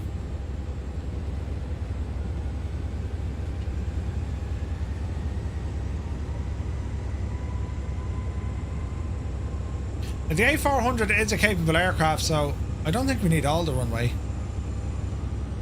We'll find out. There's Shanks. Calgary gets super cold in the winter, really?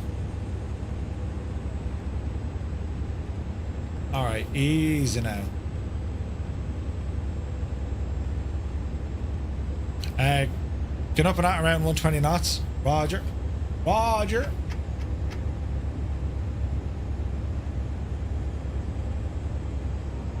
Jesus, who was that devil? Come on, Tarnish.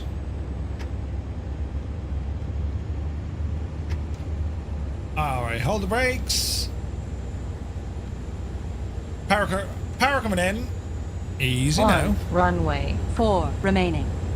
7,000 feet. Runway heading, altitude. Exciting news, the Boise just joined the group. Man, the Thank Boise. you for your attention to this matter. Okay, power in. SRS is lighting up. Engine spooling. 95, off the brakes. And let's boogie. Jays is the wind. Jays is the wind. Speed live, 80 knots. 100 knots, easy now. 120, keep the speed. Rotate. Oopsie daisy. Watch the wind. Runway 4 remaining. 5,300 feet. Yep, you devil, you. Gear coming up. Alright. Decent climb. Gears up, indicates up. Flaps coming in.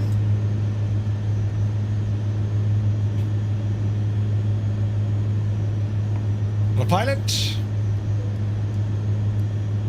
Auto throttle, 210.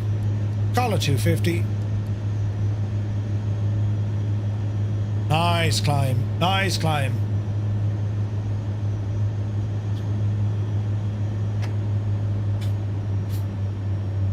And right turn. No, left turn, Murphy. Left. You big ape. Left turn. Here we go. Some days as low as minus 40. Jesus.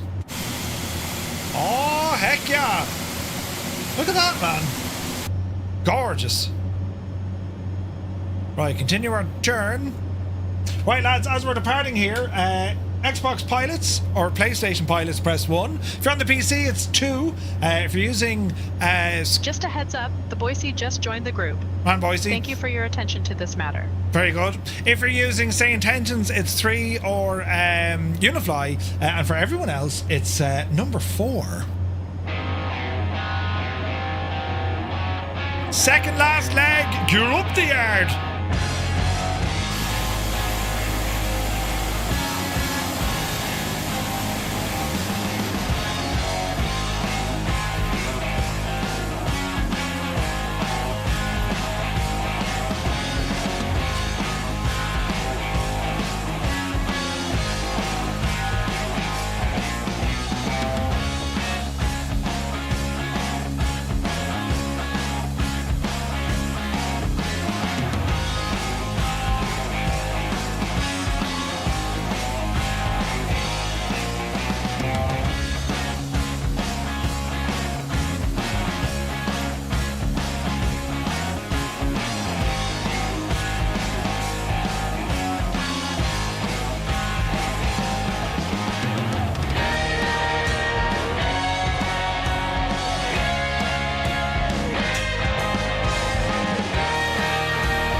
All right.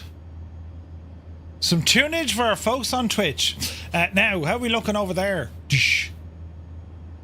We're doing good. We're doing good. Hermann MD, good to see you, buddy. Welcome aboard. Right, let's have a look. Your mama just joined the group. Thank you for your attention to this matter. Your mama just joined the group. Oh, it's classic. Right. We said 25. I don't think... There's Mrs. TPHI now. I don't think we need 25, lads. Let's call it 18. Let's call it 18 and go ahead and get this speed up the road. And call it maybe 295 again. Rev it up. Rev it up. Your mama just joined the group. Thank you for your attention to this matter. Your mama just joined the group. Brilliant. That's fantastic. Right, how are we looking? We're looking good, lads. Winds won't be as mad. Now, what's happening down at Goose Bay? Well, let's go in and have a look. So, we're going to go CYYR, Goose Bay in Canada. And let's look at the weather situation. Flyer 10, good to see you, buddy. So, we have winds 100 at 7 knots. 15 miles visibility, scattered at 21,000, broken 26,000. It's 2 degrees, dew point -5, altimeter 3020. We're not looking too bad. Density altitude -1615. That's quite okay. Right, okay. Visibility is good, so we'll probably be able to do a visual. We hope. So we're going to dash across the sea, and then it'll be touching base into northern Canada. It's going to be nice. It's going to be very nice. I also refilled my pineapple cup of beverage. Cheers and sláinte, lads. Oscar Burns, good to see you. Jeez. Flight 7 Alpha Bravo passing through 6,000 for flight level 360 on the Amcox 1 departure from Nuke. Well said. Well said. Oscar, hope you're well, buddy. Alpha Bravo, group flight, radar contact, 12 south of Nuke Airport at 7,000 feet, Nuke QNH 1009er, climb flight level 150. Uh-oh. Is she giving out to you? Some of us have to go to work tomorrow and can't have tasty beverages. Right? I'm going to be no shagging news tomorrow by the time I've had this one. Maybe. Maybe not. Maybe not. I'd be grand. Right, we're doing well now, lads. How long are we into this? We're 6.5 hours into our stream thus far. We've already flown from Ireland up to Iceland, Iceland to Greenland, and Greenland then over to Canada. That's our current leg. It's our second last leg of the night, and this one is... it's not as long as our first leg. It's about 100 miles shorter than it. You know. Another 2 weeks for you, maybe 3, depending on the dock. Interesting. I got work, but still having tasty beverages. But I can fall down the stairs into your office as you're working from home tomorrow. Handy.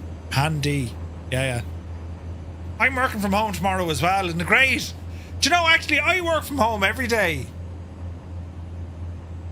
Hernia surgery. Oh, Jesus, Dan, really? Bloody hell, man. Ouch. Mrs. TPHI works from at home as well. There you go. But, like, I'm just very incredibly lucky that you guys are here. Because, like, for me to work at home, if I was responsible for it, it just wouldn't happen. Not a hope, Murphy. Huh? Do you know, you won't catch me going to the gym on a Monday suffering, right? You work for us. Accurate, Zith. I do. Please, sir. Yes, sir. Sláinte, Oscar. Murph works from home. No, but I do. Doctor, so you haven't to eat with it or drink in the last 18 hours? No, I didn't have 3 bottles of gin with a man from Ireland. Uh-oh. I drink and celebrate all the time. Right? Do you know, but like, it's pure luck now that I can do this. It is a very privileged thing. Like, it really is. It's awesome. It's incredible. But like, without you guys, just not possible at all. So thank you very, very much indeed. We're almost 12 months doing this full-time gig. That's mad, isn't it? You sick of me yet? That feckin' Murphy fella's on the telly again. Does he ever shut up? Does he? You know? Unless I missed it, but you haven't said I had a fierce busy day today. No, I did! A fierce busy! The Dutch are celebrating King's Day.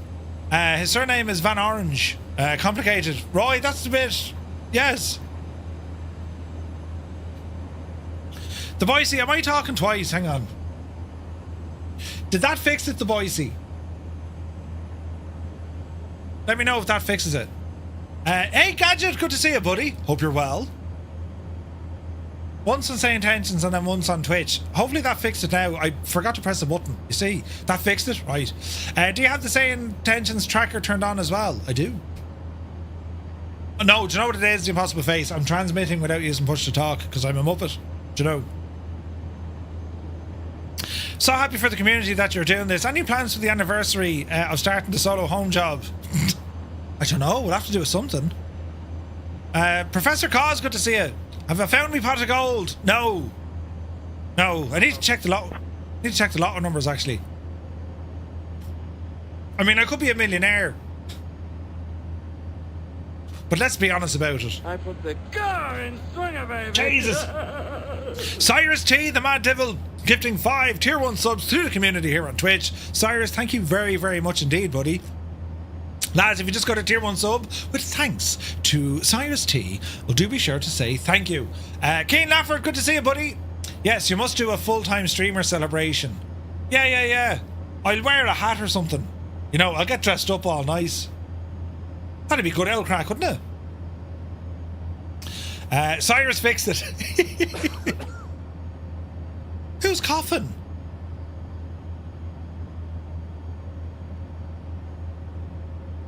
Did anyone... Who's coughing? Is that like on the Say Intentions thing? Wait, hang on. No.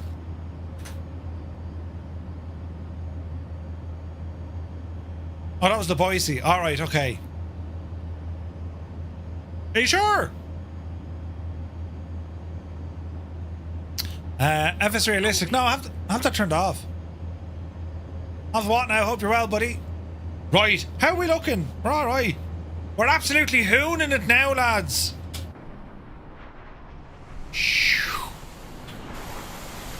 Over the clouds. The cough was you. Okay. I can't see out through my goggles. That did nothing.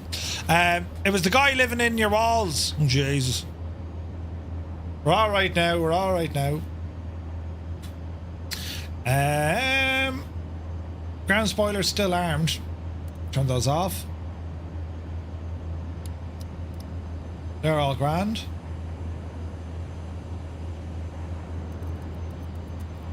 No ice detection up here. Drive it on. Jesus! Right, we're doing okay. Man, what a cool plane this is. What a machine. It's just a nice machine, isn't it? It wasn't you this time. It wasn't me this time.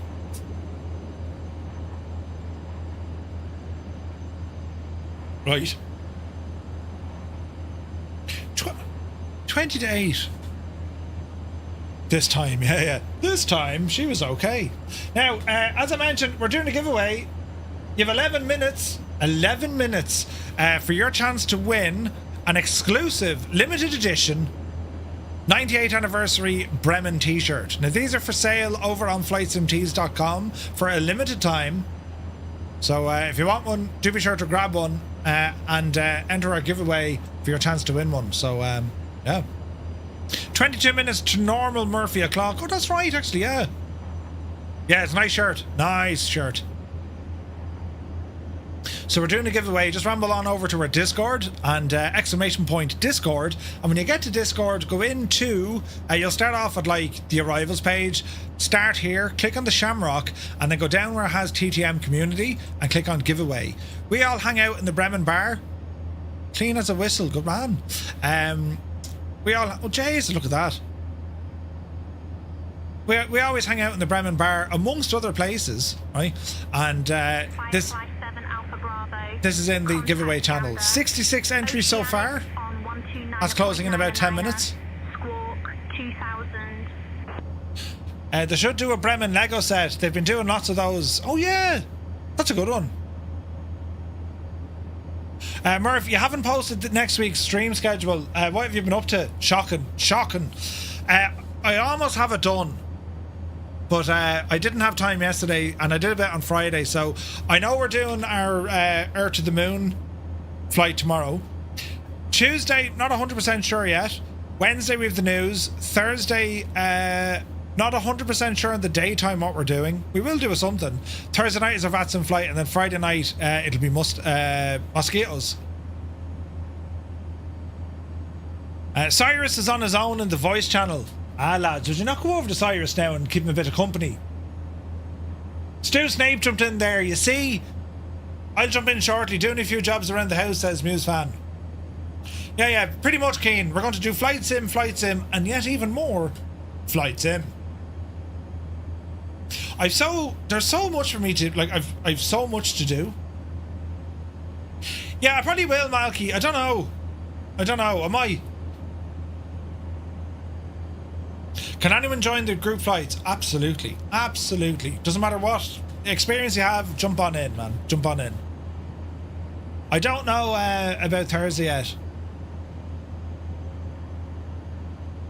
We probably will do the TriStar, but like, I'll see. I might do something else and then do the TriStar the week after. You know what I mean? Sorry, what was the frequency for Gandalf Oceanic Firefly 7 Alpha Bravo? We're not telling you. We'll be doing something drifting around Japan on Horizon 6. Is that out? When is that new Forza out? When it releases. When does it release? It's out soon. It is out soon, yeah. May. Jesus. I suppose we'll have to give it an out blast, lads, will we?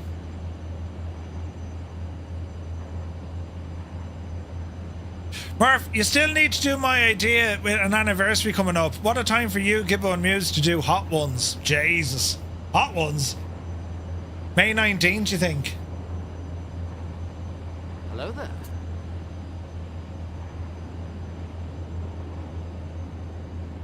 Be Janie. Hitman, welcome in. Kanzui, no. Forza Horizon 6 coming to Xbox and the PC on May 19th. Aha.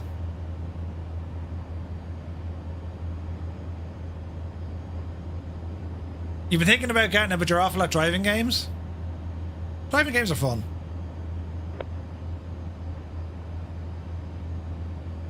It'd be hilarious. You could raise some cash for charity and we can all laugh at you. Wait, what? Shadow Mage loved Forza Horizon 5? Yeah, they got it. I don't know. We used to play it a lot, and then we got into like Formula 1. Can't be any worse than Murph. Wait, what? I'm an excellent driver, so I am. I'm brilliant.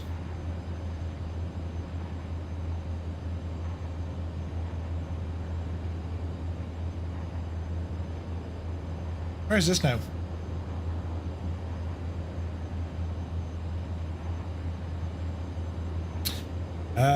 Let's see. Jefferson 2001, the man, myth and legend has rumbled in. What news of the realm? He says, very good evening, Murph and Fireflies. Apologies I missed your departure earlier. Hope the flight is going well. Jep, good to see you, buddy. Man, it's been ages, Jep, since we've had an old beer and an old catch-up. Are you going to the place in June? Who told you that? That I'm a good driver? I say it to myself all the time. The Horizon games are very chill, though. More like GTA. The GTA will be fun, though, Muse. You know. How's the flight going? It's going well, Horizon. Thank you very much. And there's loads of assists. Yes. I'm an excellent driver. Drives a Skoda. Hang on a second now, flying tonight. Right? It takes a particular level of skill to be able to drive a Skoda. You know, Sergeant Beaster, this is going to be a mid-air terror. Oh, Jesus. Soon, dude. Yeah, have your flights booked. Going via Dublin on the 10th.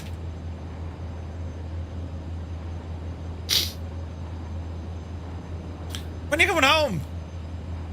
You're coming home on the 15th in the evening time, and it brings you into Dublin on the 16th.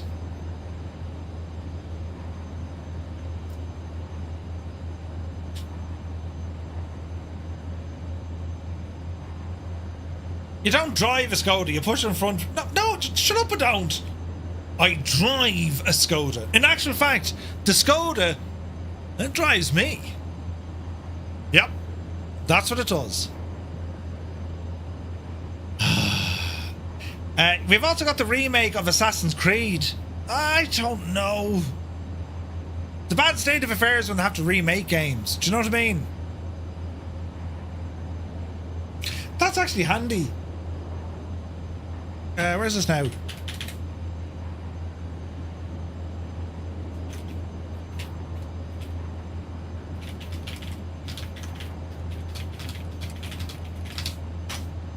Now, remaster, not remake. The amount of people saying they're going to split the G, whatever that means. It's Guinness talk. It's like popularism. You just drink your Guinness, you know. Wait, balls! You're with Delta. Where the other crowd? I wish I booked friggin' Delta. Balls. Black Flag has a Welshman, so it has to be the best. Wait, what? It's gobshite talk. What? What's gob... Zith, what are you saying? Whoa. Cian Lafford, Guinness is not shite. It's lovely, right? It's beautiful. It's amazing in places. Be fairly bad in other places, but overall it's lovely. Yeah, we'll race you, Jefferson, we'll race you. Find it funny how Delta practically have mainly Airbuses. Said the man drinking out of a pineapple. There's a lot to be said for a man drinking out of a pineapple. Just a heads up, Heisenberg just joined the group. Thank you for your attention to this matter. Heisenberg, welcome in. Guinness is velvet. It is. What do you call a Skoda rally? A scrappy yard? Shag off. Never had a Guinness, so can't really comment.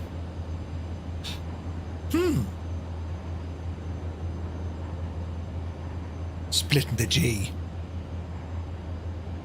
Gadget says, I have to ask, what's in the pineapple glass? This evening is a concoction of a fruitious mix. We have lilt mixed in with some gin. It's very nice. Heisenberg has just joined the group. Great news, everyone. Thank you for your attention to this matter. Heisenberg. Brilliant. Beamish. Wait, what? No, what I discovered lately, and it's great. Guinness bread. Guinness bread. Beamish. I love Guinness. I also found, to my surprise, Guinness Zero was pretty good. Yeah, it's not bad. Yeah. Beamish is more flavoured Guinness. You should try Fruitius Maximus. Yes. No, it's not fruit shite. Beamish is more flavoured. Try Murphy's. Murphy's is grand. You know, it is lovely. Cheers and sláinte, lads. Guinness is the 8th food group.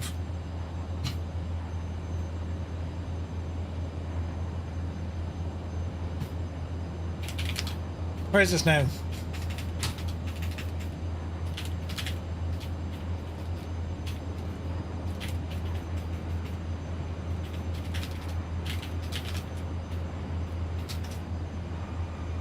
There goes Jared.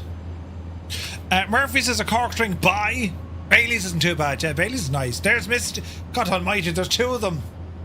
They're in Poetry in Motion. You know.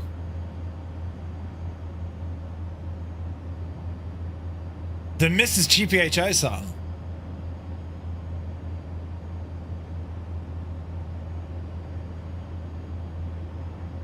This is getting terribly... Oh no!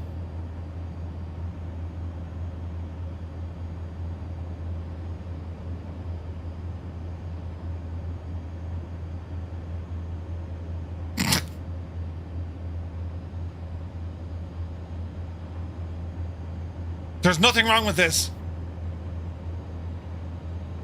It's the mating dance of the Boeing Airbus.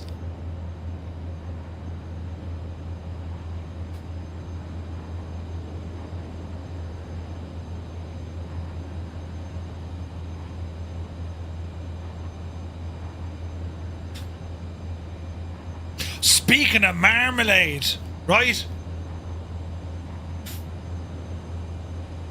So I went to Matt the Treasures yesterday, right? It's in Bird Hill. Stopped off there for some breakfast.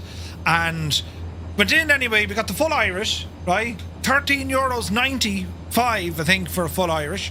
And, but they came out anyway, right? You know, full Irish, grand. And they had a little plate. We had butter, marmalade, and like your sauces and all this kind of jazz, right? Now, you might think I'm some sort of a wicked, weird creature, and I am to an extent. I mean, put your potato in the fridge before you eat them. Brilliant. Put sausage rolls into your roll to make it a sausage roll. Also brilliant. Now, the next one I'm going to share with you now from the culinary expertise and, well, genius. The full Irish came out, you know, 2 eggs, 2 bacon, 2 black pudding, mushrooms and an egg and some toast. Now what you do with the toast, you get a small bit of butter on the bread, then you come along with your marmalade and you put your marmalade on the bread. And then, friends, you grab the sausage. You take the sausage, put it on the bread that has the butter and the marmalade, wrap it around it, and ate it. And it is absolutely gorgeous. Gorgeous. Sausage, you say, right? I'm telling you, you need to try it. Your life is not complete until you try it. Round up good and tired, but it's very like marmalade on toast with a sausage. I mean, Jesus. Jesus. Now, Chalks, good man yourself. Chalks has won a Bremen t-shirt. Chalks, congratulations. We will have that. Yeah, it was a thing. There we go. Ooh. Chalks. Man, Chalks. Massive congratulations to Chalks. He has won himself a Bremen Commemorative Flight t-shirt. Well done, buddy.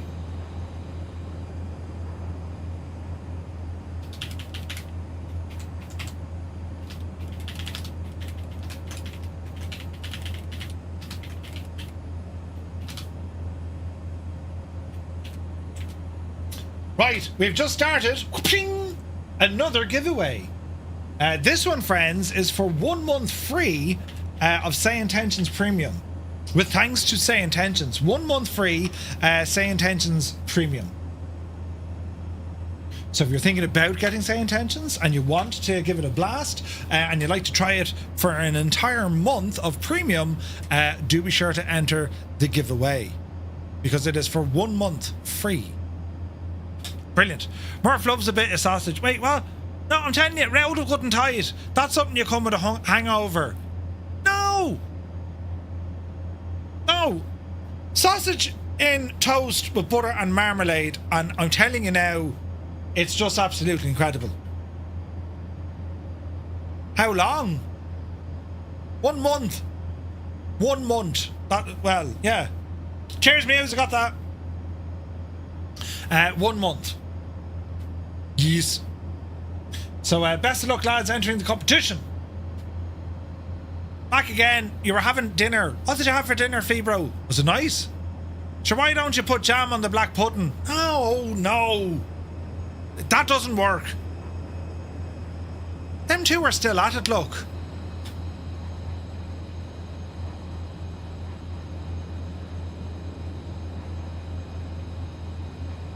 You had dinner delivered. What'd you get for dinner? Oh, a simple pizza. Sausages. All the sausages.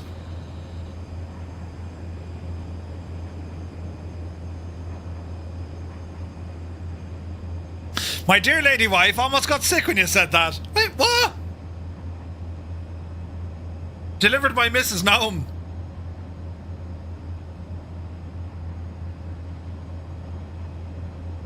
Black pudding is a non-starter. What's wrong with it? Rich now. Look at them two mad things. Yolks, Murphy, yolks. Do you know what? It's getting hot in this man cave. 24 degrees it says in here. Oh, black pudding is deadly.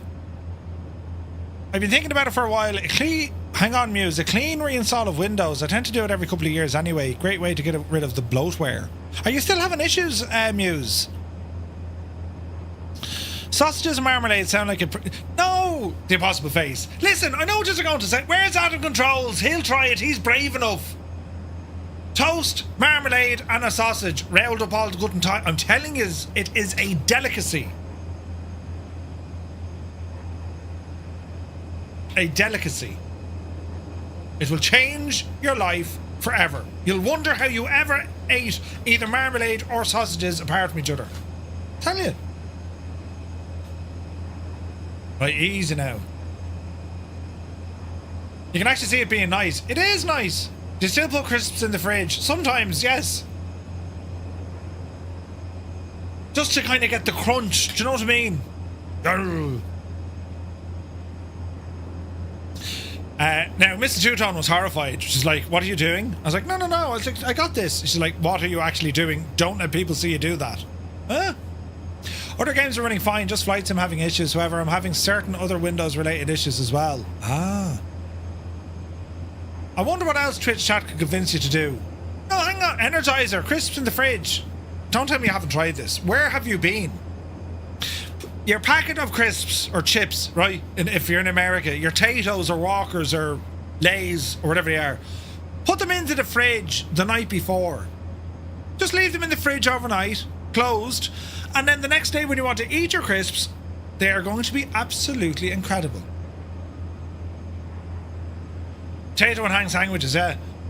And I dip Kit Kat into vinegar. Wait, what?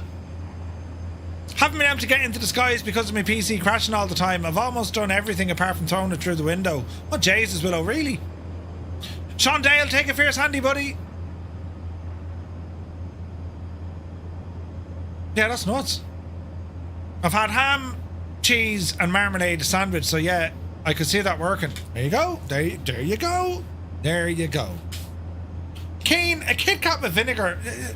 Is it some sort of a magic trick? Kit Kat and vinegar, though? The young lad earlier on had, what was it?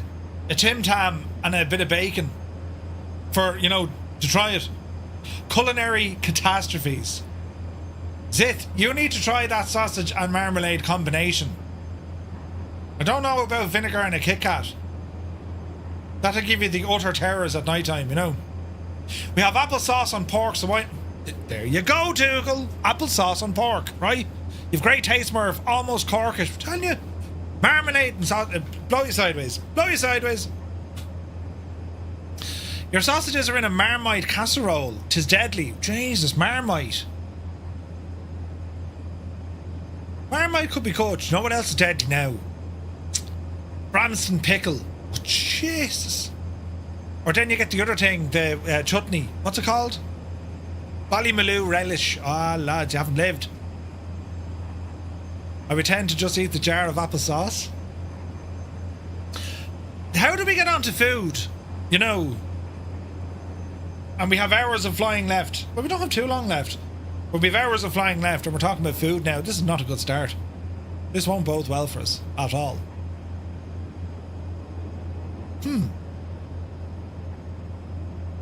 But yeah, that was... and of course we call... or we all have a nice stew. No. No. Food should not be waterlogged. Any food, for that matter. When I was away in New Zealand, we went to an Indian and I had mango chicken and it was only deadly. The wildest food mixes are invented by expecting mothers. I went through 3 years of some of the craziest shopping for meals and cravings. There you go. I'd pity the miss in the morning with the pong in my room. What are you talking about? Stew is the food equivalent of a Skoda. No, that's a terrible thing to say. It's worse.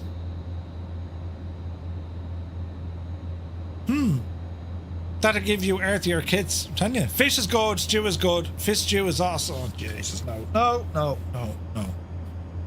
Fish! Leave them alone in the sea. They're not for us.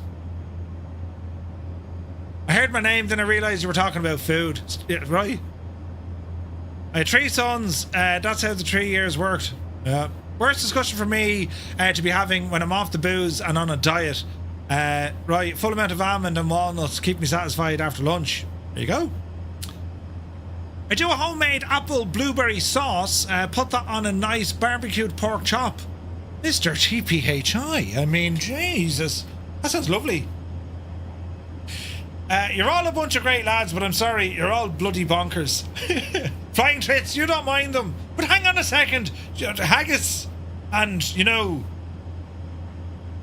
wait, no. That's flying tonight. Flying Trits doesn't have haggis. Right, Trits, you're up. Your favourite food. Be gentle now. It's going well, though. I've lost about a stone. Oh, come on yourself. Jesus, this is brilliant news. All this food talk, I haven't had my dinner yet, yeah. What's the widget you're using in the bottom right-hand corner of the screen? Shatter Mage, it's called The Wheel. Exclamation point, The Wheel. Malky, you see, the Scots are coming out now. Haggis. Jesus. No. We interrupt this broadcast by deflecting, talking about food. We'll stop talking about food now,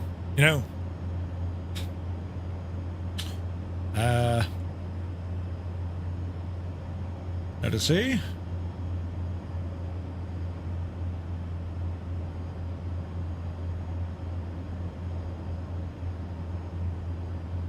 Food is great. The best Irish drink has to be the Micheál Martini. Very good. Oh no, it's hashtag wheel, not the wheel. Hashtag wheel. Jesus, you think I'd know this by now. But anyway, back to the lads on the Bremen. So what happened to the crew? Where's my mouse? What happened to the crew after the Bremen, right? So Hermann Köhl went on to say, I remember it was me who asked Fitzmaurice to join us on this tremendous journey, and I am so very glad I did. During those hard times, he was a great comrade. In 1935, Köhl lost his job with Lufthansa. As a devout Catholic and a man of strong character, he then retired to a small farm in the south of Germany, rather than curry favour with the National Socialists. Köhl died in Munich on the 7th of October 1938 at the age of 50 from a kidney disease that he contracted during his flights. He was buried in Pfaffenhofen an der Rott. Yeah. And it's Pfaffenhofen an der Rott. A German Luftwaffe Airbus A310 Medivac aircraft and also the Bundeswehr barracks of the Transport Hub Schrauber Regiment in Niederstetten are named after Hermann Köhl. There's also a street in Bremen near the airport which was named after him. Fitzmaurice, that we learned, went on to say that the flight, that those who think transatlantic aviation will never be a regular public utility service should endeavour to get away from that idea. Aeroplanes will be produced which will be capable of riding out the roughest gale. Much more reliable and more economic engines will also be designed. Better and reliable compasses and instruments will be available. Cold Nebo! Thank you very much indeed. Pfaffenhofen. There you go. Fitzmaurice was promoted to Major during the flight of the Bremen by the Irish Free State. He met Hitler in 1933 following an invitation extended shortly after the Reichstag elected him as Chancellor. But Fitzmaurice was reportedly present to witness the Reichstag fire. He did go on and he worked with many aviation and airline companies in Ireland whenever there was a do out, the Irish Air Corps looking after him. Fitzmaurice later died in Dublin on the 26th of September 1965 at the age of 67. The Fitzmaurice Flying School was opened in Baldonnel in February 96, and in April the restaurant in the Kingswood County House Hotel was named after the aviator. Baron Hünefeld He went on to say that remembering going through the heavy wind and strong fog, I looked at the 4-leaf clover which my friend Fitzmaurice had gifted me before the flight, and I realised that after one single flight, if we can make such friendships, we would not hesitate to repeat it. On the 18th of September 1928, von Hünefeld and Swedish pilot Carl Gunnar Linder took off from Berlin in the Europa in an attempt to fly around the world. In Bushehr, Iran, they met Friedrich Karl von Warthausen, who went on to complete the first solo circumnavigation, principally by air. After they arrived in Tokyo on the 20th of October, the flight was abandoned because of poor weather conditions and Hünfeld's declining health. Hünefeld later died on the 5th of February 1929 in Berlin at the age of just 36 from stomach cancer. He's buried in the Landessigner Friedhof Berlin cemetery. Jesus. So many believe the Bremen was impossible, including Charles Lindbergh, and so little has been written about it. Although Lindbergh's trip from New York to Paris was the second non-stop eastward crossing, 8 years after John Alcock and Arthur Brown made it in their Viscount or Vickers Vimy, that landed them in Galway, and the Bremen's crew achieved it first, the Bremen didn't win lasting fame. Lindbergh's airplane became a centerpiece at the Smithsonian Institution's National Air and Space Museum. Germany's premier science museum rejected the Bremen, and it bounced from one American museum to another, and von Hünefeld decided he would give his prized possession to New York City. When the Baron died in February, he made good on his declaration, bequeathing the Bremen to the Museum of the City of New York. Amelia Earhart, among some 17,000 other onlookers who gathered for its unveiling beneath the celestial dome of New York's Grand Central Terminal on the 21st of May 1929. 70 years after its historic flight, it made its way back across the Atlantic to the namesake city of Bremen. In 1997, a group of flying enthusiasts called We Bring the Bremen to Bremen came knocking. Citing von Hünefeld as an honorary member, Dr. Bernd Hermacher, secretary of the society, spoke of their civic pride and admiration for the Bremen pilots, and the Henry Ford Museum approved a permanent loan stipulating that only Lufthansa mechanics supervise the airplane's restoration. Winging east, two German Air Force Transall C-160s transported created sections of the Bremen directly over Greeny Island, a tribute requested by the Bremen Society. Today, the restored airplane, polished to a glossy sheen that nearly disguises its rugged history, rests on the rooftop exhibition hangar of Bremen's airport at Terminal 3. We believe the plane is where it should be. The story of the Bremen proves yet again that finding a place in history depends as much as timing and social context as it does on, anything else, I suppose. That's mad. What are your thoughts, lads? Where do you think the Bremen should be? It's a very good question. I mean, okay, she was built in Germany. It's called the Bremen. It's sitting in Bremen.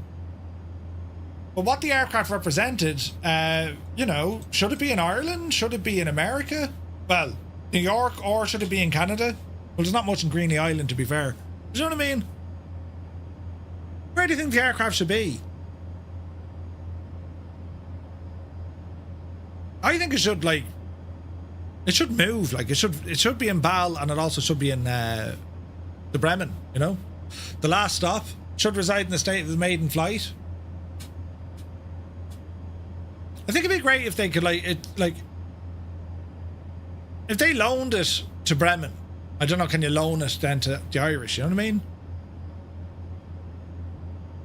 I think the reality is, though, a lot of people over here wouldn't know. Oh yeah, it's an old plane. This story is just not known. We know it as a community, but I don't know, how many folks here tonight, here's one, right? Press 1 in the chat if this is the first time you've ever heard about the Bremen. Fisherman's friend, good to see you. Which Bremen are we talking about? The aeroplane, the Junkers W-33, the first fixed-wing crossing of the Atlantic back in 1928 from the east to the west. So outside of our streams, you've never heard of the Bremen. Because it's mad, isn't it? It's nuts. Considering the gravity of their story and how important, you know? I thought it was friggin' nuts. You always wonder what the Bremen bar meant. There you go. So the officers' mess in Baldonnel was named the Bremen after it, you know? Oh, it's your home state. You're in Bremen, fisherman. Come on. Have you been to the Bremen aircraft at the airport at Terminal 3? You didn't know about it either until our yearly streams?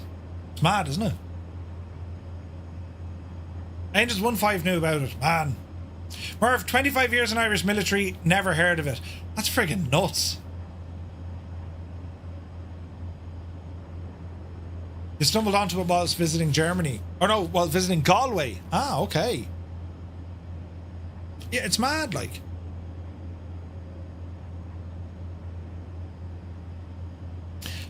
Knew about it, but the first time I flown with it. Ah, okay. Never heard of it before, joined the community. It's mad, Pete, isn't it? Sir Campslot knew it from Bal. 2025 is when you got it, Father Ted. It's an important story, like, I mean, and it's like everything, lads. If you don't, and that's where Flight Sim is, like, Flight Sim is really good, because, like, if you don't have access to learning things like this, that stuff just gets forgotten about, you know? We learned about Limburg in school, but not the Bremen. Yeah, it's odd. Divine Prawn is here, good to see you. Like, a lot of people heard about Alcock and Brown, you know? Which, rightfully so, that was the first one. But, like, to think the Bremen, they're like, the what?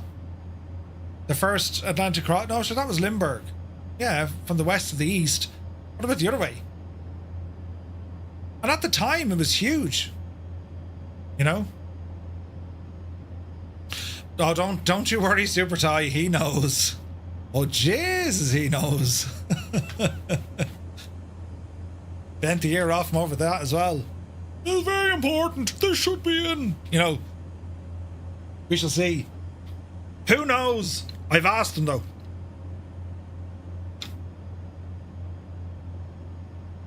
It's pretty cool. Right. We're halfway to Goose Bay. Better one for you. You visited the Air Corps in Baldonnel, part of an NCO's course, and you stepped on Bertie's Learjet. Hey now, did they have the Learjet when Bertie was there? Did the G4 when Bertie was there? But yeah. Ollie's the same with the Vega. We need a Vega, 100%. yeah. Hey, Crotty, right? It's mad. Now, let me see. Cerberus has won 1 month free of Say Intentions Premium. Congratulations. Well done, buddy. We have a winner. Oh, Jesus. Oh, Jesus. I think it was Bertie. No, I don't think it was Bertie. When was that, roughly, home record? You were naval service. I lived in Bal. I was a pest. I lived in married quarters. Now, let's see.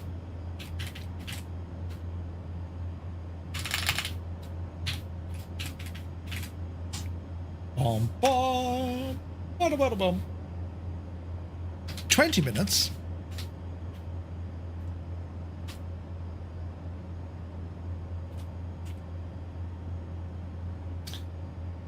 And we'll do another one. Right, lads, another giveaway has just started. It's another chance for you to win a 1 month free premium subscription for Say Intentions. Best of luck.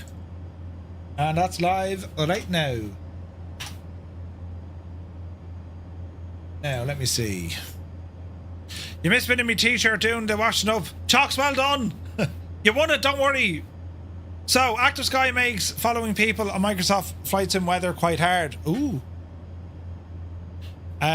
I think it might have been around 2005-ish. Oh, okay. Sweet. Now, let's go back up here. So our first winner of Say Intentions 1 month premium goes to Cerberus. Cerberus. Is it Cerberus or Cerberus? Cerberus? Where's my mouse gone? Stop doing that stupid thing. Right. We're looking good now, lads. We're looking good.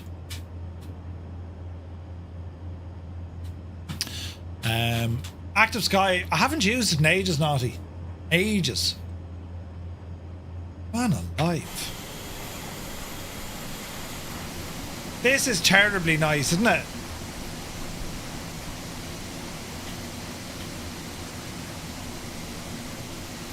Absolutely deadly. Oogie boogie. I think it's just exclamation point wheel. Wheel. Right, 18,000 feet, 295 on the screen, 412 over the ground. The wind is helping us out here a little bit.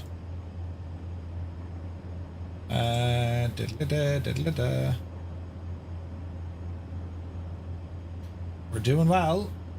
Oh, we got a good few lads on the voice channel now. Well done, lads. Well done, lads. Now, let's see. Right, get the giveaway over there. I can't see Murphy in the M400, even if you have the airplane. Model matching just shagged, Sergeant Beast. There's nothing you're doing. It's just the way it works. It's just shagged. Unfortunately, it's just the way it is.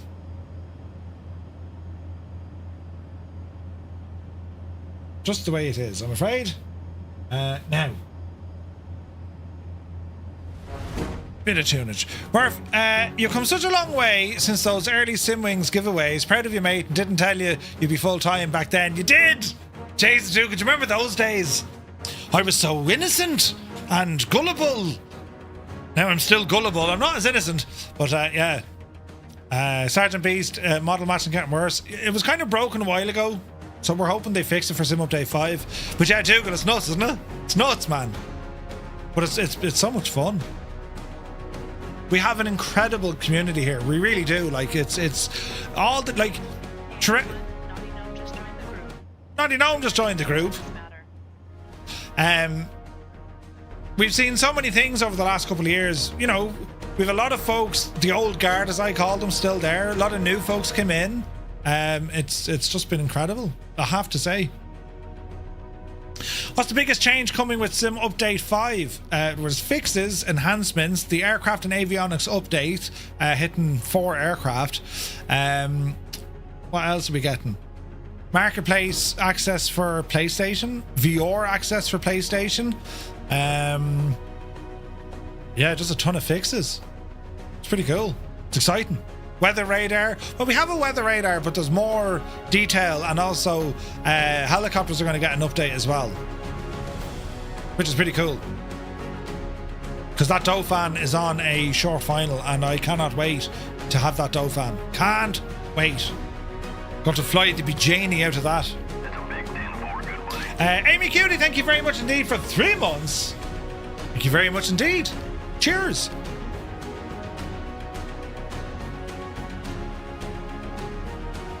Seven hours and 24 minutes into the stream. We're about halfway across this kind of northern strait between Greenland and Canada. We're looking good. We're heading to a place called Goose Bay, and we better check back in on the weather there, actually, shall we? So Goose Bay, open the airport, and let's have a look at the weather. So current situation. Wind is 050, 9 knots, good visibility, few clouds, high altitude clouds, temperatures 3, dew point -6, altimeter 3020. We look at the forecast, wind 040, 8 knots, visibility is going to drop 6 miles or greater, few clouds at 3,000, broken at 25,000. Alright. I put the car in swinger, baby. Jesus, just buttons. traffic, it says. Stu Snape, thank you very much indeed for 5 gifted tier 1 subs. Did you see what he did? Thank you very much indeed. Lads, if you got a tier 1 sub with thanks to Stu Snape, do be sure to say thank you. PQ is here, good to see you. 98 Vulcan, welcome in. Willow says, with this Bremen flight, because of me not flying today, will I be able to fly the route and get the stuff on the experience points for FFA? Yeah, Willow, 100%, buddy. 100%. Flight's going good. Flight's going good. Right, let's look at this. Runway 15 is possible, or 08. Let's have a look. 08 or 15. 15 is what I'm going for, and we'll see what happens, right? We shall see. I shall say this only once. We'll see what happens there. Lonely's here. Good to see you, buddy. Welcome aboard. Hope you're well. We're doing good, lads. We're actually making good old time here. Very naughty. Sergeant Beast, Cyrus, Fibro, Angry Bee, Mr. TBHI, Jalagod, Vax Warrior, Toto is with us, Grippy, Daddy Plum, Nighthawk, Uniform Goose, Captain Boise, Hermit Something, Your Mama, Soaring AJ, Proby P, Changs, Jared, Mrs. TBHI, and a Fierce Wolf. Looking good.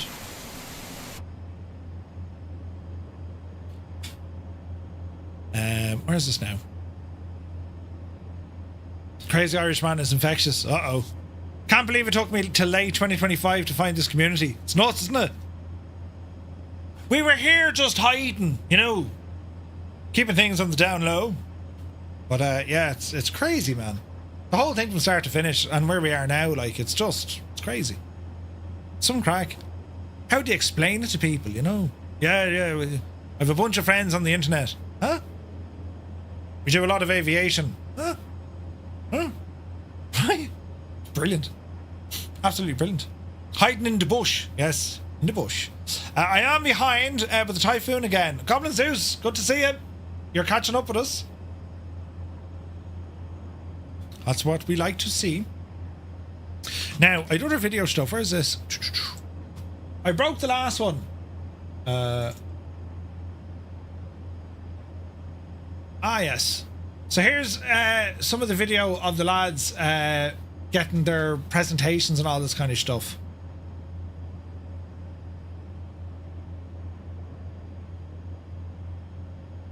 Right now. Was this like their world tour places in America and Ireland and Germany? Yeah. It's all old footage. Which is still deadly. I mean, when you think about it, 1928, lads, right? 98 years ago. 98! Still no work with your flight sim? Ah, no way. No way. Super Tom has been following for 5 years, 4 months, 11 days, and 22 hours. Jesus. The Impossible Face has been here for a year, 2 months, 7 days, and 20 hours. No, wait. Huh? Yeah. And I remember it like it was yesterday, right? Briggs is here for 3 years, 11 months. Stu Snape has been following for a year and 6 months. There you go now. What was the Bremen flight about? What was it about? It was about the first crossing of the Atlantic Ocean by a fixed-wing airplane in 1928 from the east to the west.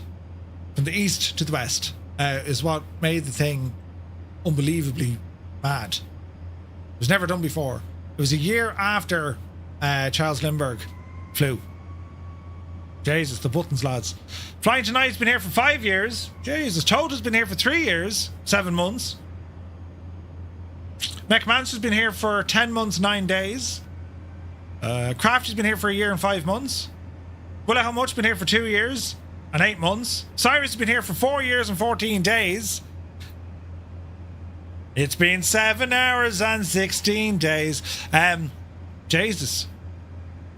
Stream Elements Muse has been following for 135 years. Brilliant. Brilliant. Energize is here for 4 years and 7 months. Jesus. Zit has been here for 3 years, 11 months. Do I have the new GFX add-on? Yes. We'll be showing it off on Wednesday. Over a year. That's nuts, isn't it?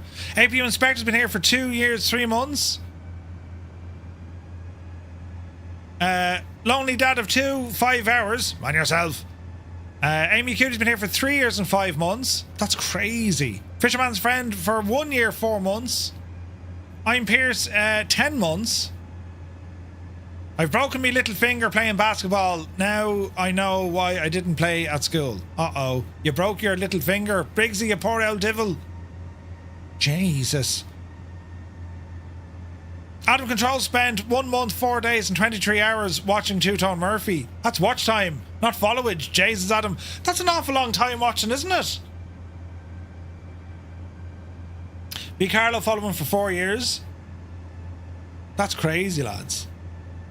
The Wizard Llama has been for 2 years, 3 months. Roger RC75, 5 years, 1 month. These numbers don't make a lot of sense. It has me at almost 3 years. I literally been on Twitch for 6 months. I could be looking at YouTube because there's 2 things. Stu Snape has spent 1 month and 4 days watching. Jesus. Call me Joe. 4 years. Bloody hell. Note how it gives hours, minutes and seconds, right? Sir Camsalot spent a day, no, 1 month, 4 days, 7 hours. Jesus. Fever's been following for 5 months. Goblin Zeus has been following for 5 years. Yeah, I don't know, is it coming through? I don't know. There's many buttons being pressed though. It's very interesting. We're supposed to be watching the video. Oh yeah, Jesus, yeah. Watch the video. Yeah, there's nothing to see here with you lot pressing buttons at all. Yeah, Jesus.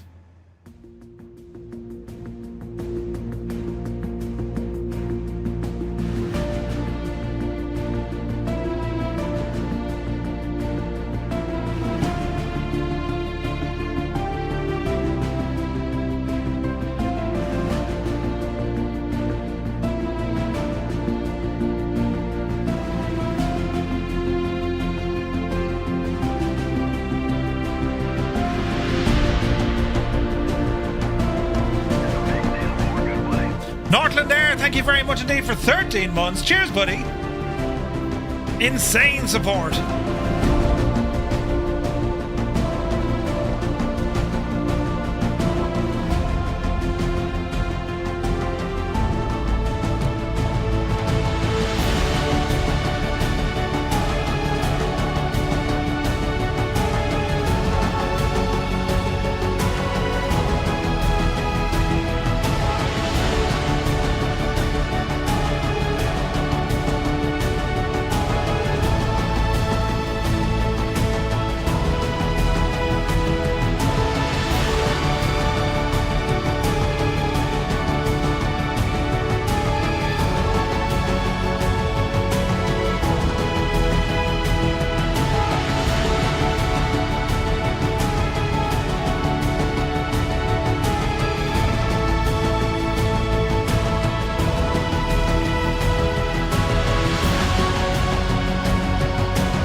Everyone walked so fast back in those days. They did.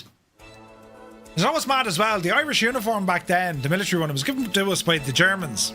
And it wasn't until, I think, the late 30s that the British said, lads, stop wearing that uniform. We think you're the other lads. And we're like, oh, be Janie then.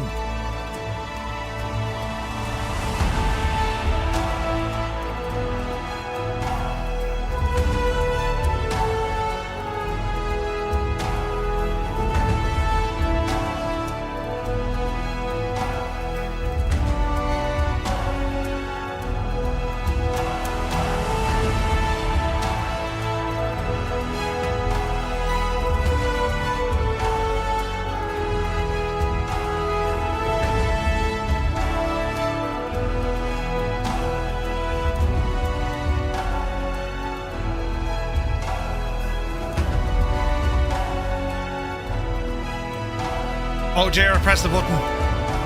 Oh dear, oh dear. Right. There's nothing to worry about here at all. I've only gone and shagged the thing. Oh no, there's buttons! There's things happening and I've broken everything. Jesus. Ooh. What are we set to? 18? Things and buttons. Get down the hill. Get down the hill, quick. Autopilot on. Oh, Jesus. Get back on course. What was my speed? Jesus. Auto throttle on. No! Oh no! It's everything shagged! Speed up! Oh no, that's too fast. They're pressing buttons! Auto throttle. Auto throttle. What? Right, are we okay? No, we're not. There we go. Oh, Jesus. There's buttons everywhere. What's going on? Northland Air. Oh, Jesus. 10 gifted tier 1 subs. Look. Thank you very much indeed. Cheers, buddy. The refund? No, there's no refunds. I haven't a clue what you're doing. No, I didn't press anything. Well, I did. I pressed the wrong button. There's buttons everywhere. What's going on? Jesus. Did someone press a button? Ooh. Who's in charge? Jesus. Look at this big eaters. There's buttons, lads. Northland Air, thank you very much indeed. What an absolute ledge. And there's the alerts coming in. Bloody hell, they scared the life out of me. Stream elements, did that disconnect or something? I've no idea what's going on. Right, now. Oh, Jesus. Thank you very much indeed. Lads, if you got a tier 1 sub with thanks to... No. If you got a tier 1 sub with thanks to Northland Air, do be sure to say thank you. What a legend. I walk away from my desk for 2 minutes and all hell broke loose. Mr. Minimite, good to see you. Things were going well until I broke them, but now we're back in action. We're back in action, and we'll press this button again. Yes, we have recovered the situation. Just about. John Maldy, good to see you.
A very good evening to you. Hope you're well.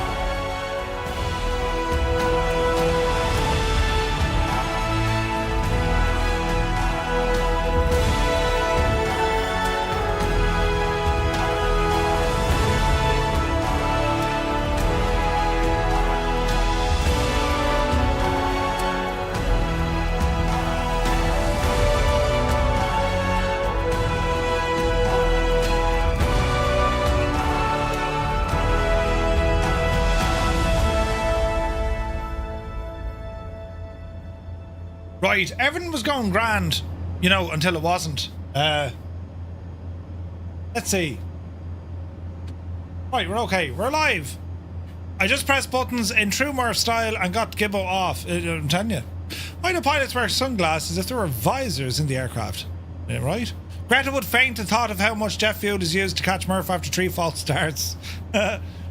Brilliant. There's a naughty gnome. Max Warrior, Nighthawk, Daddy Plum, Grippy, Captain Boise, Your Mama, Stu Snape, Soaring AJ, Proby Pete, Mavatus, Mrs. GBHI. There's Shanks ahead of us.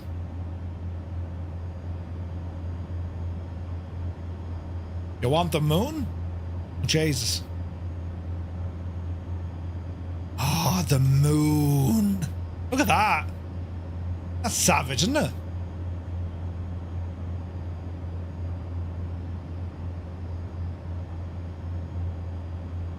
That is savage.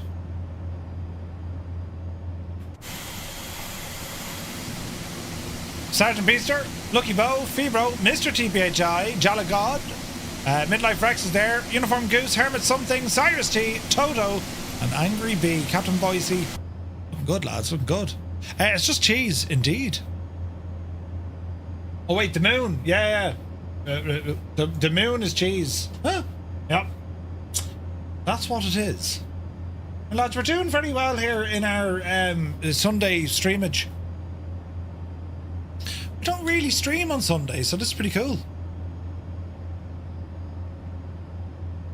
Thank you all so very much indeed for tuning in. Hope you're having a good flight.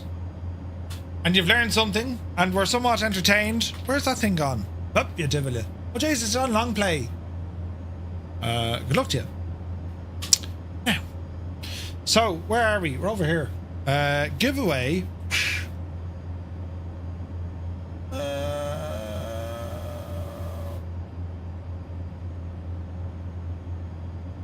A Crotty has won a free month of Say Intentions. 1 Golf Mike, you have not been cleared into the Bravo airspace.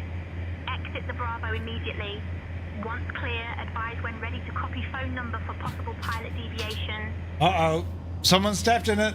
A Crotty. Well done, buddy. You won yourself a 1 month pass to Say Intentions Premium. Awesome.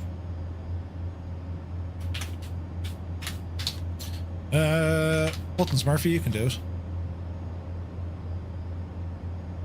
I'd love to join you if I could only figure out the SR-71. Ooh. Here's a number, please call it, right? What poor age did that? Now, let us have a look, friends.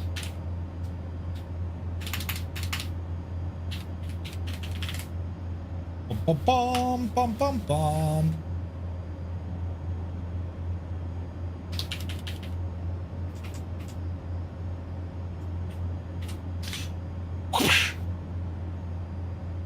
Right, lads, another giveaway has just started.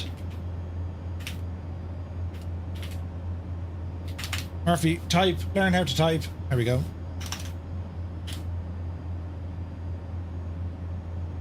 Ish, ish.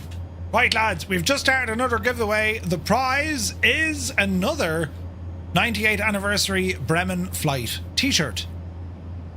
Shag off. Cyrus 2, Muse, Zith, Briggsy and Super Tie into the bowl corner. Jesus. I'm becoming immune to your tomfoolery, haberdashery. But your chance to win this very t-shirt, with thanks to flightsimtees.com, just ramble over to our Discord, enter the giveaway channel, and well, see how we get on.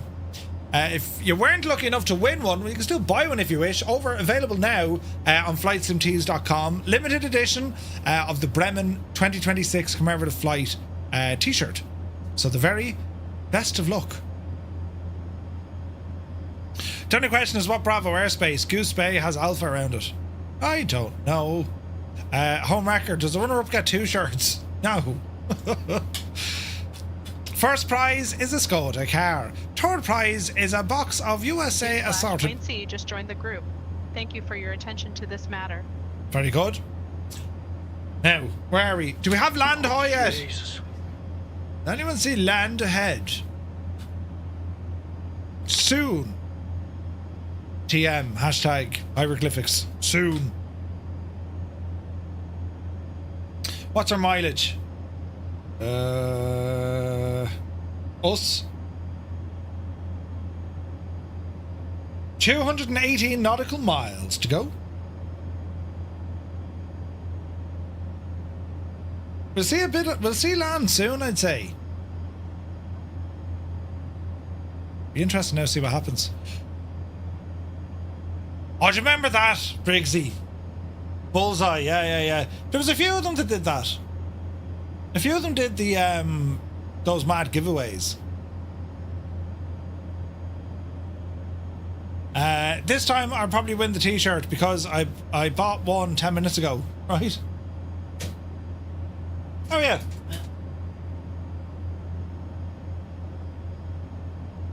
That'd be like, yeah, Murphy's Law. Probably, Pete, are you sure you're not Murphy? Murphy's Law. Alright. Firefly 235. You have not been cleared into the Bravo airspace. Exit the Bravo immediately. Once clear, advise when ready to copy phone number for possible pilot deviation.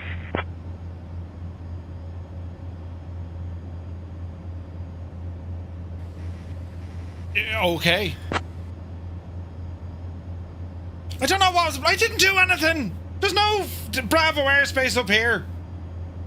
Is there? Ruined the entire flight? Hang on. Center, Firefly 235. Hopedale. Let's see what they say. Firefly 235, Gander Center, go ahead with your request. Gander Center, Firefly 235 at flight level 180 on a heading of 235 degrees. Request VFR flight following.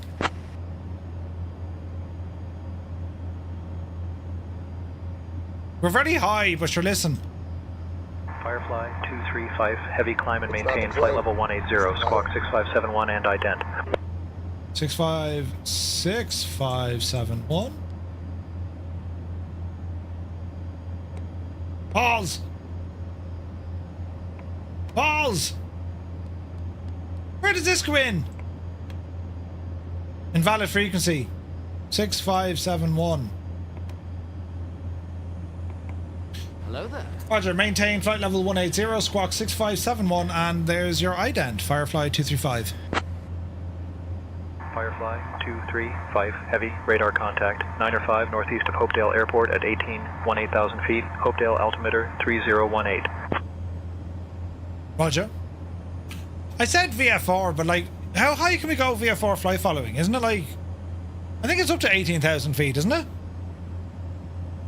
I need to check. Should be grand. Yeah, it's 18,000, yeah. Hopedale, yeah. Right, that'll stop all mate giving out to us. 235, heavy contact Gander Center on 120.55. Gander Center 120.55, Firefly 235. Gander Center, Firefly 235, flight level 180, heading 235.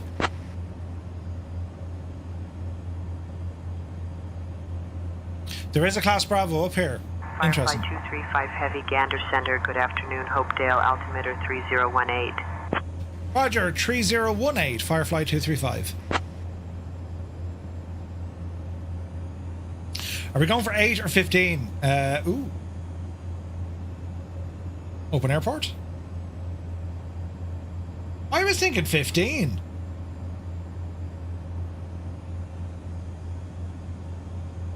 I was thinking runway 15.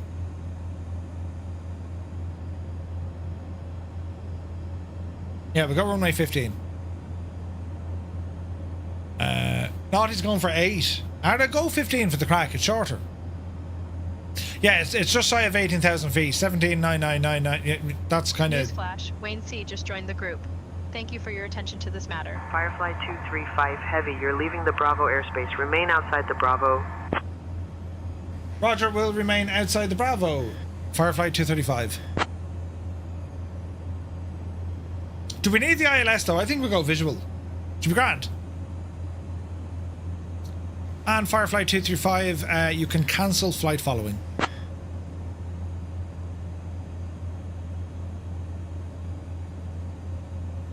Firefly 235 Heavy, flight following already active, no cancellation needed.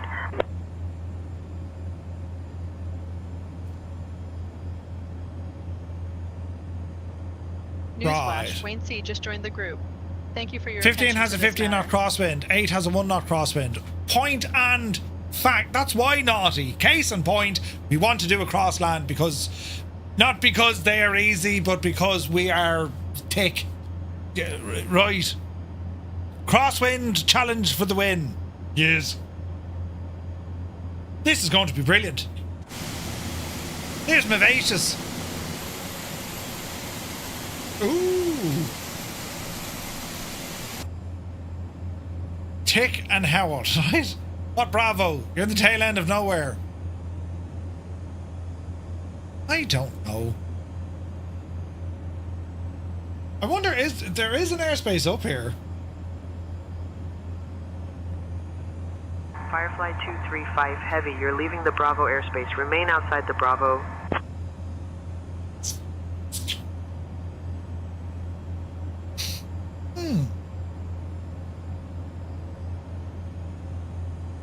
Interesting.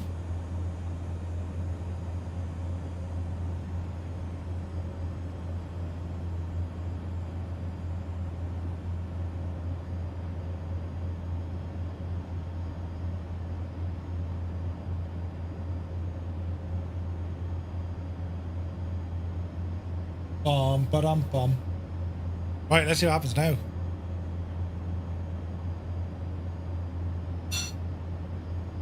Ground spoilers armed, yes, that's what we want. Yeah, there's probably weird data up here. Like, to be fair, not many flights go. Center, Firefly 235 Heavy. Good afternoon, holding at 18,000. There's a button here that I can cancel flight following. That's what I should have done. Maintain 18,000. Right now.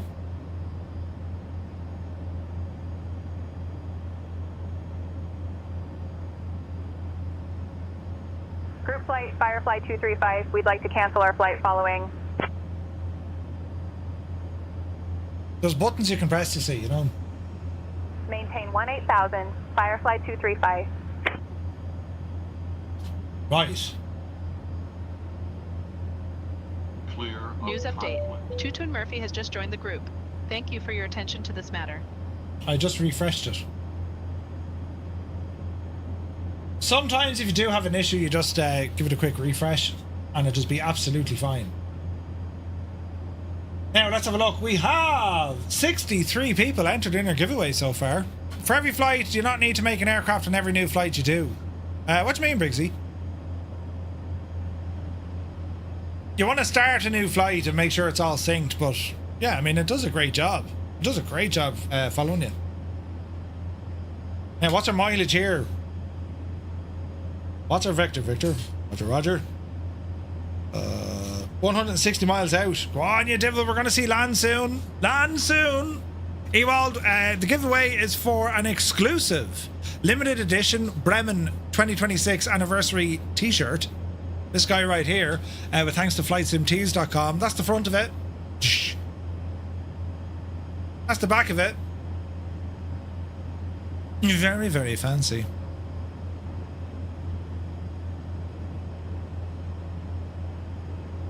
That's our giveaway.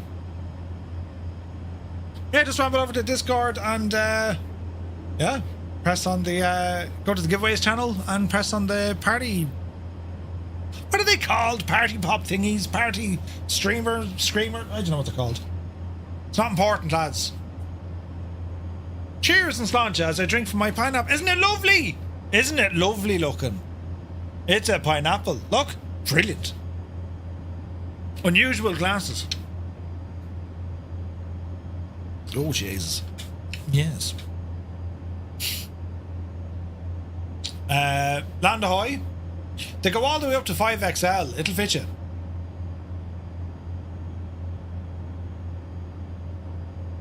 Okay, I think our current heading is actually pretty good. I think I see land. Oh, I do! There's land! Brilliant. The continent of North America. This is great news. Make a new plane file for each time you fly with say intentions. No, Briggsy, it'll read it from SimBrief, so it'll copy over the ICAO code of the aircraft if you want. Or you can set up your own call signs. You know? Land ho! There's land ahead. 7 Alpha Bravo. We would like to request ILS Yankee 08 approach for Goose Bay, if that's possible. Firefly 7 Alpha Bravo, expect the ILS Yankee runway 08 approach. I thought it was very nice of them. Good to see you, buddy. You went back to sleep and didn't think you could still be going. It's a long flight. We're getting through it, though. So, let us have a look. The ILS Yankee runway 8 approach. We started off all the way back here at Baldonnel, and we flew up to Keflavik, from Keflavik over to Nook, and from Nook we're now heading down the road here into Goose Bay. So we're nearly at the end of our trip, lads. Very exciting. It's been a hell of a flight. Hey Martel, good to see you, buddy. Hope you're well. And to everyone who flies along with us, who are, you know, you're either flying or you're just keeping us company, thank you very, very much indeed. These annual events, this is our 6th annual Bremen flight. It's just amazing to have all you guys here, so thank you very, very much. Driver 738, good to see you, man, and thank you very much for your resub. 4 months. Cheers, buddy. Sort of a cross the pond event, kinda, sorta, yeah. The impossible phase. Awesome Z, good to see you. Where are we flying? So right now we're flying between Greenland and Canada, and this is the Airbus A400M Atlas. Jesus, Ewald! Ewald, thank you very much indeed for the 5 gifted tier 1 subs. Lads, if you just got a tier 1 sub, but thanks to Ewald, well, do be sure to say thank you. Mugan, good man yourself. Delighted you like it. We're doing... land! There's land ahead of us. This is brilliant. Are we going the right way? We are going the right way. Imagine, you know, imagine we weren't. Small bit of a left turn. Do we have another flight? Yes. This is our second to last landing. Server is on the Southeast Asian server. Southeast Asian. Now. Let's see what might work here. Shame the plane isn't in the sim. Which one, Briggsy? The A400. Are you on 2020?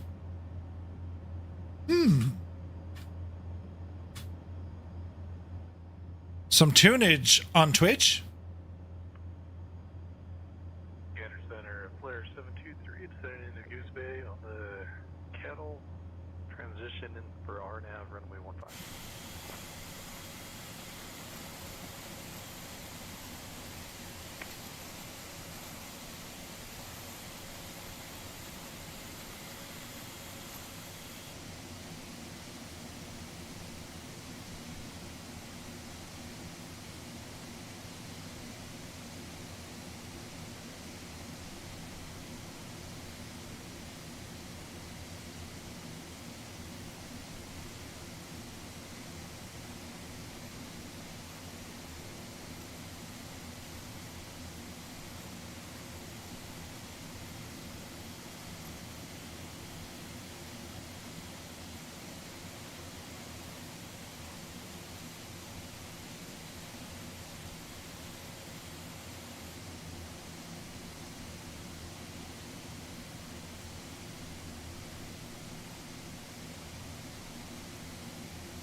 Switching over to Goose Bay approach.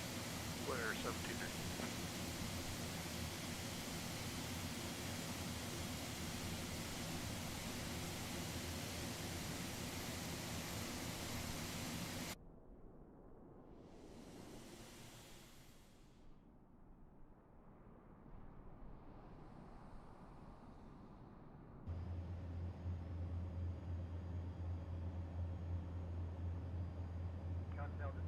Flight level 310.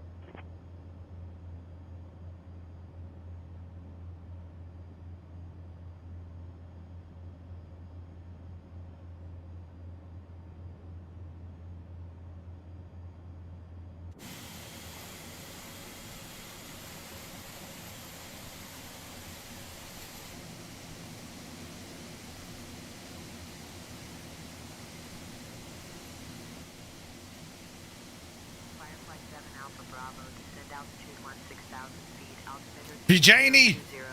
Kanzui! Uh-oh.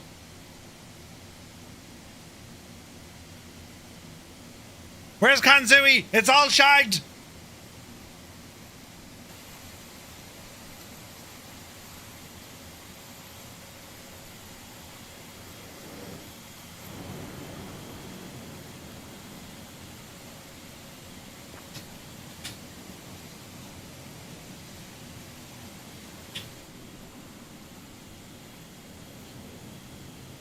I didn't break it this time, it just stopped. Right. Altitude 16,000. Firefly 7 Alpha Bravo. So, we'll close that and then start it again. Join a group, TTM. Group not found. Firefly 7 Alpha Bravo, anticipate further descent in roughly 40 miles. Oof. BGGH. CYYR. And then it's going to be CYBX. Continue.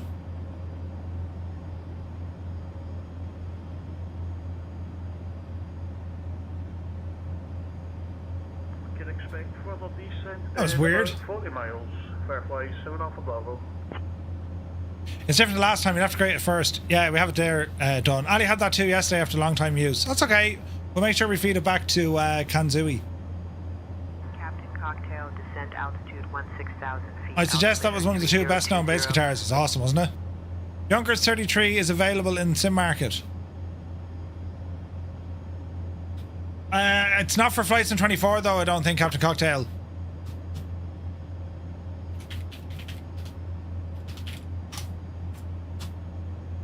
Lionheart has done one, but I don't think it's for Microsoft Flight Sim. Yeah, it's for P3D.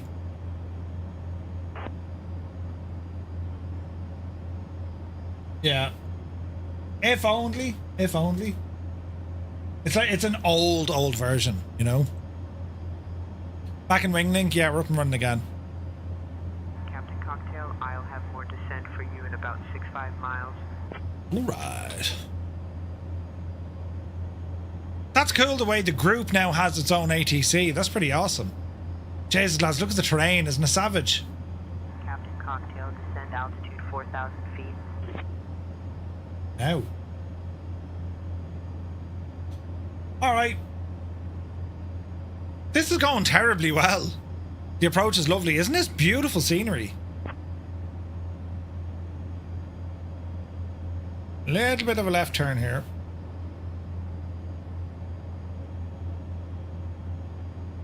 Man, what a flight we've done.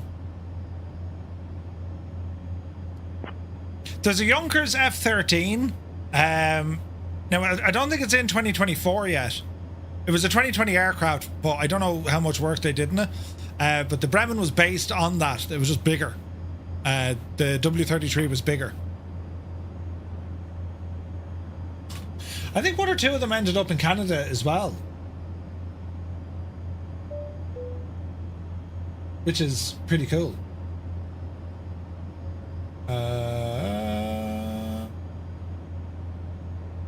Okay. We're doing alright, lads.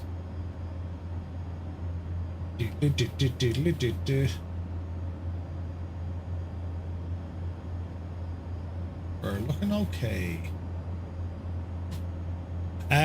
Robbie 613 Studio, good to see you, buddy. Welcome in.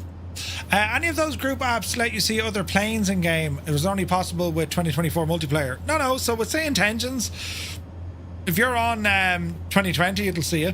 This other one we're using, Unifly, right? You could be on X-Plane or Microsoft Flight Sim. It'll see you. Runway, I'm going for 15. Runway 15. Distance now to the airport. We're 75 miles out, lads. It's pretty good. We can probably start descending. Call it 6,000 feet. Down the hill we go. And let's go ahead and get ourselves ready for what will be our landing. There we go. Ground speed 1,361. Are you absolutely booting it? Yeah, Briggsy, I think they're going to have some fixes there for sure. They said they will have fixes, so yeah, I'm hoping they will. The autopilot on this airplane, on the A400, it's solid. It's a very, very good airplane. Couple of more fixes when they can get around to it, mainly with the sounds and WASM issues. But once they do that, I think, like, it's a very good plane. It's very nice. The model matching, it can't get any worse. It really can't. It's shagged, like, totally shagged. And they need to fix the chocks issue. That as well, Malky, yes. I'm sure they're aware of it. If not, I'll let them know. I'll talk to Innie, but like, I'm unsure, is this aircraft now with a Sobo? I'm unsure. But Unreliable, like, they did a great job building this thing, man. It's friggin' gorgeous, isn't it? Like, this is a cool aircraft. It's gorgeous, man. I'm Pierce. They'll take it as a challenge. Can't get any worse. Model matching? Sure. Alright, we're looking good. 60 miles out. And he said it's not up to them now. Which, in reality, it's not. They kind of need to be asked by Microsoft to do it. So, yeah. We need to ask them terribly nicely. Microsoft, will you fix your plane? And by doing so, you're going to need to fix it for you because, well, they're good at fixing things, you know? I think they're sequencing some of us in. Nice. That's class. Yeah, no, the Impossible Phase, the stuff Say Intentions is able to do, it is class, man. I mean, hey, a cow for a Cessna. Wayne C just joined the group. Thank you for your attention to this matter. Continue. Thank you for your continued support. Northwest River. Nice. All right, we are descending. We can probably go a little bit faster here. What are you at? 1,500 feet a minute? Let's go 2,000. Let's see how the old aircraft behaves. Throttling back. Let's see if she hold her speed. Yep. All the way down to 6,000. Time for breakfast. Ooh, nice. We've been live for the last 8 hours and 9 minutes. Just, we're doing well. I haven't aged today. Do you know? It's younger looking I'm getting. That right, lads? Don't answer that. All right.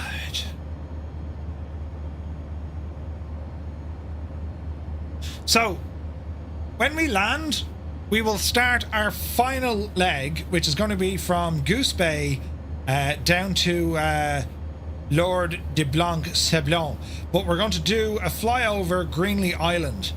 And then we'll circle back in and do a full stop landing. So what we do, it's a dash all the way down to Greenlee Island, which is this small, mad-looking divil. And then we go back up to Le Sable for a full stop landing. That is what we're doing. And it's been a flight, hasn't it? It has been a flight. Descending nicely. Speed is good. Beautiful weather. Absolute visual approach, no issue here. little bit windy. While you've been streaming, I have slept and now it's Monday. Oh, Jesus.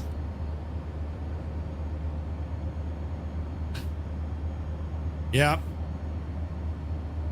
I'm trying to remember like some of the longest streams I did. I think it's like 17 hours, wasn't it? 18 hours? And like I nearly died. I wasn't right for days after that. Ali can do these like without batting an eyelid. Dubs and Dials, good to see you. Off topic slightly. Investing in a gaming PC to level up. Any recommendations on companies in the UK? First and foremost, if you can wait, prices are starting to kind of cop on a little bit. They're starting to come down a little bit. I would give it, if you can wait, I'd wait till kind of July, August maybe.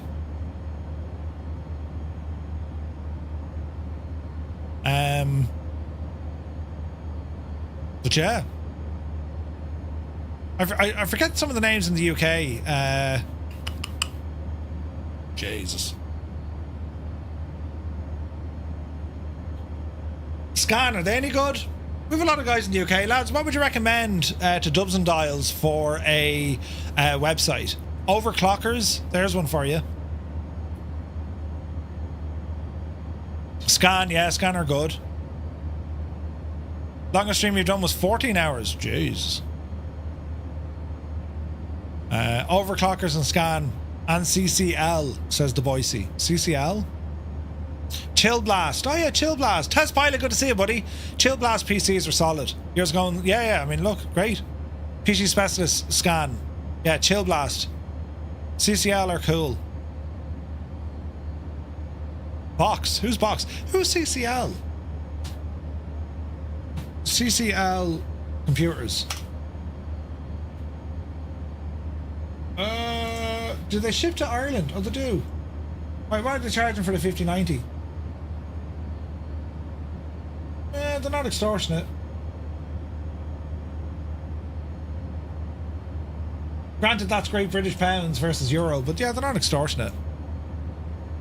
Case King is good. Curry's PC World. Oh, Jesus, stay away from Curry's. Jesus.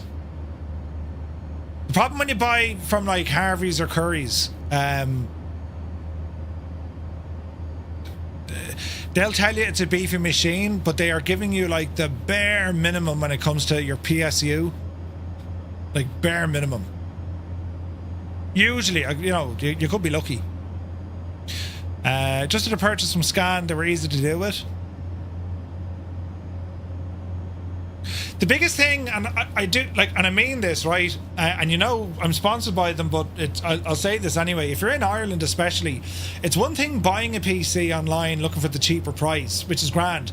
In reality, you need the support. If something goes wrong or you just need help, there's very few places in Ireland that have that. GG Machines have that. I mean, you can give Rob or the lads a shout and say, hey, I'm having an issue. How do we fix this, please? Now, that is a premium service, and yeah, they'll charge you a premium price. But in terms of support, like, there is no one like GG Machines in Ireland. No one else like them. They are brilliant. For the UK, for components, if you know what you're doing, you can get them from Argos now. Oh, really? Gadget, you just won a t-shirt. Good man yourself. Hang on a second. Gadget FPV. Congratulations, buddy. You won yourself a t-shirt. Well done, man. Hello there. Let's see here now. Gadget FPV. You've won yourself a t-shirt. Well done, buddy. Well done. Great news. Now, one of those. Let me see. Niles Knight, welcome in and thank you for the follow. Chill Blast, we're able to list all branded hardware. Yeah, Chill Blast are great. Case King are your go-to, says Angry A.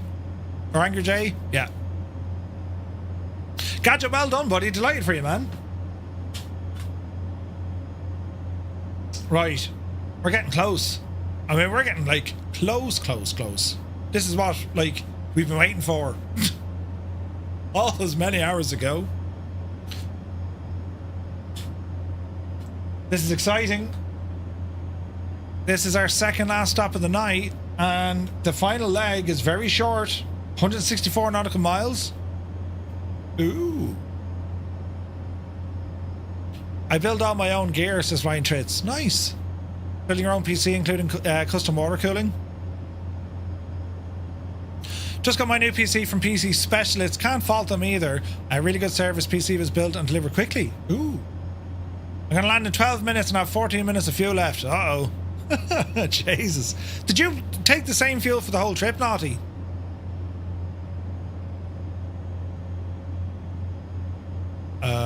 There's our airport. There's our runway.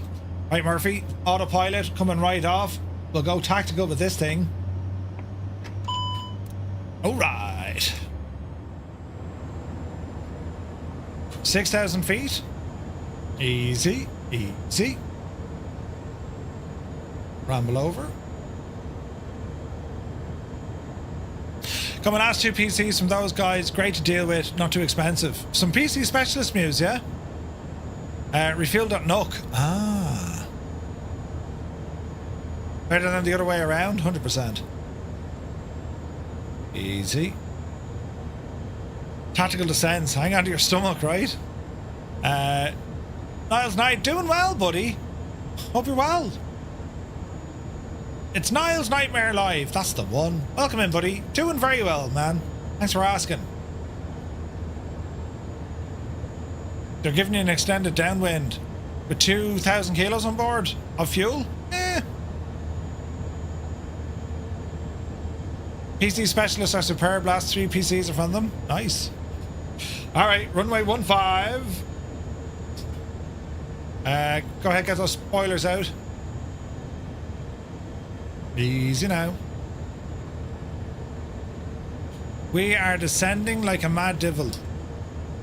Tactical approach.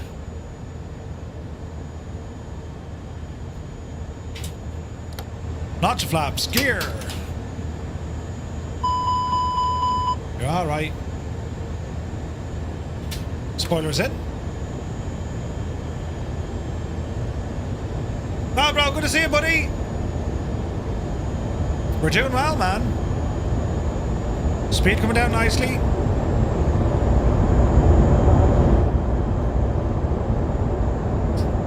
I think the engine sounds are way too quiet on this. 1,000. Easy now, Murph. Easy now. Full flaps. Easy. Easy.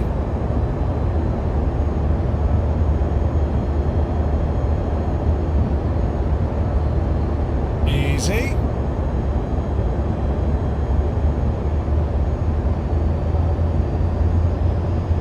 A little bit high.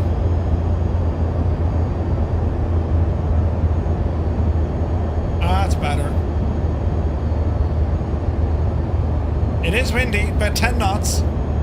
Not as bad as we thought. 400. Continue.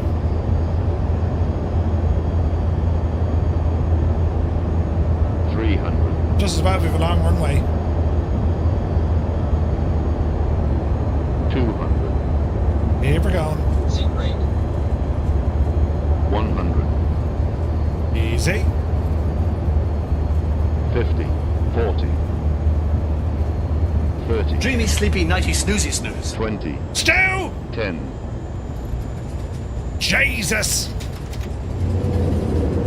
Reversers! Spoilers! There's diesel. 276, and with his stew doing the thing with the oak. Jesus. Jesus. Spoilers stowed. Reverses in. Flaps up. Welcome to Goose Bay. Beautiful. Alright. Looking good, lads. Looking good.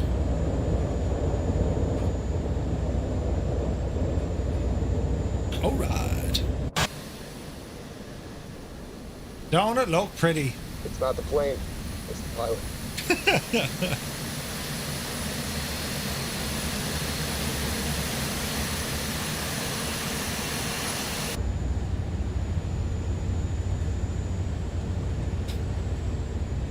All right. What's our fuel?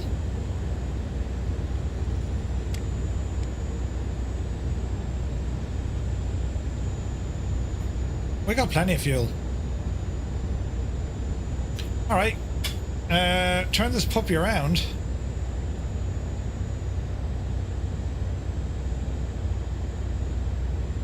Easy now.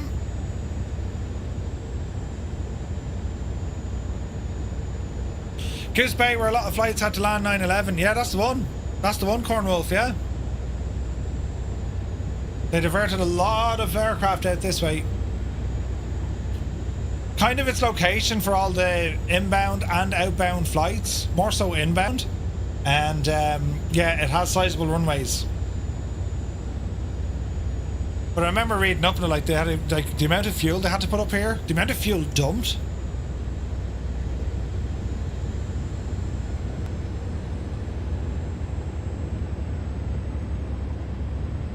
Is it now?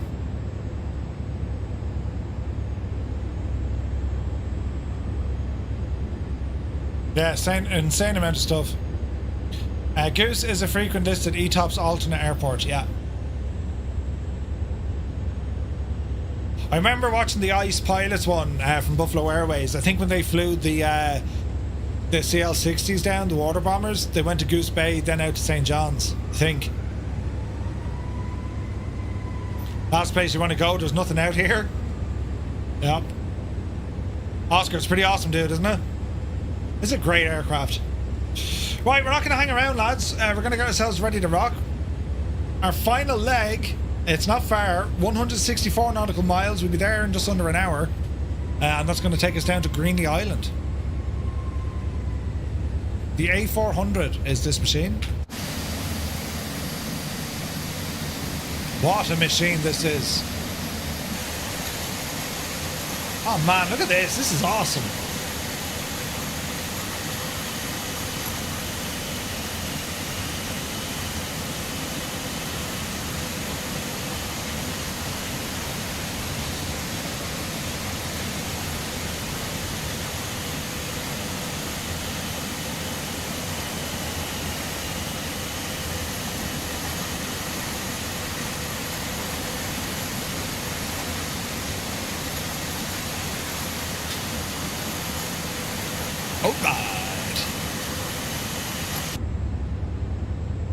Newsflash, Smotsy just joined the group. Thank you for your attention to this matter. Alright. Easy now.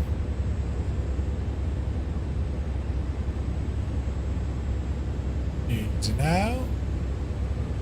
Got some aircraft coming in. Come on, Toto! Up the yard!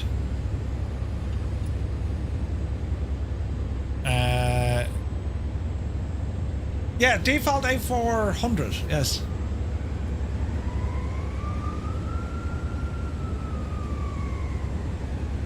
Easy now. Newsflash, Smotsy just joined the group. Thank you for your attention to this matter. Brilliant.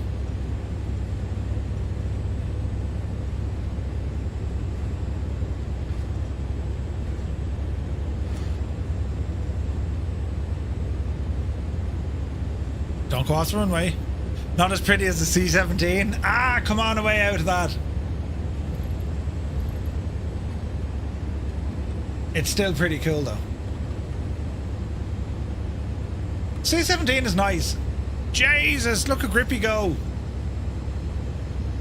Right, friends. We prepare for our final takeoff.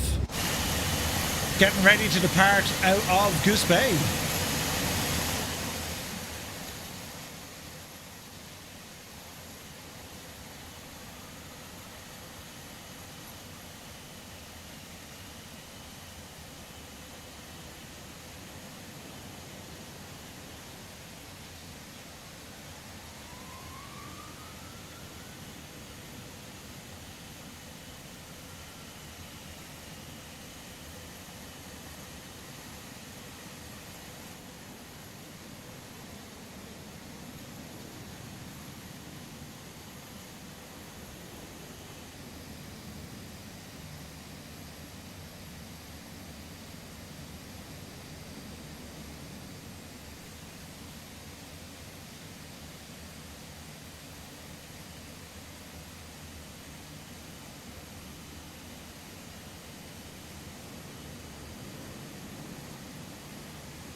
All right. Colonel Falk, I saw your previous one. Don't worry. You wash your mouth out. Do you hear me? Retrofit Constitution class. Right, power.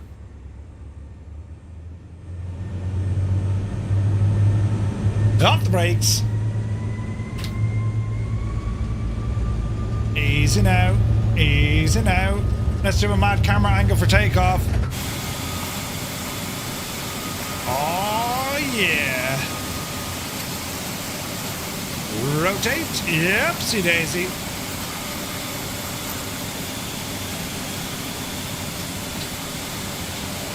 Pause, ready to climb.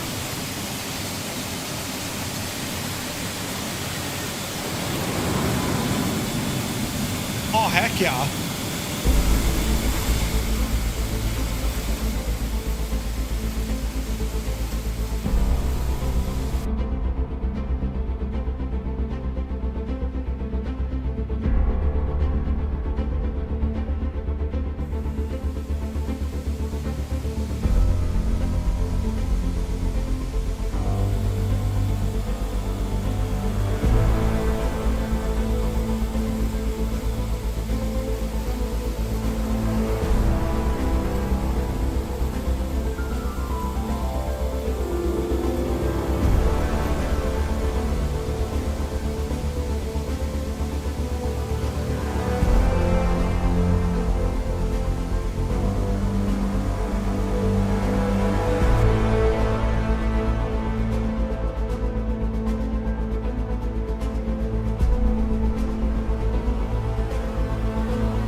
Right, it's screaming at us because, well, I went too fast, but sure, she's grand.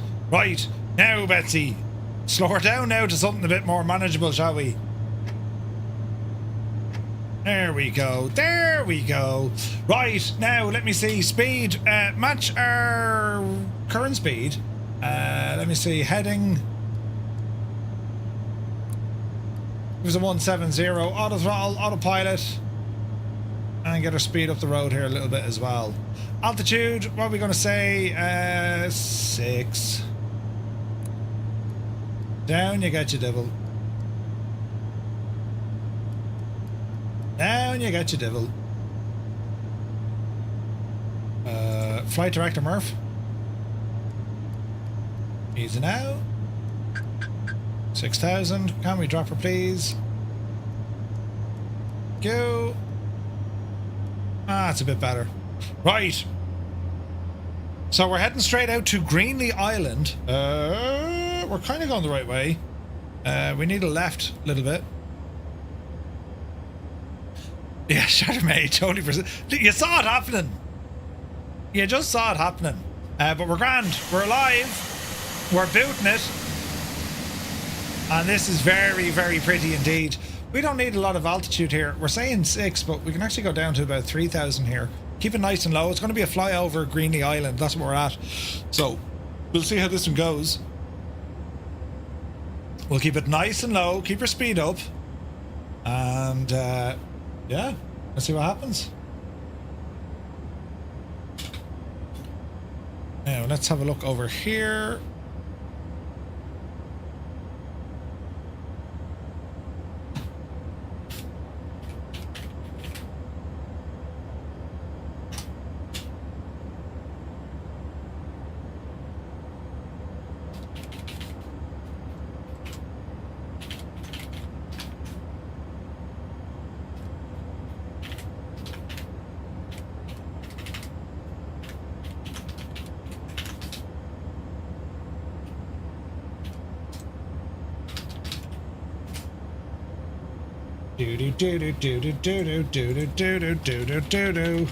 Right, ladies and gentlemen, another giveaway has just started.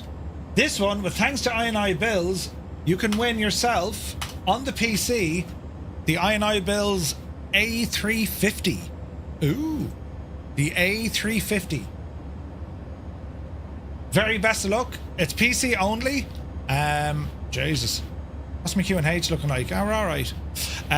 So one lucky winner will be walking away with a I&I Bills A350. Very best of luck, lads. And a massive shout out to I&I Bills for supporting the stream.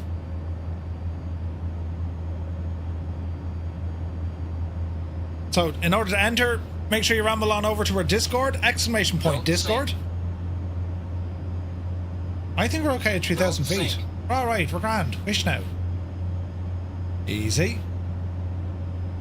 Oh yeah. We're coming in hot. Oh yeah.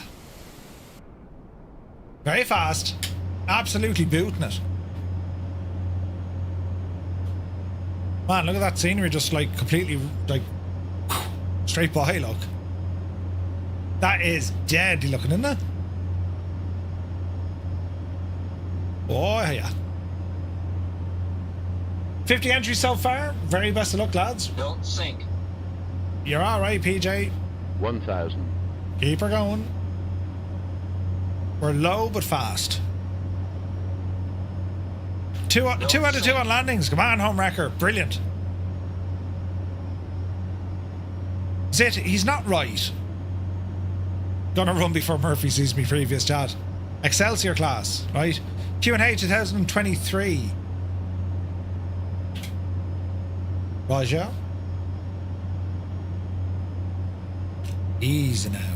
Enterprise B, yeah, that's the one. Jeez, the speed. This is class. 316 over the ground, 296 indicated at 3,000 feet. And we are booting it. The possible phase, 184 into Goose Bay. Nice.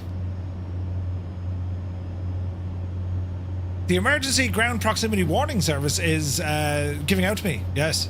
Enterprise C, best. No, it's not. And you know it's not. I mean, we can't even have a rational discussion, Colonel Fork. I mean, the Enterprise C? Get out of it. Go on, Murphy. Do your worst.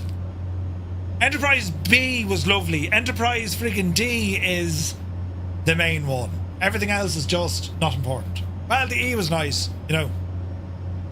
The Ambassador is a good looking ship though. Jay Winokur and Colonel Fork, the pair of ye in it. No! Shag off the pair of ye. They're colluding with each other.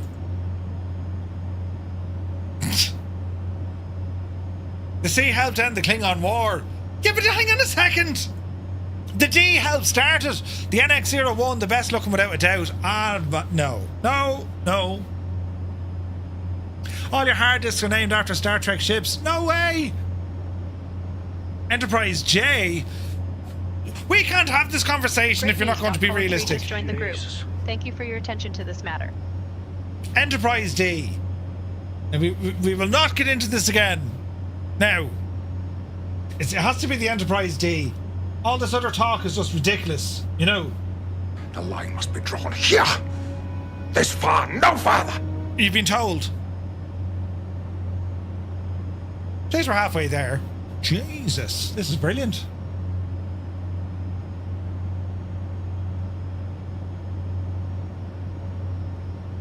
I love that Picard just shows up. Fantastic. The Orville is the rebuilt Constitution class. Murph is out to lunch. Been up too long. Too many white monsters. Too many fruitius.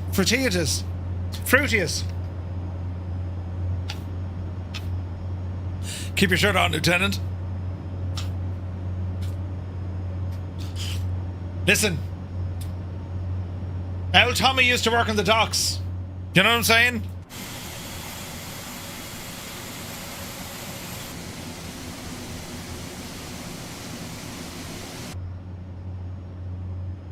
Oh, we are moving.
Just to let you know, Captain Cocktail has joined the group.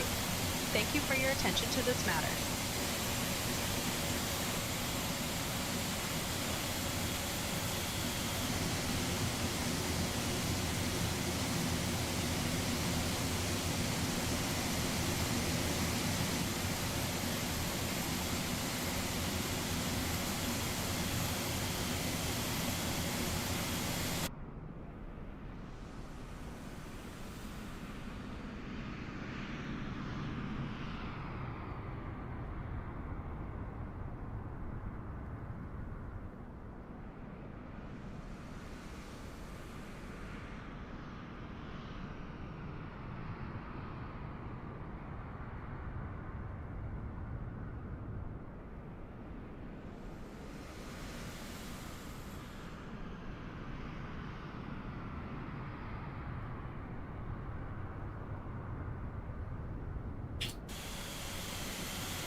Absolutely deadly.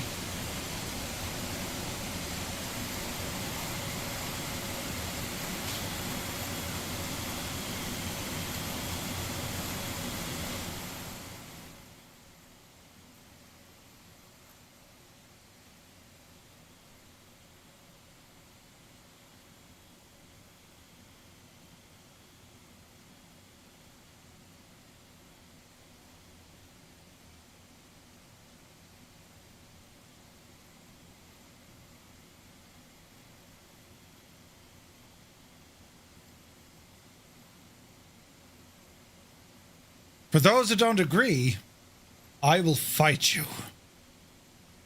Oh, Jesus. You big ride! Look at it!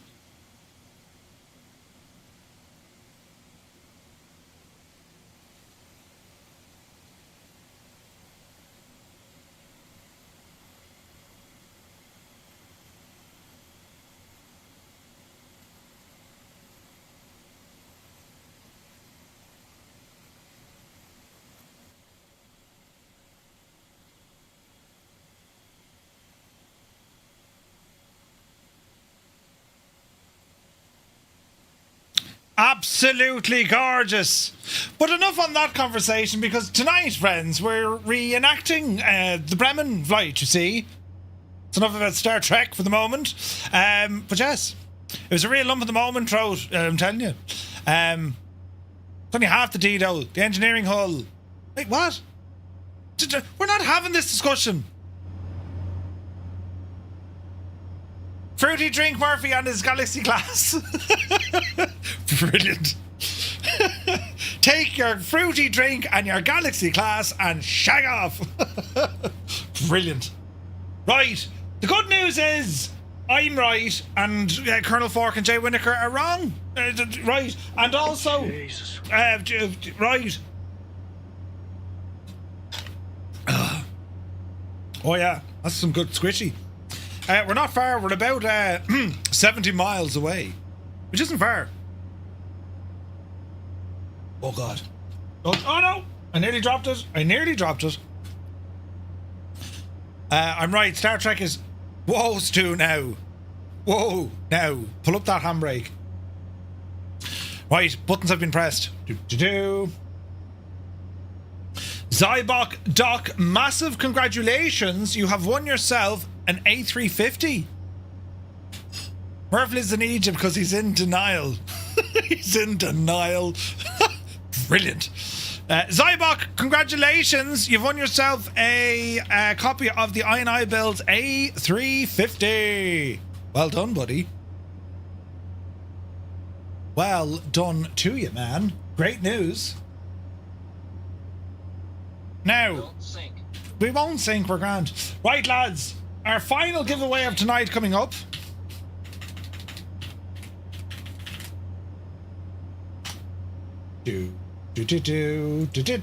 How long are we talking? 20 minutes, call it?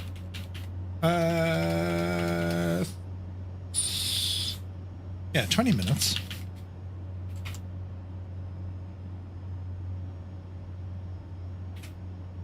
Right, ladies and gentlemen, I'll put that in English. Right, ladies and gentlemen, our very last giveaway for tonight. It is our final giveaway for the Bremen Commemorative T-shirt from FlightSimTees.com. The very best of luck. Enter now for your chance to win a beautiful T-shirt. The Commemorative Flight of 2026, the Bremen T-shirt.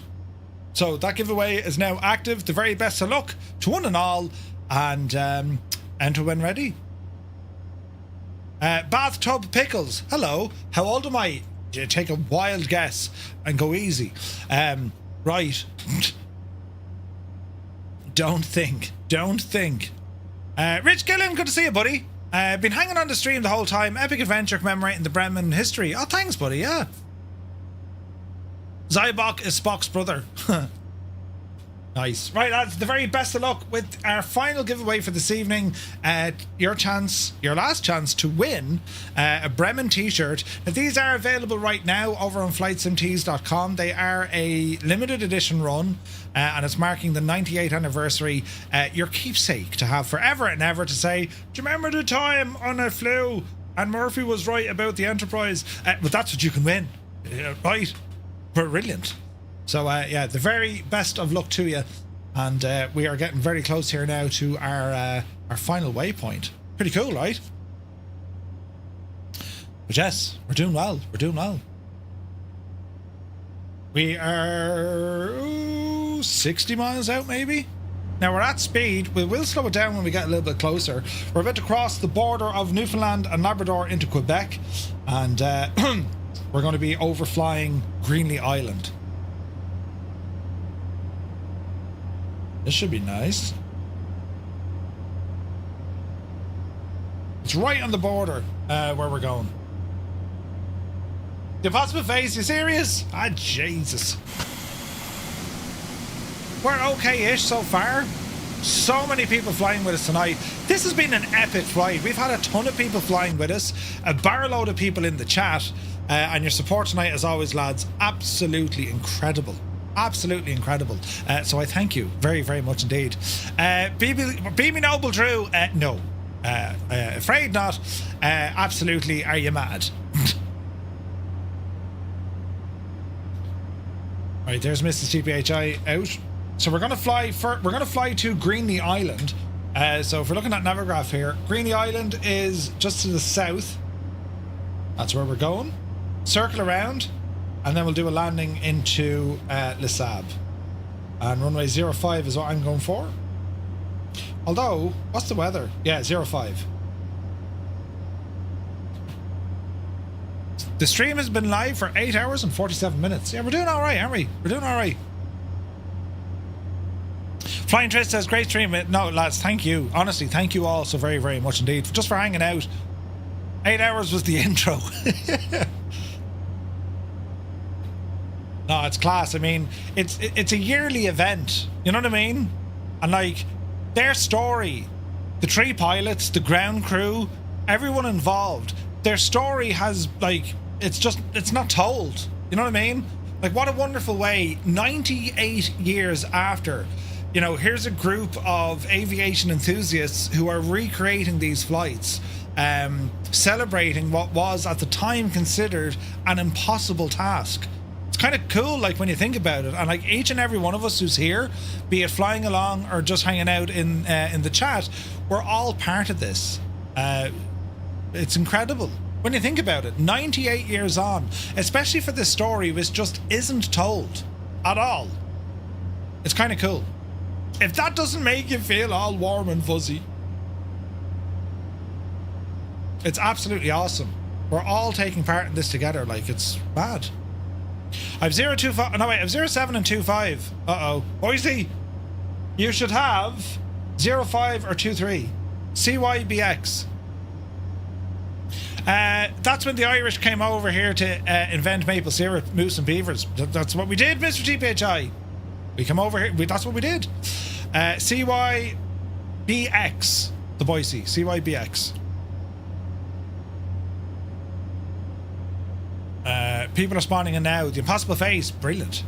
I do wonder why it wasn't heard about as much. Just one of those things, Energizer, you know? Like, especially in the kind of late 30s and 40s, it was the least kind of popular thing, you know, in terms of information in the Western world, especially in the US. It's just the way kind of things went. But a fascinating story. You know, the 3 guys, each to their own, an amazing background. They all saw action in the First World War. You know, Hermann Köhl and James Fitzmaurice, heavily involved in aviation. They were trialing nighttime flying for mail services. Like, it was friggin' nuts. Absolutely nuts what they were doing. Heisenberg, not at all, dude. Not at all. I'm just so happy you guys enjoyed it. That's the main thing. No, Murph, it was crap. What? Right? It's cool to share this bit of information and make folks aware, and like, it's we're kind of passing the torch, right? I mean, we're letting people know about this. We're letting people know about this important part of history. It's cool, and we can do so in such an incredible way. I mean, we have people literally from all over the world doing this flight together. I mean, you can't do that anywhere. Think about it. No club, no organization, no one can do what we're doing in terms of we can share this story and it's interactive. We're taking part in it, you know? Captain Cocktail, cheers, buddy. Alfred, this is the Airbus A400M. Malky says, I enjoyed it. 2 years on the bounce. I've won a giveaway in the Bremen flight. Yup, you divil ya. Great news.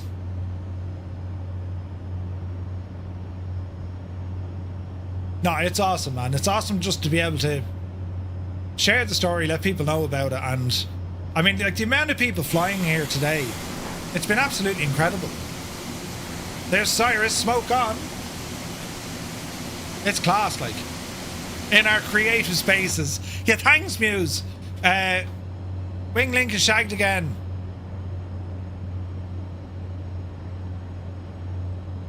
Oh, show's connected. Leader. Uh-oh. Change target. Uh-oh. Oh, Jesus. CYY or CYBX. Ah, Jesus. Back. Join a group. TTM. There we go. You are now the group leader. Asher, listen. Isn't that only magic? Need to join this time. Yeah, no, we got there. We got there. Mugan, dude, thank you very much indeed. Fantastic to have you here with us, man. I can hear loud jets. Ooh, it's a Cyrus. With smoke. Look at that. Awesome. Formation flying Cyrus. Looking good, buddy.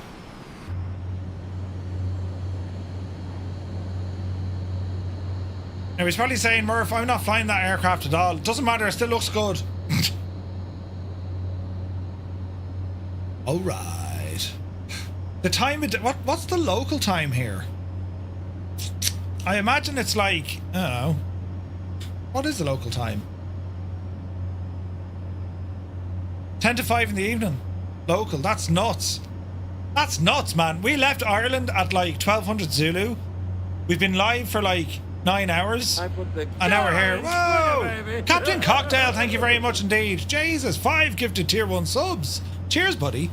He literally said that 2 seconds before you did. Brilliant. Lads, if you got the tier 1 sub, thanks to Captain Cocktail. Do be sure to say thank you. Very kind, sir. Very kind. Now, we're going to be approaching this very shortly. And then we're going to dump that power back. And then we see where we go. Alright. Down to the right hand a little bit. Your second Bremen flight, first crossing the Atlantic, first time flying a jet. Nice one, Heisenberg. That's awesome. I don't know what we'll do next year. I might do this over 4 legs next year. What do you think, lads? Because we did that 2 years ago. And, you know, we did it on a Monday night. A leg each night. We might do that again. I don't know. It's kind of fun launching it all in the one flight, though. There's a real sense of achievement. Like, I mean, you know, it's a huge flight to do. And if it was like, you know, if it was non-stop, I mean, you're in autopilot for most of the day, right? But because we have so many landings and takeoffs, it you know, it adds to it.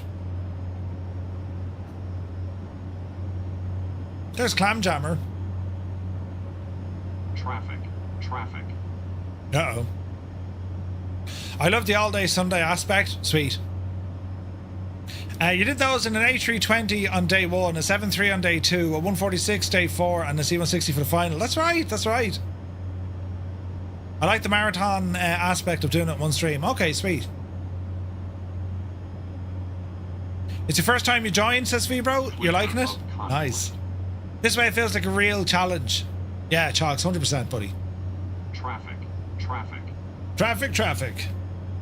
Of conflict. He sounds brilliant, doesn't he?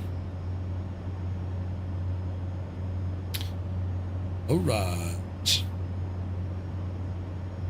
Little bit of a left turn. Traffic. One stream only? Okay. Is that Cyrus saying, Murph, I can't deal with you over multiple streams? I personally love the long flight. First time in a long time like this. Sweet.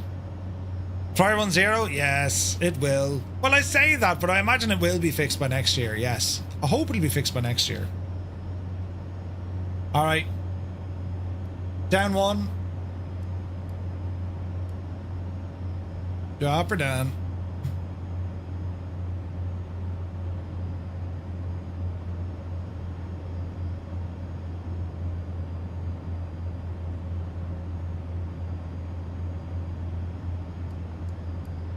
Alright, drop the speed back.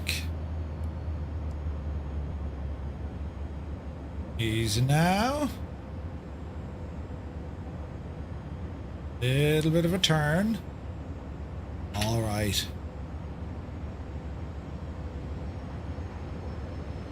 Speed coming right down. It doesn't get flown that often, yeah. Alright, speed coming down. See?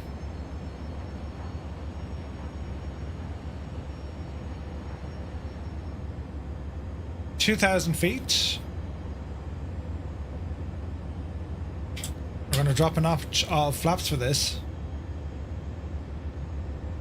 Because it's going to be a nice flyover Greenly Island. So let's call it 1,500 feet.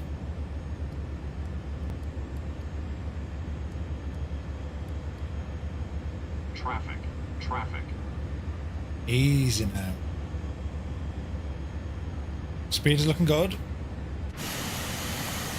All right.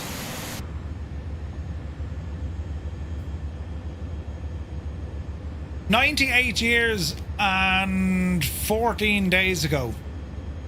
98 years and 2 weeks ago this happened. Crazy. Crazy! All right.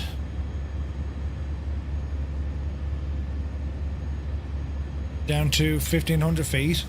I reckon we'll get her down to 1,000.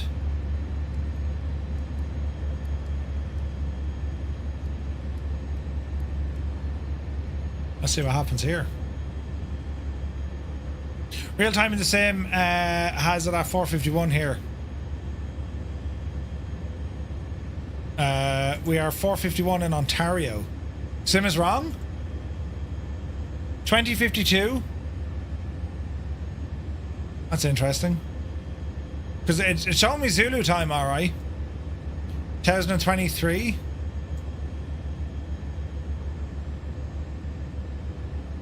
(2017) that we have at the moment, Tarnish, but we'll keep an eye on it, buddy. 1,000.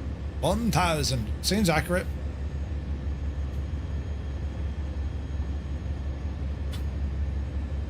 Alright, ramble in.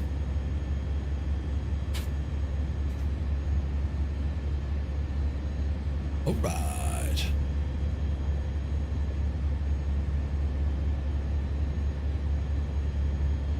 There's Greenly Island. Daylight saving, yeah, it could be down to that, couldn't it? Must have messed up with the daylight saving. Possibly. It's 6:23 in St. John's, Newfoundland. 2019, Roger. Just gonna say daylight savings need to add an hour. Alright, so what do we do? Change it an hour or leave it sit? Although, that should be on live time. I didn't touch it. 1823? Yeah, it's like it's trying to update it. Look. Oh dear. Oh dear, Murphy.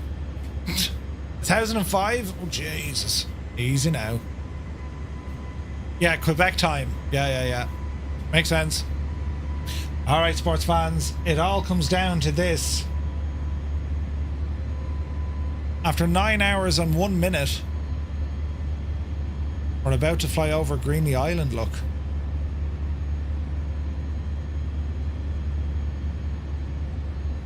Alright.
Isn't it absolutely something? Fan-friggin-tastic, lads.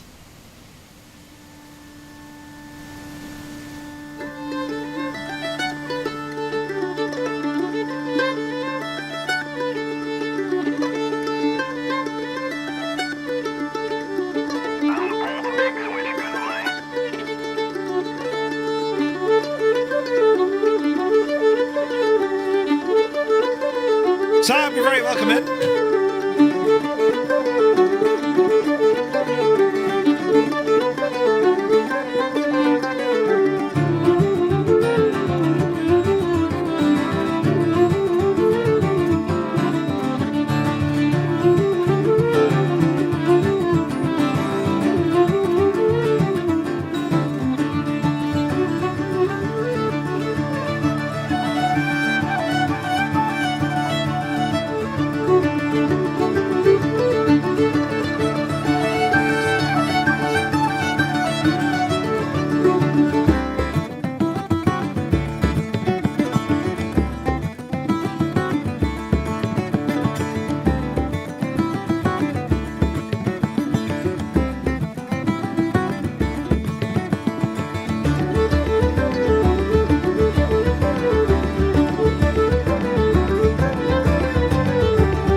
Ladies and gentlemen, after some 2,491 nautical miles, brilliant, absolutely brilliant.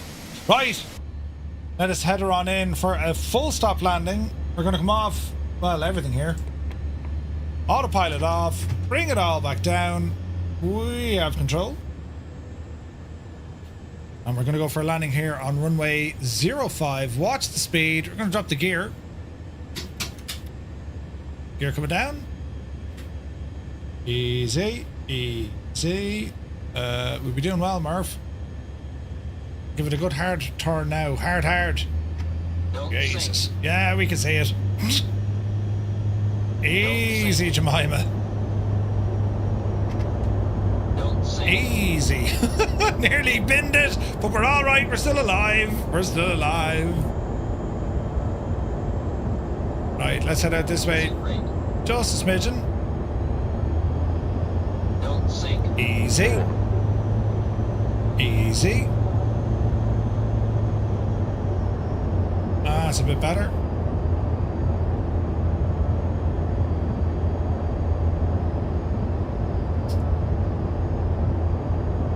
Alright, straighten her up. Alright, flaps coming down. Wrong button. Flaps coming down. Imagine if it bended right at the end, as Gibbo said. Don't ditch it, Murph. Could you imagine? Jesus.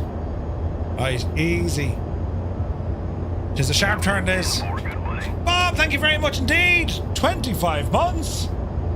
Adam B. Twitch, but now you've changed your name. Come on, Bob. Thank you very much indeed, buddy. Appreciate you. Don't sink, Perf, right? Alright, easy now. Watch the speed. There's Stu Snape. Flaps full. Easy, easy.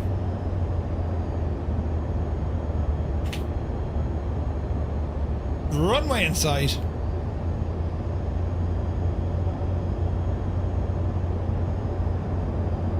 Easy. Speed is good.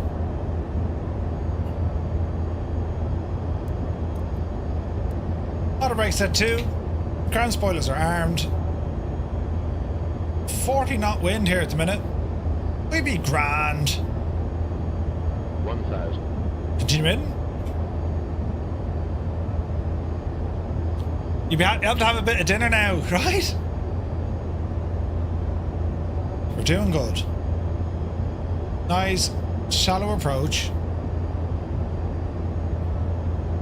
Easy. You're after pizza. You're getting a pizza after this. Lads, if you've done some or all of this flight, massive congratulations for taking part in the event. If you didn't get the chance to fly it, but you were here in the chat, thank you so very, very much indeed. What an afternoon of flying. It's been incredible. Easy. Traffic. We're alright. We're alright. From the start, Dougal, go on yourself. Easy now.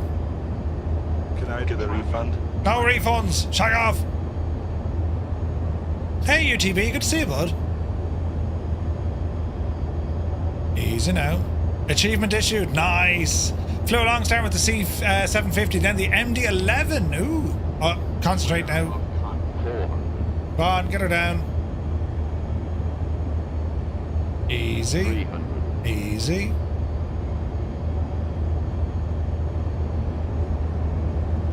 Speed's good. 200. Little high. Alright. 100. You're alright. Dreamy, sleepy, nighty, snoozy, snooze. Commander Balash! 30. Easy. 20. 10. Watch the flare. There's a touch. 130. We'll take every bit of that. Reversers. Spoilers. And a nice, soft, gentle landing to finish this one up. Alright. Flaps in. Spoilers and reverser stowed. Beautiful. Who's that in the jet? Angels 1-5. Beautiful, man. I didn't think I'd last the full stream, but I found I couldn't leave it. Ah, dude, thanks so much. Alright. Off the runway. Man, what a journey, huh? What a journey. Just shy of 2,500 miles. Man alive, this is awesome.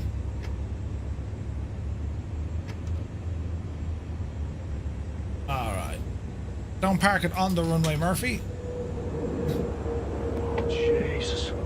Back her up there now, nice and handy. Ah, the A400, I mean, it's like driving a car. Alright. Park and brake. Set. That's crazy looking. Brilliant. That's absolutely great crack. Look at that. What a way to go. What a way to go. Fantastic stuff. Right, let me see. Our last winner of the Bremen t-shirt goes to Morgie. Well done, Morgie. Congratulations, buddy. You have won yourself a Bremen t-shirt with thanks to flightsimtees.com. Thank you very, very much indeed. To everyone who entered, lads, thank you very much. to our winners, well done. T-shirts tonight, Malky, Kozaki, Chocks, Gadget and Morgie. Sean Dale winning I&I Bills Liverpool. Zybok winning I&I Bills A350. And we had 2 giveaways, Cerberus and A Crotty winning 1 month of Say Intentions Premium. A very, very well done, lads. And awesome stuff. Stu says, it was my first Bremen flight, but certainly won't be the last. Awesome stuff. Freebro, thank you very much indeed. Right, lads, that's going to call it. Our flight that started all the way back at Dublin in Baldonnel, we have flown the entirety of this. It was Baldonnel up to Keflavik, over to Nook, Goose Bay, and then down into Les Sables. This was just an amazing flight, so much fun. And make sure you have LRM connected. It should be able to read with your the Bremen Commemorative Flight. Do a quick refresh here. Let's just see the awards. 2 issued so far, and we'll have more coming up as that's all updated. So massive congratulations to everyone who took part. Just an amazing day of flying. Fantastic, lads. Thanks to our mods. Thanks a million for all your help, lads. To Gibbo, to Muse, and to Scott. Thank you very, very much indeed. And right, we're back tomorrow at 1900 Zulu time. We start our brand new Monday night adventure from Earth to the Moon. That's kicking off tomorrow at 1900 Zulu time. I would love for you to join us then. So massive congratulations to all our winners, and we'll get those prizes sorted for you as soon as I can. Between today and tomorrow, but we'll get them sorted, don't you worry. For everyone who took part, for everyone who's joined us today, thanks a million. It's a great way to keep this story relevant, not even alive, it's to keep it relevant. The flight of the Bremen, which was, we can watch in slow mode. You can. Cyrus, I don't think you're affected by that anyway. But it's the first transatlantic crossing from the east to the west, all the way back in 1928. So fantastic stuff there. So thanks a million, lads. Stu and Cyrus sit in the bold corner. But yes, thank you all so very much indeed. We're back to you tomorrow at 1900 Zulu. Until then, have a lovely evening. See you then.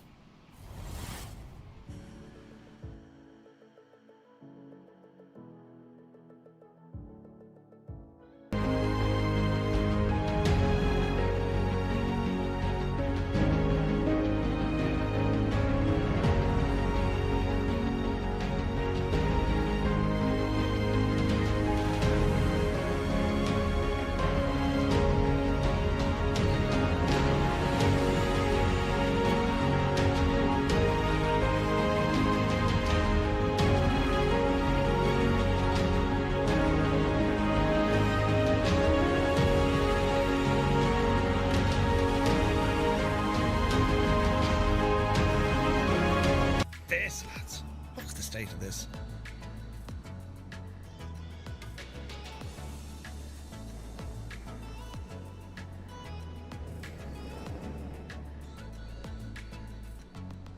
Touchdown, nicely done, beautiful.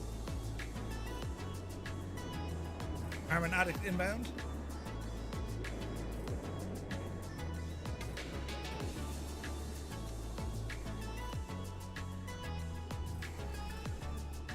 Careful now, careful now. Pull up, pull up.